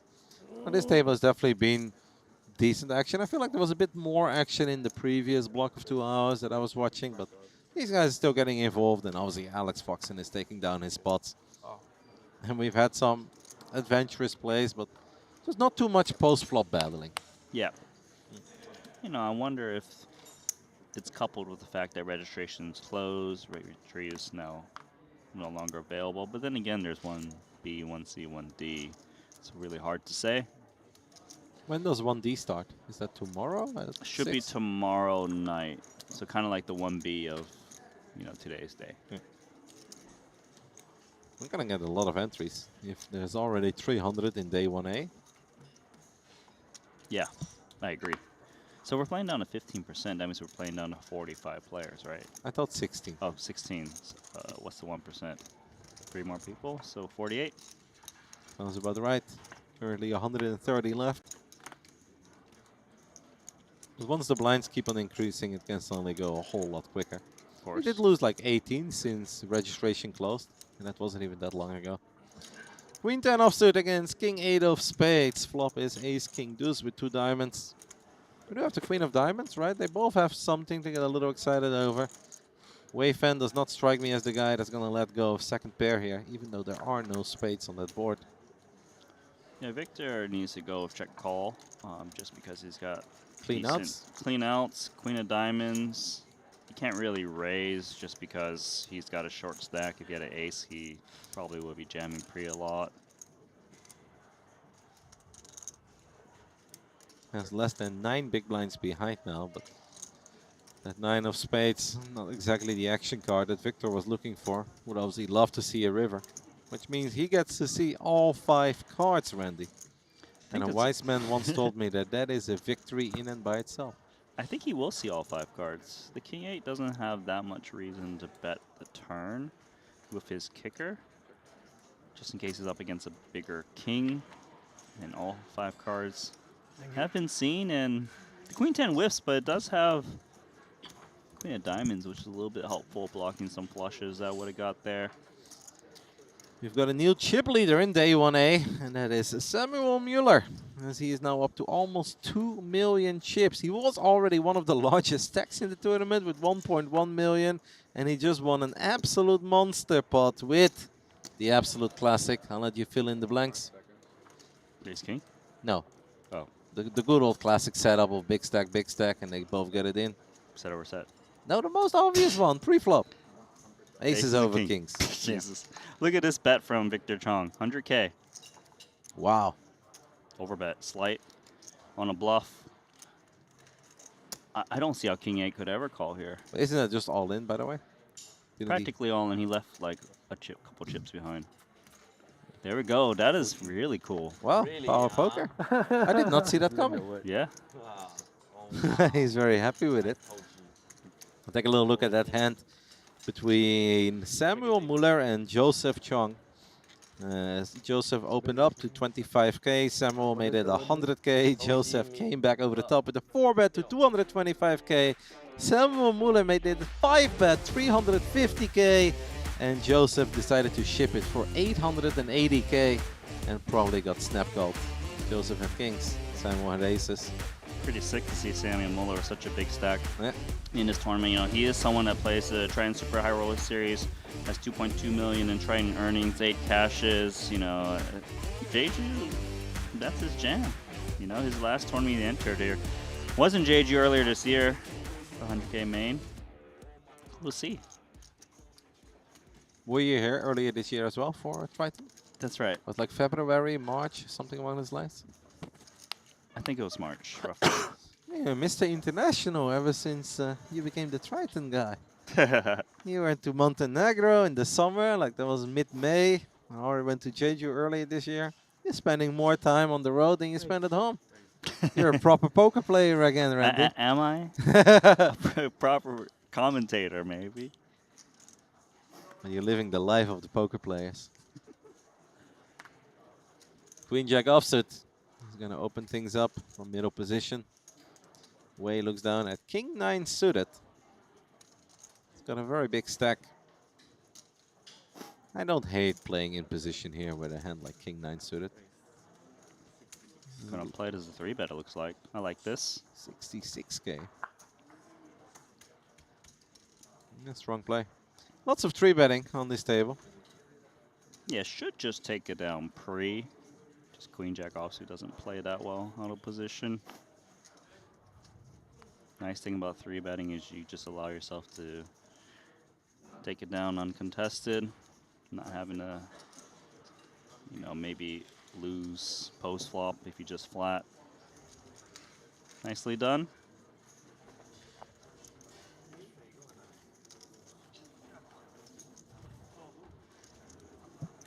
Take a little look at how Arthur is doing, because we knew he was very short earlier. Is he still alive in day 1A? Or did we have to say goodbye to Arthur? There's of course a good chance that we'll see him in day 1B. If not C or D. I don't see him, so I'm afraid that he busted. He was proper short earlier. Scroll down to the bust out section. Yeah, I know, but that's a pretty long list right now, Randy. We've lost like 190 players. I know that he should be one of the recent bust outs. Yes, he busted in 145th. So now we can take a little look at day 1B. I don't know if that's updated yet or not.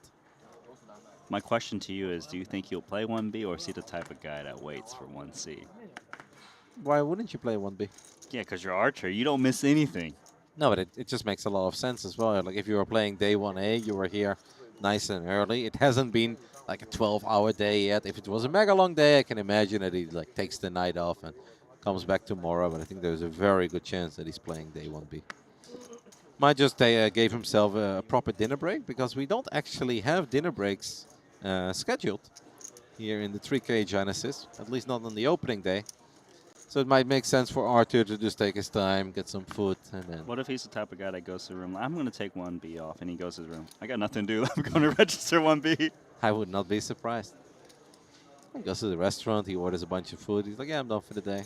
Then he eats, and he's like, I'm hungry for poker. Hungry for poker, I like that. We got A7 of hearts versus King Queen offsuit and 4 deuce of diamonds. They all grabbed a little piece of this flop. Ace 7 is obviously in the lead. Victor Chung is the player with the shortest stack, 166k behind. Did just win a big one with that 100k river bet. Queen high, took it down. Might just win back-to-back hands here.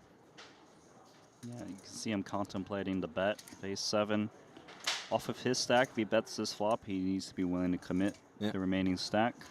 There are not a lot of very exciting turn cards for him, other than the 7. There is nothing to truly get very excited over. I mean, an ace would obviously be very good too, but there are no hearts alive for him. He bet 75k, which is basically committing his stack. He's got 91k behind, 165k in the middle now. 4 deuce of diamonds is going to let go of it immediately.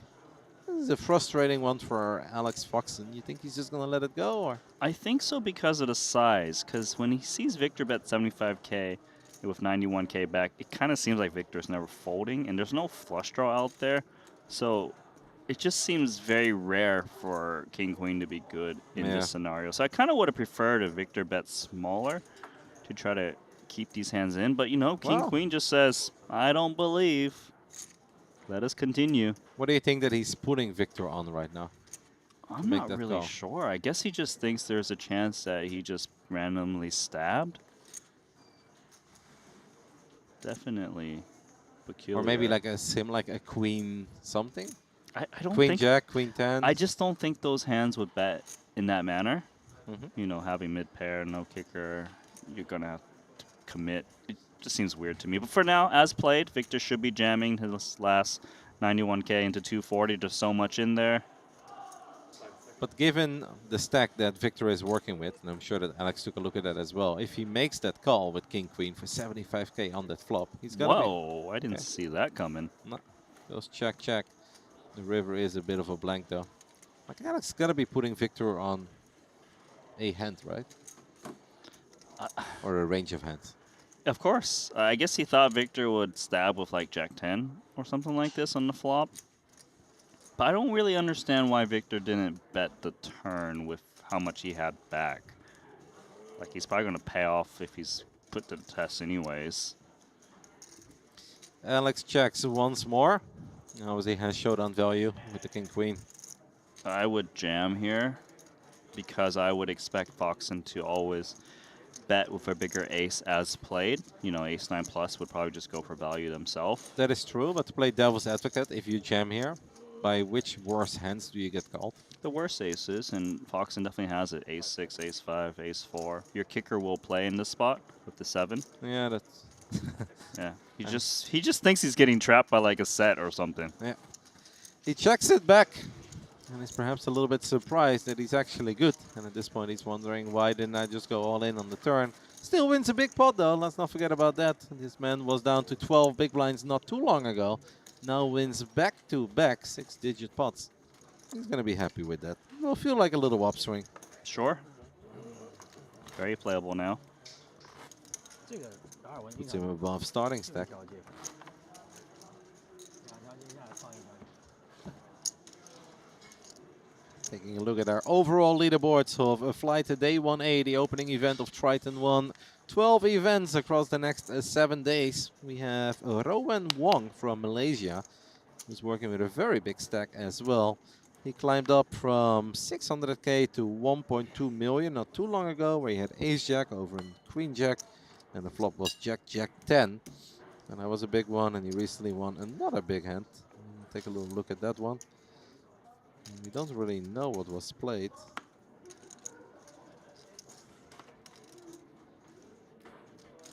I don't see the holdings, but I assume it was some sort of Broadway, looking at the board. I guess he had a king and his opponent didn't, as the board was jack, queen, 10, 3, ace. Actually, there were 3 diamonds, so maybe his opponent had a king, he had a flush. But he is now second in chips behind Samuel Muller, who is still our chip leader. 1.6 million. Will be exciting to keep an eye on. Rowan Wong, see where he can take it. So look at Rishi here. He's opening 45k with the big blind being 12k. So like He's 400 or sized so? up mainly Or a little because less? it's Foxen and big blind with deep stack. He's trying to dissuade that positional advantage that Foxen would have. But Jack 3 suited might still come along here, given he's got position, perceived post-flop edge, a suited Jack, you know, seems fine to me. Foxen is such a warrior. And you say it seems fine to you, but if we're not Alex Foxen, is it also fine to you to make such a heroic defense with Jack 3? Less so. Yeah, I feel like if you're Alex Foxen, you can get away with a lot. Because we know that he is very good and incredibly capable post-flop. This might be the kind of board where, I mean, there are no spades. That's a real shame. Very nice c-bet with King Queen. It's very hard to do so on this board texture where it tends to hit the big blind more. But the fact that he's betting here is going to allow him to win this pot. The man is oozing strength. But let's see if Alex Foxen is a believer or not. I mean, if Foxen raises here, you'll probably take it down immediately. But it's such a difficult raise to make. Like, how do you raise on 9? Oh, my because God, he's how? Alex How? Foxen. How do you raise here with absolutely nothing on a board where your opponent is still betting into you. This is crazy. I to me. mean, Randy, you know this better than anyone else. There are levels to the game of poker, and Alex Foxen is just—he's a sicko, he's a crusher, and Sorry, is there beautiful. a spade out there? No. Does he have a straight draw? Does he have a pair? No, he has Alex Foxen, and that's all he needs. Ah, that's Signo. What a beautiful hand. This guy. Oh man, I would not want to play against him. See, this is why you defend Jack 3 suited pre-flop against the 3.5x, because you know how to navigate and outmaneuver your opponents. It's proper set of your mirror where you're like, man, I made it so big pre with King Queen. He calls. I go for a C-bet. You know, I look strong here. I am strong. And Alex still makes a play on you. He can just read your soul. You know what a wise American, now living in Australia, poker player and commentator once told me? I think it's me, but go on. That it's hard to make a pair. And maybe those are the rules that Alex Foxen lives by as well. It's tough to make a pair. How likely is it that you made any pair or have a pair on 8, 9, what was it, 5? Ah, sick hand by Alex. Very well done. Yeah, that's called playing the player and not his cards. King 10 of diamonds has opened things up under the gun +1. Wang looks down at ace jack offsuit with the ace of diamonds. You like 3-betting ace jack in these conditions, or just flatting, or letting it go from time to time? Not let it go. I think this is probably the optimal play. 3-bet small and fold to resistance with ace jack, because your hand looks very strong. Let's just say you do have aces, kings, queens. You kind of want action. You would 3-bet small and not just go all in off of 20 bigs, you know? But did something happen? Yeah. You know what he just folded? He folded fours. He folded fours, Randy. Are you ready? I just lost my train of thought, buddy. Appreciate the shout out to pocket fours that no one cares about, but thank you. Oh, one man on this table is going to care about it when there is a 4 in the window. He will regret that. Oh, thank God he didn't call, because I did not want to see a 4 on the flop. Good move here with the ace-jack. You don't feel like ace-jack offsuit is too light in these early positions to 3-bet, or especially in early stages of a tournament, you're fond of it. If we're like, let's say we're at level 25 and we're a whole lot deeper, would you still go for a similar approach? Yeah, because ace-jack, it's a little bit offsuit, especially. A little bit too weak to just flat call there. You put yourself in a spot to get squeezed off your hand, because you're not going to continue if someone 3-bets you and squeezes. But it's strong enough where if you do happen to get called when you 3-bet, it plays okay post-flop, right? Because ace, king, they probably reship it on you pre. And, you know, it's one of those hands where you want to 3-bet bluff with it more, I would say. All right. But you'll see, like, ace-jack offsuit tends to do that. Ace-jack suited tends to flat more off of that 20 big blind range. Because if you never 3-bet this hand, then you're probably just 3-betting nutted hands only, and then obviously they know what to do against you. So it's a good play. Alex Foxen looks down at ace and 9 offsuit on the button. He decides that this is not the hand to really take a stance with. King Jack offsuit in the small blind. Dimitris has had a very solid hour, properly chipped up. He's going to let go of it. I would not hate it if Hu lets go of the 9-5 here. I love defending my big blinds, but like 9-4, 9-3, 9-5 offsuit, especially against early position opens, I'm completely okay with letting some of those hands go. And he's in agreement, Randy. It's a 9-5. It's the working man's hand, right? But you got to work overtime sometimes. But I don't know. I guess he's clocked off early. And it's hard to crush life with a very solid standard 9-5. So it's better to let it go and hope for something better to come across your way. There's always the next day of work. How's chat doing, Randy? Are there any things that you want to... Well, you know, I mean, the main thing is they absolutely love that Foxen play. I thought it was pretty crazy and a great live read. You know, and I still can't really believe that happened. Like, I was... Personally, when I saw Foxen was going to be our featured table, I was actually really excited. Not only because we know he's a great player, but I expected him to really just take a little bit of a different approach with this type of field, really try to exploit to the max, and that was a clear demonstration of that. Yeah. It is incredibly fun to watch final tables of big events, but it's also really cool to see these elite level poker players in early stages of a 3K like this, just to see how they navigate the field and how they build their massive stacks that they often end up with. We've got kings here for Rishi. It's been a very unfortunate, I think, hour for him. Really hasn't had a lot of playable hands. And just got owned by Alex, but that happens to the very best of us. But now he's got kings, and that's got to feel real good, opening things up from the hijack. Should he be worried because fives always makes a set? Yeah, that is your thing. I only said it because of your thing. You wanted something as stupid as me. I get it. It's like I bring you down to my level, but then I beat you with experience. Is that what it is, Randy? Well, he's thinking about it. He's throwing in a time bank chip. He's playing from the small blind. He's wondering if he's got the fold equity. He's wondering, can he potentially flat? I think I've seen players flatten this spot, given they're getting a little bit of a discount from the small blind. That is what he's going to go for. I like it, and then, you know, whether the big blind comes along or not doesn't change that much, right? Because you're just hoping for a set or nothing anyway with fives. It's very beneficial, actually, if the big blind comes along, because when you make a set, maybe they hit something that can stack off with. Yeah, I don't mind flooding at all here from the small blind. Kings against fives. Nah, doesn't make a set, does it? No, nobody makes a set. Probably not the flop that Rishi is very happy with either. I know there'd be an ace on the flop. It always happens when I've got kings.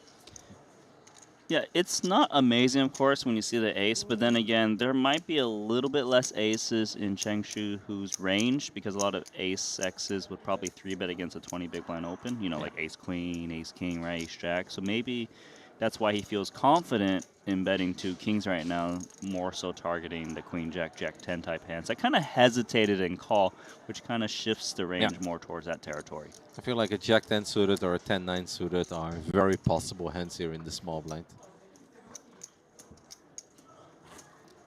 The kings take it down, but if you haven't seen a lot of chips head your way over the last hour, and this is what you end up with when you finally do pick up kings, it's like one caller from the small blind and single bet, you take it down. That doesn't even truly feel like a victory. Could have been worse. Yeah, of course you can get stacked, but you know, then at least you can tell your friends you went out with kings. Which is so you pay for bad beat stories? It's not that you pay for it, but you rather go out with kings then, where you're like, yeah, I took a stance with 9-6 offsuit in the big blind. It didn't go my way. Sorry, guys, I tried.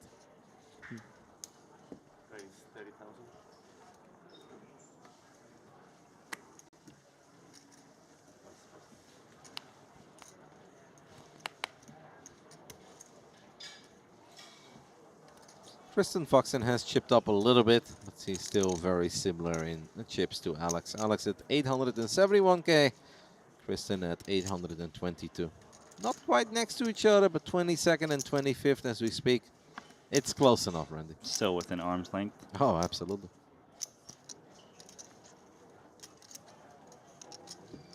King, queen, raise and take.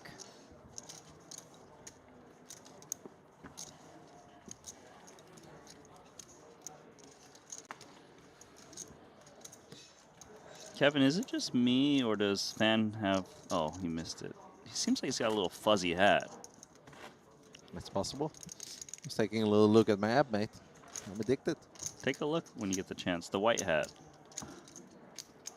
Is he wearing it, or...? Yeah. It's behind the black hair over there. On the right side? Yeah. What do you mean with fuzzy hat? Just take a look. You'll see what I'm saying. You mean it has fur? Yeah, look at it. Oh, God, the hair's blocking it. Come on, move. See, isn't it a bit fuzzy? Yeah, I can see it. It's or very soft. I think it's a soft material. It's not like 144p I'm looking at, right? I have no idea what you just said. I'm talking about the...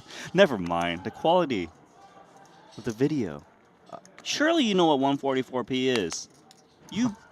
Oh, you mean that it's pixelated? Yes. Yeah, very low quality. God. Okay. Oh, my God. I thought you said 144 PM, and I was like, what on earth is that? Oh, we've got a setup over here. We've got 10s versus aces.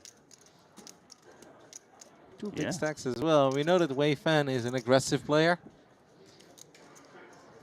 Of course, 3-bets coming in. I'm wondering what is the best course of action with two 10s in this spot. Is it 4-bet rip? Which is Nines ooh. as well in the small blind. Hold on, he might even consider this if he Yeah. thinks Renji Mao's out of line. It is one of these all-in or fold scenarios. Yes. But I can see how shoving nines feels appealing here. I feel like every single time we've seen nines in a similar spot and they do go all in and Good they fold. have gotten stacked. It's an excellent fold. Not an easy one. Tens though, with the fuzzy head. I really don't think it's that fuzzy. I think it's just soft. I think he might jam here. It's brutal because he's going to run into 2 aces, but off of 30 big blinds. And tens is kind of vulnerable to take it up post-flop. I do like the play. Yeah, that's all in, and he's going to get snapped. Can you believe it? You're sitting on aces, and then one of the largest stacks at the table just jams into you. Mao Renji, more like Mao Ren Good. I mean, he hasn't won the hand yet. Just shy of $1 million chip pot. And that's massive. Hand plays itself. Onto a flop. Be very sick to see a 9, by the way. You know that a small blind player is anti-sweating this. Don't you guys dare. Sorry about it. So far, he's feeling really good about his fold. Outs now. Well, we know there aren't too many 9s left. And a small blind player in the green shirt knows that he folded 2 of them. The river is a 3. That does not change anything. And the aces will take it all. Unfortunately, Wei Fan is eliminated. Good luck. Wishes everybody good luck. And he says, I'll see you guys in flight 1B. They're like, hey, speak for yourself. I'm sitting on 1 million chips over here. Look, he did nothing wrong there. 2 tens, especially against Renji, who's the type to attack. Yeah, but Renji has not been very out of line so far, right? We haven't seen too many hands at this future table where he got mega involved or he took crazy lines. That's just, it's an unfortunate spot to be in. We move on. Very often, yeah, you're up against ace king, ace queen there, if they're suited, they're most likely calling. And we just have a good old-fashioned massive flip. No, we were dominated.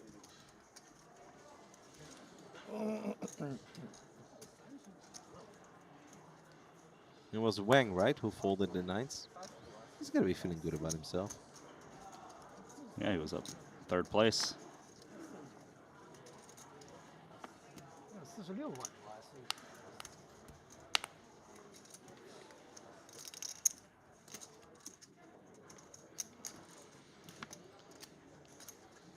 Cheng Yu takes a look down at ace jack of spades.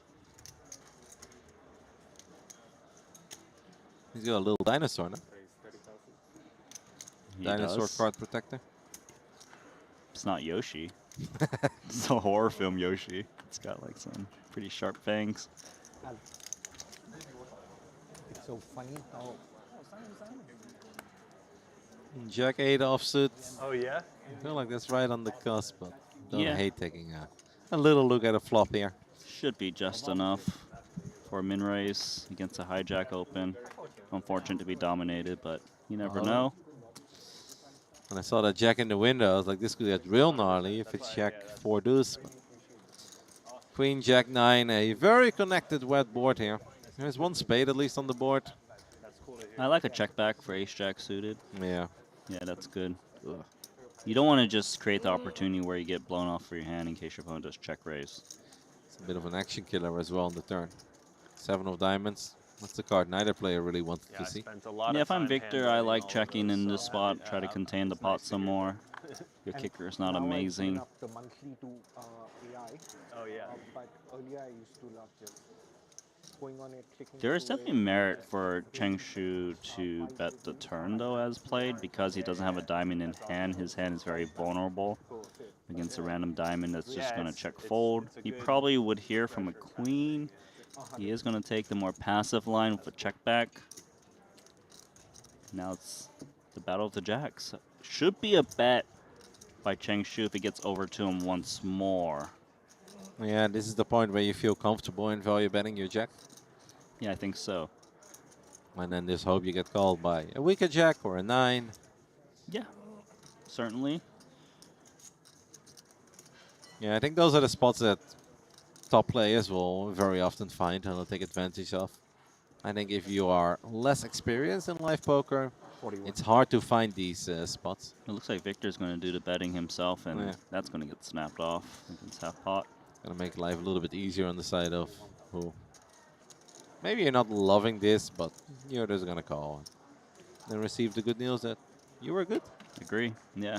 It's not like, oh, I'm going to win this hand for sure, but No. like, especially with this kicker, you kind of need to call. And of course, the way that the hand has gone, right? Check, check, check, check. Right. Your hand did not get any worse on the turn or on the river. Makes the call rather quick as well. So excellent call. Well done. Solid hand. And we can't blame Victor for thinking Jack 8 was good there. He was targeting the 9 or 7x. Yeah. He expected a hand that was better to bet the flop or turn. Or just take it down with your opponent not calling, and then at least you don't have to show your hand. Sure. Which also leaves them guessing. Some of these hands, they kind of play themselves, especially if it has gone check, check, check, check.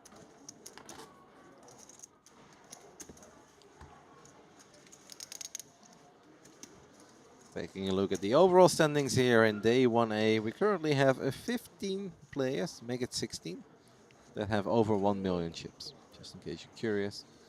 So the top 16 has over 1 million as Alex Foxen looks down at Pocket Kings. We know what he's capable of with Jack 3 of spades. I don't want to know the damage he can do with Kings.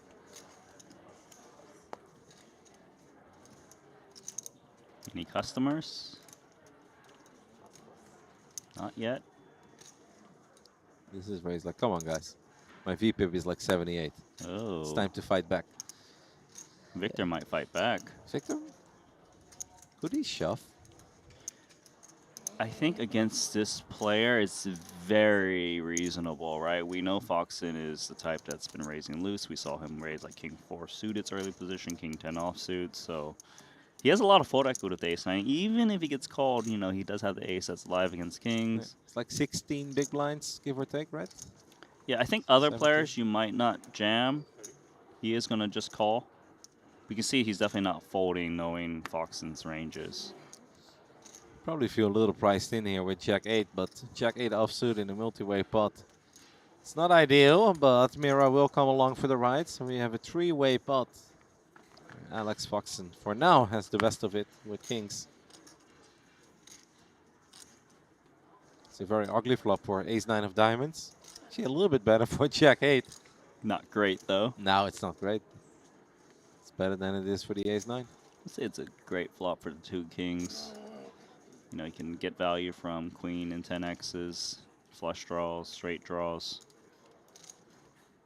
Pretty hard to imagine he's ever behind. There are a lot of scary turn cards, though. Yes, that's why he's going to want to build the pot now. Try to get in the chips while he can, before like an ace of clubs falls, for example. Jack of clubs is an absolute horror card to see. True. Even though then we do have the top end of an open end there, but don't love seeing that. 42K is the bet. Mira is wondering, are there any 9s in this deck? How likely is it that I make the call here, I drill 9 on the turn, and I double up through Alex Foxen? And I grab my phone, and I tell my family. That's the important part, right? Grabbing the phone and telling the family. Absolutely. Unfortunately, he feels it's not likely enough. Good fold, of course. Alex is probably okay with it. I feel like Alex is not even really waiting for the kings or the aces to win the chips. I mean, we saw that earlier. Jack 3 suited. Probably feels there is more to be gained with the Jack 3. You know, he did win more chips in that hand. Yep. And it's obviously always good to at least not lose, right? Run into some sort of a setup or a mega cooler where your opponents do call with those middling pocket pairs and they drill a set and you just can't really go anywhere with kings. Wasn't Foxen the table chip leader? Yeah, he was, but Renji just had aces and had a guy with 500,000 chips jam into him.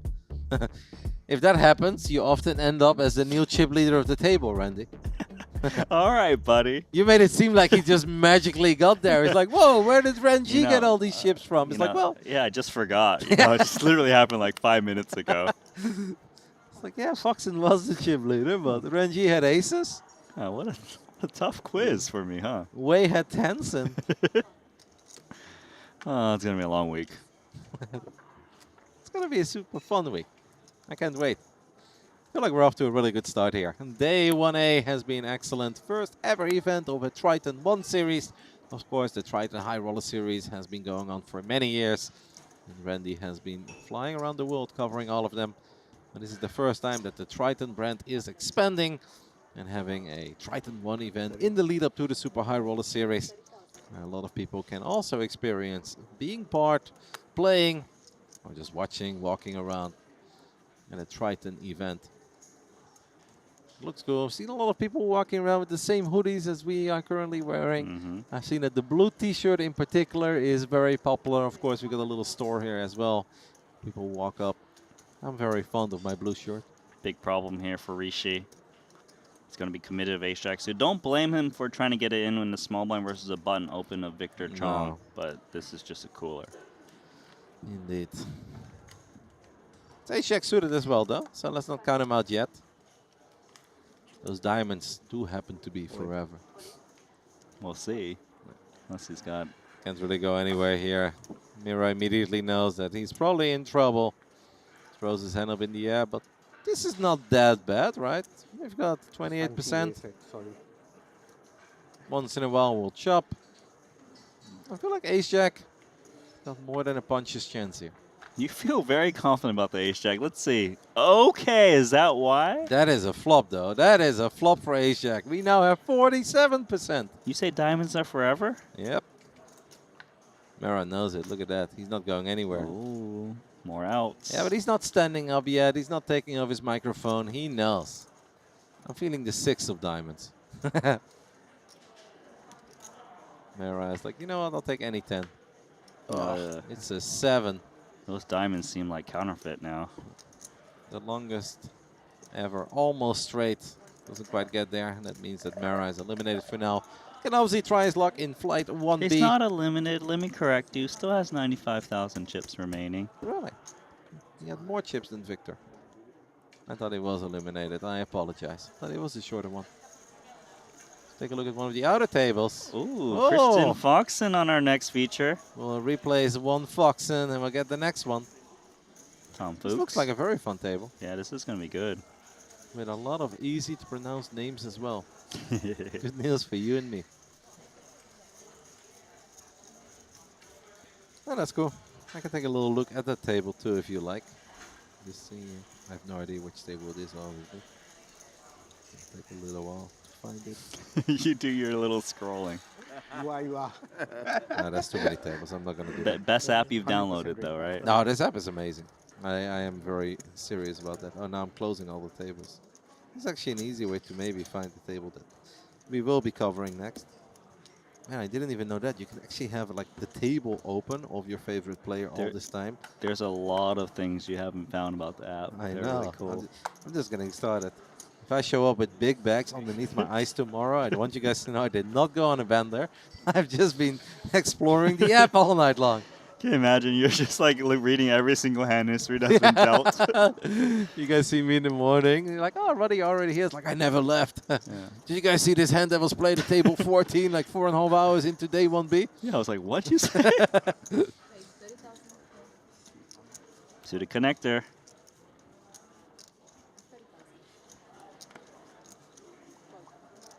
Hey, Xuan Li is over $1 million again.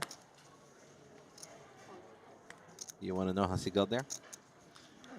You're going to tell me anyways. You might as well. She eliminated Shu, who we also saw early today at one of the TV tables, with pocket sixes versus ace-jack of spades. Flop was ace-6-5. Yeah, that's grim, with one spade as well. How big a pot were we talking? In total, at the end, 1.1 million. Oh, that's and Xuan Li won 330K in the hand. Yeah, so he's up over $1 million. Kristen Foxen currently at 822,000. Seems like she's had a relatively uneventful last hour, so hopefully we get all the exciting hands, and she will be joining our future table. It's been fun, man. I'm already so invested in so many different storylines of day 1A. I was like, this is bad. I'm actually kind of worried for you because, like like you said, you're gonna go on a bender and you read all of the answers. You're gonna know every single player, their whole life story. You know what I mean? Like, no. Yeah, this guy, he was a guy who lost 5 big blinds in this blind versus blind spot, and then he doubled up. No, it won't be that bad, I promise. That's all good. 3-bet from Victor Chong, Queen 10 suited. So Mara is down to 6 big blinds, is that correct? As Alex Foxen looks down at Ace King suited. It's an absolute pretty, or it's an absolute beauty. I don't think he's gonna get too much more out of this hand though. Looking at the openings that we had, the King 8 suited from an early position, and the light 3-bet of the Queen 10 of diamonds. Ace King is probably just gonna take this one down. Yeah, still decent pickup getting that he gets the 3-bet of Is there- 75K. Is there a world where Victor will throw in the additional, like what are we looking at? 5 big blinds? He's not supposed to. You do get pretty good pot odds though, right? Pot odds, yes, is pretty amazing. But a cold 4-bet is tricky, especially with still blind stack, because that's a very strong range. For sure, but let's say we're up against Ace King. We're not doing that bad. True. Whether it's suited or offsuit. And if it's like jacks or... It does not matter. He's going to let it go. These are moments, and this could be a very big leak in my own game, by the way. So I'm not saying that this is good, but these are moments where I'm very tempted to call. Where it's like, okay, it's obviously not what I wanted with Queen 10 when I'm 3-betting here. But I'm getting such good odds. Like, it's 5 big blinds to play for a pot of what feels like 20-something bigs. Like, I just feel like then I have to go for it. I certainly see where you're coming from. I think it applies a lot more in a cash game setting where, you're just playing the raw odds more. But here, there is a little bit of that tournament life aspect, which is important. And, yeah, I would say if you're calling in that spot specifically, what we just witnessed, it's a little bit of a leak. And there's obviously a lot of really bad flops, right? Because you could flop top pair on like Queen 9-3, and you could still be in all sorts of trouble against aces or kings, and then you're just losing all of it. So yeah, I think you're spot on. But I'm just letting the world know that I am weak. Pocket 4s, and we are down to 6 big blinds. Oh my goodness. Can someone be more excited? No. I mean, he doesn't look that happy about 2 4s. No, because he doesn't want the Come double. on, don't. He wants the triple up. Like, he knows he's got the double up on So lockdown. he wants calls all behind him. Yeah. He's like, come on, guys, let's build a pot. Family pot. That's what he's hoping for I'm right now. not anti-sweating Rishi, but, like, really, we're going to let the 4s hold just so that you feel, justified with your thoughts. Quick call, of course. I absolutely love it. So what do you think, set or quads? Daily quads, we haven't seen it yet, right? No, we have not seen them yet. Oh my God, you're going to have the worst month ever if the man does flop quads here.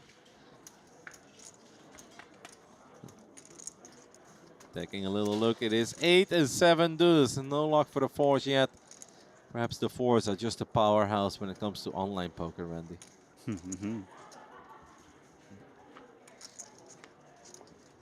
We'll have the 3 of clubs on the turn. Still no. I mean, the 4s are still ahead, to be fair, right? Yes, they are. We're just like looking at, will they make a set or not? But the 4s are actually still good.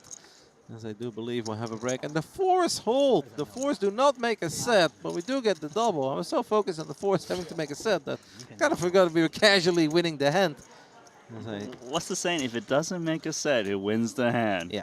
4s always make a set unless they don't have to make a set. That's what I used to say. But Pretty I'm going to limit it to online poker for now to also make sure that your month of September goes a whole lot better. Yeah? Appreciate it. I do believe that we are pretty much done with this future table. We already had a little sneak peek at the next table. And we are leaving. We're saying goodbye to one Foxen and we're welcoming the other.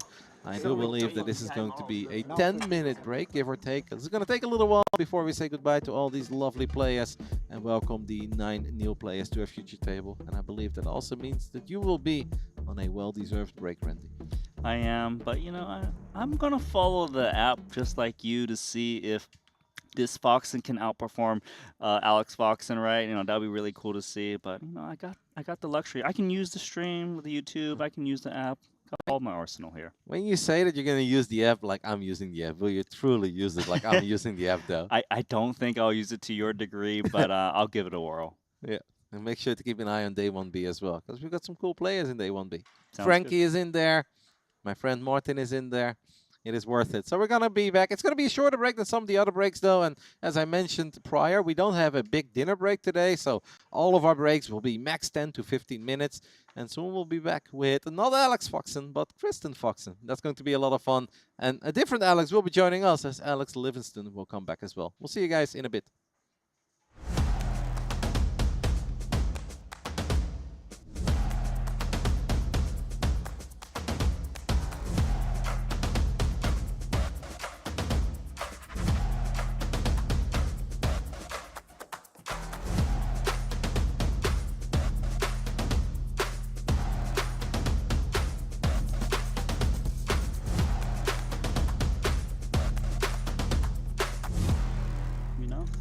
Not that he did anything wrong, just that there was really an option on all the streets. And look at this. Wow. What a spot for Renji Mao, also known as Ricky, to pick up the wired aces. Oh, I didn't know he goes by Ricky. Yeah. He's on I think pace. he goes by either. He's going to win a lot of chips here. You know, you got to posture there and pretend like you've got the ace-jack suited or the pocket nines when really you're just salivating. Here's the bad news incoming. Jacks and aces. Let's see if the aces can hold for the knockout. 3 diamonds, no diamond in either player's hand. 方片9。Okay, let's see the outs. A little bit of extra equity there for you. Picked up 4 outs. 方片10。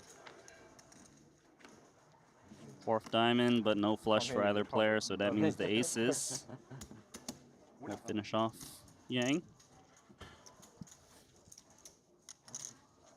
And blood, back-to-back hands.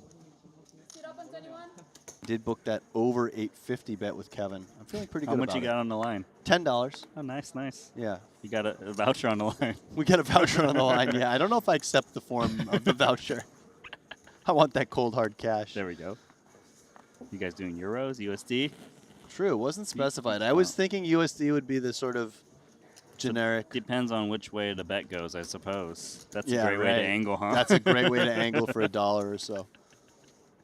I did say $10, so I think that fair. That kind of clarifies it. 10 Canadian dollars. Another loose open here coming for Xixiang. He's just trying to attack those buttons right now.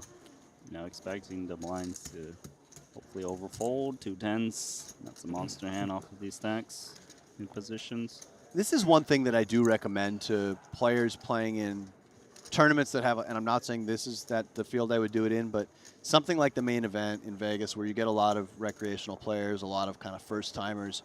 I say just really go overboard opening cutoffs and buttons until they give you a reason not to, because I do find that the small blind will under 3-bet and the big blind will overfold as well. Wow. Oh. This is trouble for Frankie. Given the raise, the initial raise came in, you know, in the button too. These positions are just. Can he get away from 2 10s here? All right, here comes the 4-bet to 125,000. And this is where we were talking about those blockers too, Randy. You'd way rather have Ace King in Frank's shoes than the 10-10. You know, really, you're just going to be in very bad shape against the value range. You're going to be looking at Jacks plus and Ace King, really. Can we continue 2 10s in this spot? And in which way, if so? Right. You know, it's easy to say when we can look at the cards, but well, he's going to jam. Move in. That's going to get snapped off, obviously. Bad news incoming for Frank. And you know what? I'm looking at the stack sizes. They're only 40 big blinds deep. I really don't know that you can get away from 2 10s there. Mm. Well, he did Button, not get small away. Blind, big blind. Yeah, I hear you. It's kind of a cooler. Yeah. 645K pot. Queen's heavy advantage. Comes the V-Logger. Needs a 10. Oh! How you like that for a highlight reel? And not showing any emotion, keeping it in, waiting to see the rest of the run out. Lee find a queen. Oh my God, is this real? And notice Frankie's face didn't change much there. Oh. I'm in pain right now for him. There's a little smile. A little from smile Ding on the Chi. face of Lee, yeah. One I don't out. blame him. Oh. No. Or maybe covered? I'm not sure. That run out's insane. Yeah. I was expecting a 10 on the river. I thought this was one of those setups. Frank can't even leave the table. He's got 7 orbit of free hands. I suppose choose wisely. Don't choose. Don't choose This now. hand because 2 ace. Oh, Oh, wow. no. Another setup here, Randy. This setup. This one you're definitely not getting away from. I mean, I don't think you can get away from the 10s either, but... And Lul is going to be standing up and not staying at the table at the conclusion of this hand, unless he gets a miracle. Wow, ace you're king. really jinxing Wen here. Now, is there a world in which Wen ever just flats the 3-bet? I don't think he will, but if he did, maybe that's one of the only ways that Luo doesn't get all the chips in here, is if he somehow flats and then the flop is really bad for Luo's hand. I definitely think there's merit to it off of these stacks, but, you know, certainly going with it makes sense too. All in. That's going to be a snap. What do you think about this? 2 aces. Not so good, is it? Cold deck. Not so cold for a win, though. With the big stack. Can win this pot. He's going to be close to $1 million. Yeah. Yeah, what a nice time to pick up 2 aces. And Luo, oh, he takes his, wow. This is rare. He has taken his microphone pack off. I mean, come on, look at that. He's got 7%. No, I understand that, but, you know, sometimes they start to, okay. Oh, he can find a winner here. 4 jacks are in the deck. And he's going to have to reassemble that microphone and fit it under his hoodie again if he catches one of those jacks. Not on the turn. One more chance. One more chance. River card. Oh! Wow. Mic up, sir, because you're still in the tournament. Look at There, this. he's got to go through this process now. I jinxed him, didn't I? Yeah. I jinxed him hard. Repeat blinds. Something they do to make the structure a little better. Fair, I like it. 4K, 8K, 8K remains. Just shy of 1 big blind going in the cutoff. King, jack off suit. And as the small blind here, perhaps looking to make a decent size raise just to isolate the all-in player. I like that a lot. Kicking out the big blind is important with the big blind ante involved as well. You get a better price. Showdown, please.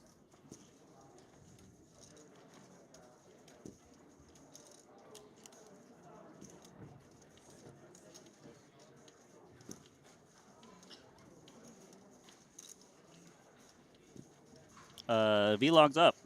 Yes. He didn't do it during the 10s versus queens hand. So I don't know what the Triton rules are. Everywhere has different rules about vlogging. I know at WSOP they made it so you can only record all-ins. I'm not sure if Triton has the same rule.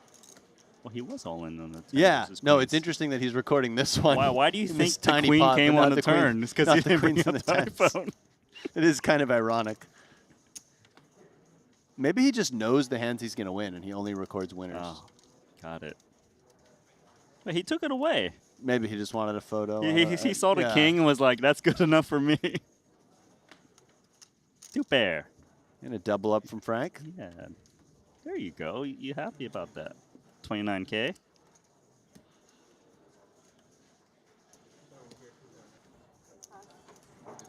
Dirty diaper hits the muck. No steals. You know Rigsby, he won a tournament recently with the dirty diaper. Did he? Yeah. I What saw- tournament did he win? I don't know, but it showed up on my Twitter feed, and he was holding the dirty diaper, which is insane. But do you Like, think he won the actually won the tournament with the dirty diaper, or do you think Okay, they just let him again, hold the we're in diaper? You know, because like there's this guy, Jeremy Becker, who's always didn't winning think these I'd be tournaments to playing in win. the dark and at he- Triton, I but forget here what his I am, hand is, 7-4 suited or something, but he's always holding it, all the winners' photos. Oh, not the first one. So it may have been that the case. He really with just that. ruined it for me. Yeah. And a lot of Sorry other to ruin people. your dream. As Mustafa, once again, getting it in not in great shape, of course. Very standard wait. procedures here I with do like Frank him. being so short and big. What's he doing? Oh, he's D Mike. D Mike with the more chips. Oh, he's trying the D-Mike move. Yeah, he's trying the little Shisha. I don't think that's going to work. With more chips, yeah. Oh, maybe it will. Ah. Fun turn. Fun turn. Okay. Four Four turn. You got to stop recording, Four Frank. of diamond. Yeah, we agreed. 4 of diamond on the turn. You gotta love the Italian accent. Almost. Outs. No Receive. 4 of diamond now. Possible 4 here for the wheel. 4 or king. Otherwise, Frankie will be out of his seat. Probably reloading. Bye-bye, Frankie. See, you know what he did wrong. See, remember when he had the King Jack? He recorded a little bit and he stopped. Yeah, you're He's right. I don't know if that's how it works, man. Ace 10 here for our shortest stack, working with 88,000 chips. Starting stack was 250k, and he's just going to rip it. A little less than 9 blinds. Easy jam. 87, I think. Easy call for the 2 nines. Yeah.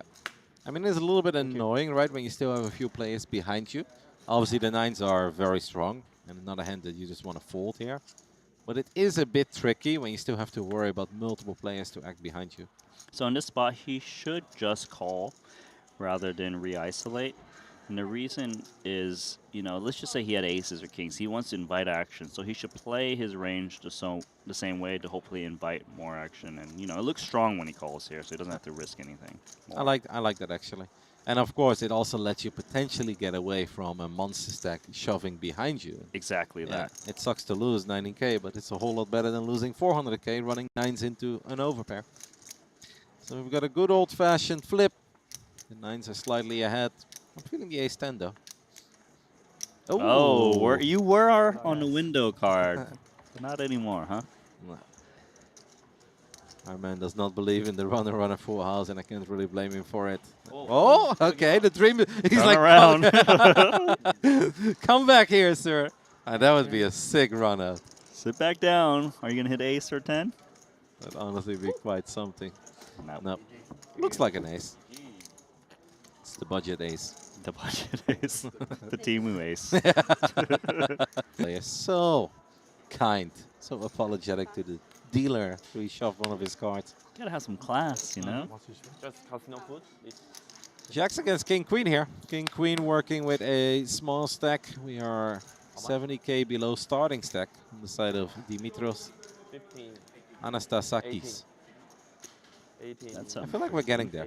That sounded good to me. 1A? Yeah, it sounded honestly kind of good to me as well. 18,000. There was a small hesitation in the middle as he comes over the top. We obviously know that Jacks won't go anywhere. That's But right. now I have to ask you a very important question. And I know I've already asked you once, but you probably forgot because I know that you don't put a lot of value into our interactions. The nickname for the Pocket Jacks, the Jiggities. Are you familiar with the Jiggities? You told me before. You told Selena recently. It's Brad Owen, is it? Yep, because I didn't know it before. She told me. It's like, oh, all of a sudden he just asked me what the Jiggities was. And No, it was so funny because I said, like, oh, look at that. Player X wakes up with Pocket Jiggities. And Selena looked at me like I just said the most bizarre thing ever. And she stared at me for like 10 seconds. She's like, what did you just say? I was like, Jiggities, Pocket Jiggities. She's like, what on earth is that? Jiggity's looking pretty good. Overpair. Oh, you had to jinx it. Jig didn't you? not. That's brutal. There's no right way to play Pocket Jacks. Get it in good. You see a very safe flop. And we find a miraculous jack on the river, and we cannot. So Dimitros finds the full double with King Queen offsuit as well. That feels really good because you're not even sitting there waiting for your aces or kings. Your fair share of commentating Arthur, even at the Triton event. That's right, and it's having a tremendous Triton Super High Roller Series where he's currently on the I figured we were top waiting of the on leaderboard. change for year 25. That's why I did that. No. Is there any leaderboard where he's not at the top of? He's small there. It's like the downswing leaderboard, I guess, has never seen Arthur, but I feel like every other leaderboard you can think of, Arthur Martirosian is up there. Right about that. So registration now officially closed for day 1A. 300 entries. Half the field is gone, as you can see in the bottom middle. Blinds now 6K, 12K. So if you're eliminated here and you want to continue to play, You need to play 1B, 1C, or 1D. Would you say that's about average, losing 50% of the field when the registration is officially closed? Honestly, I don't really know the answer to that, but... Oh, big hand, by the way. Yeah, who cares about that? Queen 9 suited versus King Jack. I care. It was my question. Small blind. Did we just open rip it, small blind, and big blind decided to call? Is that what it was? Yes, for about 11 big blinds or so. Okay. Which seems very fair on both sides. I think the hand is pretty standard. Good call by King Jack, though. Not Yeah. that easy to call off your tournament live with King Jack there, but... Being aware of his opponent, I think it's pretty good. Jack in the window, followed by a king and an ace. So it's a 10 and a 10 only for who? We cannot find a 10. It's going to be incredibly difficult to win this hand. The deuce changes nothing. A 10 and a 10 only. Otherwise, Wang will get the full double with King Jack. That's a nice little present to receive while you're on the big blind. It gets folded all the way to the small blind. At first, you're like, oh, I'll take a walk. And the small blind rips it in. You're like, well, okay, I'll take the full double. I assume it was some sort of Broadway, looking at the board. I guess he had a king and his opponent didn't, as the board was Jack, Queen, 10, 3, ace. Actually, there were 3 diamonds, so maybe his opponent had a king, he had a flush. But he is now second in chips behind Samuel Muller, who is still our chip leader. 1.6 million. Will be exciting to keep an eye on. Rowan Wong, see where he can take it.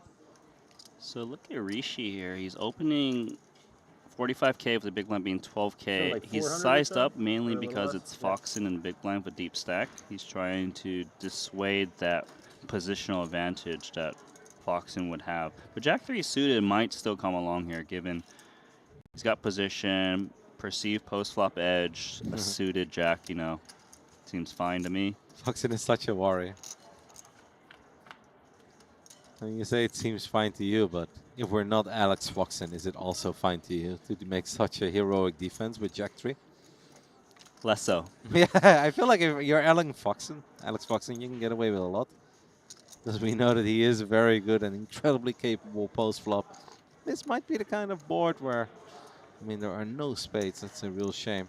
Very nice c-bet with King-Queen. It's very hard to do so on this board texture where it tends to hit the big blind more. But the fact that he's betting here is going to allow him to win this pot.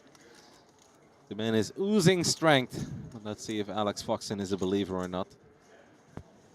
I mean, if Foxen raises here, you probably take it down immediately. But it's such a difficult raise to make. Like, how do you raise on 9? Oh, my because God, he's how? Alex Foxen. How do you raise here with absolutely nothing on a board where your opponent is still betting into you? This is crazy to I mean, me. Randy, you look know at this that. better than anyone else. There are levels to the game of poker, and Alex Foxen is just, he's a sicko, he's a crusher. And Sorry, is there a beautiful. spade out there? No. Does he have a straight draw? Does he have a pair? No, he has Alex Foxen, and that's all he needs.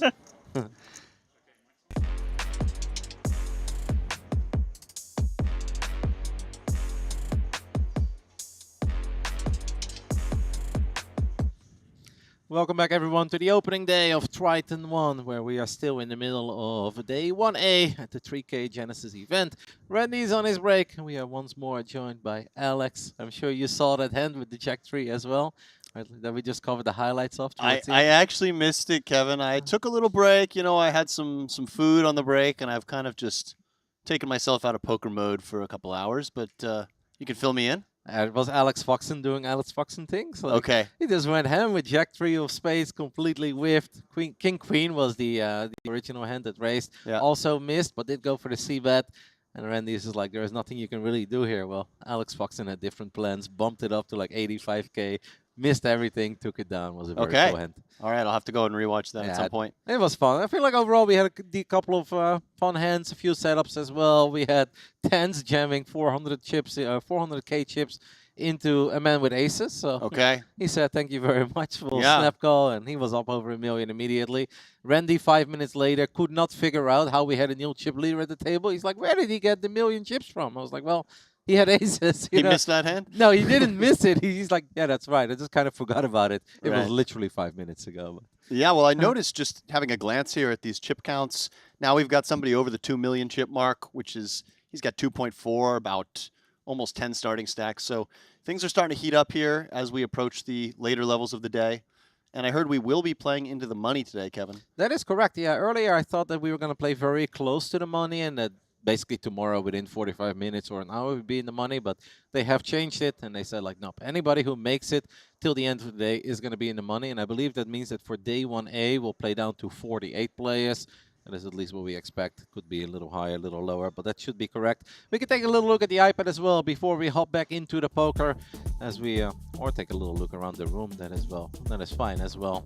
Some people online saying it looks like a very beautiful venue, and I think we can absolutely confirm that it's a beautiful place to play some poker. Yeah, and it's really cool what they've done with this whole staging and setup with this, you know, the Triton ONE blue theme, and that will change, of course, in about a week's time when the High Roller Series kicks off. They really have two unique brands within the brand that they're going for here. And yeah, it's a beautiful venue. Lots of good shopping and restaurants as well, just within walking distance. So no complaints. I would almost say that I'm going to miss the blue immediately, but I'm not sure if that, but it just looks good. I like the blue. I think it's cool. Yeah, it's something different for sure. I can't wait for all of us to show up in our blue Triton ONE t-shirts tomorrow. Right, yes. Got a little swag bag when we got here. Looking at our new table, it seems we've swapped out one Foxen for another, as Kristen Foxen will be one of the featured players at this new table. Yep, and she's been doing damn good as well. She's working with 905,000 chips, which right now is a little over 45 big blinds. The blind chip does go up again. It means he's the chip leader of this table, but still only working with 45 big blinds. Obviously, that's plenty, but that's also not like 80 or 100, you know? Definitely. Yeah, I mean, noticing now as we get into sort of the deeper stages of the evening, everybody under 50 big blinds, and we have some short stacks at 10, 12, 13, 16. So we'll play a little differently. Yeah. Can't open quite as wide with so many reshoving stacks behind, and we'll see how eager those stacks are to get it in now that the registration is closed for this event. But there is that day 1B, the turbo flight that these players can hop into if they happen to bust out of this one. Yeah, expecting to say goodbye to a lot of players, and we'll probably rotate quite a bit, right? Players joining the future table, leaving the future table. Unless somehow all the shorties keep on doubling, but that seems a bit unlikely. But it is very cool to take a look at Kristen Foxen now. After we just watched Alex do his thing for a little over an hour. Obviously played very well, 1 chips. Here we already have it. Wow, that's pretty big shove. I mean, it's just 12 bigs. Yeah. The blinds have gone up so quick. Just 12 bigs, I think, very, very standard there with the ace-8 off. But yeah, the blinds have gone up quickly. And notice we do have one of the shorter tables really in the whole tournament, with the chip average being over 700K and so many of these players being under 500K. Yeah. King 10. King 10 is kind of a threshold hand here. I don't fault the call. Chen can definitely be shoving a lot of 10-9 suited, Jack-10 suited, maybe some offsuit Broadways even. All the pairs that you're flipping against, it's definitely pretty close there with the King 10 off. I think something like King Jack off would be almost a clear call at that point. It's around 30% of his stack. We know he has made the call, and it's a pretty fair fight. Ace-8 is a little bit ahead, but it's close enough that we're not going to be too upset with King 10. Jack-4-3 is no help, though. Some backdoors, needing club, maybe some backdoor straights, or could just hit a pair. All the backdoors are dead immediately with the 4 pairing the board. So it comes down to a king or a 10 on the river. Or we will see a full double here for Chen. He's going to be happy with that. Ace-8, not exactly the monster that he was dreaming of, but he gets the full double. Shoved 12.5 big blinds from the button. At first I was like, man, that's a pretty big shove, but then I see the big blind is up to 20K, and it's like, yeah. Okay, well then I guess it makes a lot of sense. This feels like it's only gone so quick. Yeah, it feels like there was a lot of play early on, and now it feels like it's kind of speeding up. But 40-minute levels will do that, and I think it makes sense just to be able to complete the flight in a reasonable amount of time on the first day. And you know, people will be refiring into day 1B if they bust, and then of course into day 2 tomorrow, or day 1C, I should say. 10:40. No, I'll fly on the first. And Randy even mentioned a day 1D. Are they potentially adding another turbo flight? Or? Yeah, I did not see it, but Randy said it. Then again, Randy has said a few things so far that I really think correct. Well, you know, Kevin, in the spirit of fairness, when it comes to our $10 bet, we will go with the entries from day 1 A, B, and C. We will exclude any 1D entries since we were not aware of a possible 4th flight. I will not be hassling you over that, mate. I'm completely okay with the original bet. Even if they have day 1 E and F. Just looking at the chip counts here, I see in 10th position Alexander Seipt, I think more commonly known as Wolfgang Poker, one of the top YouTube poker streamers. From Barcelona? Building a nice stack early. I think he had some success in a recent Triton event as well, a 25K. Yeah, I think he third or finished fourth place finish. Yeah, like 680K. Or was that the same one that Xuanlu won, or perhaps a different one, part of the same series? I'm not sure. Perhaps our producer can help us out. Well, with actually, maybe I can we got a bit of try to work the app here. Potential fireworks here. Chendong now up to 265K. He's gonna open things up with Jack 9. Yeah, and facing an open off a 15 big blind stack when you have ace-9 suited in the small blind, you're willing to play for stacks. He does make it smaller than all in just because he has a player in the big blind who is deeper than his opponent who raised on the button. Jack 7 will gladly get out of the way. Now I'm afraid that Chendong is gonna have to give it up as well. This is not what he was hoping for with his Jack 9. You have to give me one more. That's a cool hoodie as well. Oh, thank you, thank you. Beautiful color. Yeah, great hoodie. Okay, the one that Wolfgang Poker got fourth in was won by Jeremy Osmus for $1.9 million. And Wolfgang Poker cashed for $680,000. Yeah, that one I did get correct, but I wasn't quite certain which one it was. And it's the second YouTuber that we see. Of course, we saw Frankie earlier today on the future table, and I did see him already entering flight day 1B. While we are in between hands, we can take a little look at how Frankie is doing on his second bullet. I'm scrolling a lot. That's a bad sign, unless I missed him. Well, he's a little below starting stack. For those watching at home, I strongly recommend you download the Triton Plus app. It's really, really good user experience, easy to scroll through the names, look at player profiles. One thing that's cool about Triton is that they track not only the tournaments you've cashed, like the Hendon Mob does, but also tournaments you didn't cash. So you can really get the full story for somebody's Triton experience, even if it may not be the one that they want you to know about. And yeah, just being able to see all the players, seeing the real-time hand histories. Yeah, I'm new to the app, but I've been raving about it so much that Randy is now already bullying me about my love for the app. You and I can rave together, and Randy can deal with it. You know, the thing is, Randy is spoiled, you know. He's used to this. He's been using it for a while. He's been going to Triton events for 7 years at this point. I figured it'd be good, but I didn't know it was this good. And I think we're going to see another all-in confrontation here as Wong shoves 11 big blinds effective with King-Jack offsuit. No fault of her own, but the King-Queen here. I think that's a slam dunk call, right? Blind against blind. Yeah, this one's even clearer than the King-10, of course. Yeah. 10 bigs. Slightly shallower in versus small blind. Will shove the chips forward and is going to be very happy to know that he's not just getting it in as a flip. He's actually kind of dominating the King-Jack here. Wong is going to need a lot of help.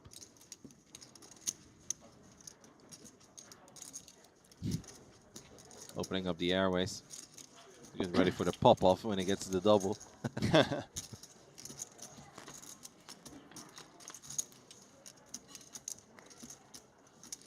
King, Queen, well. Very nice flop there for Wen. Was already looking pretty good and is now looking incredibly good. Wong just praying to turn some outs here. That is not going to be it. And that means that King, Queen gets it done on the turn already. It means Wong is left with basically nothing. I believe it's 10K that he's got left over. No, she's still got 230. Yeah, it okay. Sort of displayed. Yes, no, then it's all right. So they just kind of swap stacks. That's what happened. Yeah. I used to have 200 or 400. Now we turn it around. Bit frustrating, right? If it gets folded to you, you have King Jack in the small blind, and you're like, all right, this is it. Let's pick up some antes and blinds. Yeah. You jam. If you get called, you're like, well, it shouldn't be that bad. It's actually one of the worst hands to go up against. And, you know, he even looked like he was considering folding. Not that I think he would have folded the King Queen, but Barcelona is the one. Yeah, it wasn't a snap call. Not the outcome she wanted. I love Barcelona. Oh, great. Yeah, I mean, it's chill, and then everything is so chill compared to other countries. I think Barcelona is like must go every year. Yeah. Seems like there's a lot of love for the city of Barcelona. And they obviously recently had a poker series happening. Texas thing? Yeah. It is a beautiful city. Have you ever gone to Barcelona? Yeah, I actually lived there for 3 months. Man, you've lived everywhere. You lived in Amsterdam. I lived in Amsterdam for 3 Barcelona. months. Yeah. I enjoy European cities. I like being able to walk places. Like I like living in cities where you don't need a car. Yeah, Barcelona's great. I think it's gotten a little bit worse in a sense in the last 10 years. It's just gotten so touristy. Crime has gone up a little bit there. It's gotten a bit dirtier. But it's still a beautiful city. Don't get me wrong. It was just a little bit less discovered, I guess, when I was there. And the climate is fantastic. Oh yeah, the weather's great. You know, the food's great. One of my best friends is living in Barcelona. You know what's also great? Looking down at pocket kings after you just doubled with king queen over king jack. And now Chandong is raising, basically all in with pocket nines. Leaves himself with 15k behind. He's obviously never folding. What a spin up here for win. Yeah. Well, this sounds like a jinx, Kevin. I feel pretty good about this one. So we just crushed king jack with king queen. I don't see how this could ever go wrong. What are the odds? Oh my god. No, you're right. To be fair, nines have been on the receiving end of a beat all day. They gotta actually overcome a hand once, but Chen Dong, a very familiar player. He's played a lot of high-stakes tournaments. I've seen him at WSOPs. Yeah. Was here 2 months ago as well. Very big name. Not familiar with Mr. Wen, sporting the nice Louis Vuitton jacket. Cheng Dong is left. Not happy to see those kings. Not quite shown his nines yet. I guess they're... he's like, should I do it? The kings are already flopped over, even though he's still at 50K waiting for a behind. safe flop. Yeah, I mean, it didn't really change anything. 我也张 K。 At this point, we have to go for it. Cheng Dong, of course, can try his luck in flight 1B as well. Unless he finds a 9, then he does not have to go anywhere. If he doesn't, he is the first player that we're going to have to say goodbye to for now. With all these shallow stacks, I have a hard time imagining he's going to be the last. The kings indeed, a dual hold, and they do so convincingly without much of a sweat. This is insane. The man was at 200,000 chips 5 minutes ago. That's just nice back-to-back hands there. All of a sudden, he's one of the table chip leaders. The best work for him is as well that they kind of did all the work for him. Like yeah, that's right. Yeah. King Jack jammed into him, and this wasn't quite an all-in, but it was for 98% of the chips. So. No, and both very standard hands, but just kind of the nature of a tournament where it starts to get a little bit shallower and a little bit more turbo ease. Sometimes you just find yourself all in very quickly back-to-back, and all of a sudden, you know, competitive for table chip lead here. Getting up there with Kristen Foxen. That man just spent 15 minutes in the break wandering around. Why is it not really going his way? Not all that happy. Sits down. He's like, man, I should have enjoyed that break a whole lot more. I'm actually crushing it today. And one of the things that happens in tournament poker is you do need to psychologically adjust. I think this is an easier adjustment. It's obviously more natural to be just excited and zoned in when you go from being short stacked to being big stack. But you really do need to adjust your style of play based on all different stack sizes that you might have and your opponents might have. So let's see if there's any adjustments made and how he responds to now being one of the chip leaders at the table, especially as we get closer to the money, Kevin.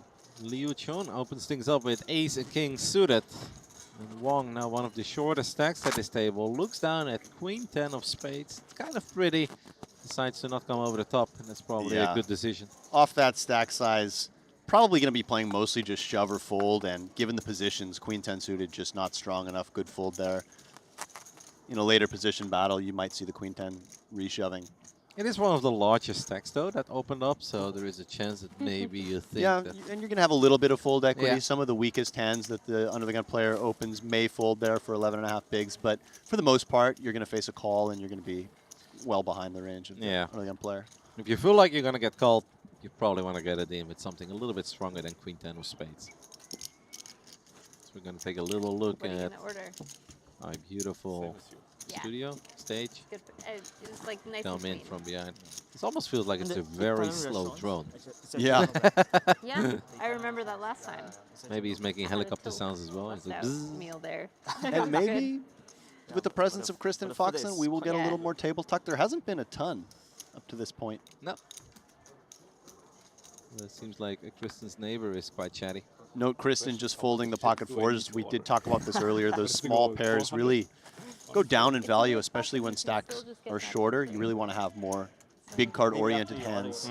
Maybe just order. A hand that I'm sure he would have loved to open of 90 or 100 bigs, but even as chip leaders, he's only working with 44, 45 bigs, whatever it is exactly. She is, and a lot of her opponents are working within that sort of 10 to 30 big blind range, where pocket 4 is just not exactly the hand you want to have. Pocket 8s, on the other hand, off of 21 bigs, some options here. Call seems to come to mind. Yeah, I feel like we're deep enough for a call here.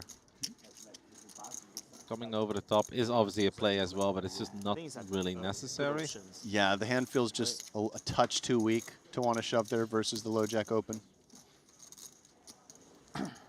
Where would you start shoving? Like 10s?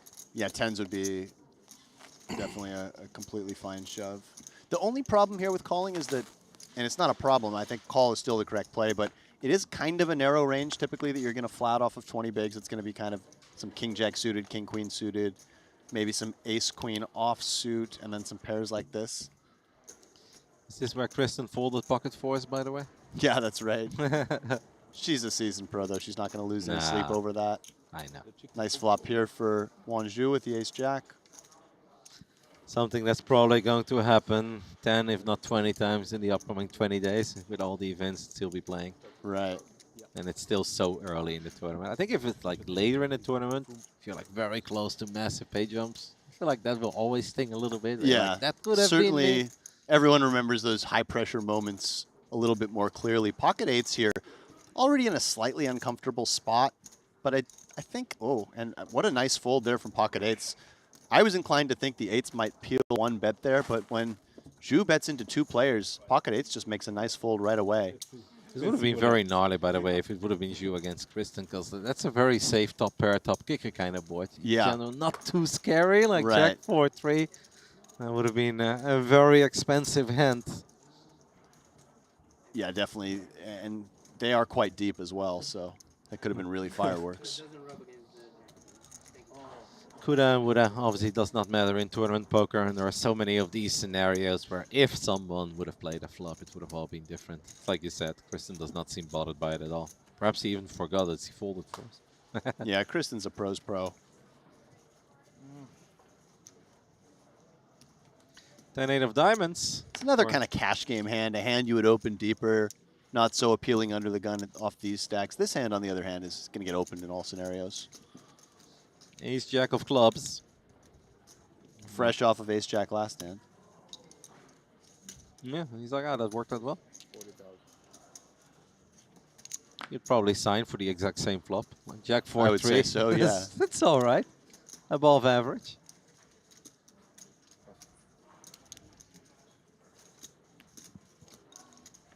We'll keep an eye on what the rest of the table will do. We do have a new chip leader. Haro Sun, or Sun, in China. Up to 2.4 million. Yeah, very healthy stack. Nice sizable lead. Samuel Mueller, he's been near the top of the counts all day. Listed second in chips. Short stack here, Tom Fuchs. He's been one of the shortest stacks for a little while. He's looking down at 7 big blinds on the button. King Jack offsuit. It's one of those, you're not loving it, but you're probably going to run it and just hope you're good. I don't know. I mean, versus the early position open, you really expect to have A, no fold equity, and B, to be dominated at a fairly high clip. You also have a full orbit to find a better hand to maybe be the first one into the pot. I think it's at least close. King, queen, I would run it. Yeah. And I know that sounds like a small difference, but sometimes these pips matter. But, you know, I'm not so certain on all these spots. This one feels quite close to me, and he does come with fold. Yep, it is a good fold, and that is what we know. I think that's a tough one. King Jack suited, though, we go for it? Yeah, King Jack suited, King Queen off, I'm in. Okay, so it's right on the cusp. Exactly, and Kristen certainly going to play this hand. He's down at ace-8 offsuit in the big blind. Ace-8 is a hand that obviously does not play super well post-flop. Let's see if Kristen can find the help that she needs. Right in the middle, 9-9-7. Obviously a lot of chop outs now as well for ace-8 against ace-jack. Yeah, and Zhu has options here. Certainly checking, playing a little bit of pot control seems reasonable. Not really wanting to face a check raise, especially at this stage of the tournament. Can absorb aggression reasonably well with backdoor clubs as well. It is a flop that connects a little bit better with the big blind range of Kristen. 4 of spades rolls off on the turn. Any 7 or 4, the players could potentially chop. With an 8, Foxen would improve to the best hand.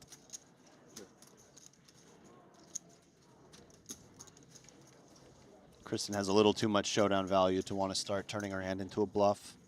Still ahead of some king high hands and I feel like he's few going to ace high check hands. the turn here as well. Like if we're not betting the flop, kind of scary to bet the turn because the 4 is not a card that should really improve you too often. The king, however. Yeah, but at this point, Jeju has no real incentive to bet if Kristen checks again. He's definitely got enough showdown value to just check and beat a lot of her hands. Yeah. Kristen might believe for a split second there that ace-8 could be good, but that's not the case. The jack will play.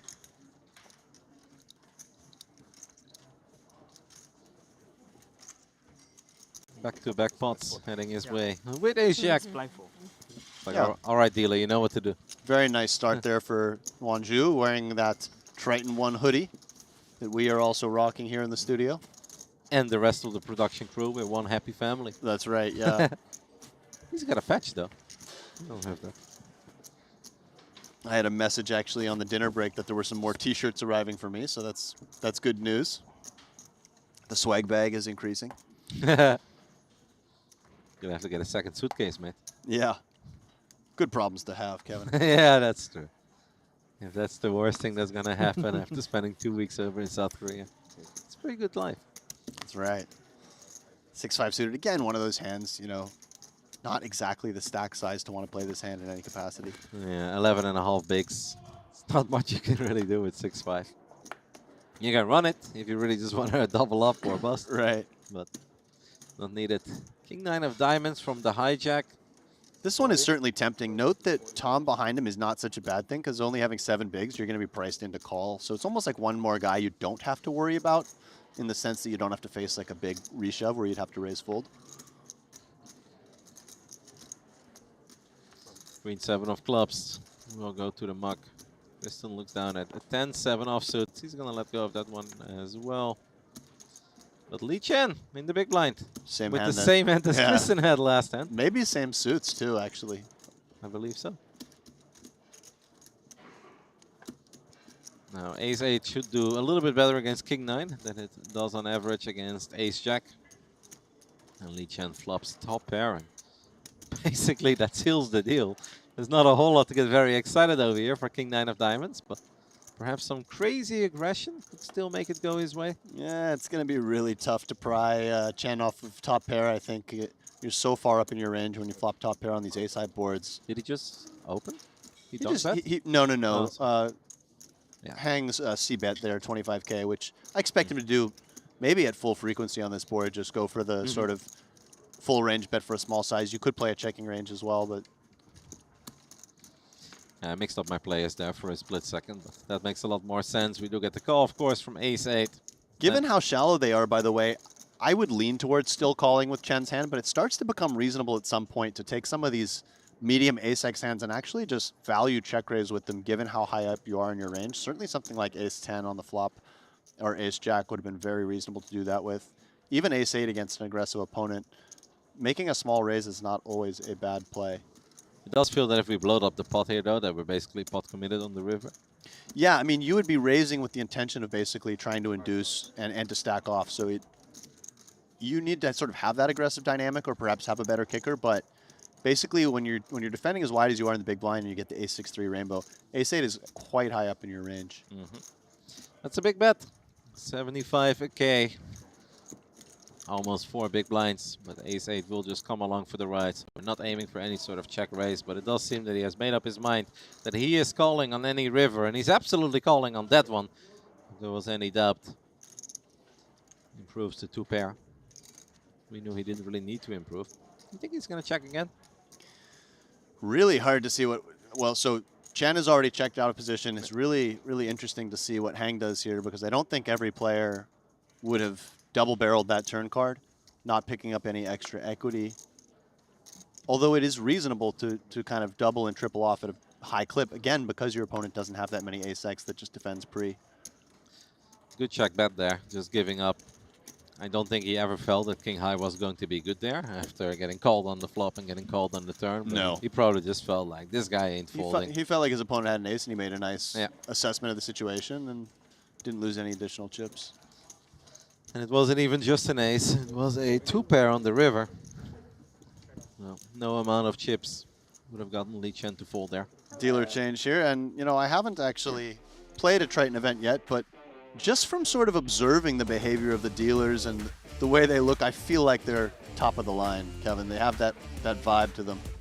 Well, I believe that a lot of the dealers get flown in as well for the Triton events. Yeah. This is not like, let's put an application online, we need 30 dealers for the upcoming 2 weeks. Yeah, no, it feels like these are some of the best dealers in the world. Some of them I do actually recognize from other stops.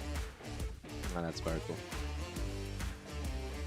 And Triton really does do it well across the board. Yep. Especially with all the chip counters that are walking around as well, giving us all that extra information that we can talk to, and giving all the extra information to the fans at home to support either their favorite players or friends and family. Yeah, that's right. And I believe that in the early stages of the event, you have chip counters, maybe one for every 3 or 4 tables. And then when you get into the later stages of the tournament, each table has a dedicated chip counter. That is correct. Updating the app.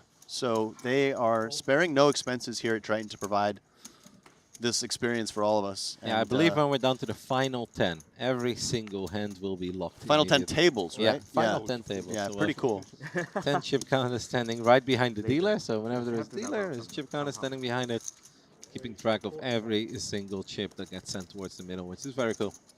Tristan is going to open up 6-5 of diamonds from the button. Lee Chen looks down at Queen Jack offsuit in the small blind. Not a bad hand, but he lets it go. Bit of a tight fold, I think. Small blind versus button. I would be inclined to put some chips in there. You could come with 3-bet or flat. I can understand, though, not wanting to play big pots against a very strong, tough, aggressive a player like Kristen, and maybe just looking to pick his spots a little bit more carefully. If Kristen were to see that her opponent's folding Queen Jack offsuit there, she would be even more likely to open a little bit lighter on the button. Oh. Yeah. That is definitely a hand that you can make a mental note out of. It was rather quick as well. It's not even that he took his time. Didn't seem there was much deliberation. Again, it's not like it's not one of those hands that's printing some huge amount of EV to play. But versus button open, you typically do want to be V-pipping in some capacity. Yeah. I think minimum 1,000 entry, I guess. For sure. Wait, I think. Yeah. Yeah, see that Kenny Hollett has entered I think he over 1,400, flight I think. day 1B. 1,400? Recently I had think another he deep over. run in the tournament Maybe that you've I'm had multiple deep 200. runs on. The main. Yeah, main event. I think he got 4th. That is correct. Yeah, watched all of it. Second time he made a final table. Second time he had a monstrous run. Yeah, Kenny's a great guy and also doubles as a tournament director. He also builds that schedule for the Vegas tournaments every year, something the community is very grateful for, as we see Tom Fuchs off of just the 7 big blinds. And, you know, he's made a couple of more disciplined, tight folds, waiting for a good spot, and props to him. He now gets rewarded with this ace-jack offsuit, and looks like it's going to get through.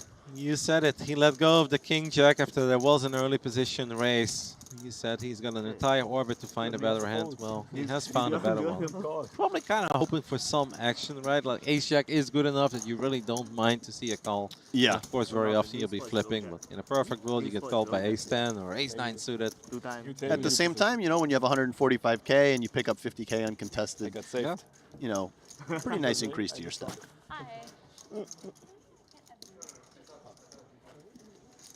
What do you think Kristen's ordering? Some type of beverage? Any guesses? The vanilla latte is Double excellent. tequila on the rocks? No, I think it's a little early for that, man. Yeah, I think it's of the tea or coffee variety would be my guess. Did you get your order in?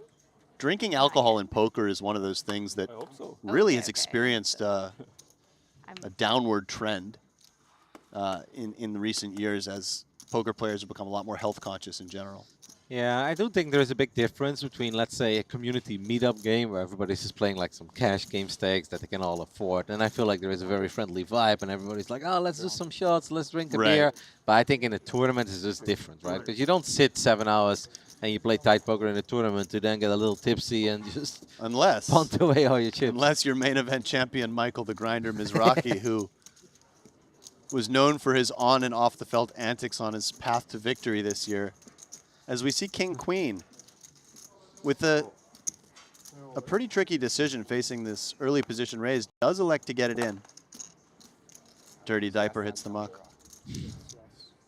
Oh, I almost forgot about the dirty diaper already, but I'm very glad that you're here. You know, it's once you learn about a hand like that, then every time you see it, you just can't stop thinking about it. Yeah, it wasn't quite printed into my brain yet, but we're getting there real quick. We'll get there. King Queen versus Pocket Eights. It's a very fair fight. I feel like Wong has gotten a little unlucky so far, so kind of hope that he gets a double. Then again, it's also for Hang. His tournament live. On flop is Jack 5 deuce rainbow. The 8s are still good. Wong basically needs to find a king or a queen, maybe a 10 or an ace for some additional outs. That is not happening. He's really trying to visualize a king or a queen here on the river. Yeah. Let's see if it worked. It did not work. 4 of spades. There's Good no game help. for Kaizin Wong. Perhaps we will see her in Flight 1B, which is ongoing. Yeah, they're not that deep yet in 1B. So. No, up to 122 entries there. I'm not seeing as many names in 1B that I recognize as I am in 1A, but there are some for sure. Yeah, no, that's where I just spotted Kenny Howlett. Justin Saliba, Joe Chong. I mean, Frankie is in 1B. Yeah, Frankie. I expect Arthur to hop into 1B because he did bust in 1A. Haven't seen him yet, but cannot imagine a world where he skips it. Cool seeing guys like Arthur, who is really one of the top players in today's game, who plays mostly very high stakes tournaments, coming here early, jumping into the 3K, supporting this initiative from Triton to make their series a little bit more inclusive and broaden the horizons and the reach. It's also just super cool if you're like a part-time or a casual poker player, and then you have Arthur Martirosian at your table. Oh yeah, absolutely. That's just a fun experience. It definitely adds to the value for some 100%, of the yeah. shot takers. Yep. That's what you're looking for. And yes, it is tough, but that's also fun, right? And that's the beautiful thing about poker. No matter how good or how tough your opponents are, if the cards truly go your way, everyone can get a hot run, a little lucky. And isn't it way cooler then when you can say that there are a couple of superstars in your tournament as well? Ace-10 offsuit, under the gun +1 is going to be the open here for Liu Chun. Kings. Ooh. Man, this has been his hour. I know. This one is maybe a bit tougher than the Kings against 9s, but... Yeah, so I like 3-betting small here. When the opener has 26 bigs, there's definitely enough room to build in a 3-bet bluff range. In this hand, to me, it's just too much hand to want to shove. He is in the small blind. And he is going to 3-bet small. And I love the size. Oh my goodness. Wow. Are you kidding? And I think really just a cold deck for Hang here off of 21.5 bigs. Yeah. If he assumes his opponent has any amount of 3-bet bluffs, then this is just really a fist pump shove.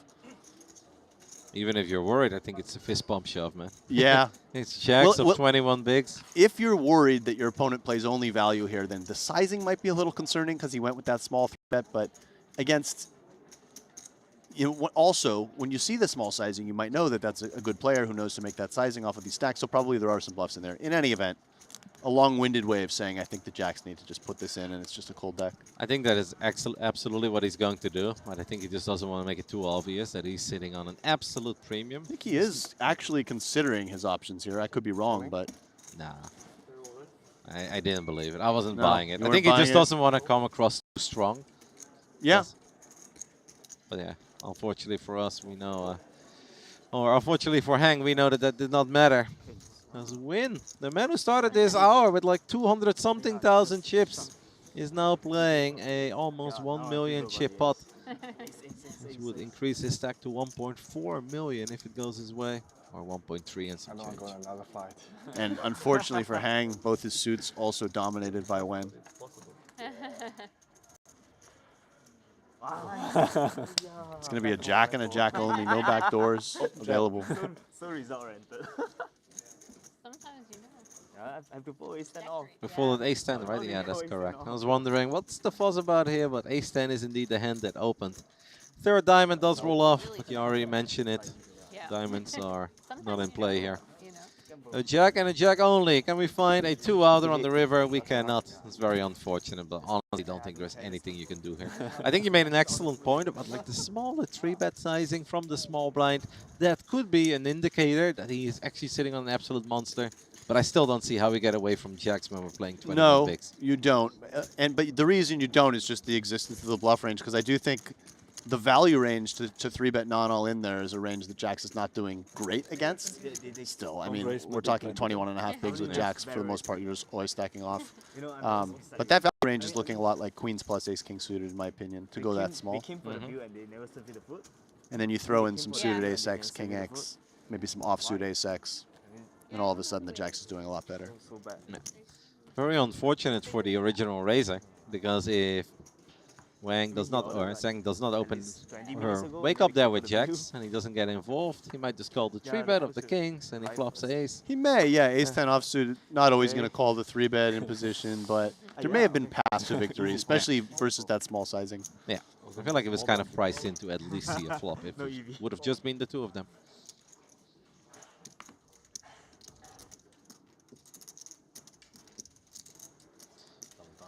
Shu looks down at ace a 5 offsuit on the cutoff. Working with a pretty big stack. 38 big blinds. We can start opening a little wider. We're still working with like high 30s, low 40s. Actually one of the biggest stacks at the table. Definitely. Also depends a lot on the stacks behind you. Notice choosing this 3x opening size, I don't think this is by accident. There's a principle here that when your opponent in the big blind is quite short, you want to charge them a little bit more to play, not let them realize their equity is so cheap. So he sizes up there with Fuchs only having about 9 bigs in the big blind. Nice play and takes it down. Yeah. Seems like we're going to get a new seat over at our future table. While we wait for this lovely gentleman to take a seat. I'll let you guys know that Alex Foxen is up to 1.2 million. Very fun to keep track of him. And Wolfgang Poker is still working with 1.2 million as well. So still a very healthy stack. Yeah. Xuan Lu up to 1.5 million. All right. 11th overall at this point. Second bullet going better than the first. Yeah. I mean, she had a good start on her first bullet as well, just eventually couldn't really find any spots to go her way, but yeah, the second one is going excellent. Looking at 6x starting stack. Yeah, as we're down to 93 players, 48 will make the money in advance today too, so over half the players remaining will make it.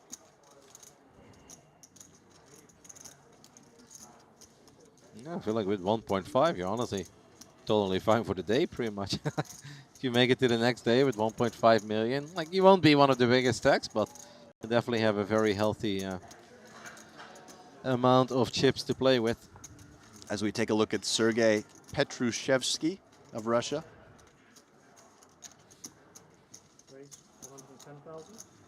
And he has just instantly come in for a raise to 110,000, Kevin. So this is something we haven't seen yet. A full 5.5x raise. This could be a player to keep an eye on. And what did he have? Oh, it was a 3-bet, excuse me. Yeah, I think... there was a raise to 40K initially, which I missed. This makes a lot more sense. I was like, wow, that is most certainly a way to make a first impression I thought we on the might table. be seeing a bit of a splashy player, but now that I see the 3-bet side, it's very reasonable. Everyone was like, welcome to the table, sir. And said just like, hello. Raise 110K. It's like, whoa. I would have liked to see it. Yeah. Just to let everybody be aware of the fact that you've sat down and you're here. And then you flop over like the 10-3 offsuit as well. Right. This is my hand. Yeah. Make a statement. You know? That's the way to create an image. I'll have to walk away empty. You won't be completely empty-handed.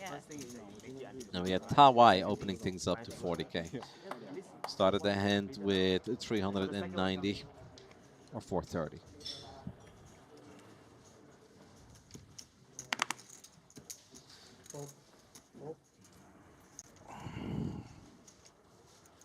Wanju's had a lot of ace-jack. I think this is his 3rd time being dealt. He keeps on winning with it, so he's probably not slowing down. You're right, 2 for 2. Flopped the top pair, top kicker, and then got the showdown with the superior ace-high versus Foxen.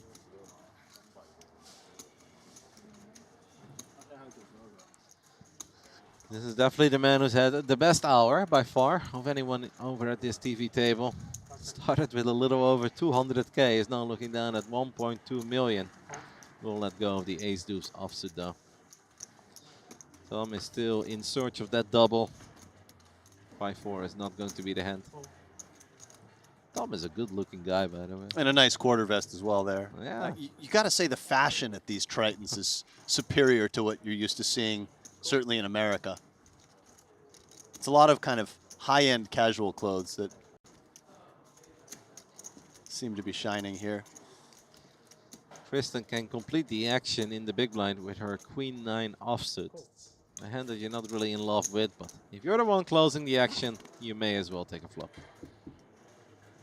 And note that Kiat did call out of the small blind here with King 10 offsuit. We've seen some of these offsuit Broadways fold out of the small blind from some other players. The flop stop pair with a decent kicker. Shinhwa has found a lot of success with the ace-jack offsuit. It's going to be difficult to take this one down.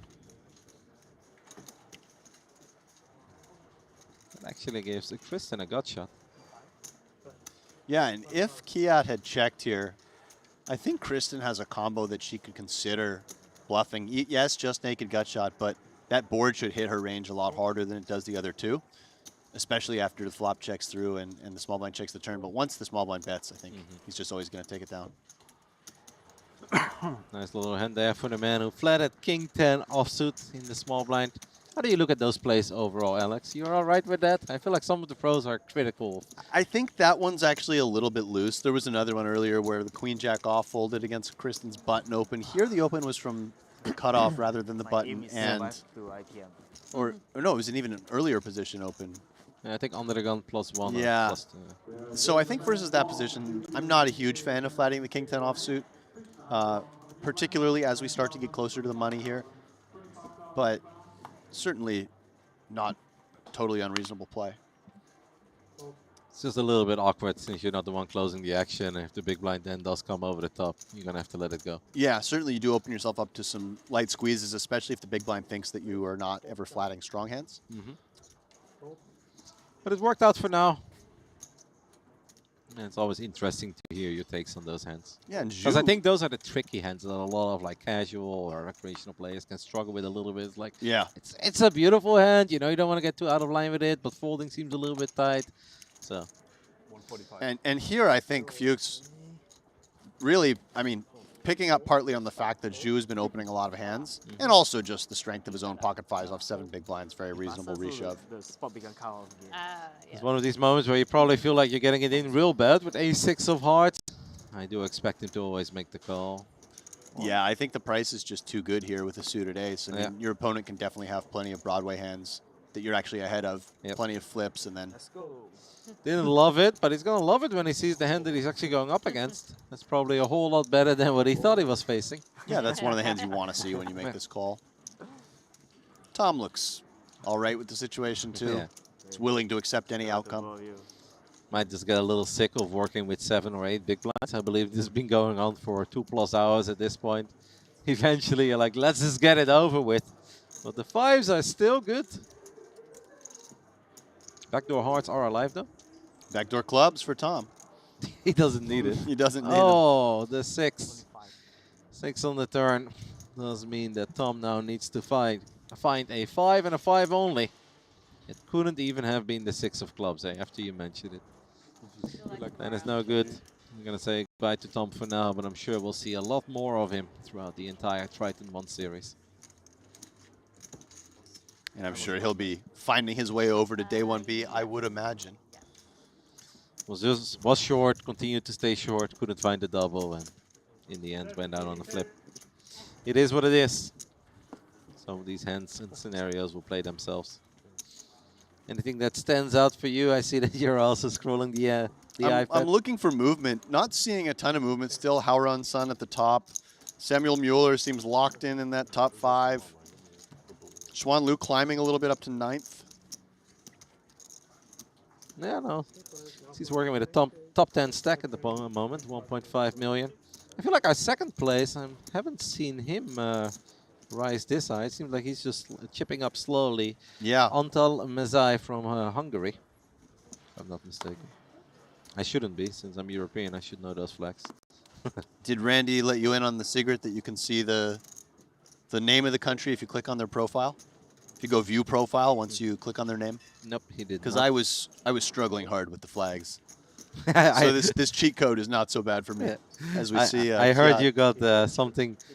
Well, the China one, No, I heard that you looked at the Malaysian flag. You're like, oh it's yeah, Czech Republic. No, it was not. It wasn't the Malaysian one, but it Okay. was something. It was another country, because this is the Malaysian flag, right? Kiats. That is correct. I promise I didn't think that was Czech Republic, but there was another one that was the right color scheme.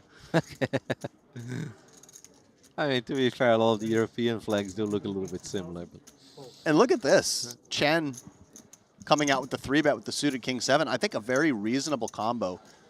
One thing you want to look for when you're finding these 3-bets off these shallower stacks is you want to unblock the bottom hands that the cutoff's opening. In which case, that would be some of the 9x hands. Queen 9, Jack 9, 10-9 offsuit perhaps. The 7 not really interfering with any of those hands.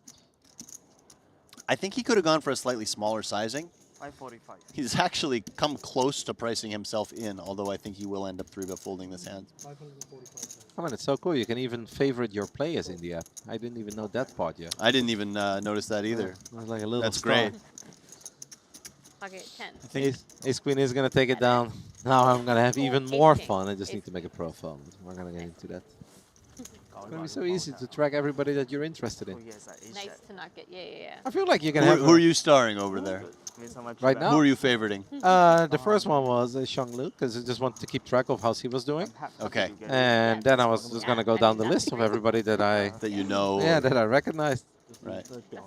No, that's super easy, especially in bigger fields. It obviously makes a lot of sense to like star a couple of players, and then there's probably a dedicated page that's like, hey, these are your favorite players. Then you can easily see how See where they are, how they're doing. Yeah. Like right now, it's not too difficult to navigate because we're looking at 90 players remaining in day 1A, so it's rather easy. And day 1B is obviously not going on for that long yet. But if we're talking about double or triple the field, then maybe in the main, it will actually make a lot of sense to have an account and then just favorite a whole bunch of the Triton legends or just players that have performed very well in various other poker tournaments.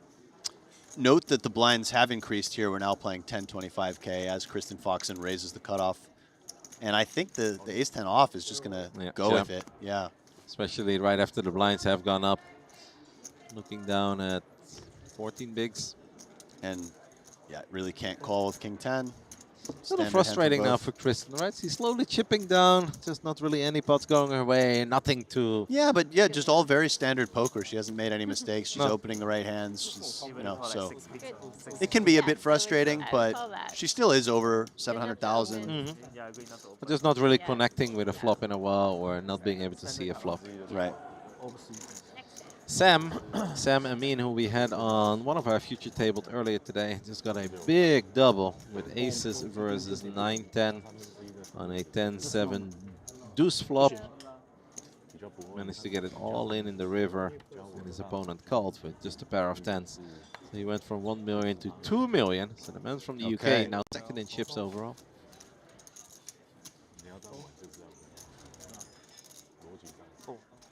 There's too many fun hands happening at once. Yeah, it's hard to track everything, isn't it? But it's so tempting. If you go to this updates tab, it's really cool too. It shows you all the eliminations and all the all-ins as they happen. Oh my goodness, you should not have told me that. Yeah. My life will never be the same again. We're going to forget to call the action as we see pocket aces here on the button. It's going to be aces versus For kings and queens. And we're Taiwei like, hey too, guys, yeah. do you know you can put a star at the update tab as well? And then from there on out, you can follow a player forever. Petrushevsky, by the way, King Jack offsuit. This is a reasonable candidate to just move in against button open off of sub 20 bigs. Calling certainly fine as well. Yeah, I mean, it's button against big blind. And he does just move in. Very unfortunate for Sergey as he gets snap called by the aces. Yeah, very bad timing. Yeah. I don't hate it though, right? You try to take a stance, defend your big blind. No, I think both options are totally fine. Yeah. Calling may be the slightly more conventional line with this exact holding, but shoving definitely also fine. I mean, we know with the blinds going up and the stacks becoming more and more shallow that Players will do their best to fight over every single big blind and ante. King in the window, though. Is there more to get excited over for Sergey? So far, no. Yeah, not the worst flop ever when you get all in against aces. And we do see him just adjusting his mic. He does cover Tawe too. He does not have to go anywhere. He can lose this and we'll still have over 600K.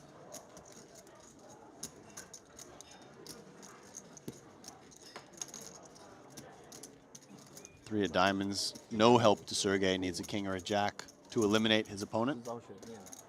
I mean, against aces, though. Make it to the river with 6 wow. outs.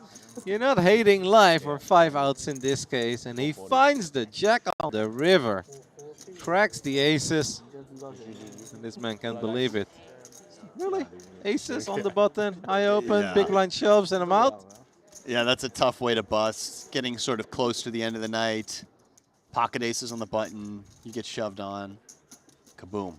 Oh yeah, the mic off. That's the new backpack. Bit of a smile on Sergey's face there. Backpack. Tristan is miming. He's like, oh, you took the mic off. So that's the new stand up and put on the backpack. Right. Try that. Except you have to really mean it. You know? Yeah, you have to really, you can't just do it hoping. You have to like. Really do it. Yes. I love the run good analysis of how serious do we have to be on taking the mic off or not. It's just nice hearing a little bit of table banter. Yeah. But he's covering him, right? Yeah. Oh yeah, that is funny. Tristan and her neighbor just realized that Sergey actually covered by a long, not by a bit, by the way, but by a lot. But that's also the second time we've seen someone take the mic off when they were the covering player. Yeah. The other one was a troll, I believe, against Frankie. He needs to sleep more. I feel like he doesn't sleep enough in his immune system. You said he was sick in Barcelona. Yeah. I think he's resting in the room because okay. When I arrived, like Yeah. 4:30, he just came down and then I think he just done gym and then he says he's going back to rest. He's very disciplined. He's sitting down a lot. Yes. I know. He runs forever. It has mostly been Tristan and her neighbor chatting a little bit. The rest of the table is kind of staying out of it. Even Sergey didn't say a word after he just cracked aces. His face said it all. No, the way that he put the microphone back on, that's what set it up. Just go to the gym and just jog for 30 minutes. And an ace-7 offsuit open from the cutoff. Shinhwa looks down at ace-queen from the button. It's going to make it 125K. I think it's quite easy to wake up. Yes, exactly. That will probably do it for this hand. Yes. The room is very, that's easy. I remember him saying that actually. Yeah, he just changed his room. Yeah. The previous room was like so noisy, so he requested to change his room. Yeah, today. Maybe you're gonna get a good rest. I believe that Aaron has made it over to this table, if the graphics are not deceiving me, who was actually the chip leader for the first couple hours of this event. Ace-Queen did indeed just take it down. The other hand's not really capable of putting up a fight. I believe Aaron is about to make it to this table, our Armenian player. Yes, he was chip leader early on, the first segment that you and I covered together. Yeah. And he held on for that chip lead for a couple of hours, but it seems like he hasn't really been able to build out his stack. But he's still working with a little over $1 million, if I saw that correctly. We'll see him appear real soon.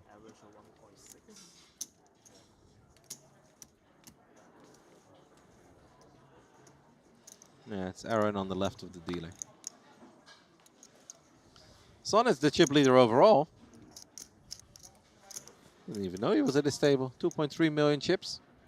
Or did they just move him over as well?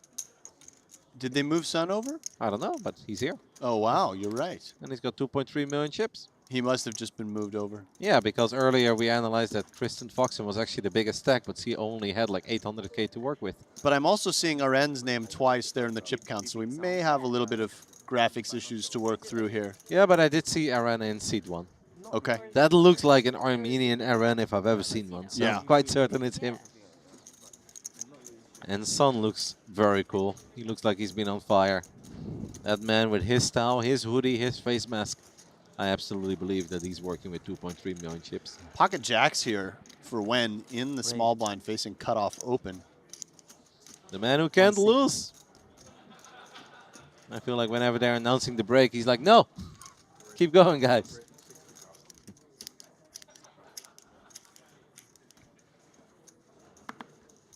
It's a little too much, I think, for ace deuce of spades. I'm gonna let it go. The jacks will take it down 3. Yeah, you do see some non-zero amount of 4-bet shoving with suited wheel aces, but I think a little too deep for that there, and perhaps not the right opponent. If you think your opponent does have a decent number of 3-bet folds, then those suited wheel aces are pretty nice, because when you do run into a strong hand, you still retain decent equity. And maybe if he was like a tiny bit shorter, you would consider it. Right. I feel like when you're working with 500,000 chips, 2x starting stack, it's just not that bad yet. Peeling in position also possible, but a little bit awkward. The sizing was quite big, right, this time around of the jacks, so. Yeah, it wasn't the same sizing he used when he had the kings. No, it was way bigger. So something to keep an eye on, because, you know, some players will give away some information about their hand based on the sizing of their 3-bets. That could have had a lot to do with the positioning, of course, as well, because back then it was small blind, right? But we'll keep an eye on it. Sergey looks down at deuces. Okay. Thought he would have a bit more chips, by the way, after winning that king-jack hand against the aces, because I thought he was already working with 1 million. I thought so too. Yeah. That's very surprising. I thought he'd be up to about 1.4. Perhaps the count was incorrect earlier, or? No, now that I think back of it, I actually do believe that he had like 400K at one point, and he won a hand, so he got up to 5. That is Sun, by the way. Look at that hat. Okay. The hoodie. The masked man here. Oh, man. New York Yankees fan. I'm not sure what I'm intimidated by the most, but I think it's the complete picture. Might be the chip stack. Yeah. As he comes here wielding that stack, instantly squeezing the ace-9 offsuit, trying to take advantage of what he perceives as a capped range out of the small blind, just flatting, and perhaps pegging the Russian as a loose opener. Pocket deuces here, really not the hand you want to have facing this action. That is the phase that I would make as well if I was Sergey. I open up my deuces. You see the chip leader just bumping it up to 225K. Yeah, and when you see the chip leader of the overall tournament come to your table and instantly make a big squeeze like that, you're always a bit suspicious, and it's sometimes tempting to jam these pairs because you do get to flip when they have ace-king, and sometimes you just get to win the pot right there. But pocket deuce is really kind of an ugly hand to have.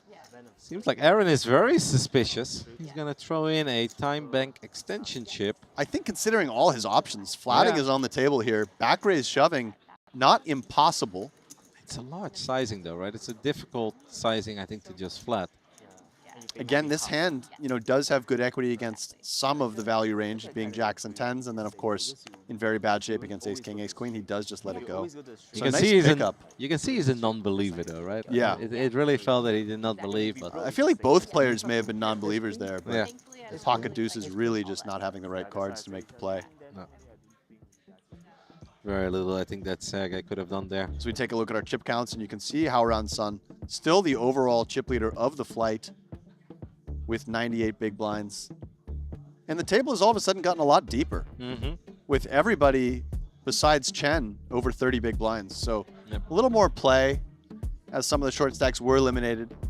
Yeah, we lost 2 or 3 short stacks, and I think we just added 1 player overall to balance out the field a little bit.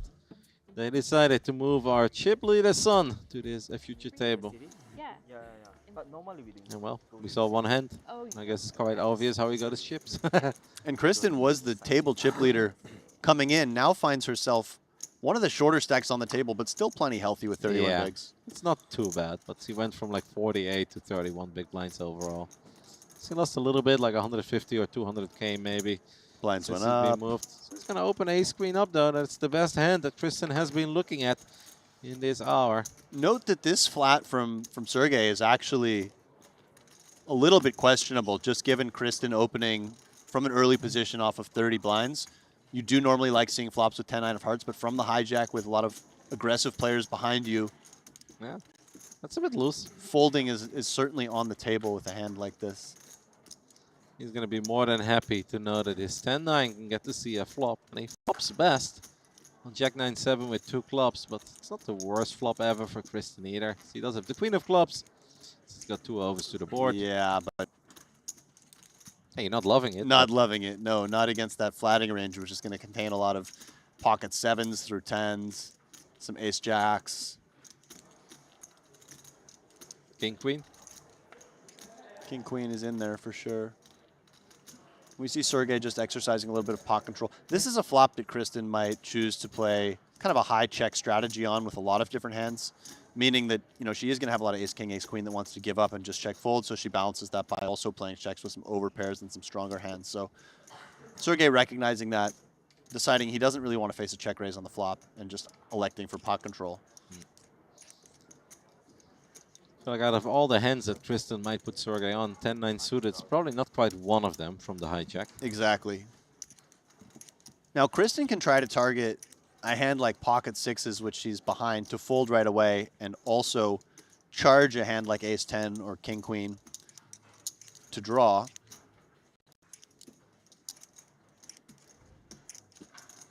Sergey not going anywhere here with second pair. And of course the gut shot. Interesting to see if Kristen follows through and turns this hand into a bluff on a diamond river, and now on the ace river, she just has a hand that she can value bet. No need to turn the hand into a bluff anymore. Already 340k in the middle. But I do expect Kristen to target a jack, Yeah, maybe a interesting 9. to see what sizing she comes with here. If you had to guess, what would you guess right now? I think she might actually go on the small side. Just putting Sergey on a lot of hands like pocket 10s, pocket 8s. Like 110k, give or take? Yeah, and she's going a little bit bigger than that. Just trying to polarize a bit more. Looks like 200. Oh my goodness, that's really big. 240k. Maybe hoping that Sergey's sitting on a very strong jack. Well, sometimes when you do go on, when you do use this bigger sizing, you polarize your range a little bit more, and you have your opponent get a little bit more suspicious. They think, well, how wide can she value bet here? Can she value bet every ace-x for this size? All the jacks would be equal, of course, in Sergey's shoes. Jacks and 7s with the ace. Sergey could have some ace-x of clubs. He does make the laydown there with the 9. Surprising sizing. But it works out. Kristen finally wins a hand. Gets back up to very close to 1 million. And that means that her future table overall has not done too poorly. I believe Alex is still a little over 1 million. At least he was earlier. Oh, he's at 980k, exactly. We were joking earlier with Randy that they just cannot get apart from each other. Right. They're 22nd and 23rd on the leaderboard for yeah, for a little while. And no, they're now, what, 31st and 32nd? Yeah, that's pretty funny. So Alex lost a couple chips. Kristen gains a few chips. And they're going strong together. Do you think that Sergey could have done anything different after flopping middle pair there? Well, again, I think pre-flop was kind of the decision point. I think it was a bit of a loose call pre. I like the way he played it post-flop, though. Okay. I expected a little more fireworks after we flatted 10-9 from a relatively early position, and we do pick up a decent piece on the board. Yeah, I kind of thought he'd go a little harder. Well, you could bet the flop was the only other thing he could have done. Once you face the bet on the turn, I think calling and just folding the river makes a lot of sense on that card.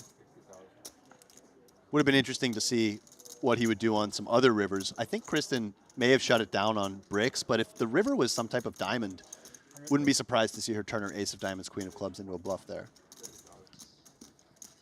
Kiat is going to bump it up with ace-jack offsuit up to 130k. Kristen looks down at queen-jack, but with all this action before her and not closing the actions, he's going to let go of it rather quickly. And by the way, given the positions and the opponent here against Harun Sun, the chip leader, this 3-bet, I believe, is a 3-bet to induce. This is actually a 3-bet to call. Sometimes when you 3-bet ace-jack offsuit, you're 3-bet folding it. But I think given the positions and given the opponent, Kiat was planning to get it in if he faced a jam. And 8-7 offsuit, certainly a light peel, but really taking advantage of that position. And look at this flop. Open-ender for Sun. And the 8 of clubs as well, so some backdoor clubs. There's a good chance that we're going to play for a lot of chips here. Yeah, I think. And Sun just quickly calls. It's a very quick call. Looking for a 10 or a 5, does not find it. Kind of an ugly card when you have the ace-jack. Yeah. A lot of king, queen, king 10, and queen 10 in your opponent's range. Maybe some 10-8 suited. It could have been worse. It could have been the queen of clubs. This is true. You gotta look at the right side of life. Once you've been playing poker for a solid 8 or 9 hours, I believe it started at 1 p.m. today. And I was thinking that Sun might have had a candidate to just jam all in on the flop, hoping his opponent had something like ace queen or ace king, but he decides to now make this turn raise. And if you are Kiat, wow, this is a really uncomfortable spot. So nice pickup there from Haran Sun, the chip leader, and he's playing the way you would expect a chip leader to play. You know, making some flats pre-flop there of the 3-bet that are perhaps not theoretically approved, but applying a lot of pressure. that was a sick bet on the turn. Yeah, he very quickly made it 300K, and you know he would have been priced in to call the rest, of course. I was a little surprised with exactly how small Kiat went on the flop there on such a dynamic board. The rich get richer as the chip leader extends his lead over the rest of the field. Yeah, this guy's fun to watch. I mean, we haven't seen much yet, but we've seen the ace-9 squeeze. We've seen him raise call the 8-7 and make a really tricky and dangerous semi-bluff on the turn there that, you know, clearly he had the right read on his opponent.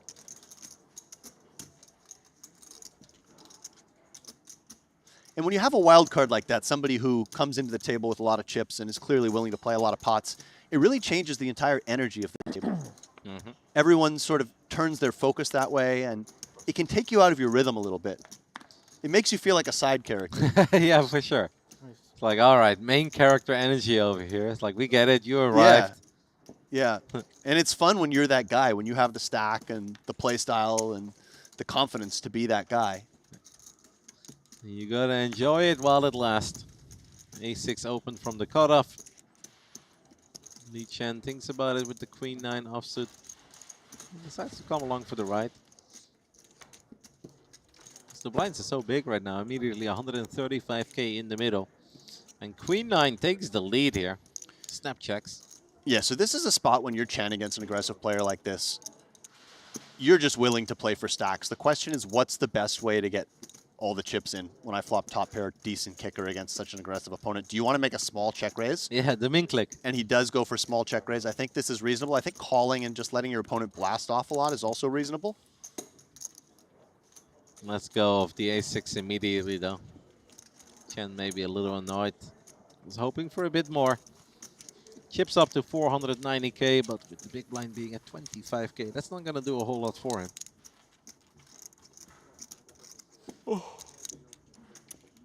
Some exhaustion starting to creep up on the faces of these players as we get closer to the end of the day. I was actually surprised. It is already 20 minutes past 11 here. So almost midnight over here in Korea. I had the feeling that it was like 9, 10. Yeah. I guess that also means that we're getting close to the end. Yeah, we're down to 82 players, playing down to 48. So I guess there's some amount of chance in terms of how long the proceedings take, but a couple more hours. We'll be able to get out of here. Lots of shallow stacks, though. I mean, not anymore at this table, but I can only imagine. And also just taking a look at the leaderboard overall. Yes, I'm surprised you don't have that right up on your screen. No, I have it open. Yeah. I was just taking a look at it, but there are plenty of players, like at least 15 to 20, that are working with less than 20 big blinds. Almost 30 players have less than 20 bigs. As we see the open here from King 10 offsuit from player Wen. Kiat in the cutoff with ace-queen offsuit. Definitely a reasonable hand to just move in. Instead, it goes for the small 3-bet. Again, 3-betting to 3-bet call this hand. Tristan Foxen is a magnet for 6-5. Yeah. He's been getting it like 8 times. Yeah, I think you're right. And King 10 offsuit really just not the hand you want to have against this small 3-bet. Just in really bad shape against the value range. Then again, this man hasn't lost a hand in an hour and a half. This has been his TV table. Is he really going to break the streak? No, he lets it go. Shows a little discipline. Yeah, well, that's solid. No win is still yet. It still's been an amazing block for him. Entering this future table with 200 and something thousand chips. now casually sitting at 1.2 million, and a couple of the hands legitimately play themselves. Yeah. His opponents did all the work for him. All he had to say was call and call. Yeah. This is true. It all started with the king jack shoving into his king queen. You can see that Aaron is a little exhausted. This man was chip leading for the first few hours of the day. It's also going to make you extra tired if you are once upon a time the guy with all the chips and you are getting involved. And yeah, it can drain you of your energy a little bit, and that's where you really need to just get buckle it down in. and Get it in and double is what I thought. Or that, yeah. That's one way to get your energy back real quick. No, I'm joking, obviously. I think your advice is a lot more solid. But as we see Sun continuing to play a lot of hands, Jack 10 offsuit and the low jack, of course, reasonable under many conditions, but on the looser end, depending on the stacks behind. But when he's working with 2.6 million, I really don't hate it. I don't hate it at all. And I have to admit I'm a bit of a sucker for any Jack 10. Yeah. You said Jack 10 suited is your favorite hand, right? Yeah. For me, it's always been Jack 9 suited. I haven't won a lot of poker tournaments in my life, but the very first one I ever did offline was heads up against a good friend of mine, Jack 10 of hearts against pocket nines. Okay, so it's always goes back to those early memories, because for me with the Jack 9 suited, I made a big hero call with third pair, I believe, when I had a low bankroll and I was playing a guy heads up way above my bankroll. So those moments can kind of stick with you. Was that a tournament or a cash game? Cash game, 5-10 no limit at Foxwoods. I was 21. I was always a 2-5 player, and I just decided to play 5-10, and the game whittled down to heads up, and this guy was kind of cocky and talking smack to me, and I ended up playing him for 4 or 5 hours, and the critical pot came down to calling down 3 streets with the Jack 9 of hearts. And 2 decades later, you Haven't still forgot appreciate it. Yeah. I think that's amazing. I feel like everyone has their own personal, unique poker story. And that doesn't mean you have to get out of line with your hands, but you can always have some warm feelings towards certain holdings. Definitely. King 5 of hearts there, I would have been tempted to open out of the cutoff. I mean, Sergey has been pretty involved, right? Whenever it's just a single race, so maybe he feels like he's not going to get it through. Yeah. The suited King X in the cutoff usually just going to be the type of hand that you want to open. But, you know, towards the bottom of that range. Sergey just limping here with the King 7 offsuit in the small blind. Win looks down at Queen 10 of diamonds. Yeah, Wen's hand can go either way. If you think your opponent's limping kind of a weak range and not balancing it very well, then I like just going ahead and raising here. Against a balanced range that's going to include some limp re-raises, I prefer to just check back the Queen 10 of diamonds because you really don't want to face limp raise off these stack sizes. He does like to just go with a small raise here. This man is so fashionable, by the way. The only thing he was lacking earlier was chips. He's taken care of that now as well. Yeah, he's looking good, isn't he? And now he's just a stud across the board. Sergey makes the call. No, is that a time extension? Excuse me. Ah, they got me. Yeah, it's always a bit confusing when somebody, especially if somebody, you know, it's a big all-in moment, somebody shoves and the guy throws the one chip in and you think they've called, but it's actually the time chip.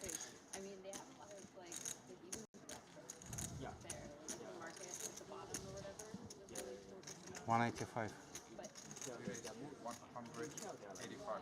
And look at Sergey here. Wow. He does come with this limp 3-bet. And this is exactly the type of reason that you don't always want to raise the Queen 10 of diamonds. Because it's the type of hand that's going to dominate a lot of the weaker limps that you're just folding out anyway. And then when you do get limp raised, it feels like a lot of chips to put in. Very cool play here by Sergey. I think it's very hard for Win to put him on a hand like King 7 offsuit here. I kind of feel that Sergey has been a bit all over the place so far, which makes it an incredibly difficult read, right? What could the man have here? Yeah, from what I've seen, I've liked the way that Sergey's played so far. But wow, Wen wants to stick around. And you can't totally fault him, you know, being suited in position. But look at this pot. It's already bloated up to 395,000. It's going to be a big pot. It has been the hour of Win. Will it continue here with the Queen 10 of diamonds? Queen in the window, but a king behind it. Sergey is going to be loving that, playing 560k behind with 400k in the middle. Yeah, and when you see that Queen of Hearts in the window and then the king behind it, how happy you must be as Sergey with the 3-bet light getting bailed out and hitting top pair on the flop. Although he was technically ahead even pre-flop. Yeah. And he didn't know that the queen was bad news, but it's almost never good news either. Right. His hand certainly did not have the playability advantage, even if it had the equity advantage. And now Wen is in a lot of trouble. 125k. It does kind of feel like we're forced to call. Oh, yeah, call. We have sure. diamonds. We have a pair. Feels like the only play here. Yeah. And they'll call rather quickly. Let's not waste any time bank chips. Needs to improve on the turn here. Probably has the feeling that he needs to improve as well, unless our opponent is playing maybe ace-jack, maybe ace-10. I think those are two reasonable holdings that could have played like this. Yeah, I mean, it depends how many 3-bit bluffs you think your opponent's capable of. We see Sergey having the king-7 off, so if he can have that hand, he can also have some ace-7 off, ace-8 off, ace-4 off. You know, that those hands will exist at some frequency. Even the suited aces, right? Like anything between... Yeah, suited aces may elect to just limp call as they have better playability and they don't want to like limp 3-bet and then face that 4-bet, but also possible for sure. We see him electing to use a time chip here. The pot as well to 645. With 435k in the middle, I wouldn't fault him for just moving all in here, especially with the presence of the hearts on the turn. Exactly. And hands like Jack 10 and Ace 10, obviously still in there, even though maybe he does not feel that Jack 10 would have called his big raise pre. But I'm totally with you. I don't think all in is a bad play here. And I believe he just announced all in. And it's a tough spot for Wen because, again, you are way ahead of a few of Sergey's, first of all, some pre-flop bluffs that now are kind of just maybe going kamikaze. And then also some pre-flop kind of more value hands like ace-jack that could decide to take this line and try to put pressure on exactly this type of hand. Even a hand like jacks or tens, possibilities. Yeah, I think those hands may be a little more likely to check somewhere rather than just going bet small flop, shove turn.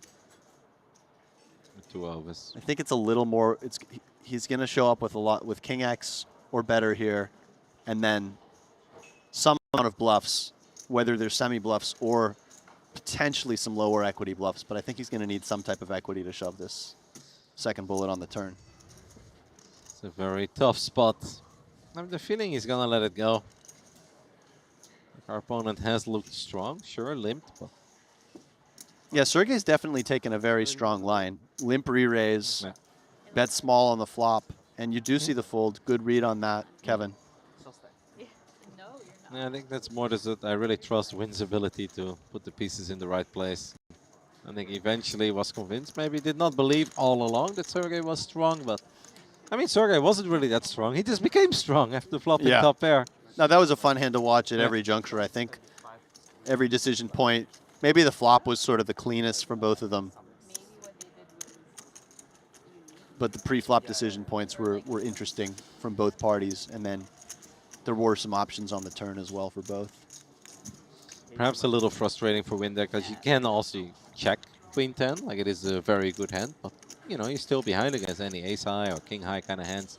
You're going to need a little bit of help, so he could have potentially kept it small. Looking back at it, he wishes he kept it small, but yeah, that's hindsight. Again, if you are playing against an opponent who is capable of finding those limp raises, like I was saying, I do like just checking those hands that are a little bit more middling. It might not feel intuitive, but you're keeping in some hands you dominate, and also with the raise sizing he chose, he's not going to fold out too many hands, and he's not charging hands that much, so he's kind of just opening that window to facing that limp re-raise. Yeah. To be fair, we haven't seen Sergey do it yet, and Sergey did get added to the table a little bit later, so I don't think they've really played a lot together, right? So I don't think he has seen Sergey make that play a single time. No. I believe that's the last thing he expected, right, when he raised But Queen I 10. think if you're playing against somebody you perceive to be like a pretty good regular, my default play would be to check back that hand in the big blind. Okay. And then I would be targeting players who I think raise their strong hands and limp their weaker hands and don't play limp re-raises. Those types of players, now you can go very linear with your isolating range. But against the regs, I want to be a little bit more polar and isolate with some stronger hands and some weaker hands in that one. I'm making notes. Are you familiar with Sergey? Have you seen some of his play in the past, or is this the first time you get He to see does look familiar to me. Let's just check out his profile, see if he has any sort of Triton track record. Looks like he was here last time in Jeju. Okay. Cashed in a 15K event, didn't cash in a 25K event. So someone who's very capable of limp re-racing. That's all we need to know. Yeah, I think so. Yeah. You know, a single cash at a Triton is good enough to know that that is a play that's absolutely part of your arsenal. In their arsenal, yeah.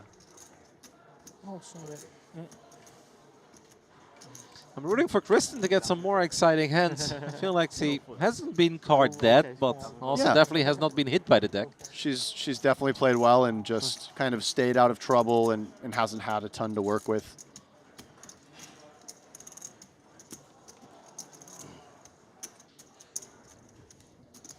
Taking a look how Alex is doing. He's down to 800K. He's lost another small pot, but still in it. Both of the Foxens still in it, and I believe first bullet for both of them as well. Definitely have not seen any of them get close to busting, so already a successful day for the Foxen family. We do have a new second in chips player, Sean. Not sure how to pronounce the last name. OOI, Sean Oi. Let me take a look. I'm taking a look at day 1B. Oi. Yeah, I would go with Oi. Sounds good to me. From Malaysia, yeah. Up to for your information and all the viewers at home that are not using the Triton Poker Plus app yet, even though you're missing out because we're having a blast with it. Chip leaders are around 2.7, 2.6 million. Sun on our table is still the chip leader overall, closely followed by Sean Oi at this point.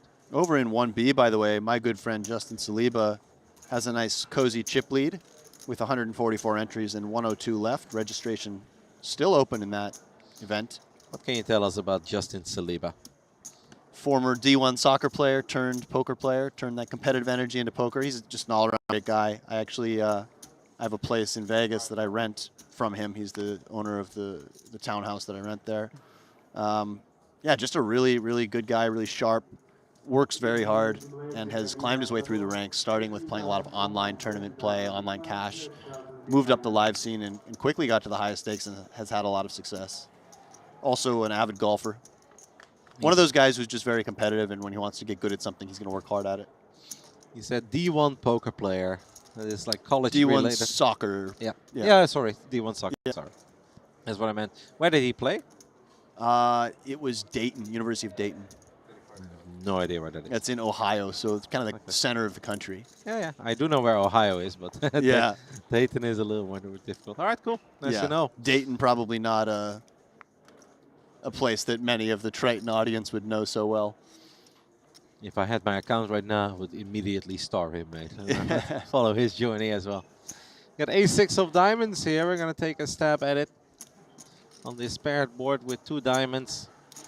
Aaron has not really been able to make his mark yet on this TV table, but not to any fault of his own. Really didn't have a whole lot to work with and didn't even really have any good spots to make a move, right? Something you don't always need the cards. I feel like this has been very little that he's been capable of doing. He is, however, going to play a little gangster poker here as he bumps it up to 150K. He's a non-believer in this button versus big blind battle. Well, note that Kiat check called the flop and then decided to lead the turn. It's a bit of an unconventional line to make that play on this board into the pre-flop raiser. So RN just not believing that Kiat would do this with his value hands, perhaps. Now, do you believe that Kiat believes RN? This is the That's real the beauty question. of poker. Tosses in a time bank extension chip. Or did he just announce all in? No, right? I think it was just a time chip. For a split second, it kind of looked like he said all in, but it kind of did look like he was motioning something. Yeah. Oh. Whoa. There we go. Oh, no, that's just a call, is it? No, that's... Oh, no, because those blue chips are just 5. Yeah, you're right. That's not that valuable. It looks like so much, though. But yeah, it looked like it looked like he was going for it, takes that stack and pushes it forward, but just the call. The great and chips. Interestingly enough, picture a brick and Aren decides to give up. He's actually going to win the pot with Jack 8 high. Not that I think he's necessarily going to give up on a brick. Oh, the river is another deuce. Okay. So this is really so funny. a nice value raise for Aren on the turn. Just getting the 8 high to call against the jack high. He feels like he needs to make a move here. It's so funny. This is a very bizarre hand because at this point, now you're just trying to get your opponent to fold some sort of diamond draw or spade draw that is beating your jack high. He's just trying to get queen high or king high of diamonds or spades to fold. Maybe a 4? Like that's I just don't think a 4 takes this line, and if a 4 takes this line, I think it just calls the river, right? Like if you block the turn to induce and call the raise, and then you get the best river in the deck besides a 4, I think you're just check calling that small size. So it looks to me like it was more designed just to clear out some of those flush draws, but kind of an unusual hand, starting with the lead on the turn. I believe it. Yeah, no, bizarre hand. Very fun. It's always fun as well when you feel somebody is bluffing with jack high on the river, but we know he actually has the best hand. And we see Sam Mueller up to 3rd in chips. 2.4 million. Renji Mao, 19th. He was on our feature table earlier. Xuan Lu has fallen off a little bit, but still in 33rd, right around average stack. Yeah. 1 million chips right now is 33 big blinds. You know, that is 4x starting stack. Definitely goes to show that it's been a pretty aggressive blind structure. Got ace jack offsuit and king 10 suited here. Yeah, king 10 suited in this position, a little bit awkward. You could consider using this as a light 3-bet. It looks like that is what our player is going for. It looks like it's 130K. 155, maybe there was one extra hiding white chip. Pocket 8s for our chip leader. Yeah, but really a hand like this shrivels up facing this action. Early position, open, early position 3-bet. We know Sun is capable. He does feel like a gambler. He does, but that would he be gets a bit out of of the way. Yeah. Good fold. Queen 10 will get another 6-5 again. 6-5. Yeah, you're not wrong. I think that's at least the 4th time, maybe the 5th time she's had the 6-5 on this table. Kristen Foxen is the 6-5 magnet, very often suited as well. Really fun to play in cash games. A little bit less when you're working with 30-something big blinds in a tournament. We do see Jeju just let it go. So nice pickup there from Wen. The king 10 suited, a hand that in different positions he may have just flatted, but versus that low jack open from the or versus that earlier position open from the hijack, he does decide to use it as a 3-bet bluff and is able to get a better hand to fold. So really nice pickup from Wen, who's played really well. And ever since he got some chips, yeah. I've really been enjoying his play. I was about to say that as well. Like, obviously in the beginning, he's very capped. If you're working with 200K, there's not a whole lot you can do. But ever since this man got his hand on some chips, he has really put them to work. It's been fun to see. This has been a very high-level table, I feel like, with just a lot of good plays. And yes, we had 1 or 2 strange hands, but that's what makes them very fun for us as well. It's been so fun that we've barely been talking about whatever else is happening on the outer tables. this is true. Since you were talking about your friend, I was actually looking at how Martin was doing. He played the day 1B. But I can't find him, which is never a good sign. Not a good sign, no.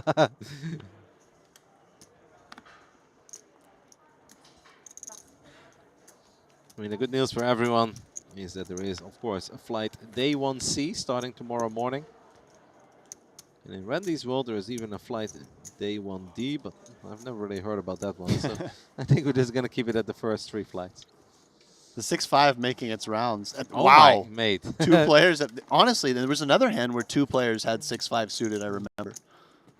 Yeah, I mean, one of them was offsuit. Distribution, yeah, in this case, yes. Queen Jack offsuit is going to shove from the button.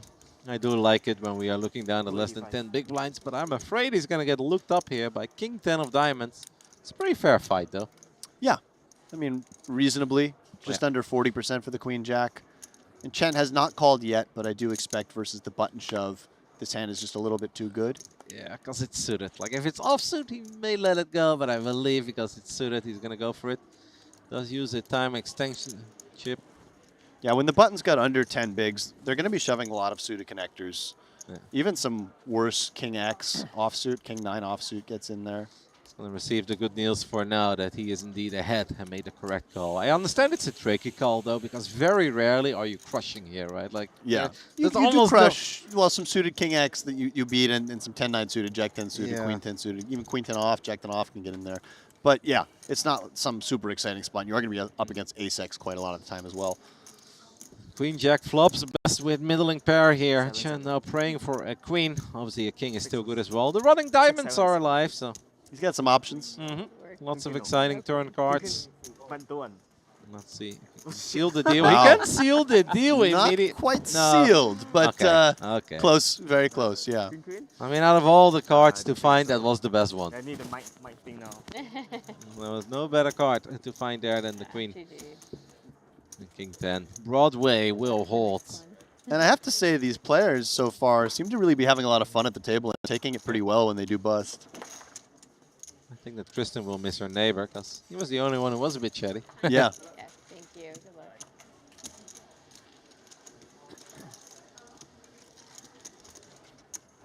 Nice call with the King 10.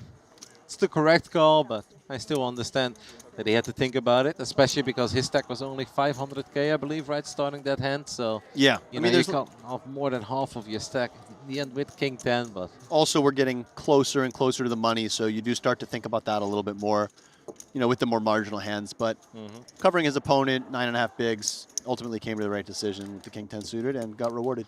Yeah. Was a sweat? Yeah, certainly. You're always behind, but found the queen on the turn.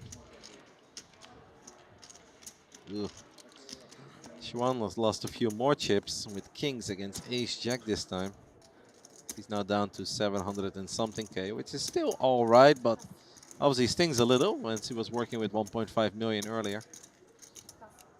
But still a lot of poker left to be played today and tomorrow. Of course, for everyone who joined us a little bit later, this is the opening day of the inaugural edition of Triton ONE, smaller buy-ins and the regular super high roller series. This will last for 7 days. We've got 12 different events in these opening 7 days. And after that, the regular Triton will start with all the super high rollers. But we are hoping for a lot of these high roller players to make their appearance already in this opening week of Triton ONE. And we've definitely seen a couple of them today. Pocket kings for Yuli Chen. Not a fair fight against the King 4 of Jeju, who I do expect will play this hand in position facing just this 2.5x raise from the small blind.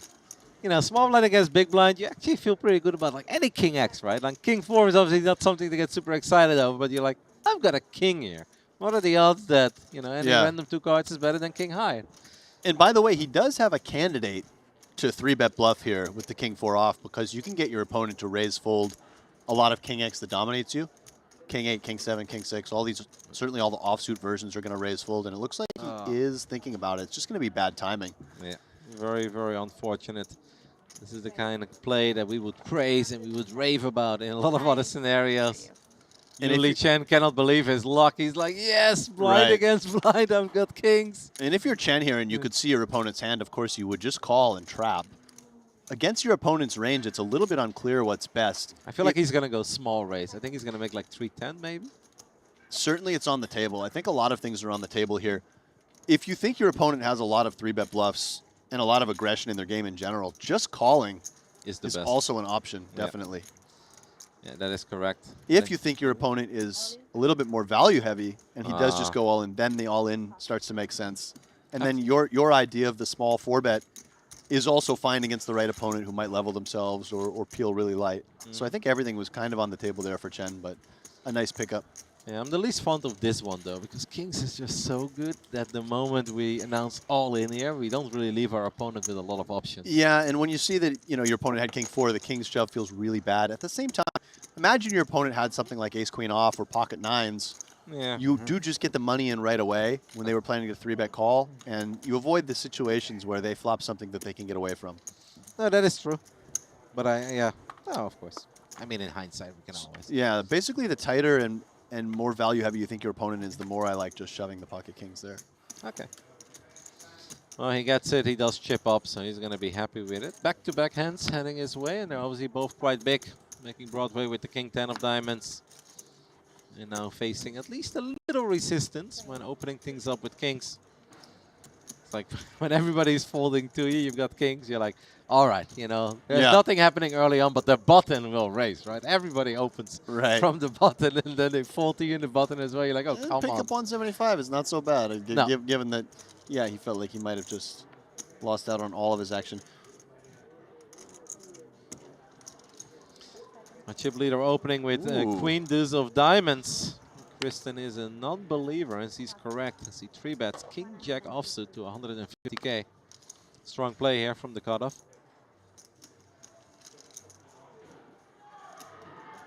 Really tough for Jeju to do anything with this hand facing this action.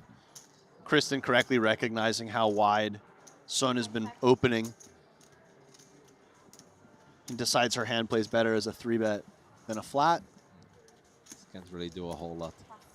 Even if it felt that, I felt he was very suspicious of the situation where he's like, the chip leader is opening wide. Yeah. And Kristen is so good that C obviously has picked up on that, and C is probably 3-betting him a little bit lighter. So Still very, very difficult to pull the trigger on that 4-bet jam, isn't it? Especially if you've been playing poker for 11 hours, and then in the end, it's like, so what happens? It's like, well, right. Yeah, I thought that they were both weak, so I decided to jam a million chips with King 10, and I got snap called by aces. Yeah, that's a bad story. Has Harun Sun had that stuffed animal by his chip stack this entire time, or is it a new addition? I haven't seen it yet, and it's now blocked by the head. So It is currently blocked, but I just noticed it in that last hand. I'm not exactly sure what that is. Oh, those are so famous. Isn't that like the Lalaboo or something? Oh, yeah. Yeah, I think I saw something about that recently. I am not well informed on this hype or trend at all, but I know they are incredibly famous. At least that's what I think it is. Are they expensive? I believe some of them can be. Okay, so there's different variants? Yeah. I have no idea. And maybe I'm wrong, but it just looks like that. And knowing that that is what's very popular right now. Yeah. I feel like that is what it probably is. I could be off. I'm sure Chad would know. Yeah, Chad would Chad, absolutely be able to tell us. Please, if you know, fill us in on what that stuffed animal is. Help out a couple boomers over here, guys. You do see players with kind of unusual card protectors from time to time. And that he's not really using that as a card protector. It's more of like a emotional good luck support charm, animal. emotional support animal, something like that, right? I would definitely like, you know what I'm a very big fan of? These, are you familiar with Jellycats? Like the amusable Jellycat toys? It's like toys with faces on it. So you can have like a happy banana or a happy sun, a happy moon, like that kind of stuff. I don't think I am familiar with these. Well, they're pretty popular over in North America and Europe. I feel like I would bring one of those. Okay, are they a lot smaller than this? Yeah, you can get, I mean, there's in different sizes. Some of them are massive, like they can be as big as a human, but they can also be very tiny, like as small as a keychain. Okay. They're kind of cute. I've never been much of a card protector guy myself. Have you ever? Like, I'm sure you have. Over the years, I've used a card protector from time to time. I had a frog I brought with me, one WSOP, but I'm not like a consistent card protector guy by any means. Chat is saying that that was a Labubu. Yeah, Does it sound right? That's what I went for. And they can be expensive as far as I know. I know there was drama around it recently as well, because I believe some European and American companies started like imitating them or copying them.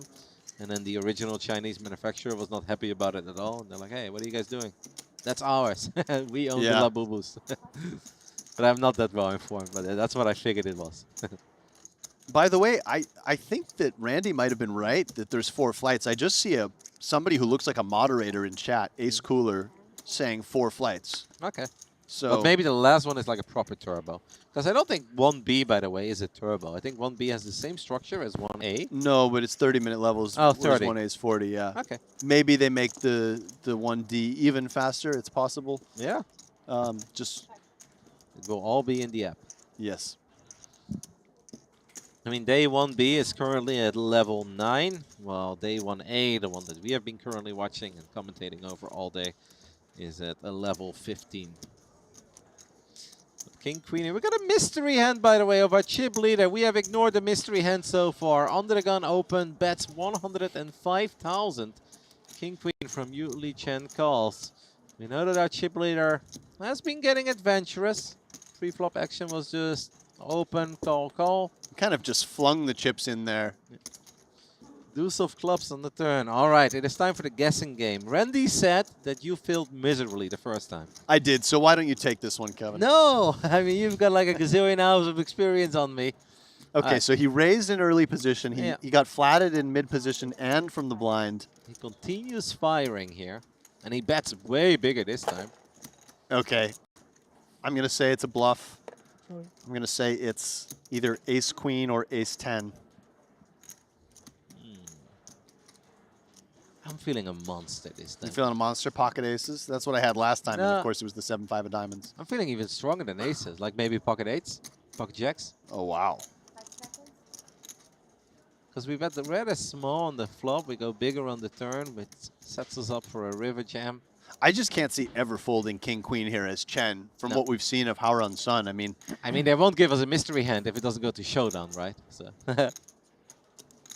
Chat can, of course, guess along with us as well. I mean, I think at this point there are still a lot of options. I think ace-queen of clubs is a very real option. Ace-10 of clubs is a real option. Pocket eights, pocket jacks. yeah, but knowing Sun, I mean, it could just be ace-queen or ace-10, maybe with just one club as well. And as Chen, when you take this line, you're just calling down against this opponent. This is where, when aggressive players do make big hands, they're going to get paid. And I think that your hand is just close to the top of your range here. Did he announce all in? I think he announced all in. It felt like it was coming whether or not he'd announced it. I believe in the pocket eights here. Pocket eights or pocket jacks. I'm putting our chip leader on a monster. Okay, I'm going to say he's bluffing. For $10 again? Sure. You think like ace-10, ace-queen? Just, I win on any bluff. You win on any value hand. Ace-king is value hand Basically, as well, I'm right? betting on Chen's hand. Yeah, okay, all right, sure. I'm going with Haru's Sun, our chip leader. He's played this one strong, and I do believe that king-queen is eventually going to make the call. I mean, is there anything you can do here if you're Yuli Chen? You just... I mean, you can make a fold here against certain player types, but I really don't think you can fold against the aggressive chip leader. When you're, pretty close to the top of your range, yes, you could have pocket eights or king-jack suited yourself that you take this line with. I mean, it is a pure bluff catcher at this point, though, because you're obviously not really beating any value hands. It is, but you unblock clubs. I mean, I guess the queen is a little bit bad because it's going to exist in some of the bluff ranges, but even if it's just a bluff catcher, I really think just what we've seen from our opponent and the line we've taken, I have a hard time ever imagining folding king-queen here. Harusan could have 9-10 as well. That completely whiffed. Yeah, there's 9-10 suited, ace-queen, ace-10, random turned clubs. I mean, I'm obviously sticking with my guy since you've already thrown out the bet. I've called, so I'm praying for pocket eights, pocket jacks. Maybe king-jack, like king-jack is a possibility. King-jack of hearts, king-jack of spades. Those are like, no, king-jack of hearts is not a possibility, obviously, because of the king of hearts. Yuri Chen, but suited king-jack is an option. It does feel like it's not so nothing. Yuli Chen is trying to figure it out. I think this is a side call moment where we're really not very happy with it. We're not ecstatic. But I believe it's going to be a painful side call. And there it is. And let's see. It is ace-9. Absolutely nothing. You're robbing me over here. Ace-10 was my guess, but ace-10 or ace-queen. Yeah. But ace-9, even less equity. And that's what I mean. When you make a hand this strong against somebody who has just been, and of course they haven't seen all these hands that have gone to showdown. They haven't seen what he's had in every situation. But when somebody has just been this aggressive, kind of even just the way he flings his chips in, kind of showing a little bit of reckless aggression, I might say. I think you just have to look at top pair good kicker and call down. Of course, you're gonna get eliminated from the tournament some of the time, but that's a great call there, and it obviously makes sense that it's a difficult call. But yeah, it's a side call, and that's literally what it was, right? You see him let go of some air, and he's like, "All right," flicks in the chip and receives the good deals immediately. Ace-9 is not the hand that I expected. I would have expected then an ace-10 or an ace-queen, maybe 9-10. I feel ace-9 is a tiny bit odd. By the way, while we were awaiting the results of that hand, I did take a look at the schedule, and there is a day 1D. Same thing as today, so it starts at 6 p.m. tomorrow. Okay. 30-minute levels, so the first 2 days are just the exact same. Yeah. So if you guys enjoyed today, make sure to give us a thumbs up, subscribe to the channel, whether you're watching on Twitch or YouTube, and we're going to do it all over again tomorrow with Flight Day 1C. And then much later, we'll be talking a little bit about everybody who's active in Day 1D as well. And you have a chip on the tray next to your mattress, yes.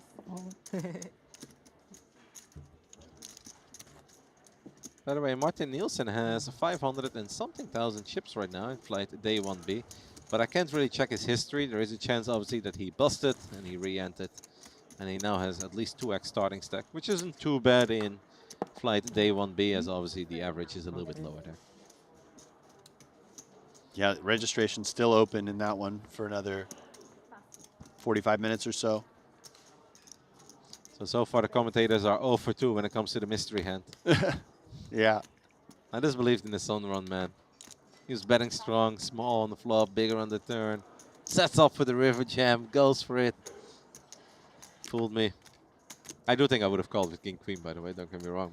I would have not been happy about it. Just like Li Chen, to be fair. I feel like he wasn't ecstatic either, but made the correct call. No, but having the king there just blocking a good chunk of the value range and just being up against an unpredictable player who, as we can now see, can show up with some really light triple barrels.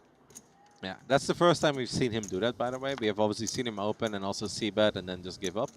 Well, this was a very strong triple barrel. Yeah, certainly. But anytime you see somebody like flatting 3-bets with 8-7 offsuit and stuff, you kind of have to assume that they're capable of other sort of very loose actions. Ace-Queen offsuit is going to duke it out with 9-7 of clubs. Kristen Foxen kind of whiffs the flop, does pick up 4 clean outs to the nuts, as it is a rainbow board. Yeah, and I like just going for small bet with range here under the gun against big blind. You're going to have a huge range advantage on these king-high boards. Kristen does come with a small bet and quickly takes it down. And it's now actually chipping all the way up to 1.1 million. Without really making a lot of hands, Kristen has done an excellent job in still chipping up. Because she started at like 800K, I believe, once we put her on the final, on the future table. She's just playing very, very solid poker. A bit of a glitch in the app here for day 1B, showing a player with 122 million chips. I think that will get corrected soon. It reminds me of my stock app. Took a look at my stocks today. It said that one stock was up 900%, but I believe that was a glitch as well. Yeah. I was getting really excited for a little bit. I was like, sign me up, I'm staying in Jeju. We're playing the super high roller You'd already registered a couple of the high rollers. I'm like, all right, guys, who wants some action? But yeah, I guess they just misplaced the comma temporarily. Very sad.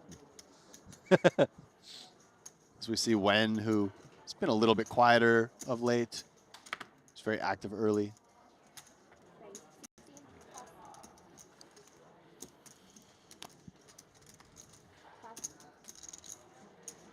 Yeah, I guess it's technically not even possible to have 120 million chips.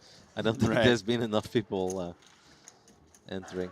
As we see our first look there in the big blind of Rishi Mehra of India. I love how it says he's got 14,000 big blinds. Yeah, it's great. Taking deep stack poker to the next level. How would you ever get through that? That would be...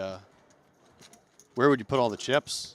We haven't done any color ups yet. You've just got absolute castles, towers of white and blue. Yeah, can no longer see the individual behind the absolute. I mean, those were the days, though, back when people had really true. There's some epic pictures online. Yeah, when they had mountains. Mountains. Yeah. It slows the action down so much, right? It does, but it's almost worth it for the swag factor and for the photos. It is very cool, I agree. But Triton seems to be doing a good job where, I just don't like when they do too many color ups too early. Here it seems like everyone has some decent amount of physical chips to work with. As we see the aces in the hijack facing low jack open from Sergey. Bit of a light open, by the way, 7-5 diamonds just in this position. Kudos to Sergey, though. He's just not afraid, right? He's got a very wide range of hands that he's clearly comfortable playing with. And I like the way he's playing. Facing this small 3-bet, it's certainly going to be tempting to peel with a hand that has, decent implied odds. Our son is probably going to slow down a little bit. Oh, Mira looks down at ace-king offsuit. Trouble in paradise. I mean, you just cannot get away from this. Yeah, this is big trouble. This is just... Less than 20 bigs. 20 bigs, facing raise and 3-bet, pretty clear all in, and it's just going to run into it. Although we did see the ace-king defeat the aces earlier in the show. With Broadway, right? With Broadway, yeah. By the way, the aces has been getting paid off today, man. Everybody gets aces. Like, legit has people jamming into them. It's a good day to have aces. Other than, yeah, if you were the guy who lost against Ace King. But let's see if that happens twice. Big pot, 1.3 million chips in the middle. Yeah. Mira just looks at Kristen, what can I do? And she sort of shrugs. Especially because he's been pretty carded at this future Yeah, table he has. as well. He hasn't been here for too long, but when he has been here, he hasn't had any hands. No.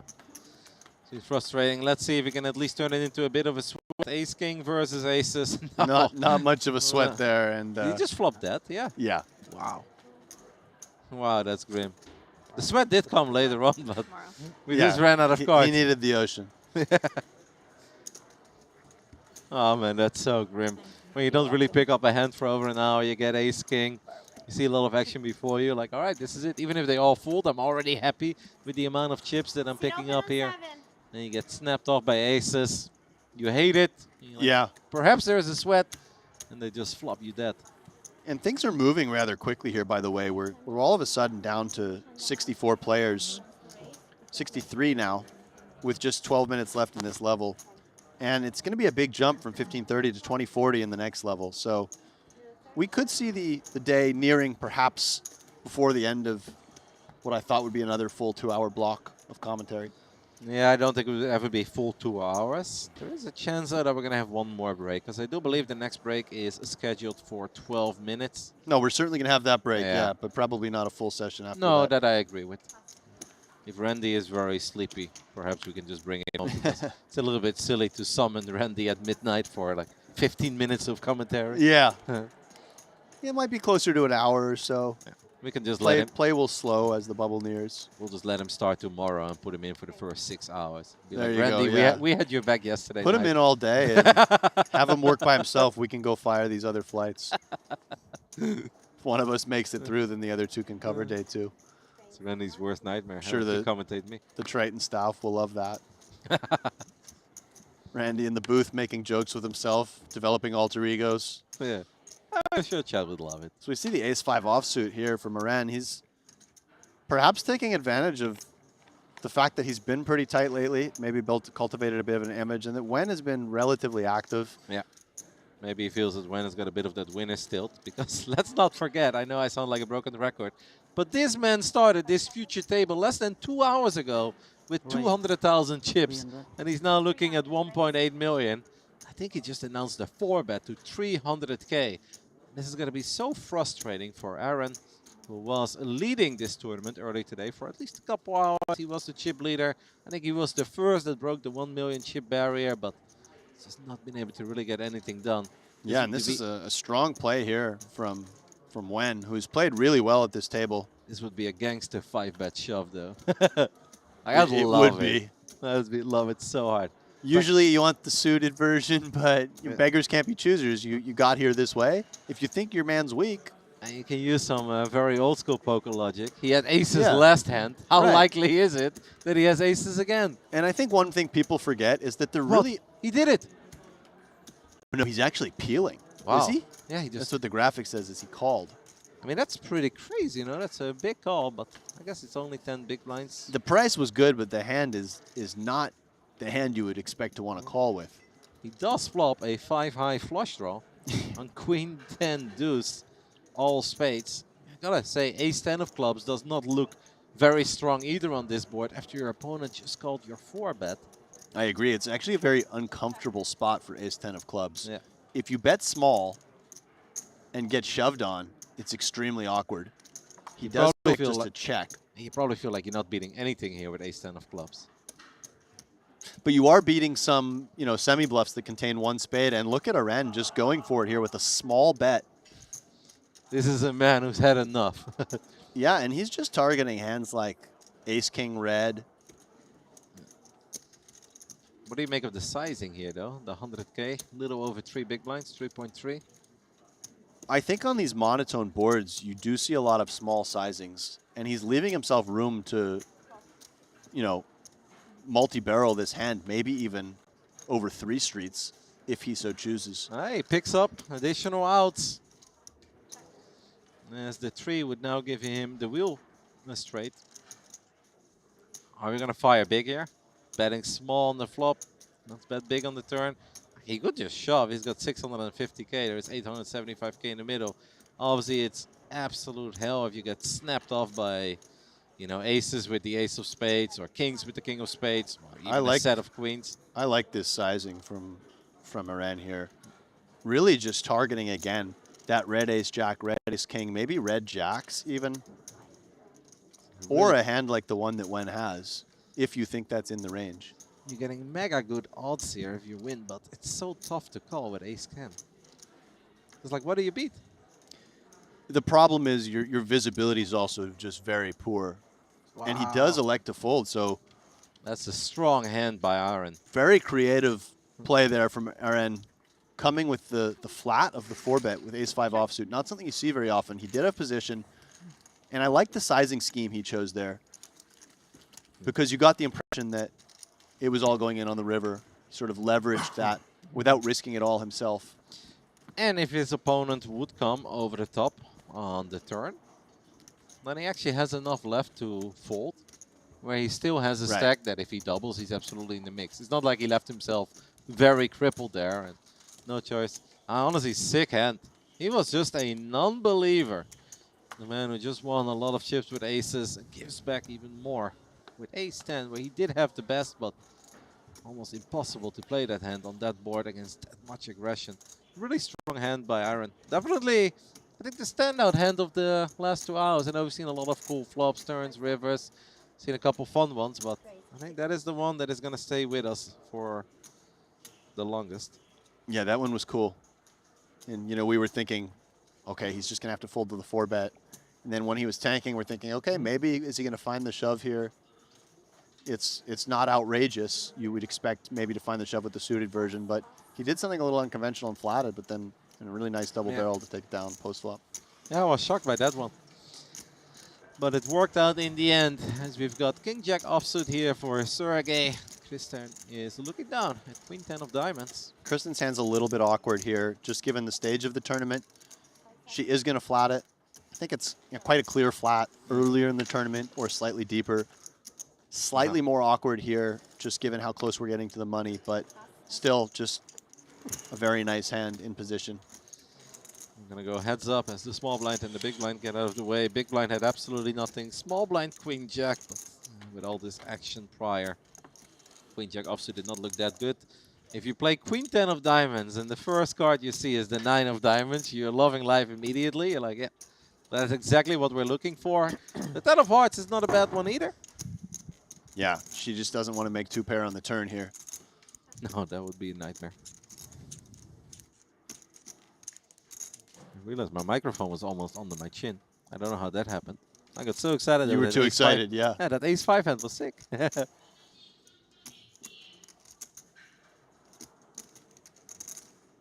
Obviously, Kristen is loving life here with the Queen-10 of diamonds. To bet a little over 2 big blinds. And I think versus this size, he's gonna see a turn, right? Yeah, obligated to continue. Feel raising is very unnecessary. So I guess we just literally only have one choice, and that's just calling. Yeah, you'd rather have a little bit more interaction with the board in the form of red cards to be raising here. 9 pairs the board on the turn. I don't think Kristen is too upset over that, because there shouldn't be too many 9s in the range of Sergey. Maybe an ace-9, but that's about it. Yeah, that said, she can go either way here. She can check back for a little bit of pot control and also thinking that her hand's not super vulnerable. Or she can decide to just go ahead and bet this turn and maybe check back some rivers. I think both are viable. Maybe slight preference for betting, but... The only thing that is a little bit annoying is that, you know, if she would have been looking to make 2-pair, that's obviously a little bit less appealing now if our opponent is actually sitting on a monster. But yeah, it's certainly not her favorite card in the deck on the turn, but not a bad one either. Kristen is not afraid, has played an excellent block of poker here on the future table, and that will just continue as he makes a strong bet on the turn, 175k. Yeah, and this is a good bet against Sergey's exact hand, which has a fair bit of equity against her, where the queen actually would get her into a lot of trouble, the offsuit queen in particular. So she does deny this equity, as I don't really think Sergey can continue here facing this sizing.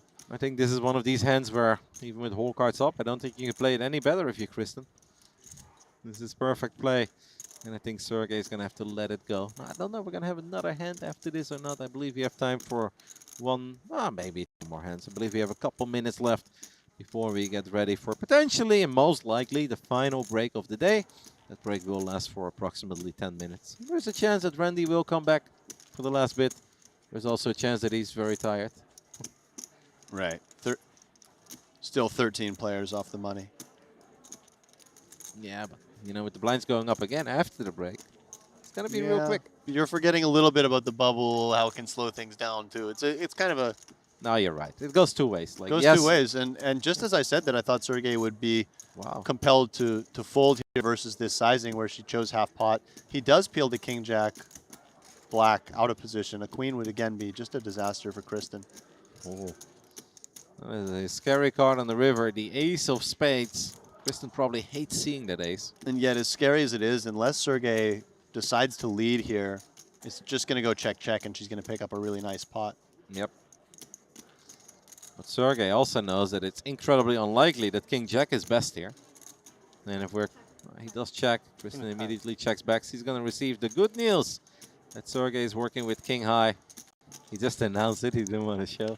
Yeah, and some players in Kristen's shoes will make their opponent show their hand there so that they can see which version of king high he had. Did he have king high with a flush draw? Did he have king jack, king queen? It's not something I usually do, but you're entitled to do it. And but Kristen's just very happy to take the pot down right there. And Kristen is too cool. She does not care. Yeah. Like, and I think the way she does it is just kind of the best for poker in general, but I can also understand in certain spots really wanting to see. As we pan over to the outer table here. A hand between David, Wang, and Oleg. Maybe three-way action even. Xiao Hing is in the mix as well.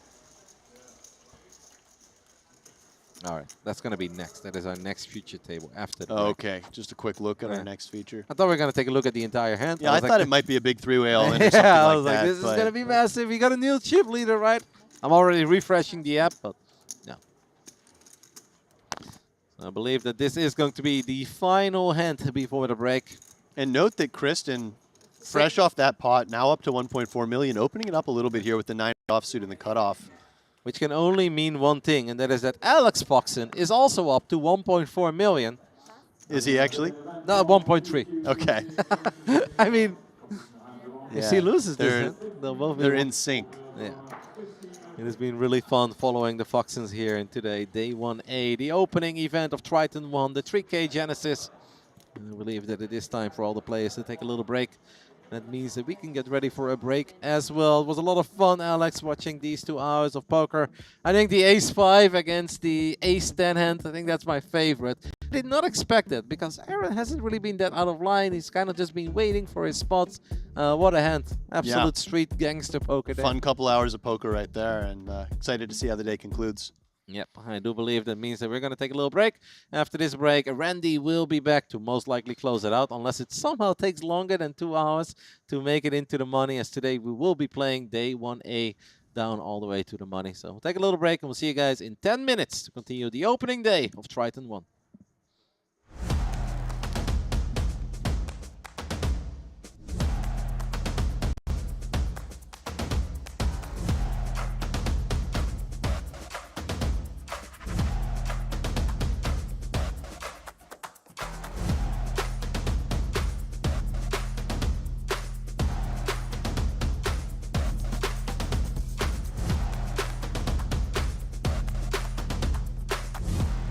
One is certainly tempting. Note that Tom behind him is not such a bad thing because only having 7 bigs, you're going to be priced into call. So it's almost like one more guy you don't have to worry about in the sense that you don't have to face like a big reshove where you'd have to raise fold.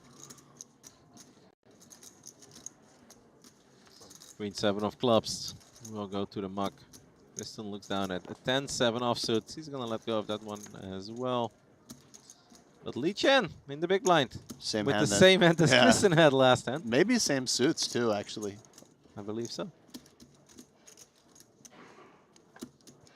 Now, Ace-8 should do a little bit better against King-9 than it does on average against Ace-Jack. And Lee Chen flops top pair. And basically, that seals the deal. There's not a whole lot to get very excited over here for King-9 of diamonds, but Perhaps some crazy aggression could still make it go his way. Yeah, it's going to be really tough to pry Chen off of top pair. I think you're so far up in your range when you flop top pair on these A-side boards. Did he just open? He just, no. Oh, Hangs C-bet there, 25K, which I expect him to do maybe at full frequency on this board. Just go for the sort of full range bet for a small size. You could play a checking range as well, but... I mixed up my players there for a split second, but that makes a lot more sense. We do get the call, of course, from ace-8. Given how shallow they are, by the way, I would lean towards still calling with Chen's hand, but it starts to become reasonable at some point to take some of these medium ace-x hands and actually just value check raise with them, given how high up you are in your range. Certainly something like ace-10 on the flop or ace-jack would have been very reasonable to do that with. Even ace-8 against an aggressive opponent, making a small raise is not always a bad play. It does feel that if we blowed up the pot here, though, that we're basically pot committed on the river. Yeah, I mean, you would be raising with the intention of basically trying to induce and to stack off. So you need to sort of have that aggressive dynamic or perhaps have a better kicker. But basically, when you're defending as wide as you are in the big blind and you get the ace-6-3 rainbow, ace-8 is quite high up in your range. That's a big bet. 75K.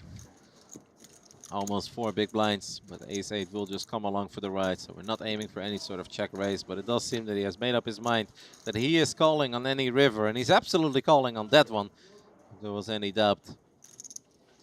Improves to 2 pair. We knew he didn't really need to improve. You think he's going to check again? Really hard to see what... Well, so Chen has already checked out of position. It's really, really interesting to see what Hang does here, because I don't think every player would have double-barreled that turn card, not picking up any extra equity.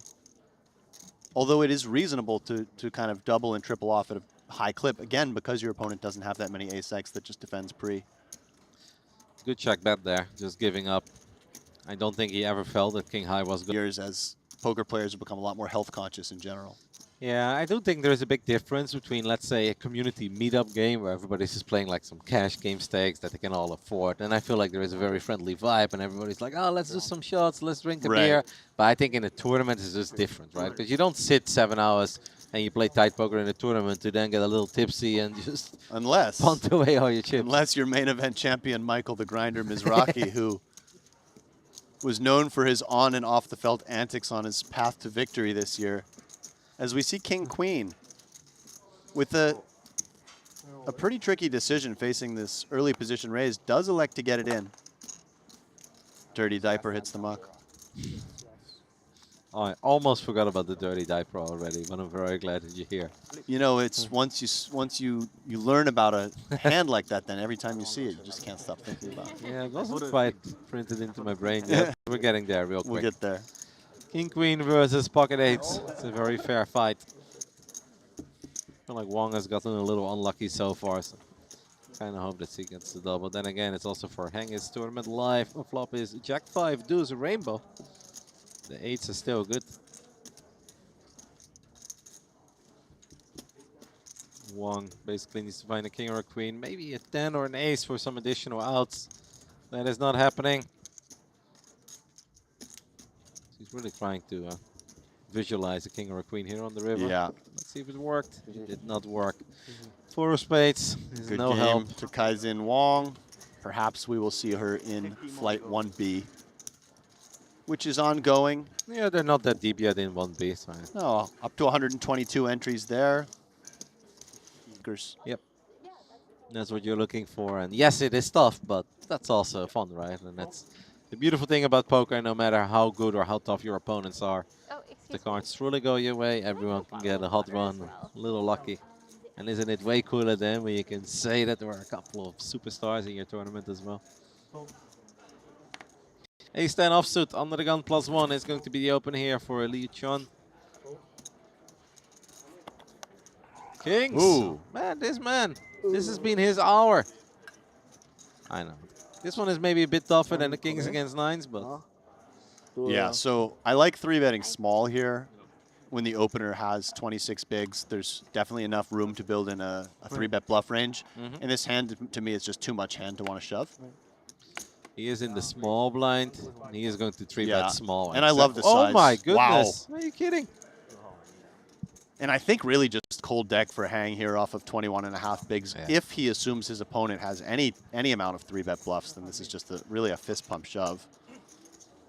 Even if you're worried, I think it's a fist bump shove, man. Yeah. It's jacks of 21 bigs. If you're worried that your opponent plays only value here, then the sizing might be a little concerning because he went with that small 3-bet. But against, you know, also, when you see the small sizing, you might know that that's a good player who knows to make that sizing off of these stacks. So probably there are some bluffs in there. In any event, a long-winded way of saying I think the jacks need to just put this in and it's just a cold deck. I think that is absolutely what he's going to do. But I think he just doesn't want to make it too obvious that he's sitting on an absolute premium. I think he is actually considering his options here. I could be wrong, but... Nah. I didn't believe it. I wasn't No, buying it. you I weren't think he buying just it? doesn't want to come across too strong. Yeah. But yeah, unfortunately for us, we know...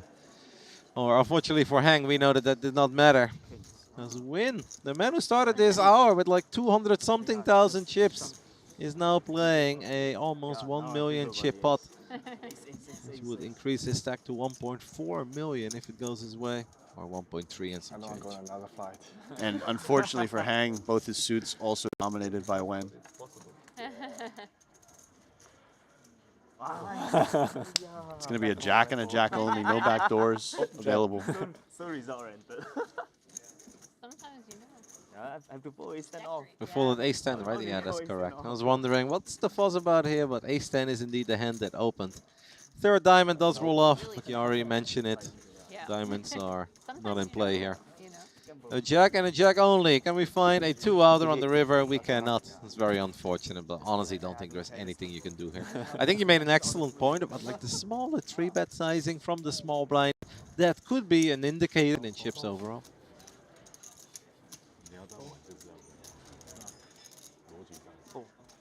There's too many fun hands happening at once. Yeah, it's hard to track everything, isn't it?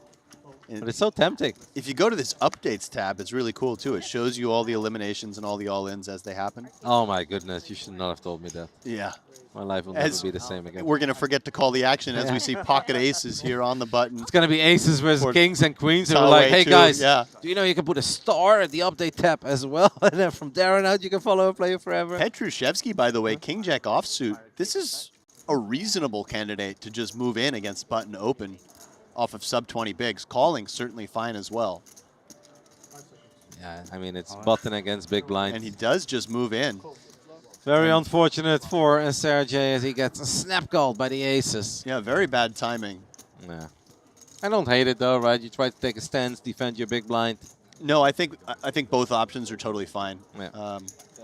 Calling maybe the slightly more conventional line with this exact holding, but shoving definitely also fine.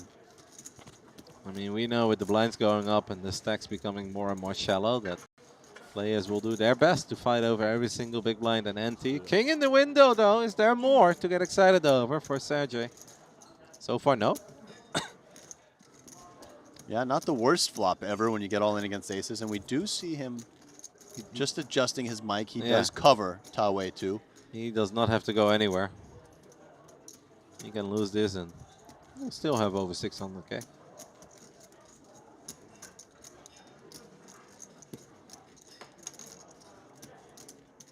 Three of diamonds. No help to Sergey. Needs a king or a jack to eliminate his opponent. I mean, against aces, though. If we make it to the river with 6 wow. outs. You're not hating life, or 5 outs in this case. And he finds the jack on the river. Cracks the aces. And this man can't believe it. Really? Aces on the button? Do you think that Sergey could have done anything different after flopping middle pair there? Well, again, I think pre-flop was kind of the decision point. I think it was a bit of a loose call pre. I like the way he played it post-flop, though. Okay. I expected a little more fireworks after we flatted 10-9 from a relatively early position, and we do pick up a decent piece on the board. Yeah. I kind of thought he'd go a little harder. Well, you could bet the flop was the only other thing he could have done. Once you face the bet on the turn, I think calling and just folding the river makes a lot of sense on that card. Would have been interesting to see what he would do on some other rivers. I think Kristen may have shut it down on bricks, but if the river was some type of diamond, wouldn't be surprised to see her turn her ace of diamonds, queen of clubs into a bluff there. Kiat is going to bump it up with ace-jack offsuit up to 130k. Tristan looks down at queen-jack, but with all this action before her and not closing the actions, he's going to let go of it rather quickly. And by the way, given the positions and the opponent here against Harun Sun, the chip leader, this 3-bet, I believe, is a 3-bet to induce. This is actually a 3-bet to call. Sometimes when you 3-bet ace-jack offsuit, you're 3-bet folding it. But I think given the positions and given the opponent, Kiat was planning to get it in if he faced a jam. And 8-7 offsuit, certainly a light peel, but really taking advantage of that position. And look at this flop. Open ender for Sun. And the 8 of clubs as well, so some backdoor clubs. There's a good chance that we're going to play for a lot of chips here. Yeah, I think. And Sun just quickly calls. It's a very quick call. Looking for a 10 or a 5, does not find it. Kind of an ugly card.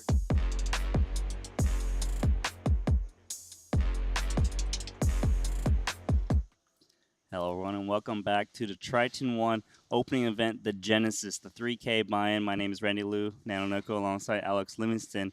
And we're at the juicy part of the tournament, 61 remaining. We're going to play down to the money, which is 16% of the field and 48 players. Do you expect play to potentially be a little bit different at this point, or are they going to, you know, still play normal and kind of go after each other? Yeah, I mean, I think things could slow down a little bit, certainly as we approach the bubble. But from what I've seen, these players are not too afraid of the bubble. I think we're still going to see a decent amount of fireworks. And, of course, knowing that they still have 2 more flights, if you're somebody who has 10 to 15 big blinds, instead of limping into the money, you might want to be a little bit more adventurous, maybe give yourself a chance to double up or perhaps enter one of the 2 flights remaining tomorrow. Yeah, obviously, it kind of seems like the field size is getting quite big. So to go into the money with a big stack, and you know, if you're looking for big prizes, especially for like the big heavy hitters, like if we look at the feature table that's coming up shortly, Ding Biao is going to be at this table with 2 million in chips. Like 3K buying on the low side for him. He's going to be trying to build a stack to try to run it up. I think the highlight though for this table is going to be Wolfgang there, sitting on 955,000 chips, 24 big blinds. So you know, kind of a, wouldn't say it's an easy draw for Wolfgang, given he's got Ding Biao at the table, but it should be a lot of fun to see. Yeah, no, it should be interesting. Wolfgang Poker really rose the ranks in the YouTube or streamer community in the last few years. He's got a huge following. And then, as you mentioned, Ding Biao, who is a really fun player to watch because he's hyper-aggressive. He's been playing a lot of the high-stakes PLO tournaments. He loves the big buy-in, so actually a little surprised to see him here in a 3K. But, again, we've seen a lot of players who normally do play bigger buy-ins coming here to support Triton ONE, so it's been really great to see. Yeah, certainly very great to see. Xuan Lu out there in the foreground. We can see there, just panning over our previous feature table. Now back in the mix with everybody else.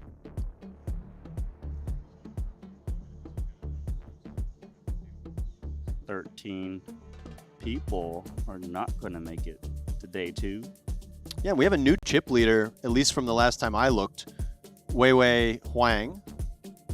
3.3 million. Pretty big chip lead over the second place player, 2.6 million, Shan Ui. And at one point it was an all-European top 5, I think, and now it's only 1 European in the top 5. Just taking a little peek out here. Wo Shishang sitting next to High Stakes No Limit Crusher. But this is the feature table, and oh my god, just look at that chip stack. 2 million for Ding Biao, 50 big blinds, and the second place captain has half of that stack. David Wang, 27 bigs, 1 million chips. Yeah, David Wang, definitely a name I recognize. I believe he's been a long time MTT player, so see how he plays. And then, of course, Wolfgang Poker there, 4th in chips at this table. 24 big blinds. It's going to have to be a little bit handcuffed with those sort of middling stacks as you get this close to the money, really looking to see the shorter stacks get eliminated and make it through to the day. But, you know, sometimes you just get dealt a hand and the cards play themselves. Yeah, and the thing is, this is Wolfgang's second Triton stop. You know, he showed up to Jeju earlier this year. He actually got a final table for 680,000. So, you know, he's been at the feature before. This one, it is a 3K buy-in, but, like, I think he's definitely in his comfort zone and ready to go.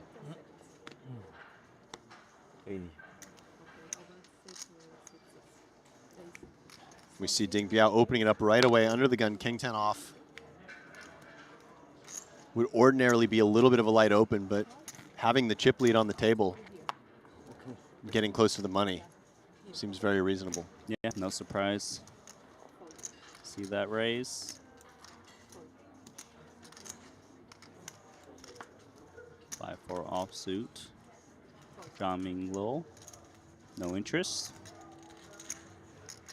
Simple raise and take. Certainly not the player you want to have on your left with a big stack. Yeah, I think that's pretty safe to say. You Yeah. don't want him on your left, and you don't want him on your left with a big stack.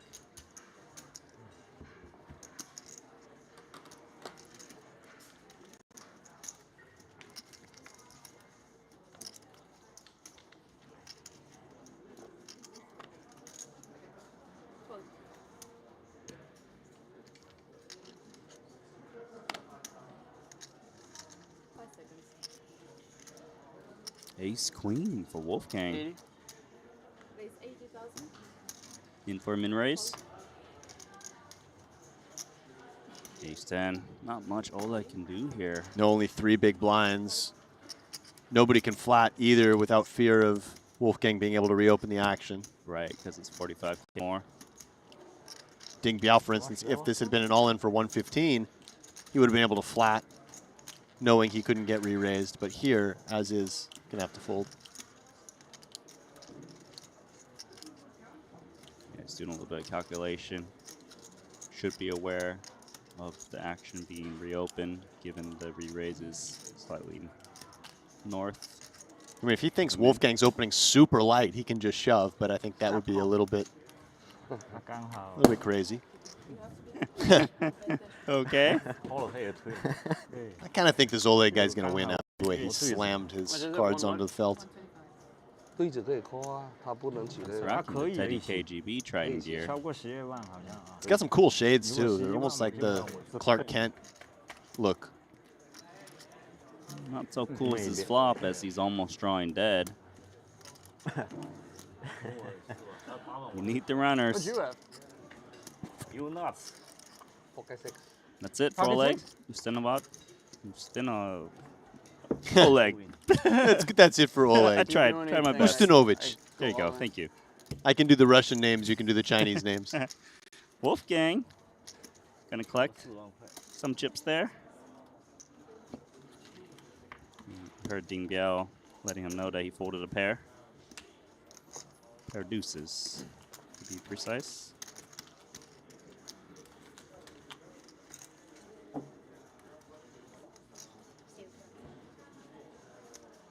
And it looks like registration is still open for day 1B. So if Oleg feels so inclined, he can have another chance at it tonight, but maybe he just takes a rest and waits until tomorrow. I mean, that'll be something, right? Like, you're busting very late in 1A.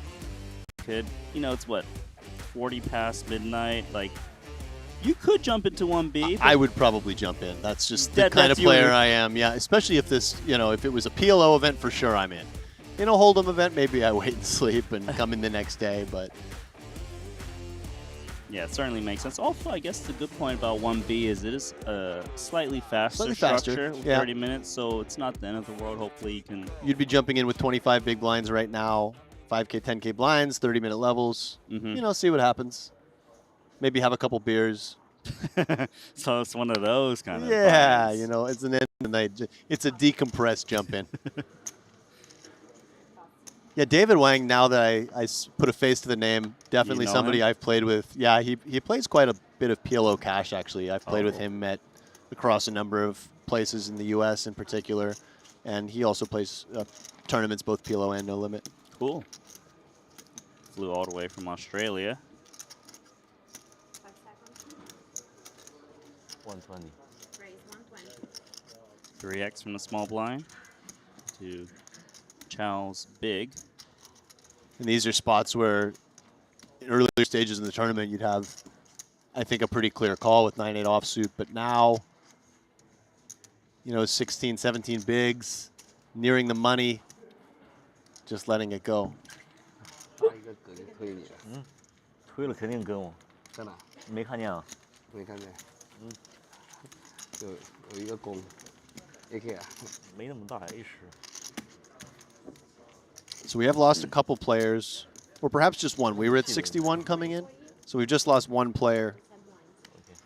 Oleg from this table. 12 more to go until the money. We'll keep an eye on that number, as it will start to inform these decisions as we get closer and closer to that money bubble.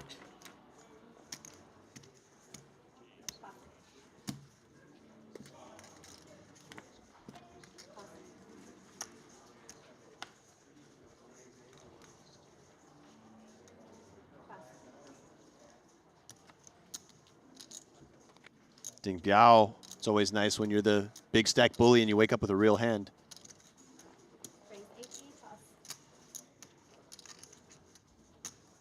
And ironically, small blind had 9-8 offsuit for the second hand in a row. Wolfgang, definitely a hand he wants to play. Would guess he just flats here off 30 bigs, just under. I think it's fortunate that he's not a bit shorter where he might consider rejamming a hand like this. Oh, he's still and he does go jam. for it. Snapper. And this is somewhat of a theoretically approved play because you can get, for this stack size, you can get, you know, king, queen, maybe, probably not ace, jack off, but you can get king, queen to fold. Certainly. You know, it's a high variance play. You do get more folds. Then again, when you run into it, 2, 3, 4, 5, 6. Right. Diamonds. Ding Biao calling for small cards. 4, 5, 6. Uh-oh, it's jack Ooh. 4, 4. Wolfgang. Big start for Wolfgang.